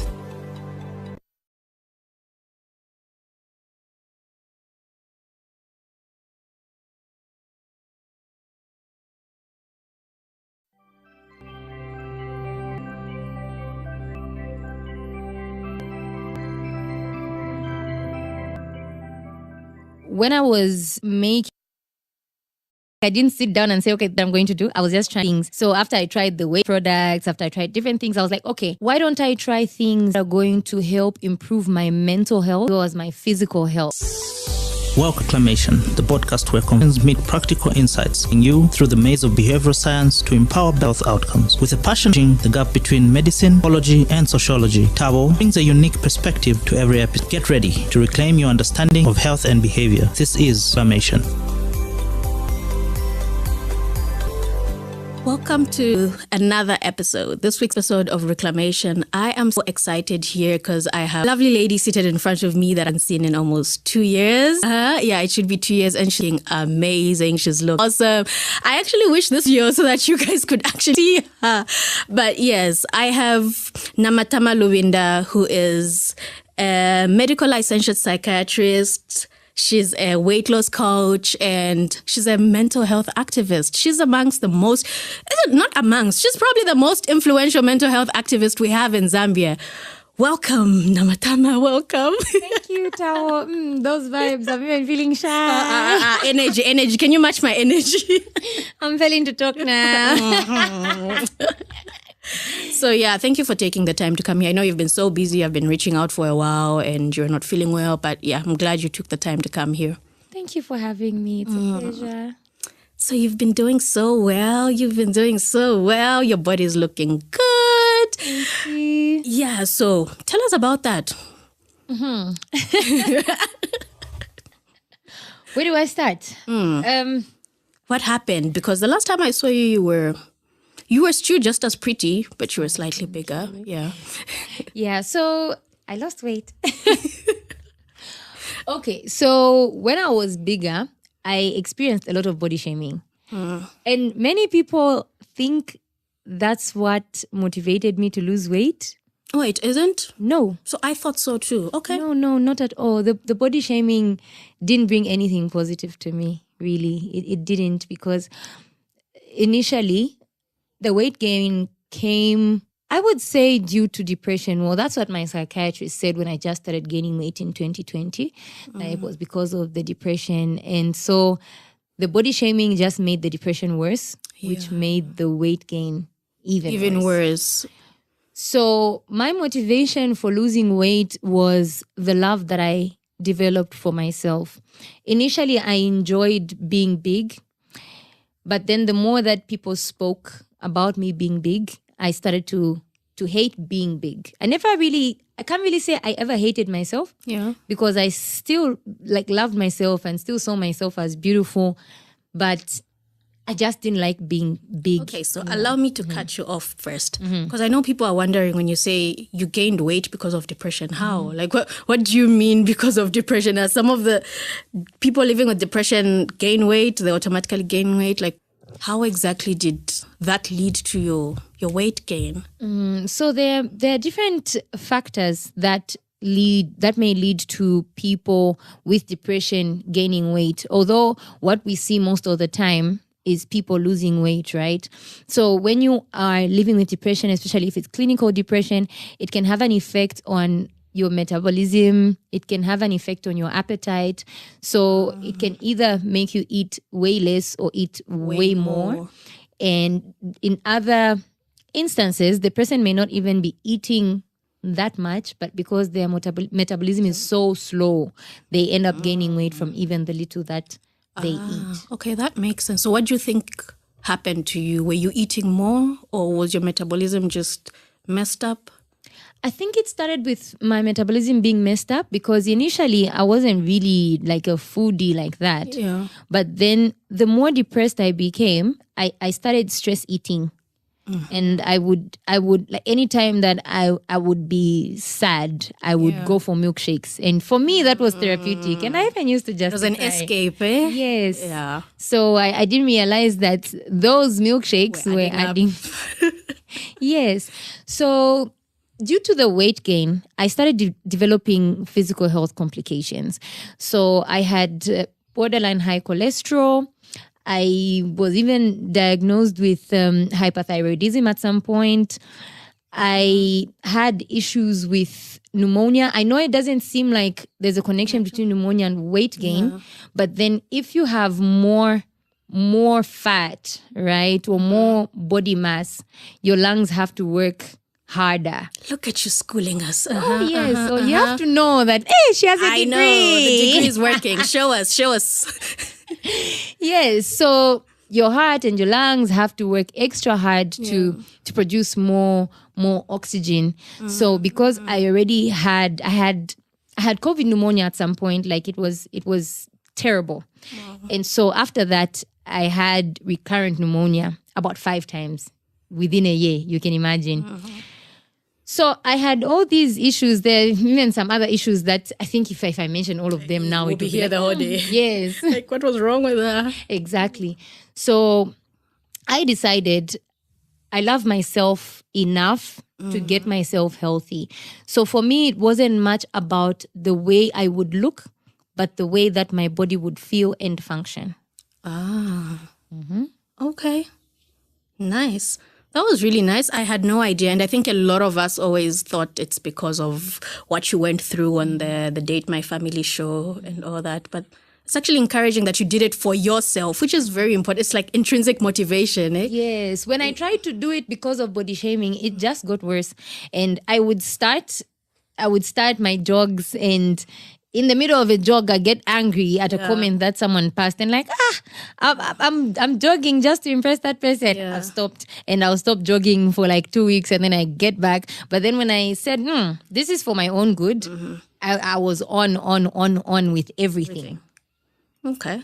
So I know we always say motivation really isn't enough to keep you going a lot of times, but would you say doing it for the right reasons helped, like the intrinsic motivation because you were the one who actually wanted it and not validation from other people? Did that help you stay consistent with the journey when you decided this is what you wanted to do now?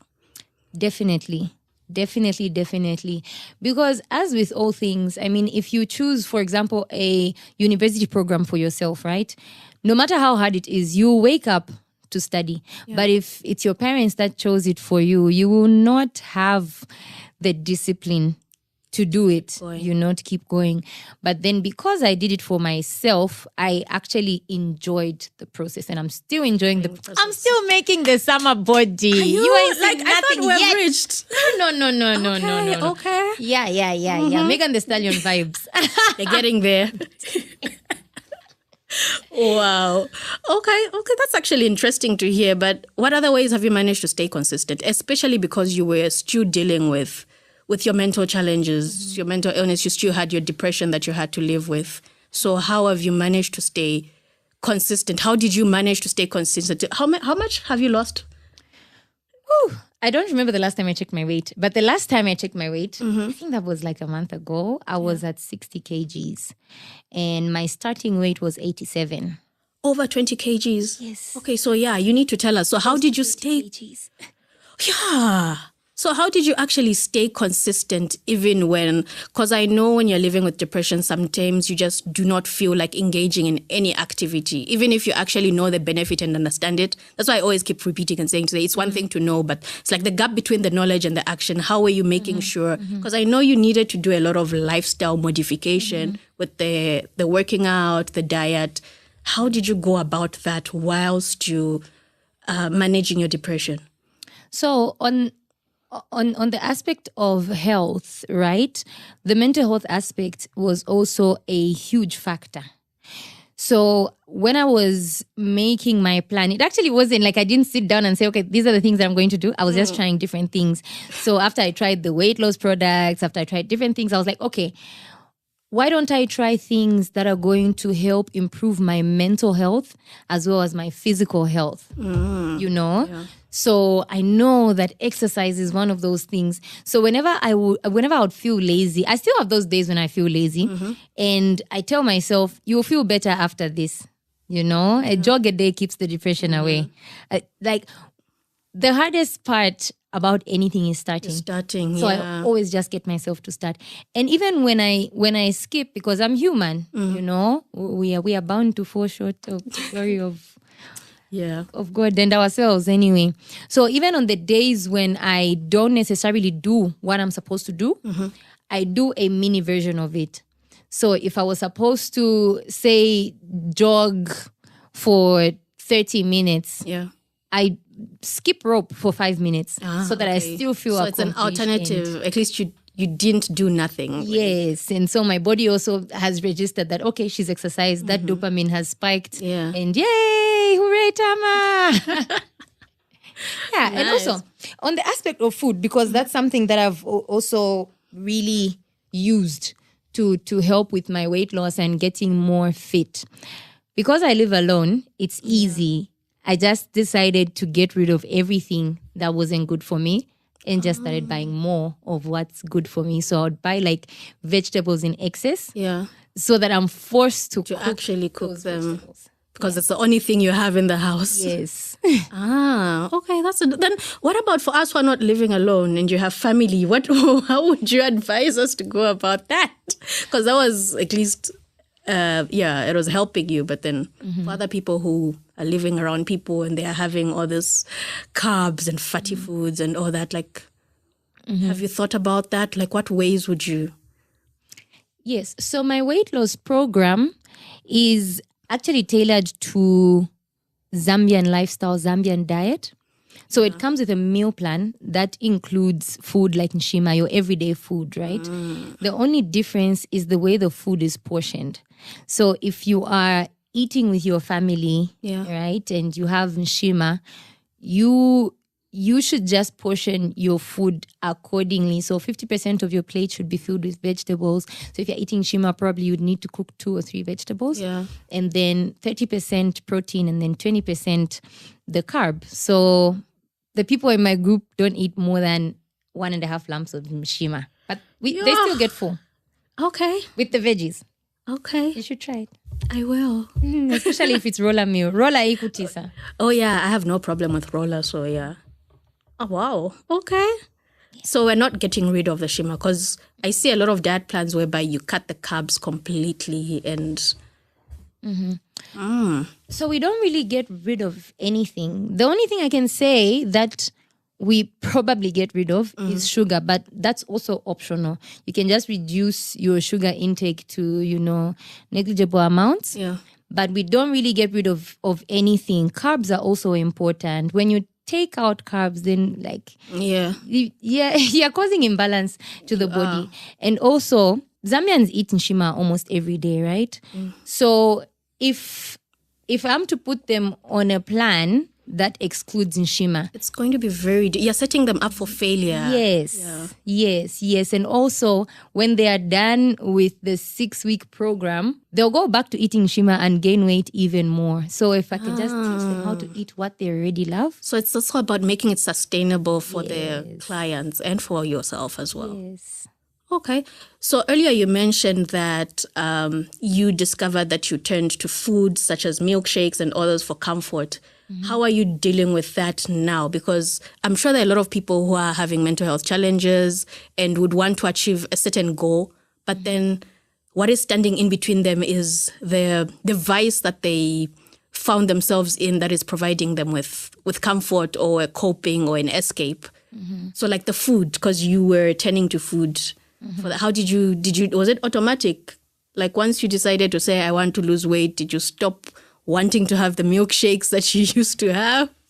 Like how did that happen? How'd you go through that? What would you advise? Okay. So when I decided to improve my health, one aspect that I did not leave out was my financial health. So how that helped me was I constantly think of ways in which I can get what I want without spending money or spending minimum money. So I make my own shakes at home. That's really smart. Yeah, thank you. So I mix like different fruits and actually make my own protein shakes at home. Yes, I can even give you a quick recipe. Like come on, give us. It's simple. So for the average Zambian, protein shakes are very expensive. They are. But what's in them is literally soya. So if you are not allergic to soya, you can get that soya porridge that they sell. You know, the same cheap one. And then use milk and put your favorite fruits. I usually use banana as a base because it makes everything nice. I love bananas. So yeah, just mix those things. One thing that I also put in almost every shake is mawuyu. So like, the pulp from mawuyu, and also I boil the covers and extract that tea. So that helps to boost the immune system, and it also helps with weight loss. It also helps with suppressing your appetite and making your body warm. I think everybody needs a warm body. I have so much to say about that. You know, Zambians' obsession with warm bodies, the women. But yeah, we will not talk about that. But makes your body warm, which is a plus, I guess. Kills viruses. Okay. What viruses? Flu. The influenza that almost took you out a few days ago. Yes, and I killed it with mawuyu. With the mawuyu. Yes, okay, that's actually good to know. Oh, okay. Yeah. Noted. We'll try that out. Yeah, like mawuyu has about 10 times as much vitamin C than oranges. Did you know that? I didn't. You do. Wow, now I do. Glad you came. Become a mawuyu girl. Where'd you find them? The markets. They are there? Okay, I think it's because I'm never looking for them. Yeah. So, yeah. Yeah, but they're all over in the markets. Yeah. Okay. So, with your combined experience of actually wanting to lose... Okay, no. Actually, before we go there, after you have managed to lose weight, would you say you've reached your goal? Was this the ultimate goal? Like, when you were beginning this journey, what was your vision of the end looking like? I think I've actually gone beyond my goal because... Wow. Yeah, initially my goal was 65 kgs because that's what seemed healthy for my BMI and whatnot. Yeah. But then now I'm at 60 and I didn't expect myself to be this happy. I knew that I would be happy, but I've never been this happy in my life. Like I'm living my best life and wondering like, so there are people who are happy like this. Jesus. Because also, it's also been a spiritual journey. Initially, I would try to lose weight on my own. And at some point, I just gave up and said, Jesus, I know you care about my feelings.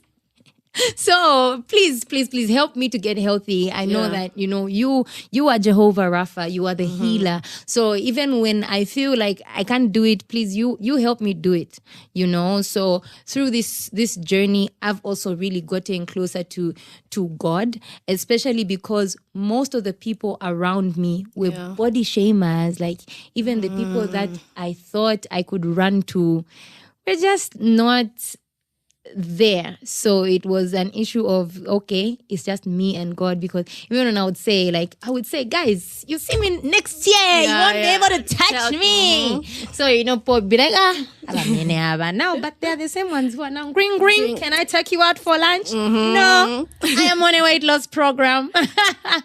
Yeah, speaking of that, how do you navigate that? Because it's easy when you have control over your environment at home, but then, yeah, like dates, how are you making your orders of food? Because these are things that are around us and you've set a goal that you want to do this. At home, it's all good because you're in control. But then there are times where you go out, maybe you even visit another town for a weekend or the whole week. And how do you go about that when you're forced to actually have to order food and not be the one to prepare it? It all goes down to portioning. So if I go to a restaurant, I'll order a huge salad and a normal meal on the side. So because I know I can't tell them, give me half of the chicken and stuff. So I just portion it like that. So usually for me, one meal turns out to be 2 meals because of the portion of the salad. By the time I'm getting to the other things, I'm already kind of full. Nice. That's actually interesting to hear because I remember someone saying like expensive and fancy hotels, when they have buffets, they usually start with the salads deliberately as compared to the cheaper places, which would start with the actual carbs and the proteins. So it's like they start with the salads as you're going to serve. I don't know if you've observed it. I'm not sure. I've observed it twice. Like after I heard it, I'm like, okay, yeah, the more posh places do that. So it's like you're already full with your plate is already full. So it's kind of working on your mind because you started with the salads before you got to find out what is there. And then you're now adding. So yeah, I guess that kind of helps in a way. So, and it's almost in line with what you're saying of having the bigger salads. I'll be more observant now. You should. Interesting. Maybe they lied to me, but it's possible. It's possible, right? Yeah. I observed it twice. I was like, oh, interesting to note. They're expensive people. They can pay the psychologists. Exactly. Yeah, like how do we go about, I guess it also saves money for them because salads are cheaper than, right? Yeah. Than meat. Yeah, salads are cheaper than meat. So it's a win for them in the from the business point of view. I think I should open a restaurant, You have so many. You get an idea every single time people have conversation with you. Yes. It is. So looking at how you've been able to do your weight loss as a coach, you've managed to actually lose weight. You said you've gone you've gone beyond what you actually envisioned. And I'm wondering, have you learned anything during this process that helps you with staying consistent in other avenues, other ways of your life besides just the actual weight loss journey or the dieting and the exercise? Are there other ways that what you have learned you've been able to apply in your many other hats you wear? I know you wear so many hats. You were a counselor. So the consistency. I'm wondering if there are any transferable skills or insights you've gotten. The biggest lessons that I have learned through my weight loss journey are financial lessons. Through my weight loss journey, I have found myself, I don't know if I can say making or multiplying more money. I'm able to save more money. I'm able to invest my money in, places that like long-term investments, short-term investments. Before, I wasn't the best person with money. I didn't really believe, I used to save, but just like, no more saving, piggy bank, 1 to 100 day challenges. But from seeing how my efforts with weight loss have compounded and given me results, I've been able to understand the principle of compounding. I used to have difficulties understanding money. That was the most difficult topic for me. For a lot of us, actually. Yeah. So now, because I have weight loss and fitness to look at, like, I started from here with all these issues and all this weight, but because I've been taking 30 minutes to jog, those 30 minutes probably don't even feel like a lot, but at the end of it, I'm seeing the results. So that made me start saving. Like, okay, if I save even just a small amount of money every day, so I cultivated a habit of saving every single day. And through that, I've been able to do things that I'm like, me? Yeah, like how did I do that? Even you are shocked. Yeah, a big person now, clearly. I'm not ready. Big people. That's really nice to know. Any other insights you have for us? anything else, anything you wish I had asked in this conversation that is important that you think somebody listening would benefit from? You can only get better when you start to love yourself. And when I talk about self-love, I'm not talking about going to the spa or having a skincare routine. I'm talking about loving yourself enough to be disciplined. Discipline is also a form of self-love because you are investing in your future self. So with all things, you have to love yourself where you are now. So I started to love myself at 87 kgs. Yeah. And told myself I'm going to get this, I love this 87 kg body and I'm going to get it to 65 because I love it. And because I love it, I'm going to stress it until it does what I want it to do. Wow. So yeah, love yourself enough to put yourself through pain that's going to pay off later. Wow. That's actually that's so wise. Ish, I feel like I've just, hey guys. They're powerful, Wisdom will kill me one day. It will. It actually will. I was thinking of asking something and it's just, I've lost my train of thought. Your wisdom just confused me. I swear your wisdom confused me. I hope you're going to cut that out. Like I really had something in mind. Anyway, how many more minutes? Okay, so that's very, very insightful. And if somebody's out there listening to you and saying, okay, she just has so much to give and they want to tap into that, how do they get a hold of you? Okay, so my socials, Namatama Lubinda. Wherever you just see Namatama, mental health, you just type in my name, something mental health will come. I don't think we are many Namatama Lubinda. Nah. Maybe the other ones are doing other things. Also, my number is 0777-003-153. So if you would like to join the weight loss, like my weight loss program is actually very affordable. And that was the point. Like I wanted to give Zambians an affordable option. We have no excuse now. Yes. So for 100 kwacha, you have unlimited coaching. You get a weight loss guide and you get a meal plan. And also you get mental health coaching. Yeah. Yes, because that is very important. Yes. So every day we do an exercise that helps to improve our mental health as well in just 100 kwacha. That really sounds like a bargain. And thank you for doing that because I know it takes a lot to take from your time and your effort, your mental bundles to actually pour into other people. I'm so happy that you're doing this and making a change in people's lives. Thank you. Yeah. Thank you so much for having spare the time to come here. Thank you so much. I really appreciate it. So yeah, that was Namatama Lubinda. Shared so much information on how she's able to stay consistent in her weight loss journey, how she's able to portion her foods in order to achieve the goals that she actually wants to do. Her socials will be shared on the podcast description, show notes. Until next time. Bye. Bye.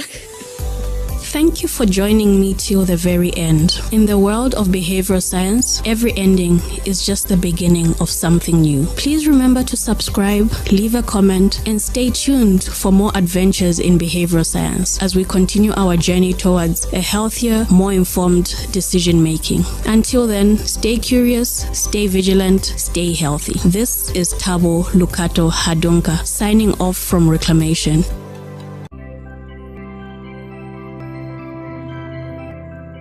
You know, up, that's when you're hearing, oh, marijuana relaxes your nerves. And then there was that movie with Wiz Khalifa and Snoop Dogg, and they were smoking weed, and they were so zen. And I was like, I want to feel that. I want to feel how they're feeling. Welcome to Reclamation, a podcast where conversations meet practical insight, leading you through the maze of science to empower better health outcomes. With a passion for bridging the gap between medicine, psychology, sociology, Tabo brings a unique perspective episode. Get ready, claim your understanding of health and behavior. This is Reclamation.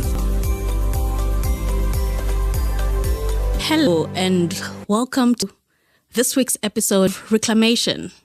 On today's episode, we have a special guest. Special because she's somebody so deep in my heart. She's somebody I've known for years. Like, since when did we meet? 24 years ago Yeah, now? I think it's been 24 years. So she's someone I know, someone up with, someone I've seen turn into this amazing and beautiful woman that she is. And she's gone through so much in life, so much that I'm hoping a lot of us can learn from and be inspired by her resilience and how she's overcome a lot of what life has thrown to her. She's Cece. She's a good friend of mine. She was actually the one person who was my cheerleader when I had this idea of this podcast. So welcome to Reclamation, Cece. Thank you so much. I am so excited to be here. Look at you, the podcast. Finally. Beautiful. Yeah, because the last time I was on your podcast. Yes. And you didn't even know that you'd do this. And I'm just so proud of what you've accomplished and what you're doing. It's really beautiful to see. Thank you. Like, you were part of the inspiration with your podcast. It's like, if Cece can do it, I can do it too. Oh, I'm humbled. Yeah, so she's a marketing professional. She's a mental health activist. She's very passionate about human behavior. And she has a lived experience that has led to her passion and wanting to see other people do better. Can you tell us about that? Like, because I remember when we met years later after going some time without having been in contact, she shared her passion for mental health and a little bit about her story. So I'd like other people to understand, to say, what led to you? Why mental health? Why do you care so much about it? Okay. Hello, everybody. Cece, as you have introduced. So actually, I only recently became very vocal about it. I always did it in the background. But over the past few months, I have seen how there's a gap in the mental health space. And a lot of us are struggling with demons that we face silently. And I think that is also how I came about with Behind Closed Doors, because I wanted to talk about things that we're hiding behind closed doors. So how did mental health come about? From as early as I can remember, I think 14, I would always be overcome with this overwhelming sadness, right? And I never really understood what it was. And obviously you can't share to anyone to say, oh, I'm sad, because everybody gets sad. And then obviously I attributed it to maybe so much that had been going on in my life. I have been surrounded by a lot of loss and a lot of trauma. I think that is what kind of started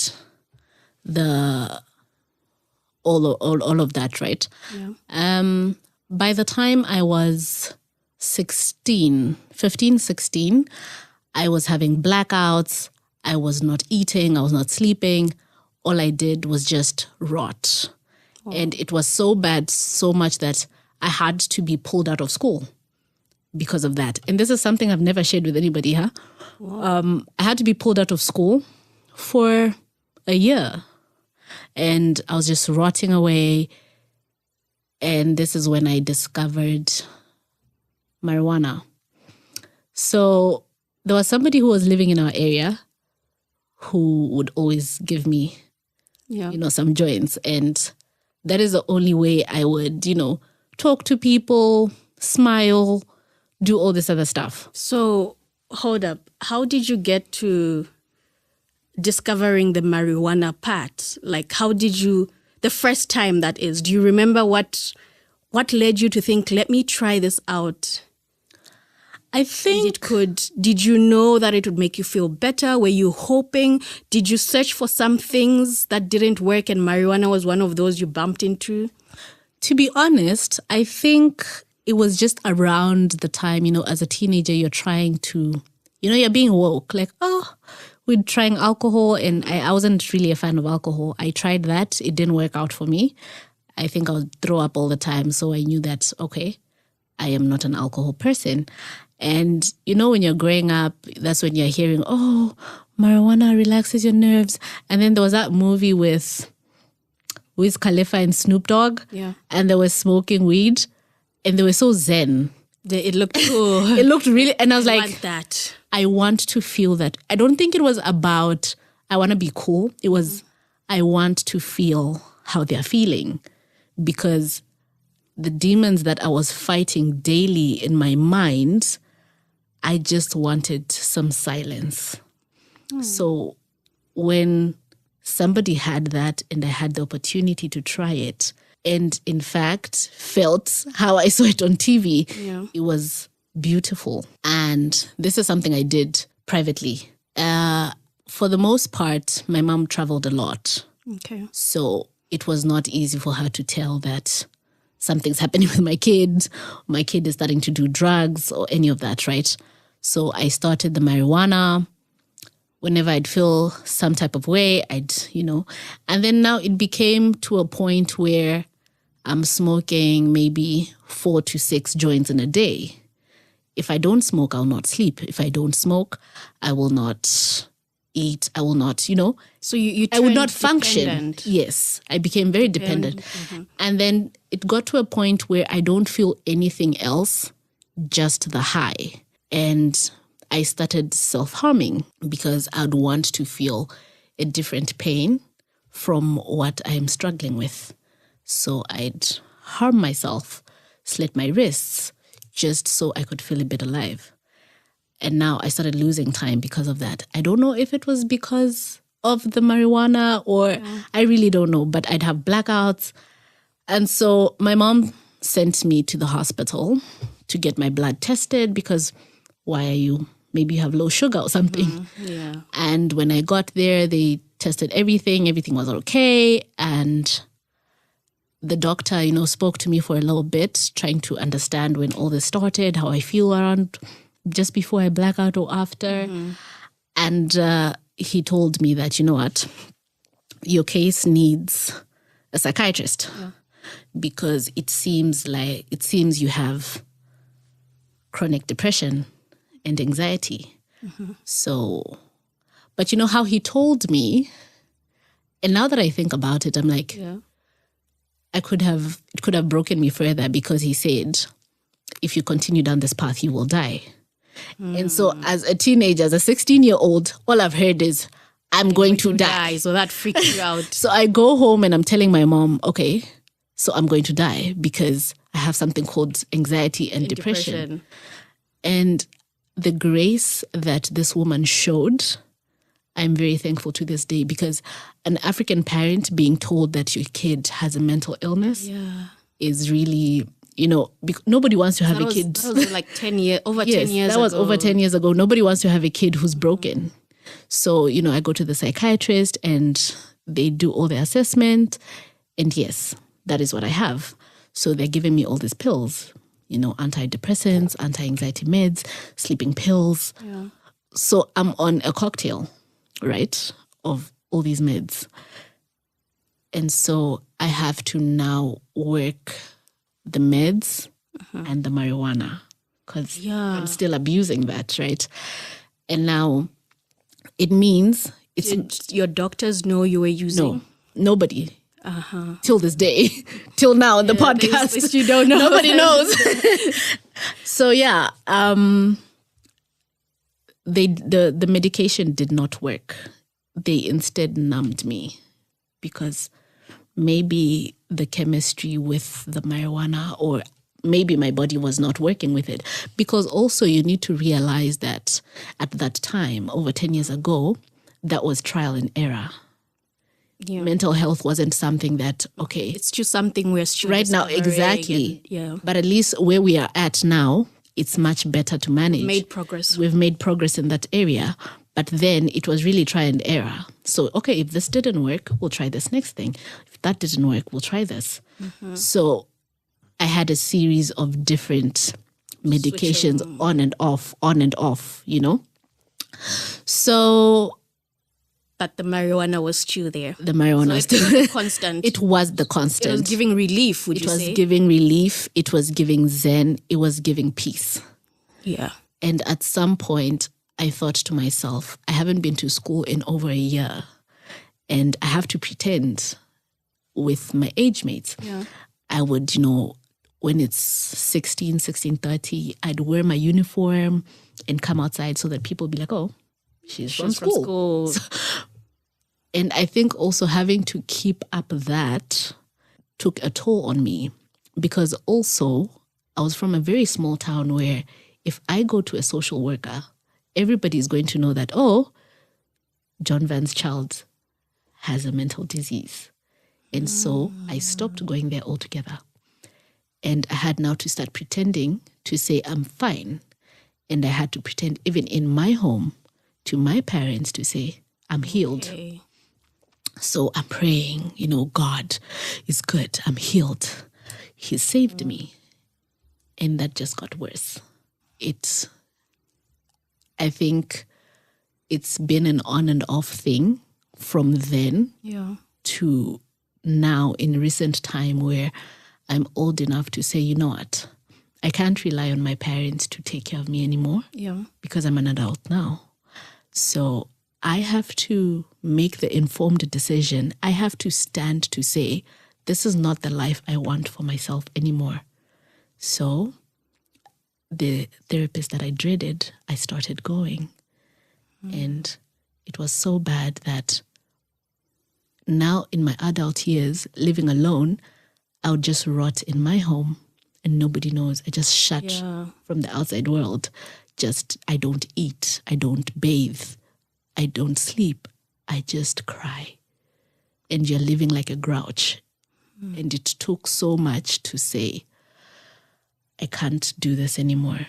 Because then you have suicidal thoughts and now you attempt suicide. And then God is faithful. By some miracle, you survive, right? And then after that, I said to myself, I can't do this anymore. I need to be better. No one is coming to save me. I have to save myself. And so I start the work. I see the therapist. I tried yoga.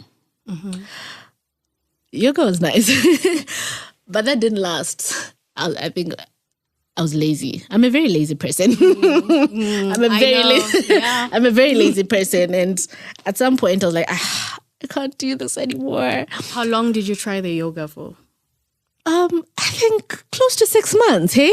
Okay. But do you say during that 6 months, how was your marijuana intake? At that point, so after the attempted suicide, right, I stopped because then I said I need to change my life. Okay. So I changed my apartment. I just changed everything. Yeah, so how exactly did you manage to stop, since it's something that you had been doing for some time? It was hard. I will not lie. It was really hard. And also having to do it in secret was also the hardest thing, because when I'm around, I mean, I've known you 24 years and you didn't know this. Yeah. So I have to be a person who doesn't smoke. But it's something that I do so much. And it started with reducing the number of times I do it in a day and trying to substitute. And then I substituted it with buying heels. Okay. I'm really obsessed with shoes. Yes, you are. I've seen your shoe rack. Makes sense. Every time I'd be sad, I'd go to the mall and get a pair of heels. And then, that high. But then also, that was getting too obsessive. I mean, you've seen my shoe rack. It's not healthy. So I needed to find something to replace the marijuana, which I replaced with the heels, to replace the heels. So I started yoga. Okay. So the yoga, it worked for a few months, but I didn't have the commitment for it. And so I relapsed again. And relapsed to the heels or to the marijuana? I just relapsed to depression, to rotting. Yeah. So I was rotting away. I was not taking care of myself. Were you getting any help? At the time, no. Okay. And it was so bad that I just didn't see the meaning of being alive. At some point, I said a prayer to God and I said, you know what? Just take my life now. I tried it myself.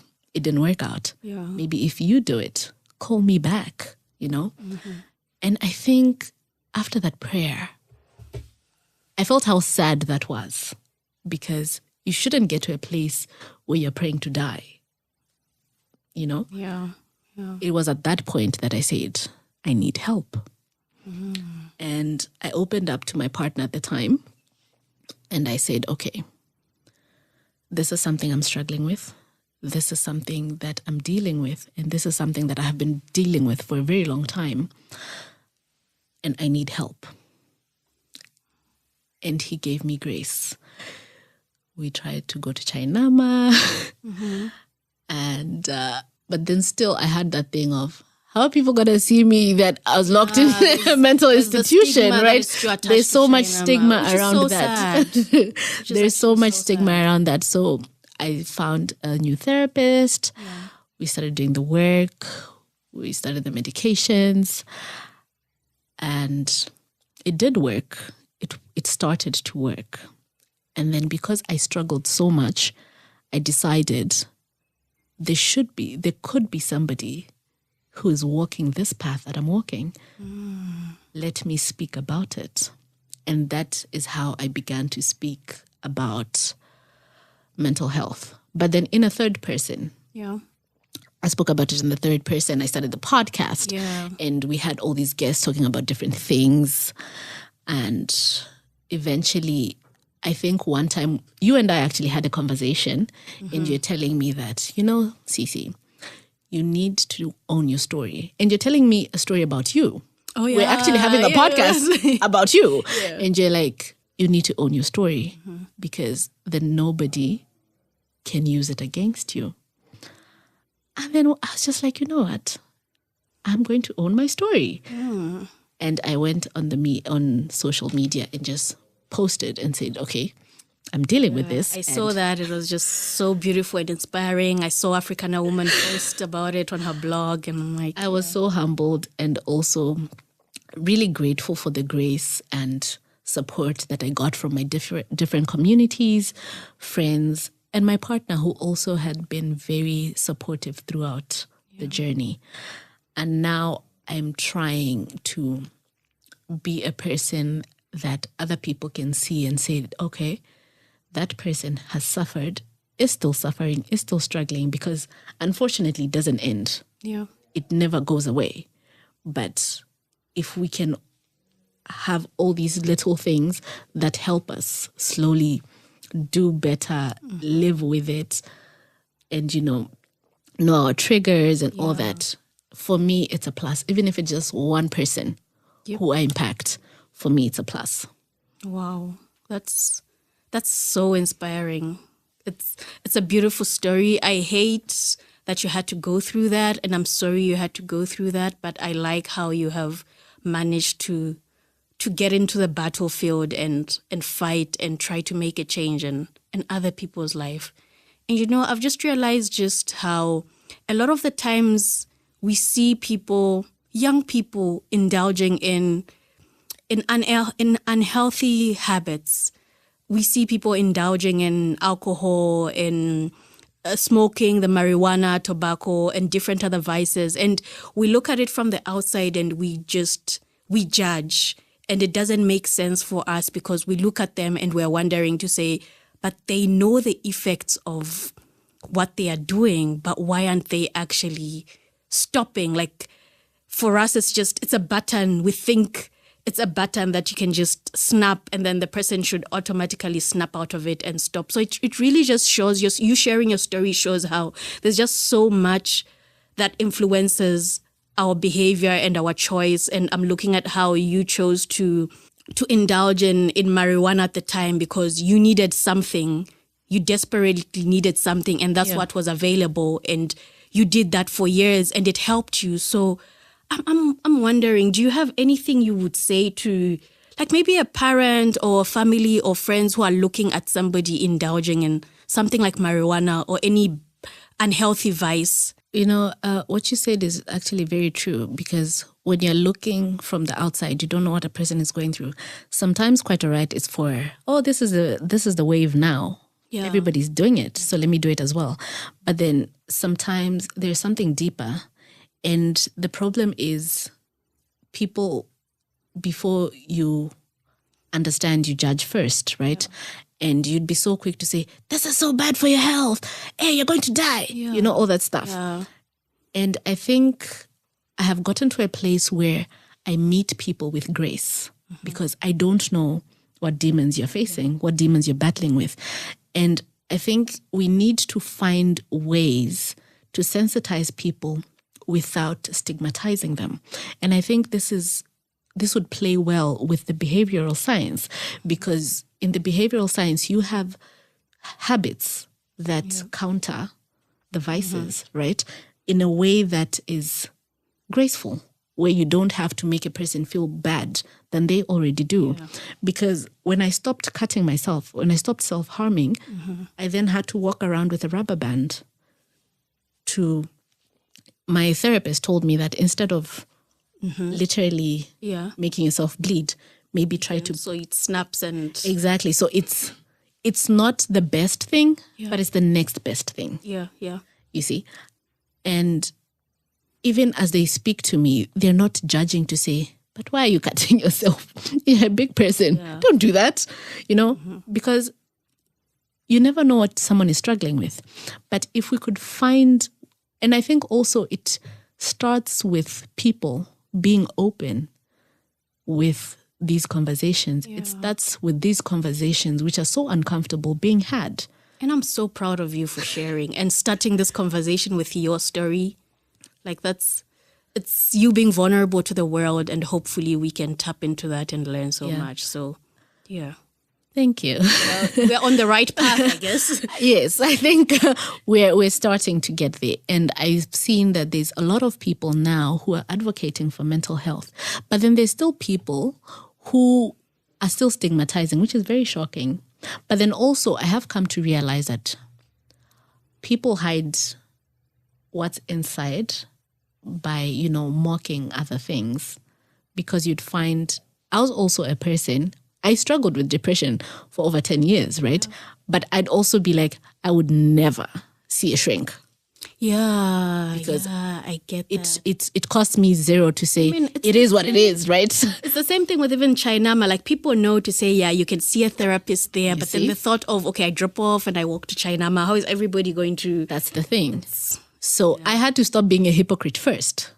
So all of us have to stop being hypocrites first if we want to see the change, because we can't see change if we're not doing something ourselves. Yeah. You know that thing for, I'm starting with the man in the mirror? You can't tell your neighbor before you fix yourself. Yeah. So if we're not having these conversations, if we're not spreading the awareness, if we're not educating people, because other people genuinely just don't understand. True.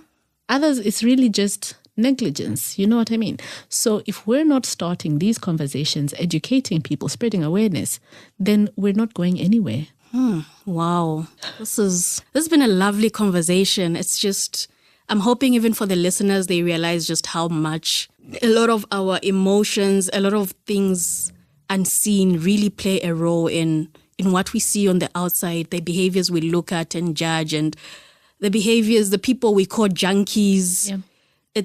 There's just so much more, and sometimes it's not just about the educating of the people, as I always say, to say you can't really keep telling somebody to say this is bad, because the help they need might not be them knowing the negative of what they're indulging in, but it might be much deeper than that. So I'm happy you brought this. It's been an insightful conversation. It's lovely. Thank you so much for sharing this story on reclamation. Thank you so much for having me here. Yeah, so any last words? It's funny because I tell other people that, and then now you're like, what am I I think meet people with grace, because you never know what people are dealing with and what people are constantly having to battle with. So no matter how you feel you would have acted differently in a situation, meet people with grace. Wow. That's powerful. That's lovely. She says meet people with grace. I hope this week we will try to look at the people we've been looking at and judging, and try to extend some grace towards them, even as we form a picture of who we think they are or might be. That's a very powerful thing. Thank you so much for that, Chonga. Thank you so much, I'm so happy Cici. for being here. Thank you so much. Yeah. So that was Sisi. She shared her story of how mental health affected her behavior, how she ended up taking marijuana, and how that was an escape from the depression that she was living with and that she has been living with.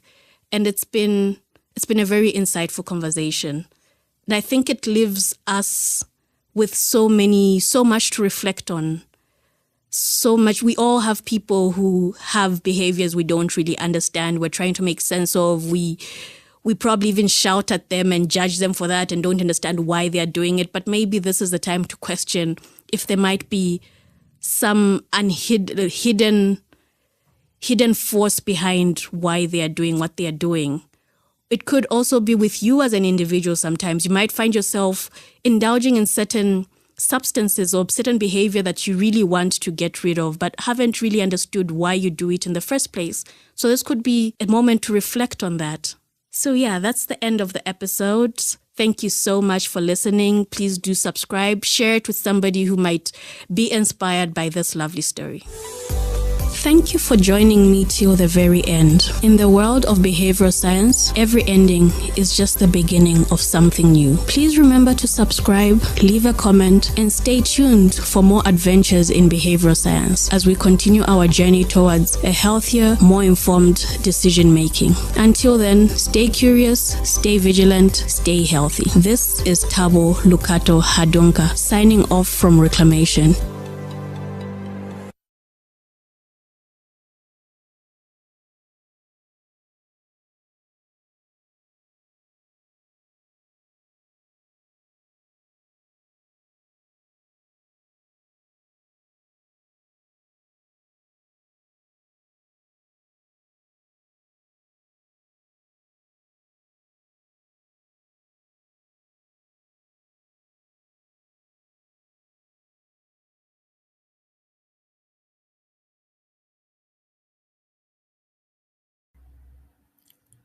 Hey guys, welcome to the School of Magic Basic Intuition Class 101. I am so excited to bring this content to you. This is something I have been working on for the last couple of years. For those of you who don't know me or know my background, my name is Kat Hart. I am actually a fifth generation gypsy. I am Romanian, Hungarian, and Sicilian. Romanian on one side of my family and Hungarian on the other side. So it actually runs in both sides of my bloodlines. We have amazing family get-togethers, as you can imagine. I ran a successful practice as a spiritual advisor and teacher for many years, along with running spiritual retreats, teaching this type of content successfully over a long period of time. And just went through a lot of life changes, my parents passing away, my house burning down, just a whole bunch of stuff. And so everything got put on hold. However, I still was building my own spiritual muscle and my own intuition as well. And I also live stream on TikTok. I have done cards, I've done coaching, I've done advising, I have done personal one-on-one trainings along with classes, courses, and retreats. So I am bringing this to school, which I am so excited about. I am incredibly thrilled about this platform. This is something I've been waiting for a long time. So let's get into it. So first of all, what is basic intuition? Your intuition is something that we all have. It's something that is on the inside. But what we fail to miss sometimes is that you can only hear and tap into your intuition when you're feeling calm and receptive and open to it. So it's really important that if you want to go deeper into this practice, that you take time and you work it on honing your abilities in a calm and receptive manner. So it's hard to be in a frustrated state or be an angry state and want to get an answer from the inside. It doesn't usually work that way. A lot of times it'll be convoluted, and we're going to discuss the different types of intuition as well. And also using your intuition when it seems like it goes against your logical reasoning. So when you have this gut feeling, when you have a gut feeling that you're supposed to do something, and like if you come to a stop sign and you don't know which way to go and you want to turn left or right and you kind of trust your gut and you go right. and the perfect parking spot or the perfect opportunity arises from that. I know this is a silly example, but this literally just happened to me a couple of days ago. I was in downtown Seattle and I was going to a production, a play, and I knew the parking was going to be ridiculous. It was downtown. It was a Friday night. I just thought, you know what? I'm going to find the perfect parking spot. I already know. I have this thing with the universe where I get VIP parking everywhere I go. Things just open up for me as soon as I pull up, and I just knew I would find the right spot. And so I drove to where the venue was, and it was just chaos. I mean, all of the lots were full. The parking areas were full. It was just absolute chaos. And something told me, my gut told me to drive through the light and go 1 block past the venue, which I did. And it was almost like I was going to be getting on the freeway. And I thought, gosh, there's nobody here. Like I'm going to be getting on the freeway. And again, I got to the next block. A light said, turn right. I followed my gut. I turned right. And immediately I saw a sign that said public parking.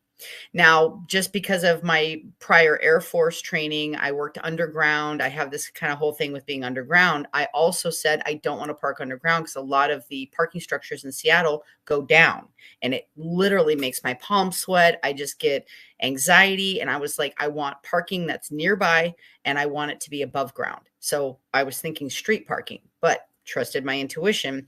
And literally, I pull into the parking area and it goes up.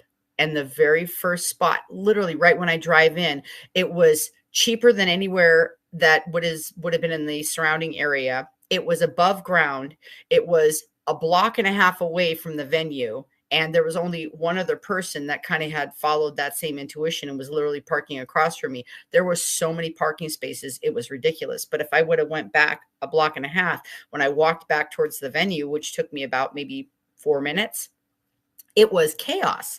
People trying to find parking spots, people trying to wait, to get into these parking structures, going down underneath buildings and, trying to slide in these little tiny spots. But again, I trusted my gut. And so those little blips of intuition are there to guide us, to make our life easier. They're there to help us in every way possible. And so those are the things when we work on listening to, that it helps us along the way. Haven't you ever had where maybe you have $10 on the counter and you think, oh, I need to put that $10 in my purse, but you don't know why? You're like, well, why? I don't need this $10. I have my card or whatever. And then a little bit later, you realize, oh my gosh, I need exactly $10 cash. Or you feel guided to grab a pen and you don't know why, or your notebook, or a bottle of water, or whatever it is, an extra jacket.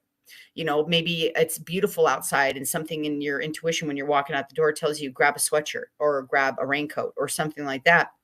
And out of the blue, you're at an event and the weather changes, or wherever you get to your destination, the weather is completely different. So those types of things are guidance to help us in living our best life. And haven't you done this before where you're like, oh, I should have listened. I should have listened to my intuition. I should have turned right. I knew I should have turned right. Or man, I should have made that phone call. I knew I should have made that phone call. Or man, I should have picked up that shell. I knew I should have picked up that shell. So many times where I've done readings or I've worked with people, I've gotten the coolest little intuition messages of purchasing something for somebody. And again, I'm not encouraging you to do it. I'm just telling you my story, but I have this really unique ability to buy gifts for people from people that have transitioned. So sometimes I'll buy, like, I remember one time I bought an ornament, a Christmas ornament, and I had sent it to a mom on behalf of her son who had transitioned through a car accident. And she called me sobbing when she got it. And she said, there's no way you could know this. She lived on the other side of the country. She said, but this is what my son used to do every year. He used to buy me Christmas ornaments. That was his thing. And so I have so many stories I could tell you like that over and over and over, where I just pick something up and I was like, this is for somebody. I'm not sure who it's for yet. Or sometimes I know exactly who it's for, but sometimes I don't even know who it's for. And I'm like, oh, I just need to grab this.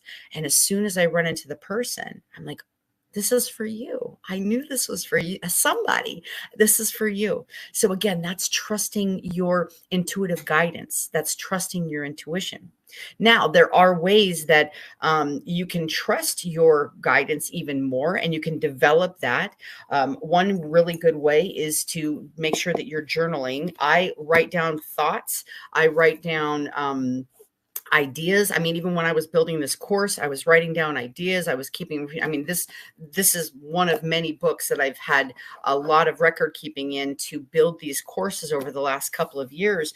But also tracking your dreams is absolutely phenomenal. Doing visualization work.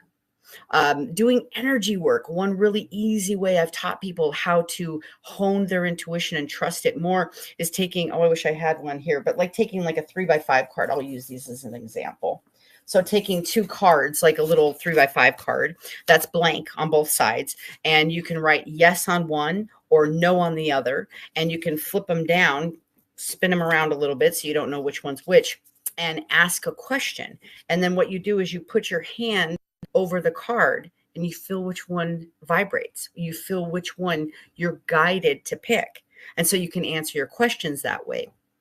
You can also, if you're trying to get the idea, you're trying to get something answered, like you have a question, like say you have an opportunity for 3 different jobs and you don't know which one to take. You feel stuck and maybe they're in 3 different locations, or you're looking to move and you don't know where to go. You write the 3 different options or 5 or whatever it is on the cards. And again, flip them down, shuffle them around so you don't know which one's which. And then you ask the question, which job is for my highest and best path? Which one's going to make me the happiest? And then you start putting your hand over each card and you see which card vibrates. And you know you made the right choice if when you flip it over, you're happy or you vibrate. You get that little tingle through your whole body, or maybe your hair stands up or you get goosebumps. I call them truth bumps, because for me, when I get in that alignment with truth, I'm telling you, my body heats up. Sometimes I get sweating, like I'll get goosebumps. My hair will stand up. I just get this inner knowing where this is right. And so that's one of the best ways for you to know that this is the right choice for you. Now, if you choose something and you're like you don't immediately have a yes, it's probably a no. You might be forcing your own will. So one other thing we want to talk about is making sure that you're not basically using your own personal biases or something from the past on, or wishful thinking. You don't want to put that into your intuition. So if you're hoping for a certain outcome, that's not letting your higher power in the universe bring you what's the highest and best for you. Because sometimes we want something so badly, but it may not be for our highest and best. A certain job or a certain relationship or whatever it may be, it doesn't support us in living our best life. And we know it somewhere inside. We know it's not for our highest and best, but we want it so bad that we override our intuition and we go in that path anyway, and we're not happy. We know there's still that void. We know there's still that kind of unease. We're off balance because we know we chose something that wasn't exactly right. Now, it doesn't mean you can't learn from it. It doesn't mean you can't learn a lesson from that job or that relationship or that experience or whatever happens, but it's never going to make you feel fulfilled. It's never going to give you exactly what it is you want and what it is you're looking for, because only the alignment with who you truly are is going to do that. And so that's why using your intuition is so vitally important. That's why developing your intuition in these ways is so vitally important. And so this is using energy work. This is actually using your energy of your body. Now there's other things like pendulums. Okay, so now these, I will go into more of these later. These are actually tools, like using cards, using stones, using pendulums, using singing bowls, that you can actually tap into certain frequencies and vibrations that you can get yeses or get more information or get confirmations from. And while we're talking about confirmations, so in module 2, I will be talking about tools. I'll be talking about using cards or using stones or using pendulums or using things like that, that are tools that are in addition to your own personal intuition. Now, that being said, you don't need any of those things. You can, in fact, it's better to not use them to start really honing your intuition, because then you're not relying on a tool in order to trust yourself. So I want to talk about confirmations.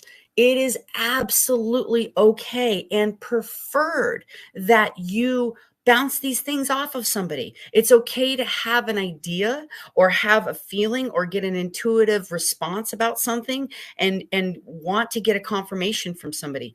This is one of the reasons I'm developing these programs in this school platform, is because you now are going to be able to build a community.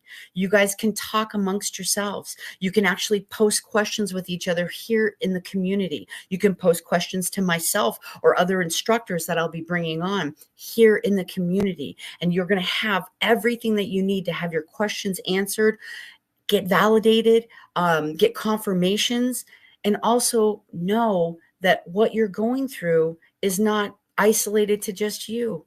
You're not alone in these experiences. You're not alone in these brain evolutions and learning how to develop your intuition. There's people around the world that are doing these techniques and that are really using it to the best of their ability so they can have the life that they've always dreamed of, in order to really find their passion, live their purpose, do something to heal themselves or the world, or, there's so many beautiful things that you can do with your intuition.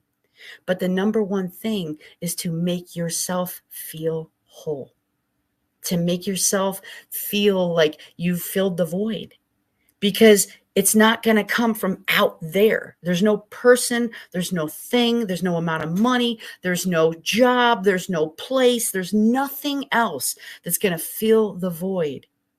Only you can do that. Only you can feel whatever's missing on the inside. Only you can use your intuition to guide you to those things that are going to help you to stay balanced.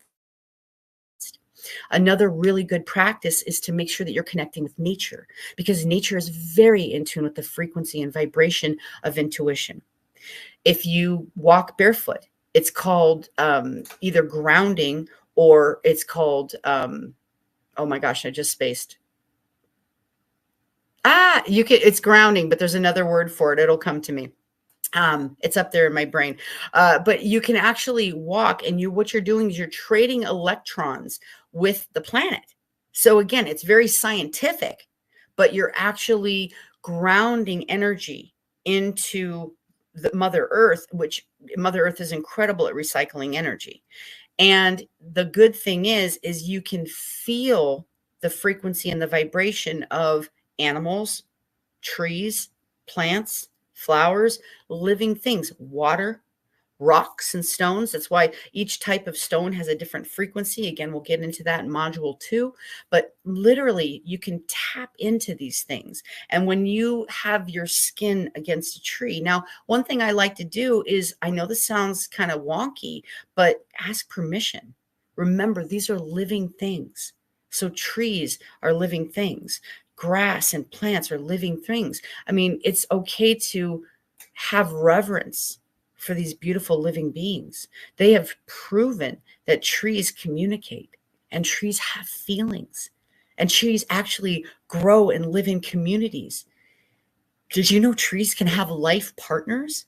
And most of them do. Most of them have life partners. They literally grow together side by side. And if one tree dies or gets killed, the other tree will die also, because their partner's gone. So they have measurable feelings.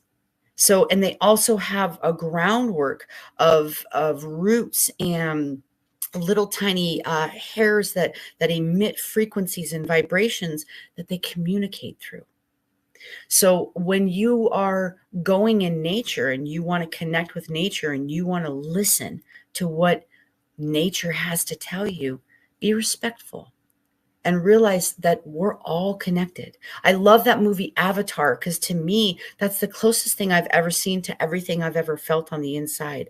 Just that connection with animals, that connection, how they would take their tail and they would combine with, the animal, or they would combine with the tree, and it would just wrap around. And those types of, that's intuition at its finest. Because we have these frequencies that are emitted off of our body, and they can be scientifically measured. They can measure our brain waves by putting little electrodes on our brains, right? They can measure what's coming off our brain. They can measure your heartbeat by putting an electrode on your chest and measuring your heartbeat. They can measure the heat that's coming off of your body. They can measure all these things because there's waves of energy that are coming off of your body all the time. That's why it's so important that you stay present and you know what you're thinking about, and you control your thoughts and your emotions, because as soon as you have a thought, it emits a frequency. It emits a wave of energy that precedes you. It goes out away from you, and it's going to attract more of what you're thinking about. So what you think about, you bring about. These are terms that have been around forever. What you focus on, you're going to bring towards you, and you're going to bring more of it. So if you're thinking about how hard things are, or how your finances suck, or how difficult your relationship is right now, you're literally going to attract more things that make it so. You're going to attract more things that collaborate with that thought and that frequency, because the universe, your higher power, is all about matching frequencies. It's magnetism. This entire planet and galaxy is based on magnetism. So you want to magnetize positive things. You want to work on this intuition. So what's the difference in a gut feeling or an intuitive knowing or an intuitive insight? Well, a gut feeling is kind of like I told you before about turning right or left, or picking up something. Other times, like an intuitive knowing, is like, as soon as I walked in for the Christmas ornament for the mom, like I had a knowing, there was something inside that led me. I was like, I have to go in the store. I have to buy this ornament for this woman. Like it was just a knowing. I had an absolute knowing that I needed to do this. And I didn't know why. That's the best part about trusting your intuition. You don't need to know the why. The why will show itself later. But when you follow your intuition and you're helping to bridge these gaps, you're actually making connections for other people as well. And you're helping them to believe. You're helping them to see that this is a tangible practice. This is something that is there for every single one of us. Whether you choose to use it or not, every single person on the planet has an intuition that they can tap into. Animals use an intuition. They've shown that animals that, like if there's a tidal wave that's coming in, or there's a water surge, or there's some danger, that they have an intuitive ability to go to higher ground. Or trees communicate with each other through this frequency and vibration. In Africa, there's a type of tree where if a giraffe starts eating its leaves, it'll literally send a frequency and a signal out to the other trees in the area to turn their leaves bitter, so all of the leaves from the entire grove don't get eaten. This is all scientific and documented stuff. That's the best part, is these are things that are real, that it can actually help us to grow and become stronger versions of ourselves. And intuitive insights are maybe when you're getting okay, I'll give you a great example. Every time I went over a bridge, I kept seeing a bridge fall. And it was like, what is going on? Like I would almost get, and even one time I got stopped on a drawbridge and my palms were sweating. I got so much anxiety, and I don't have anxiety about like bouts of anxiety or anything like that. But this was an anxiety attack. Like I was so fearful of being on this drawbridge that I literally wanted to go abandon my car and go run away. And I called one of my best friends and I was like, I'm freaking out right now. I keep seeing this bridge fall and I'm not sure what's going on. Well, maybe a week or so after that, there was a bridge portion, a section of a bridge that fell from a truck hit one of the ribs of the top of the bridge. A big semi had hit it, and somehow it was one of the main supports, and it literally collapsed an entire section. Now, luckily, nobody died, but there were cars on that section. Can you imagine? And it fell a good, probably, I would say 30 feet. Or it fell into like the canal below. I mean, there was just a little bit of water. So again, nobody got hurt, but I can't even imagine being on that section of bridge when it fell. So that's an intuitive insight. When you see something or you have a dream about something and then it happens, that's an intuitive insight. So that's kind of the difference between those types of intuitions. So again, one thing I want to reiterate, that seeking confirmation and validation for these things are okay. You can do it in this community. You can talk to somebody that you trust. You can work with a spiritual advisor. I even have spiritual advisors that I work with. So I'm your spiritual advisor. You're getting to tap into me in this school, and you also get to message me, and you can email me, or like I said, the other instructors that are going to be coming in to teach. But also I have a wonderful woman that I'm going to be working with who is in my community. She's one of my spiritual sisters, and we're going to be teaching dream interpretation. And that is going to, I'm so excited about that course because I love to interpret dreams. I just think it is the coolest practice. And it's okay though to get validation from other spiritual advisors. Totally okay. In fact, and sometimes it's necessary in order, while you're building your intuition, it helps you validate. It gives you confirmation that, yeah, what you thought was so. So, and again, that builds your confidence and it builds your self-esteem in building your intuition. So these are just the basics in developing, having discernment, and understanding your own intuition. And again, one thing I want to remind you is that when you are working with your intuition, make sure that you are in a calm and receptive state. Make sure that you are open to receiving. And if it's something that you need to practice, just tell yourself constantly, I am present, I am open, and I'm receiving. I'm present, I'm open, and I'm receiving. And again, when you get the hit, when you get the correct validation, it should make you feel good. It should make you smile. It should bring you joy. It should give you some kind of physical, like alignment. It should give you some type of incredible feeling. Oh, I just came up with, so when you're walking, it's called earthing. When you're walking and you're barefoot on the ground, and it's called grounding, it's called earthing. And I love to go earthing. I love to walk barefoot. I do it every single day. I love connecting with Mother Earth. But this is a way that you can get a deeper knowing of yourself, build your inner wisdom, and really, really stay connected to your path. So I'm excited about this first module. I hope that you learned something valuable. Module 2 is going to be even better. We're going to be discussing basic intuition tools and techniques. And I'm very excited for this. So I love you guys. Have a wonderful day. Practice your intuition. I'll see you next time in module 2.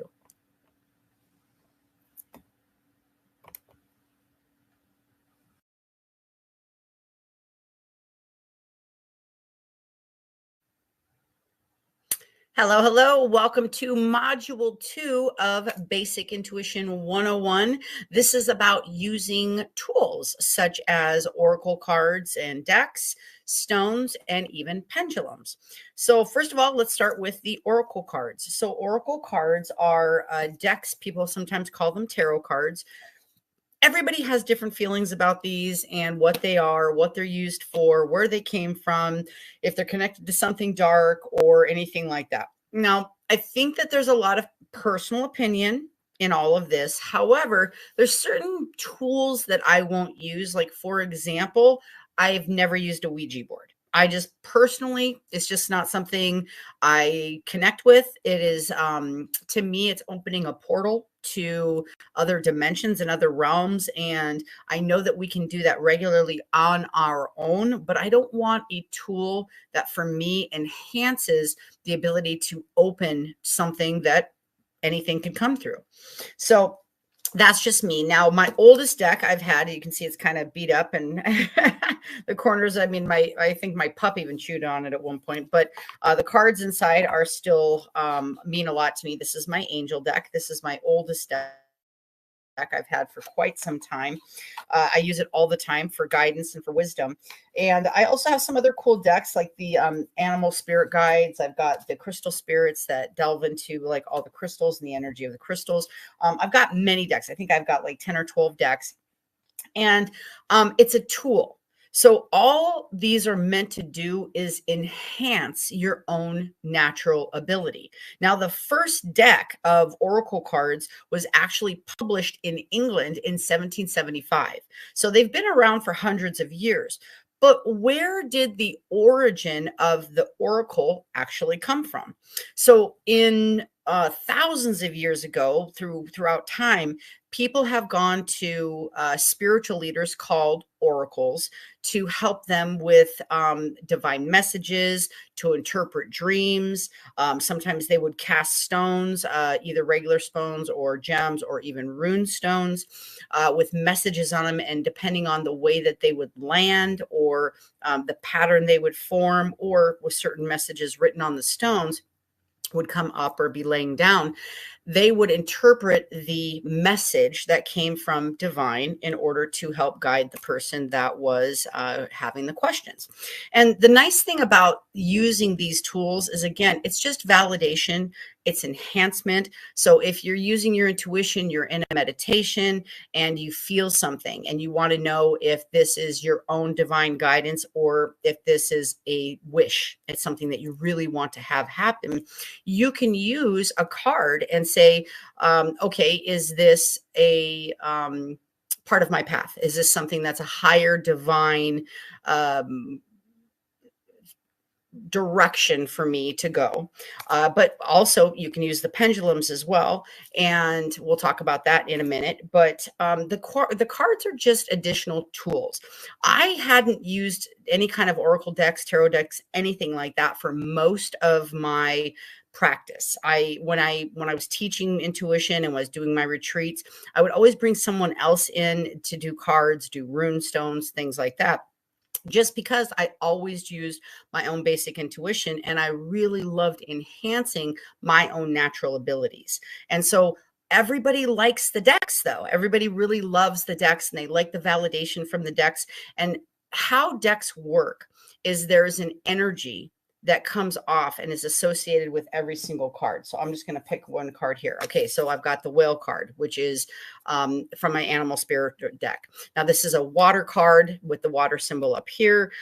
This is a strength card. This is about really like flowing through your life and finding your way. So there's all this message that's associated already with this card. So when you're shuffling the cards and you have somebody, like if you're doing it for yourself, obviously, and a good thing to do is to clear your deck, take your deck. And the way I was taught to do it was to take your deck and to actually knock on it and knock any energy out of it and just kind of energetically clear it. You can use sage, like a smoke clearing. You can do all types of ways to clear it. You can put them in the moonlight, natural moonlight. You can put them in salt. So there's lots of ways that you can cleanse your decks. Now, if you get a brand new deck, I think the first thing that you should do is definitely cleanse it. That way there's nobody else's energy or vibration or frequency on the deck. Okay. Now, if you're asking for yourself, you want to hold the deck and ask the question and say, may I have the best and clearest answer for me in this question? If you're doing it for somebody else, say my friend Michael. Okay. So if I'm pulling a card for Michael, I want to say, okay, may I please have the best and highest answer for Michael? Now, if you're on a live stream and you're doing this professionally, or you're doing this in front of somebody, you can either do it open, like say it, or you can do it privately and do it quietly. So either way, it's the intention that you're putting in the deck. So you're putting the intention of the person that you're reading in the deck. And so they vibrate with a frequency. So if it's you, you're vibrating with the deck. If it's somebody else, their frequency is vibrating with the deck. And so what happens is the cards pop up in the same frequency as the person being read. Therefore, the message, that's why it aligns with people so well most of the time, especially if the person doing the reading is in alignment. That's why the reading can be so very specific and can really help validate exactly something they've been thinking or exactly what they've been going through or anything like that, is because the message aligns with the frequency of the person. So hopefully that makes sense, where you're literally attracting the message to you of validation and saying, yeah, this is your path. Yes, you were correct in that circumstance. This card confirms it. And I'll get more into the actual specifics of Oracle decks and cards in a completely different module. I just wanted to touch on the basics of the cards in general. I mean, cards have been around for a really long time, and using oracles have been around for thousands of years. The Greeks actually used oracles. They would use animal entrails, and gross, I know, or livers, and they would read spots or something on a liver to do readings of divine, or they would dump out entrails, and how they would lay is how the reading would go. China would use bones. Ancient China, they would take a bone and they would write the question on the bone, and they would heat the bone up until it burst, until it exploded. And then however the bone laid, they would read the pattern of the bones, and they would give the message through that. So this type of divination, this type of reading has been around for a long time. And like I said, the Oracle cards have been around since about published in England, first one, 1775. So that's kind of a little bit of the history of the cards, the Oracle decks, and why they're fun to use. They're actually a fun tool. It can enhance your ability. It's kind of like a cheat. It's like a little cheat code. If you're a gamer, it's a little cheat code to be able to help. So rather than using your own guidance, your own intuition to read the person that you're working with or to read yourself, you're actually getting the message from the card. So they're vibrating with the card. You're kind of just the middleman. You're just reading the message that's on the card, but their energy is what chose the card. So a little bit of history on that. The next thing I want to talk about is stones. And so I'm going to actually talk about the top 5 stones that are used for spiritual practice. The number one, and I have a couple of them here. The number one is the amethyst. This is all about spirituality. This is all about meditation. These are amethysts. I've got another one here as well. So this enhances spiritual abilities. This is can be a very calming stone. It helps to improve focus, and it's a good protection stone. So the amethyst is a very good stone. And so what's cool to use, I should back up just a little bit. What's neat to use about the stonework is amazing, because every single stone has its own frequency and vibration.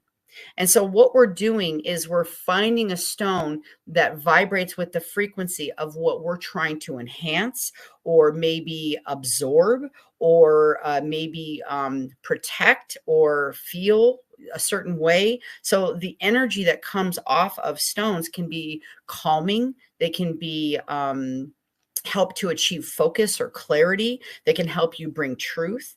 And so actually, this is really funny that I'm doing this. I was literally given this. This is a chakra braid. So it has all the stones in alignment with the chakras. And I was given this yesterday by a friend, and I absolutely love it. So you can have multiple energies at the same time. It's not going to convolute anything. However, if you're doing a focused practice, like you're actually working on creating focus, and you just want to hold the vibrational frequency of the amethyst, then I would say focus on one stone at a time. If you're looking for alignment, if you're looking for just general well-being and protection, and you're looking to enhance your intuition, something like this cord can actually make a big difference as well. All right, so let's go on to number 2. Number 2 is kyanite. So this is kyanite. This actually helps with telepathic communication. And the nice thing about the kyanite stone is this is one of the only stones that never requires energetic cleansing. Now, at the very end of the 5 stones, I'll tell you why cleaning the stone is really important. But the kyanite helps to align chakras. It helps with inner peace. It helps you to actually receive guidance. And so it can enhance bringing in intuition into your body. So this is kyanite. Okay, that's the number 2. Number 3 is labradorite. So labradorite is all about strengthening faith and trust. It actually is associated with the 3rd eye chakra, so it can help to really spark your intuition, your imagination, and your creativity. This is also one of the absolute best stones for relieving anxiety and stress. I personally have a labradorite bracelet that I love to wear. I actually got it from a vendor in Seattle who made his own jewelry. And I love it. It's one of my favorite pieces. And I just really love the labradorite stone. I really vibrate with the frequency of this. This also helps to strengthen faith and trust. And so if you're working on trusting people again, or trusting yourself, labradorite can be very helpful in that. The 4th one is lapis lazuli. And this is another 3rd eye chakra stone. This is all about bringing out truth and awareness. This is also the stone of friendship. So this is a very cool stone to give to a friend if you want to give a gift to another spiritual person. The lapis is very much associated with the 3rd eye. A lot of times if somebody has like a chakra crown or stones, it's usually the lapis. Even though blue is the throat chakra, the lapis, or like I said, the labradorite, are associated with the 3rd eye. And this is all about bringing in self-awareness, increasing your intuition, really, again, bringing inner peace. So this is compatible with the labradorite, but this is a beautiful, strong stone associated with awakening your 3rd eye. I actually have one here. This is a beautiful lapis right here. I actually have another one right here too. This is a lapis as well. That's a smooth one. This is in its raw form. And honestly, I don't think there's any difference in frequency here. I do like raw stones. Some people like polished stones because they like to put them in between their fingers or put them in their pocket and they like to feel them. That's fine, but a natural stone is always going to be preferred over a lab created stone, because the lab created stone is not going to have that natural frequency of the planet in the stone. So it's going to vibrate at a much different frequency. So I would definitely suggest that you get your stones from a trusted spiritual store or somebody that you trust online to make sure and you know what? Feel it. If you can hold it in your hand and you can feel the frequency and the vibration of it and you're drawn to it, that's actually how I got this very next stone. Number 5 is the moonstone.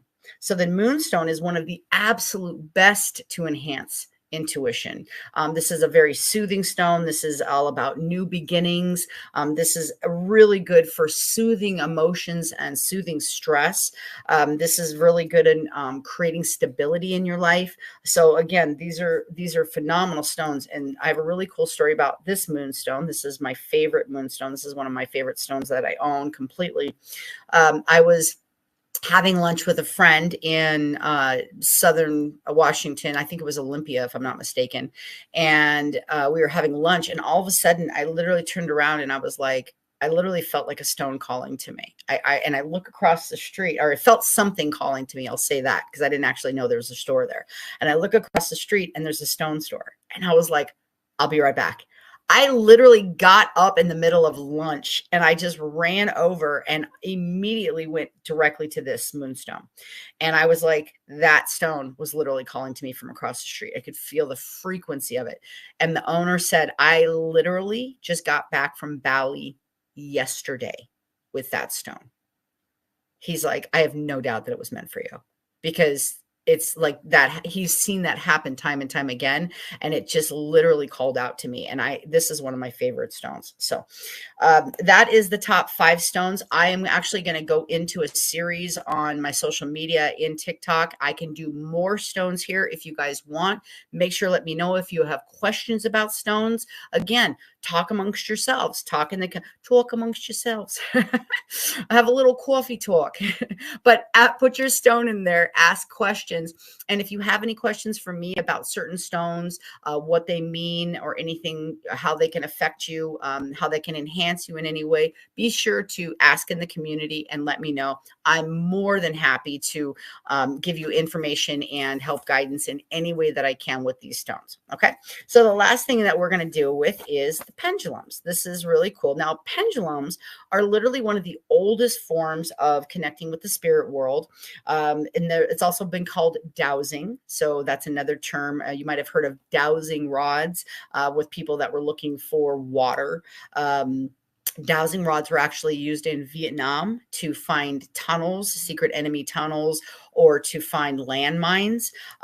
They used pendulums in British intelligence to figure out where Hitler's next move was going to be. The Vatican has even used pendulums. And even though one of the popes, I want to say it was in the 1300s, had said that they couldn't be used anymore, they actually went back to some spiritual people and asked them to use pendulums. Now, pendulums work. Now, you can make your own pendulum, but this one was a gift that was given to me. And how pendulums work is you want to have something so you can have like usually a pendant of some sort that's on either a string, a cord, a chain like this. And you want to always hold your pendulum with your writing hand, the hand that you write with. And you want to either put your elbow on a table or your knee, but you want to have it held very sturdy. You want it held in a very sturdy way. And what you want to do is you first want to know your pendulum. So you ask your pendulum, show me yes. And then the pendulum will move in a certain way, like circles, back and forth, front and back, anything like that. Then you say, show me no. And then it'll move in a different way. And so that trains you to know how your pendulum moves. So then you can start asking questions with your pendulum. A really cool thing too is back in the day, even with finding water, they used to use pendulums and dowsing to know where to plant crops and even find missing persons. So I don't know, I just thought that was really cool. So when you start getting really comfortable with your pendulum, you're going to be able to pick it up. And I know people that use these on a daily basis.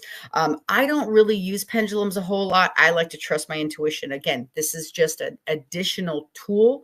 I don't think any of these things are meant to be used every single day as a complete not substitute for your own basic intuition. These are just tools, and these can help validate something. These can help to, again, clarify something for you. If you're feeling very confused about which direction to go, you can tap into a pendulum. Now, how you can make your own is you can take a string and put a ring on it, or you can even use a paper clip, something that's metal that will be hanging from a string, a cord, or like I said, like a chain.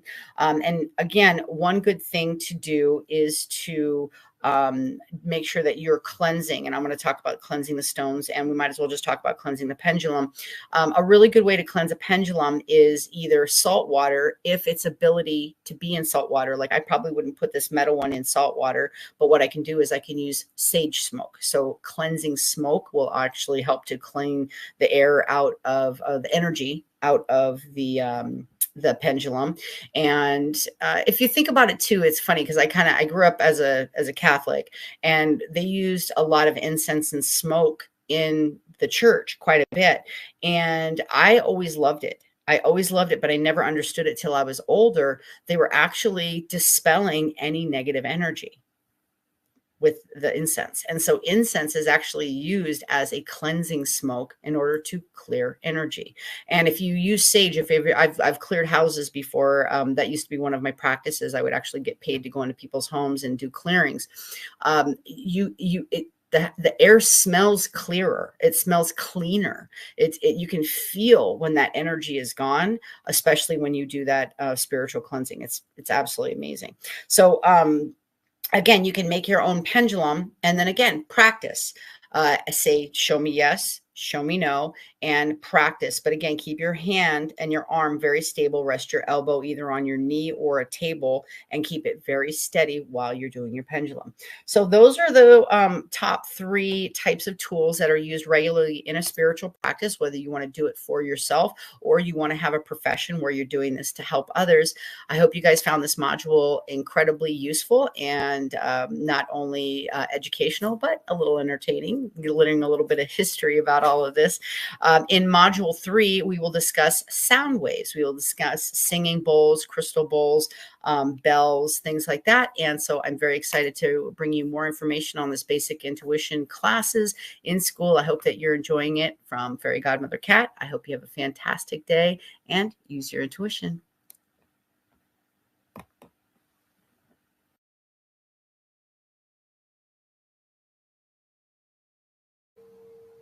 Hello, welcome to Module 3 of Basic Intuition with the School of Magic. I am so excited about today's module. This is about sound therapy and resonance used for healing and overall well-being. Today, we're going to cover understanding the power of sound, the different types of modalities used in sound therapy, and how to create your own practice by using sound therapy. But first, let me talk a little bit about the history of sound therapy. Sound therapy has been around from all the ages since the beginning of time. In ancient Greece, Apollo was the god of music and medicine, and ancient Greek philosophers claimed that music had the power to heal the soul and emotional and mental well-being. Ancient Egypt used sound therapy in all its temples, and it was a staple in its history. Even in biblical times, instruments and sound was used to vanquish evil spirits out of the soul. In World War II, even the army used music and sound therapy to heal its soldiers.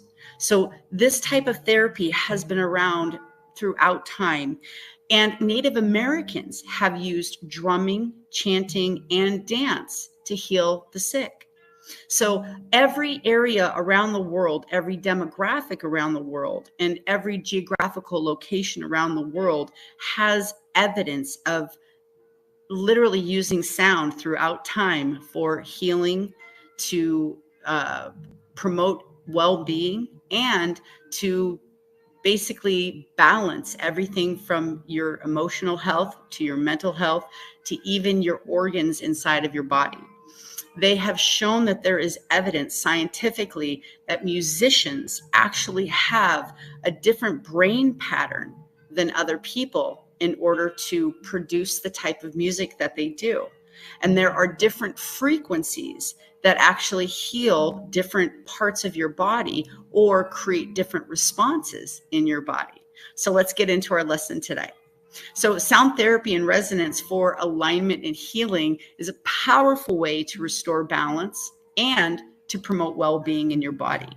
So understanding how to use sound, basically it has a transformative effect on your emotions, your mental state, and your spiritual health.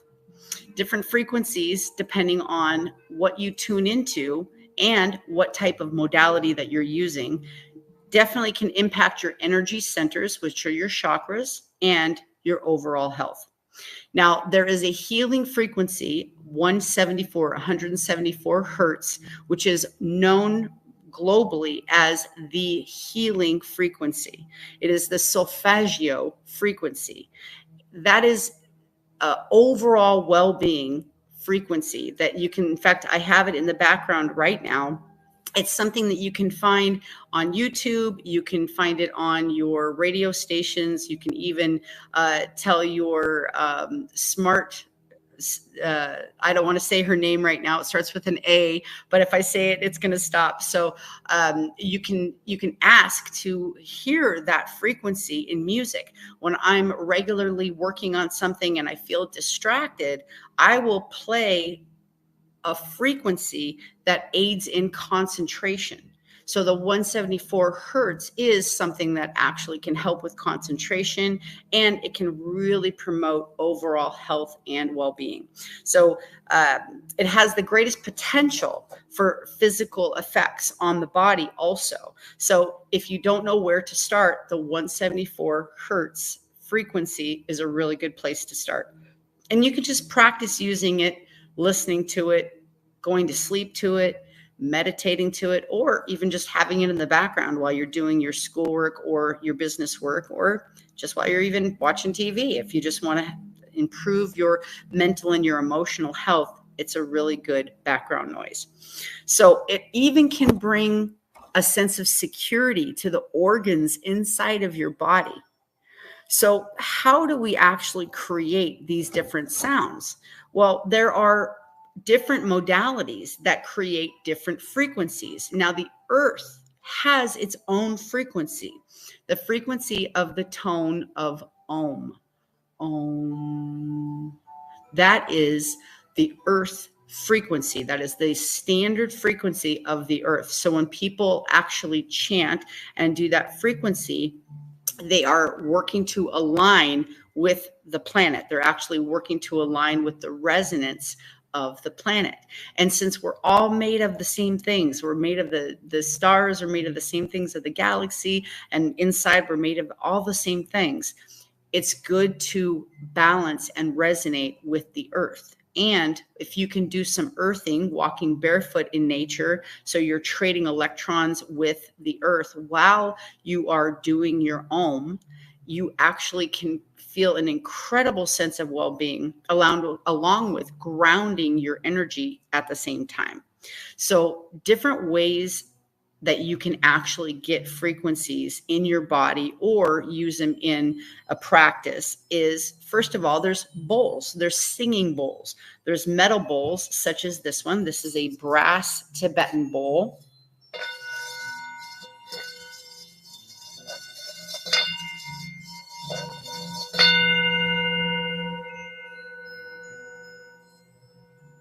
So that is a certain frequency. And there are also crystal bowls that all come in different sizes, shapes, because they're tuned to different frequencies. So what I recommend is either seeking out the frequency, becoming familiar with the frequency that you want to attune to. So if it's healing for internal organs, if it's healing for emotional or mental well-being, if it's for concentration, if it's for meditation, discover which frequency that you want to find first. And then you can actually ask which bowls are tuned to those frequencies. Or you can literally just go into a metaphysical shop and you can play with the bowls and see which one actually resonates with you and makes you feel good. If it lifts your spirits, if it makes you smile, if it makes you get emotional, that's probably a good bowl for you. That's actually how I found this bowl.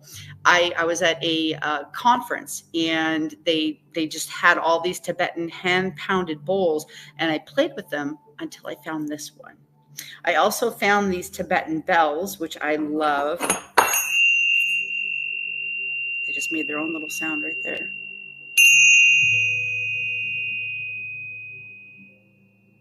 It's just, there's something so calming about that sound to me. And bells have been used throughout the generations in different forms of religious or spiritual practices throughout the ages.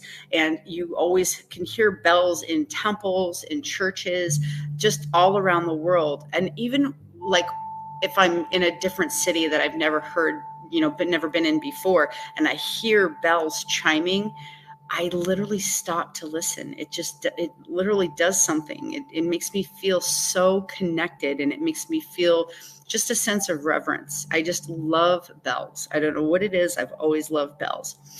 There are also tuning forks. Tuning forks can be used for healing. There are a lot of practitioners that actually use tuning forks for healing. I've seen even chiropractors and physical therapists use tuning forks for healing, along with people that do spiritual practices as well. There's also drumming. there's chanting, and there's vocal toning. So you can also use instruments and you can create different resonance. Even if you have a guitar and there's a certain chord that you like and you just strum that chord, it can have a very calming effect on your body. So you have to find what works for you. You have to decide what frequency it is that you want to tune to. And the musical effects of sound have, it's probably affected you your whole life without you even really realizing it. Because when you're in a joyful state, you tend to listen to the sound, the beat, the rhythm of the music. When you're in a sad state, you tend to listen to the words of the song, if there's words. So again, our state can be affected by what we're listening to. Like for me, if I'm sad, I don't really want to listen to sad songs. I want to listen to something joyful.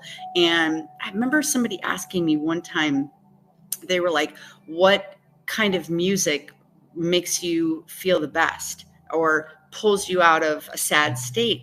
And for me, it's almost any kind of music, darn near any kind of joyful, upbeat music. The second it turns on, my vibrational state changes instantaneously. I can be really, really sad, but if I hear a song I really like, I can't help but smile. I can't help but my own frequency just immediately goes up. My vibration rises and it brings joy to the inside of my body. And I just start to feel better. So I like to use music to raise my emotional state and to improve my mental health and to just have overall well-being. Music for me and dance has just been something I've done my entire life to really improve how I feel in my own practice.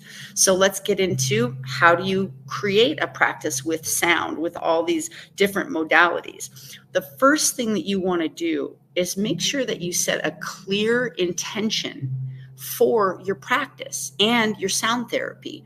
What is it that you want to do with this sound therapy? Do you want to have healing inside your body? Are you trying to heal an injury? Are you trying to heal a trauma? Are you trying to heal an organ, something that's going on in your body? Or are you just trying to calm your mind? Are you trying to get in a better emotional or mental state?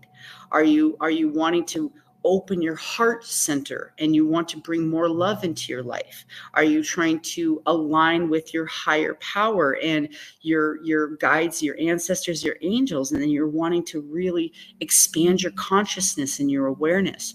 Having an intention for your sound therapy practice is one of the most important things that you can do to make sure that you're getting exactly what you need from this type of therapy in your life. So set a very clear intention for your practice. Then pick a modality that you like. Pick something, whether it's somebody else's music, whether it's your own tools, whether it's, again, the bells or it's drums or it's a guitar. It really doesn't matter what it is, because every single instrument, every single tool will have a different effect on you. You're just going to have to test them out and see which one you like the best. However, if you're just getting started and you don't know what to do, again, the 174 hertz frequency is a really good place to start, because again, it's known as the overall well-being frequency, and it can really help to just put you in a meditative state. It can help improve concentration, and it can even bring a sense of security and safety inside your body.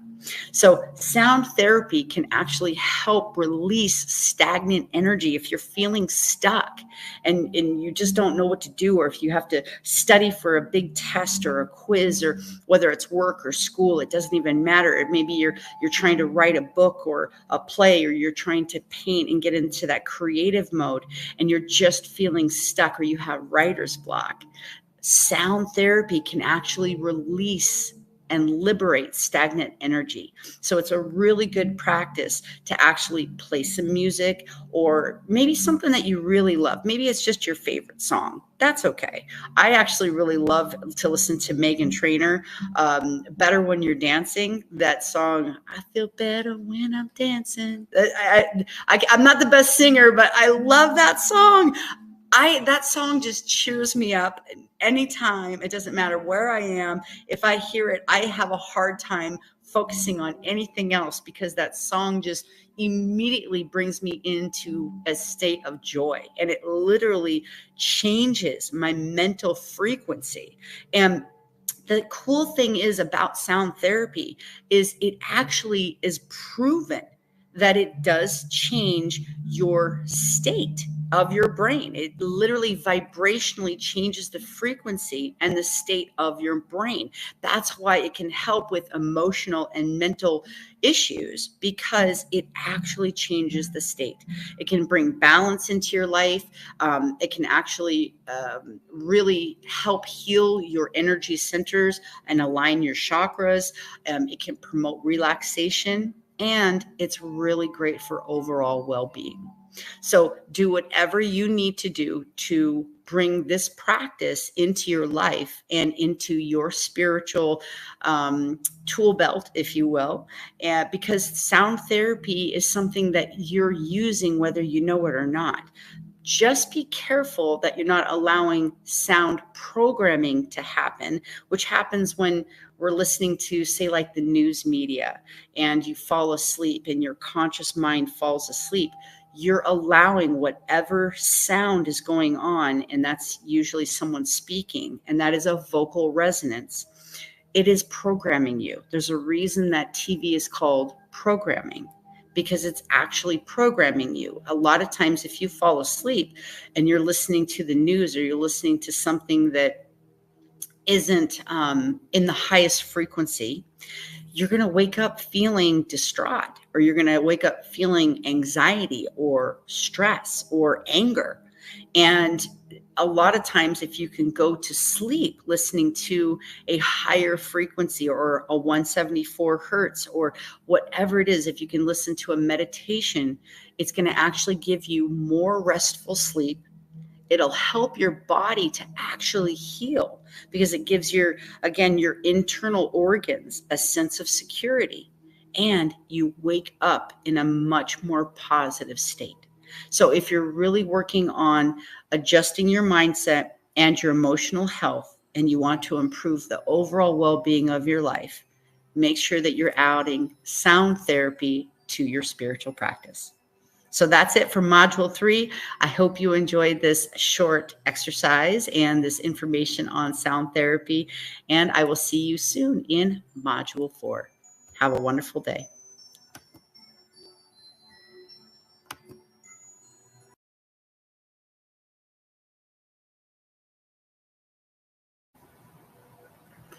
All right, welcome to Module 4 of Basic Intuition 101, School of Magic. So today we're talking about clearing energy. This is such a good module, because there's so many different reasons to clear energy, from your stones, your decks of cards, or your home, even your physical body, how to protect your body or release stagnant energy, and protection around yourself.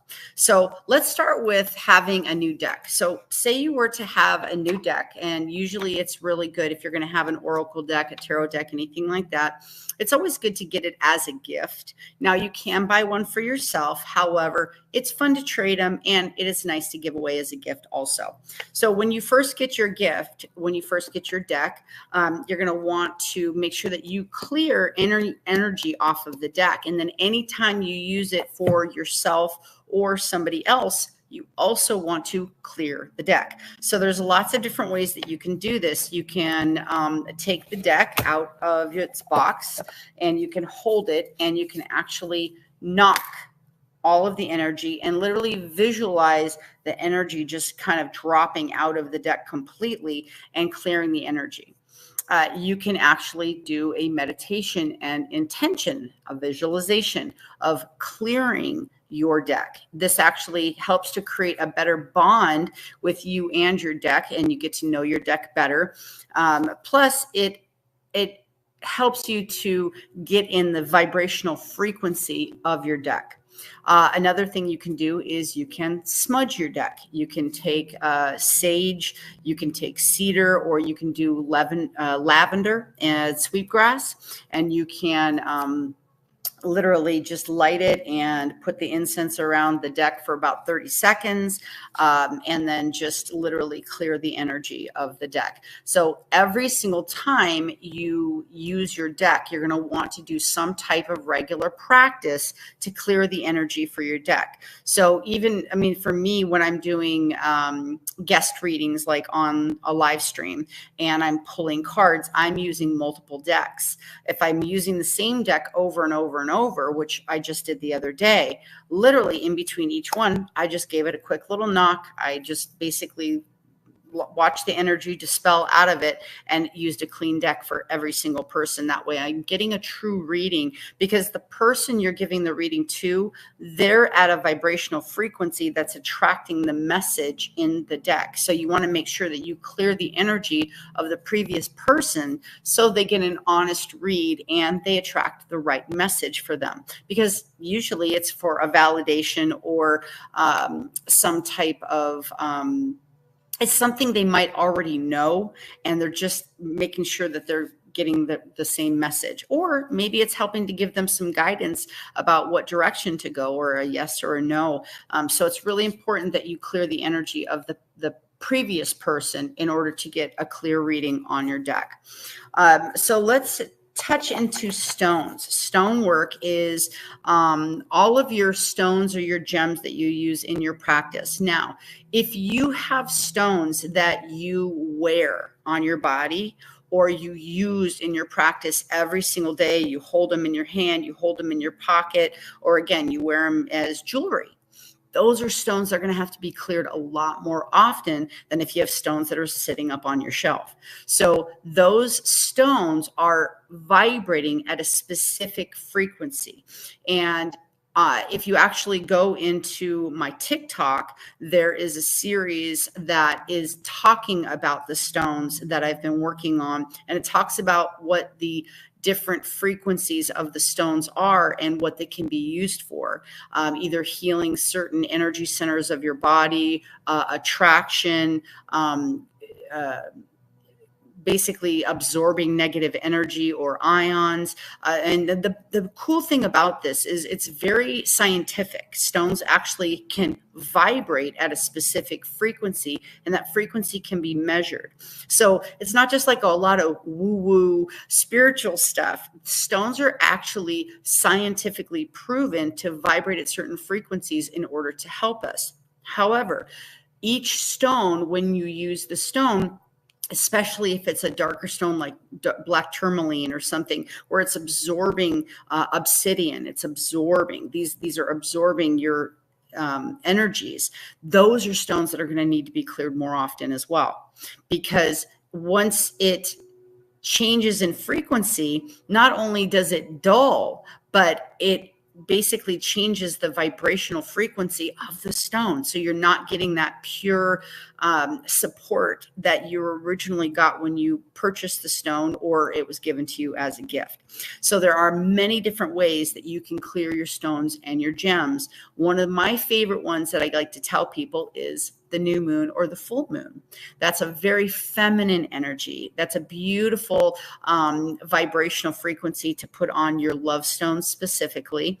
But if you want to bring a little bit more nurturing and feminine energy into your life, it's a really good thing to put your stones on the windowsill in a full moon or on a new moon. Leave it there overnight and let it just absorb the beautiful moonlight and the vibrational, that lunar frequency that's coming from our beautiful moon. And it'll actually help to really clear your stones. And there's something really special about having moon energy all over your stones. You can also do this with water. If you want to put water next to your stones that you're clearing, or even like an amethyst, works really, really well. And it actually charges the water. And so then you can drink the water and you can get even more healing benefits. So moon water and charged water is a real thing. It's really good for you. Lunar or solar eclipses are another thing that you can use to clear your stones. So you can just look up when your next lunar eclipse or solar eclipse is. You put it out during that eclipse time. And again, it can clear the energy from your stones. So I'll roll right into sunlight. Using sunlight for stones is something that you can do, but only certain stones. You don't want to leave every stone in the sunlight because it can actually fade your gem. It can fade the color, but not every stone is really meant to be charged by the sun. So make sure that you look up if it's the best way to clear or charge your stone with the sunlight, because darker stones are usually better in sunlight than lighter color or sun colored stones. So stones that are yellow or orange, like carnelian, those aren't really the best to keep in sunlight, but darker stones have a tendency to do much better in sunlight for clearing and for charging. So salt water is another thing that can really help to clear the vibrational frequency of stones. Again, not every stone likes water or salt water specifically. So look up your stone and see which ones, if you're trying to charge or clear the energy, if it can stand salt water. Harder stones can usually stand salt water, but softer stones, kind of like malachite or selenite, you don't want to put those in salt water. They're a softer stone, and that salt water can actually damage your stone because they're more porous. So you can make your own. It doesn't have to be natural salt water. If you're not anywhere near an ocean where you have salt water, you can make your own salt water, no problem. It still has the same effect. You can even bury it in salt completely. But again, be careful about putting metal, like, so if it's a piece of jewelry, that the stone is in, if it's wrapped in metal or anything like that, you probably don't want to use salt water because it will have a reaction with the metal. So again, just use your own discernment on what stone you're clearing, what stone you're charging, and how it's actually, if it's wrapped or used in jewelry. Okay. Another thing that you can do is use larger stones. So you can use geodes or stone slabs to clear your stones. And the best thing is they heal each other. So if you have a geode, a beautiful like oval, round, or kind of a cradle type of geode, you can place your smaller stones inside the geode. Or if you have a slab stone, like say you have a piece of quartz or amethyst or something like that, you can actually place the smaller stones on top of the slab, and they will actually help to heal one another. And it does clear the smaller stones. Kind of a cool thing. So smudging is something that, like I was talking about with the decks, is something that can be used to clear stones.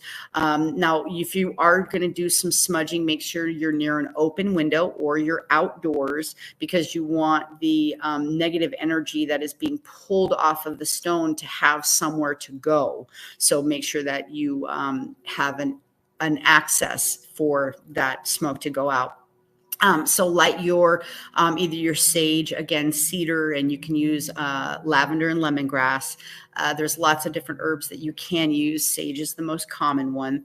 Light your sage and completely envelop your stone for about 30 seconds, and make sure the stone, the smoke gets all around the stone, and then just see basically the negative energy or ions being carried away with the smoke. Sage has actually been really proven scientifically to clear air, and we'll get more into that when we're talking about smudging your house to clear energy. But it works very well for stones. Another thing that you can use is sound. You can use, in module 3, we're talking about sound therapy and how it's so valuable for balancing energy and clearing energy and stagnant energy in the body. Does the same thing for your stones. And so you can use sound energy to actually clear your stones. stones.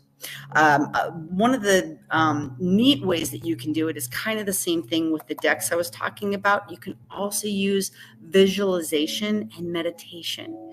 And once again, the same with the decks.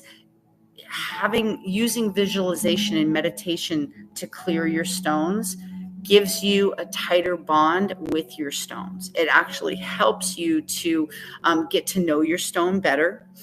You would close your eyes, you would literally see the energy transferring and having it completely recharged and allowing the negative energy to float away from the stone. Again, a very strong practice to really just get to know your stones better if you're doing it as a regular part of your practice, or if you're specifically using stones for other people.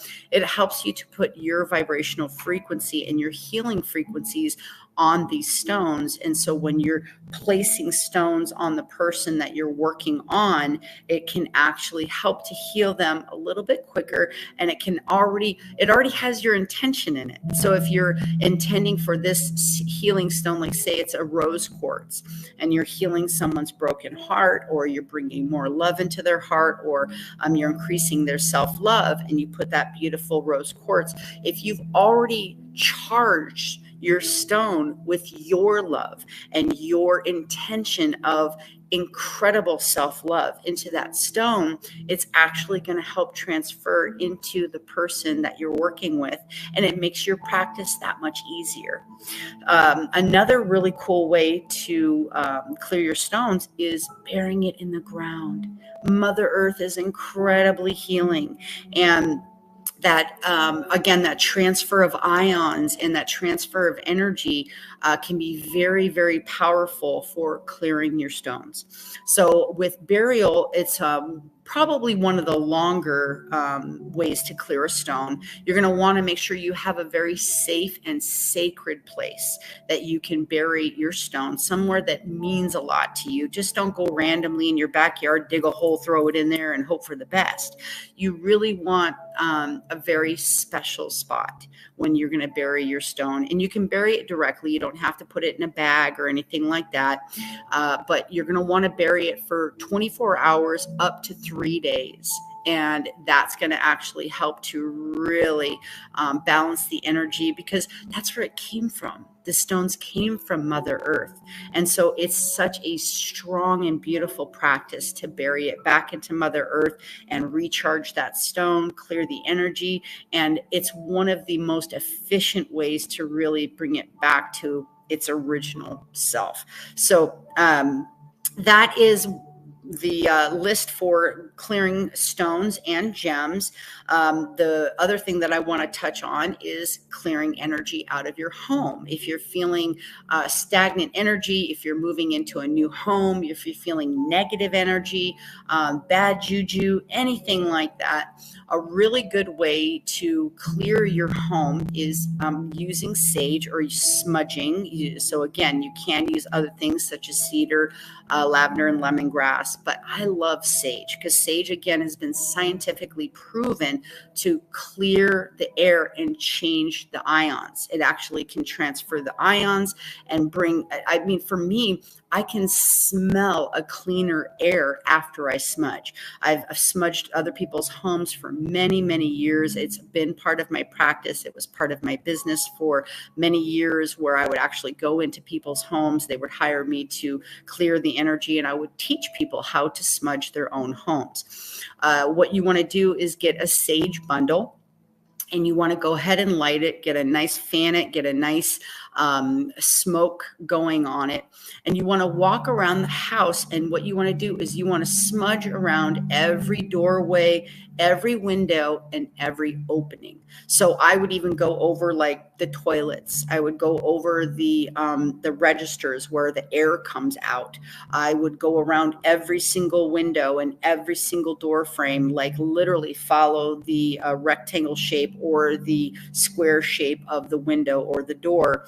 And just again, intention of clearing negative energy, having an open window and allowing that negative energy to have a place to escape to, and replacing it intentionally with love and light. And really, again, setting your intention is so vitally important when you're doing these practices. I know I've talked about this before, but I'm going to mention it again because it is really vitally important that you're setting an intention before you're doing any of this energy work.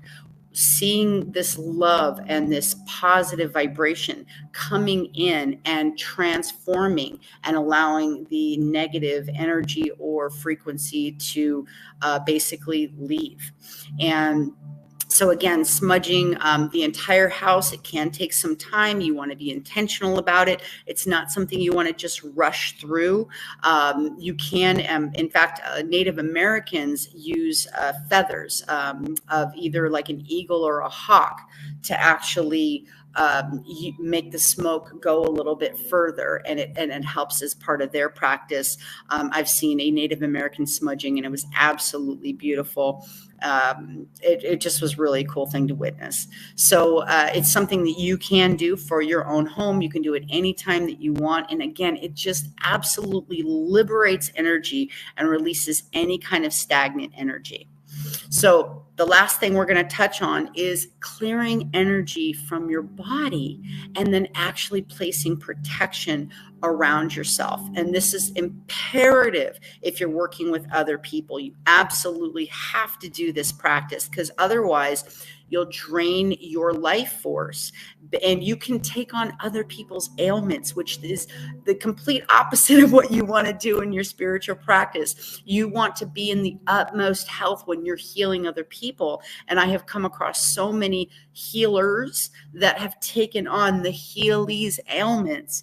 That is a big no. We don't want to do that. Of course, we don't want you to be hurt or injured or take on anybody else's illness or injury.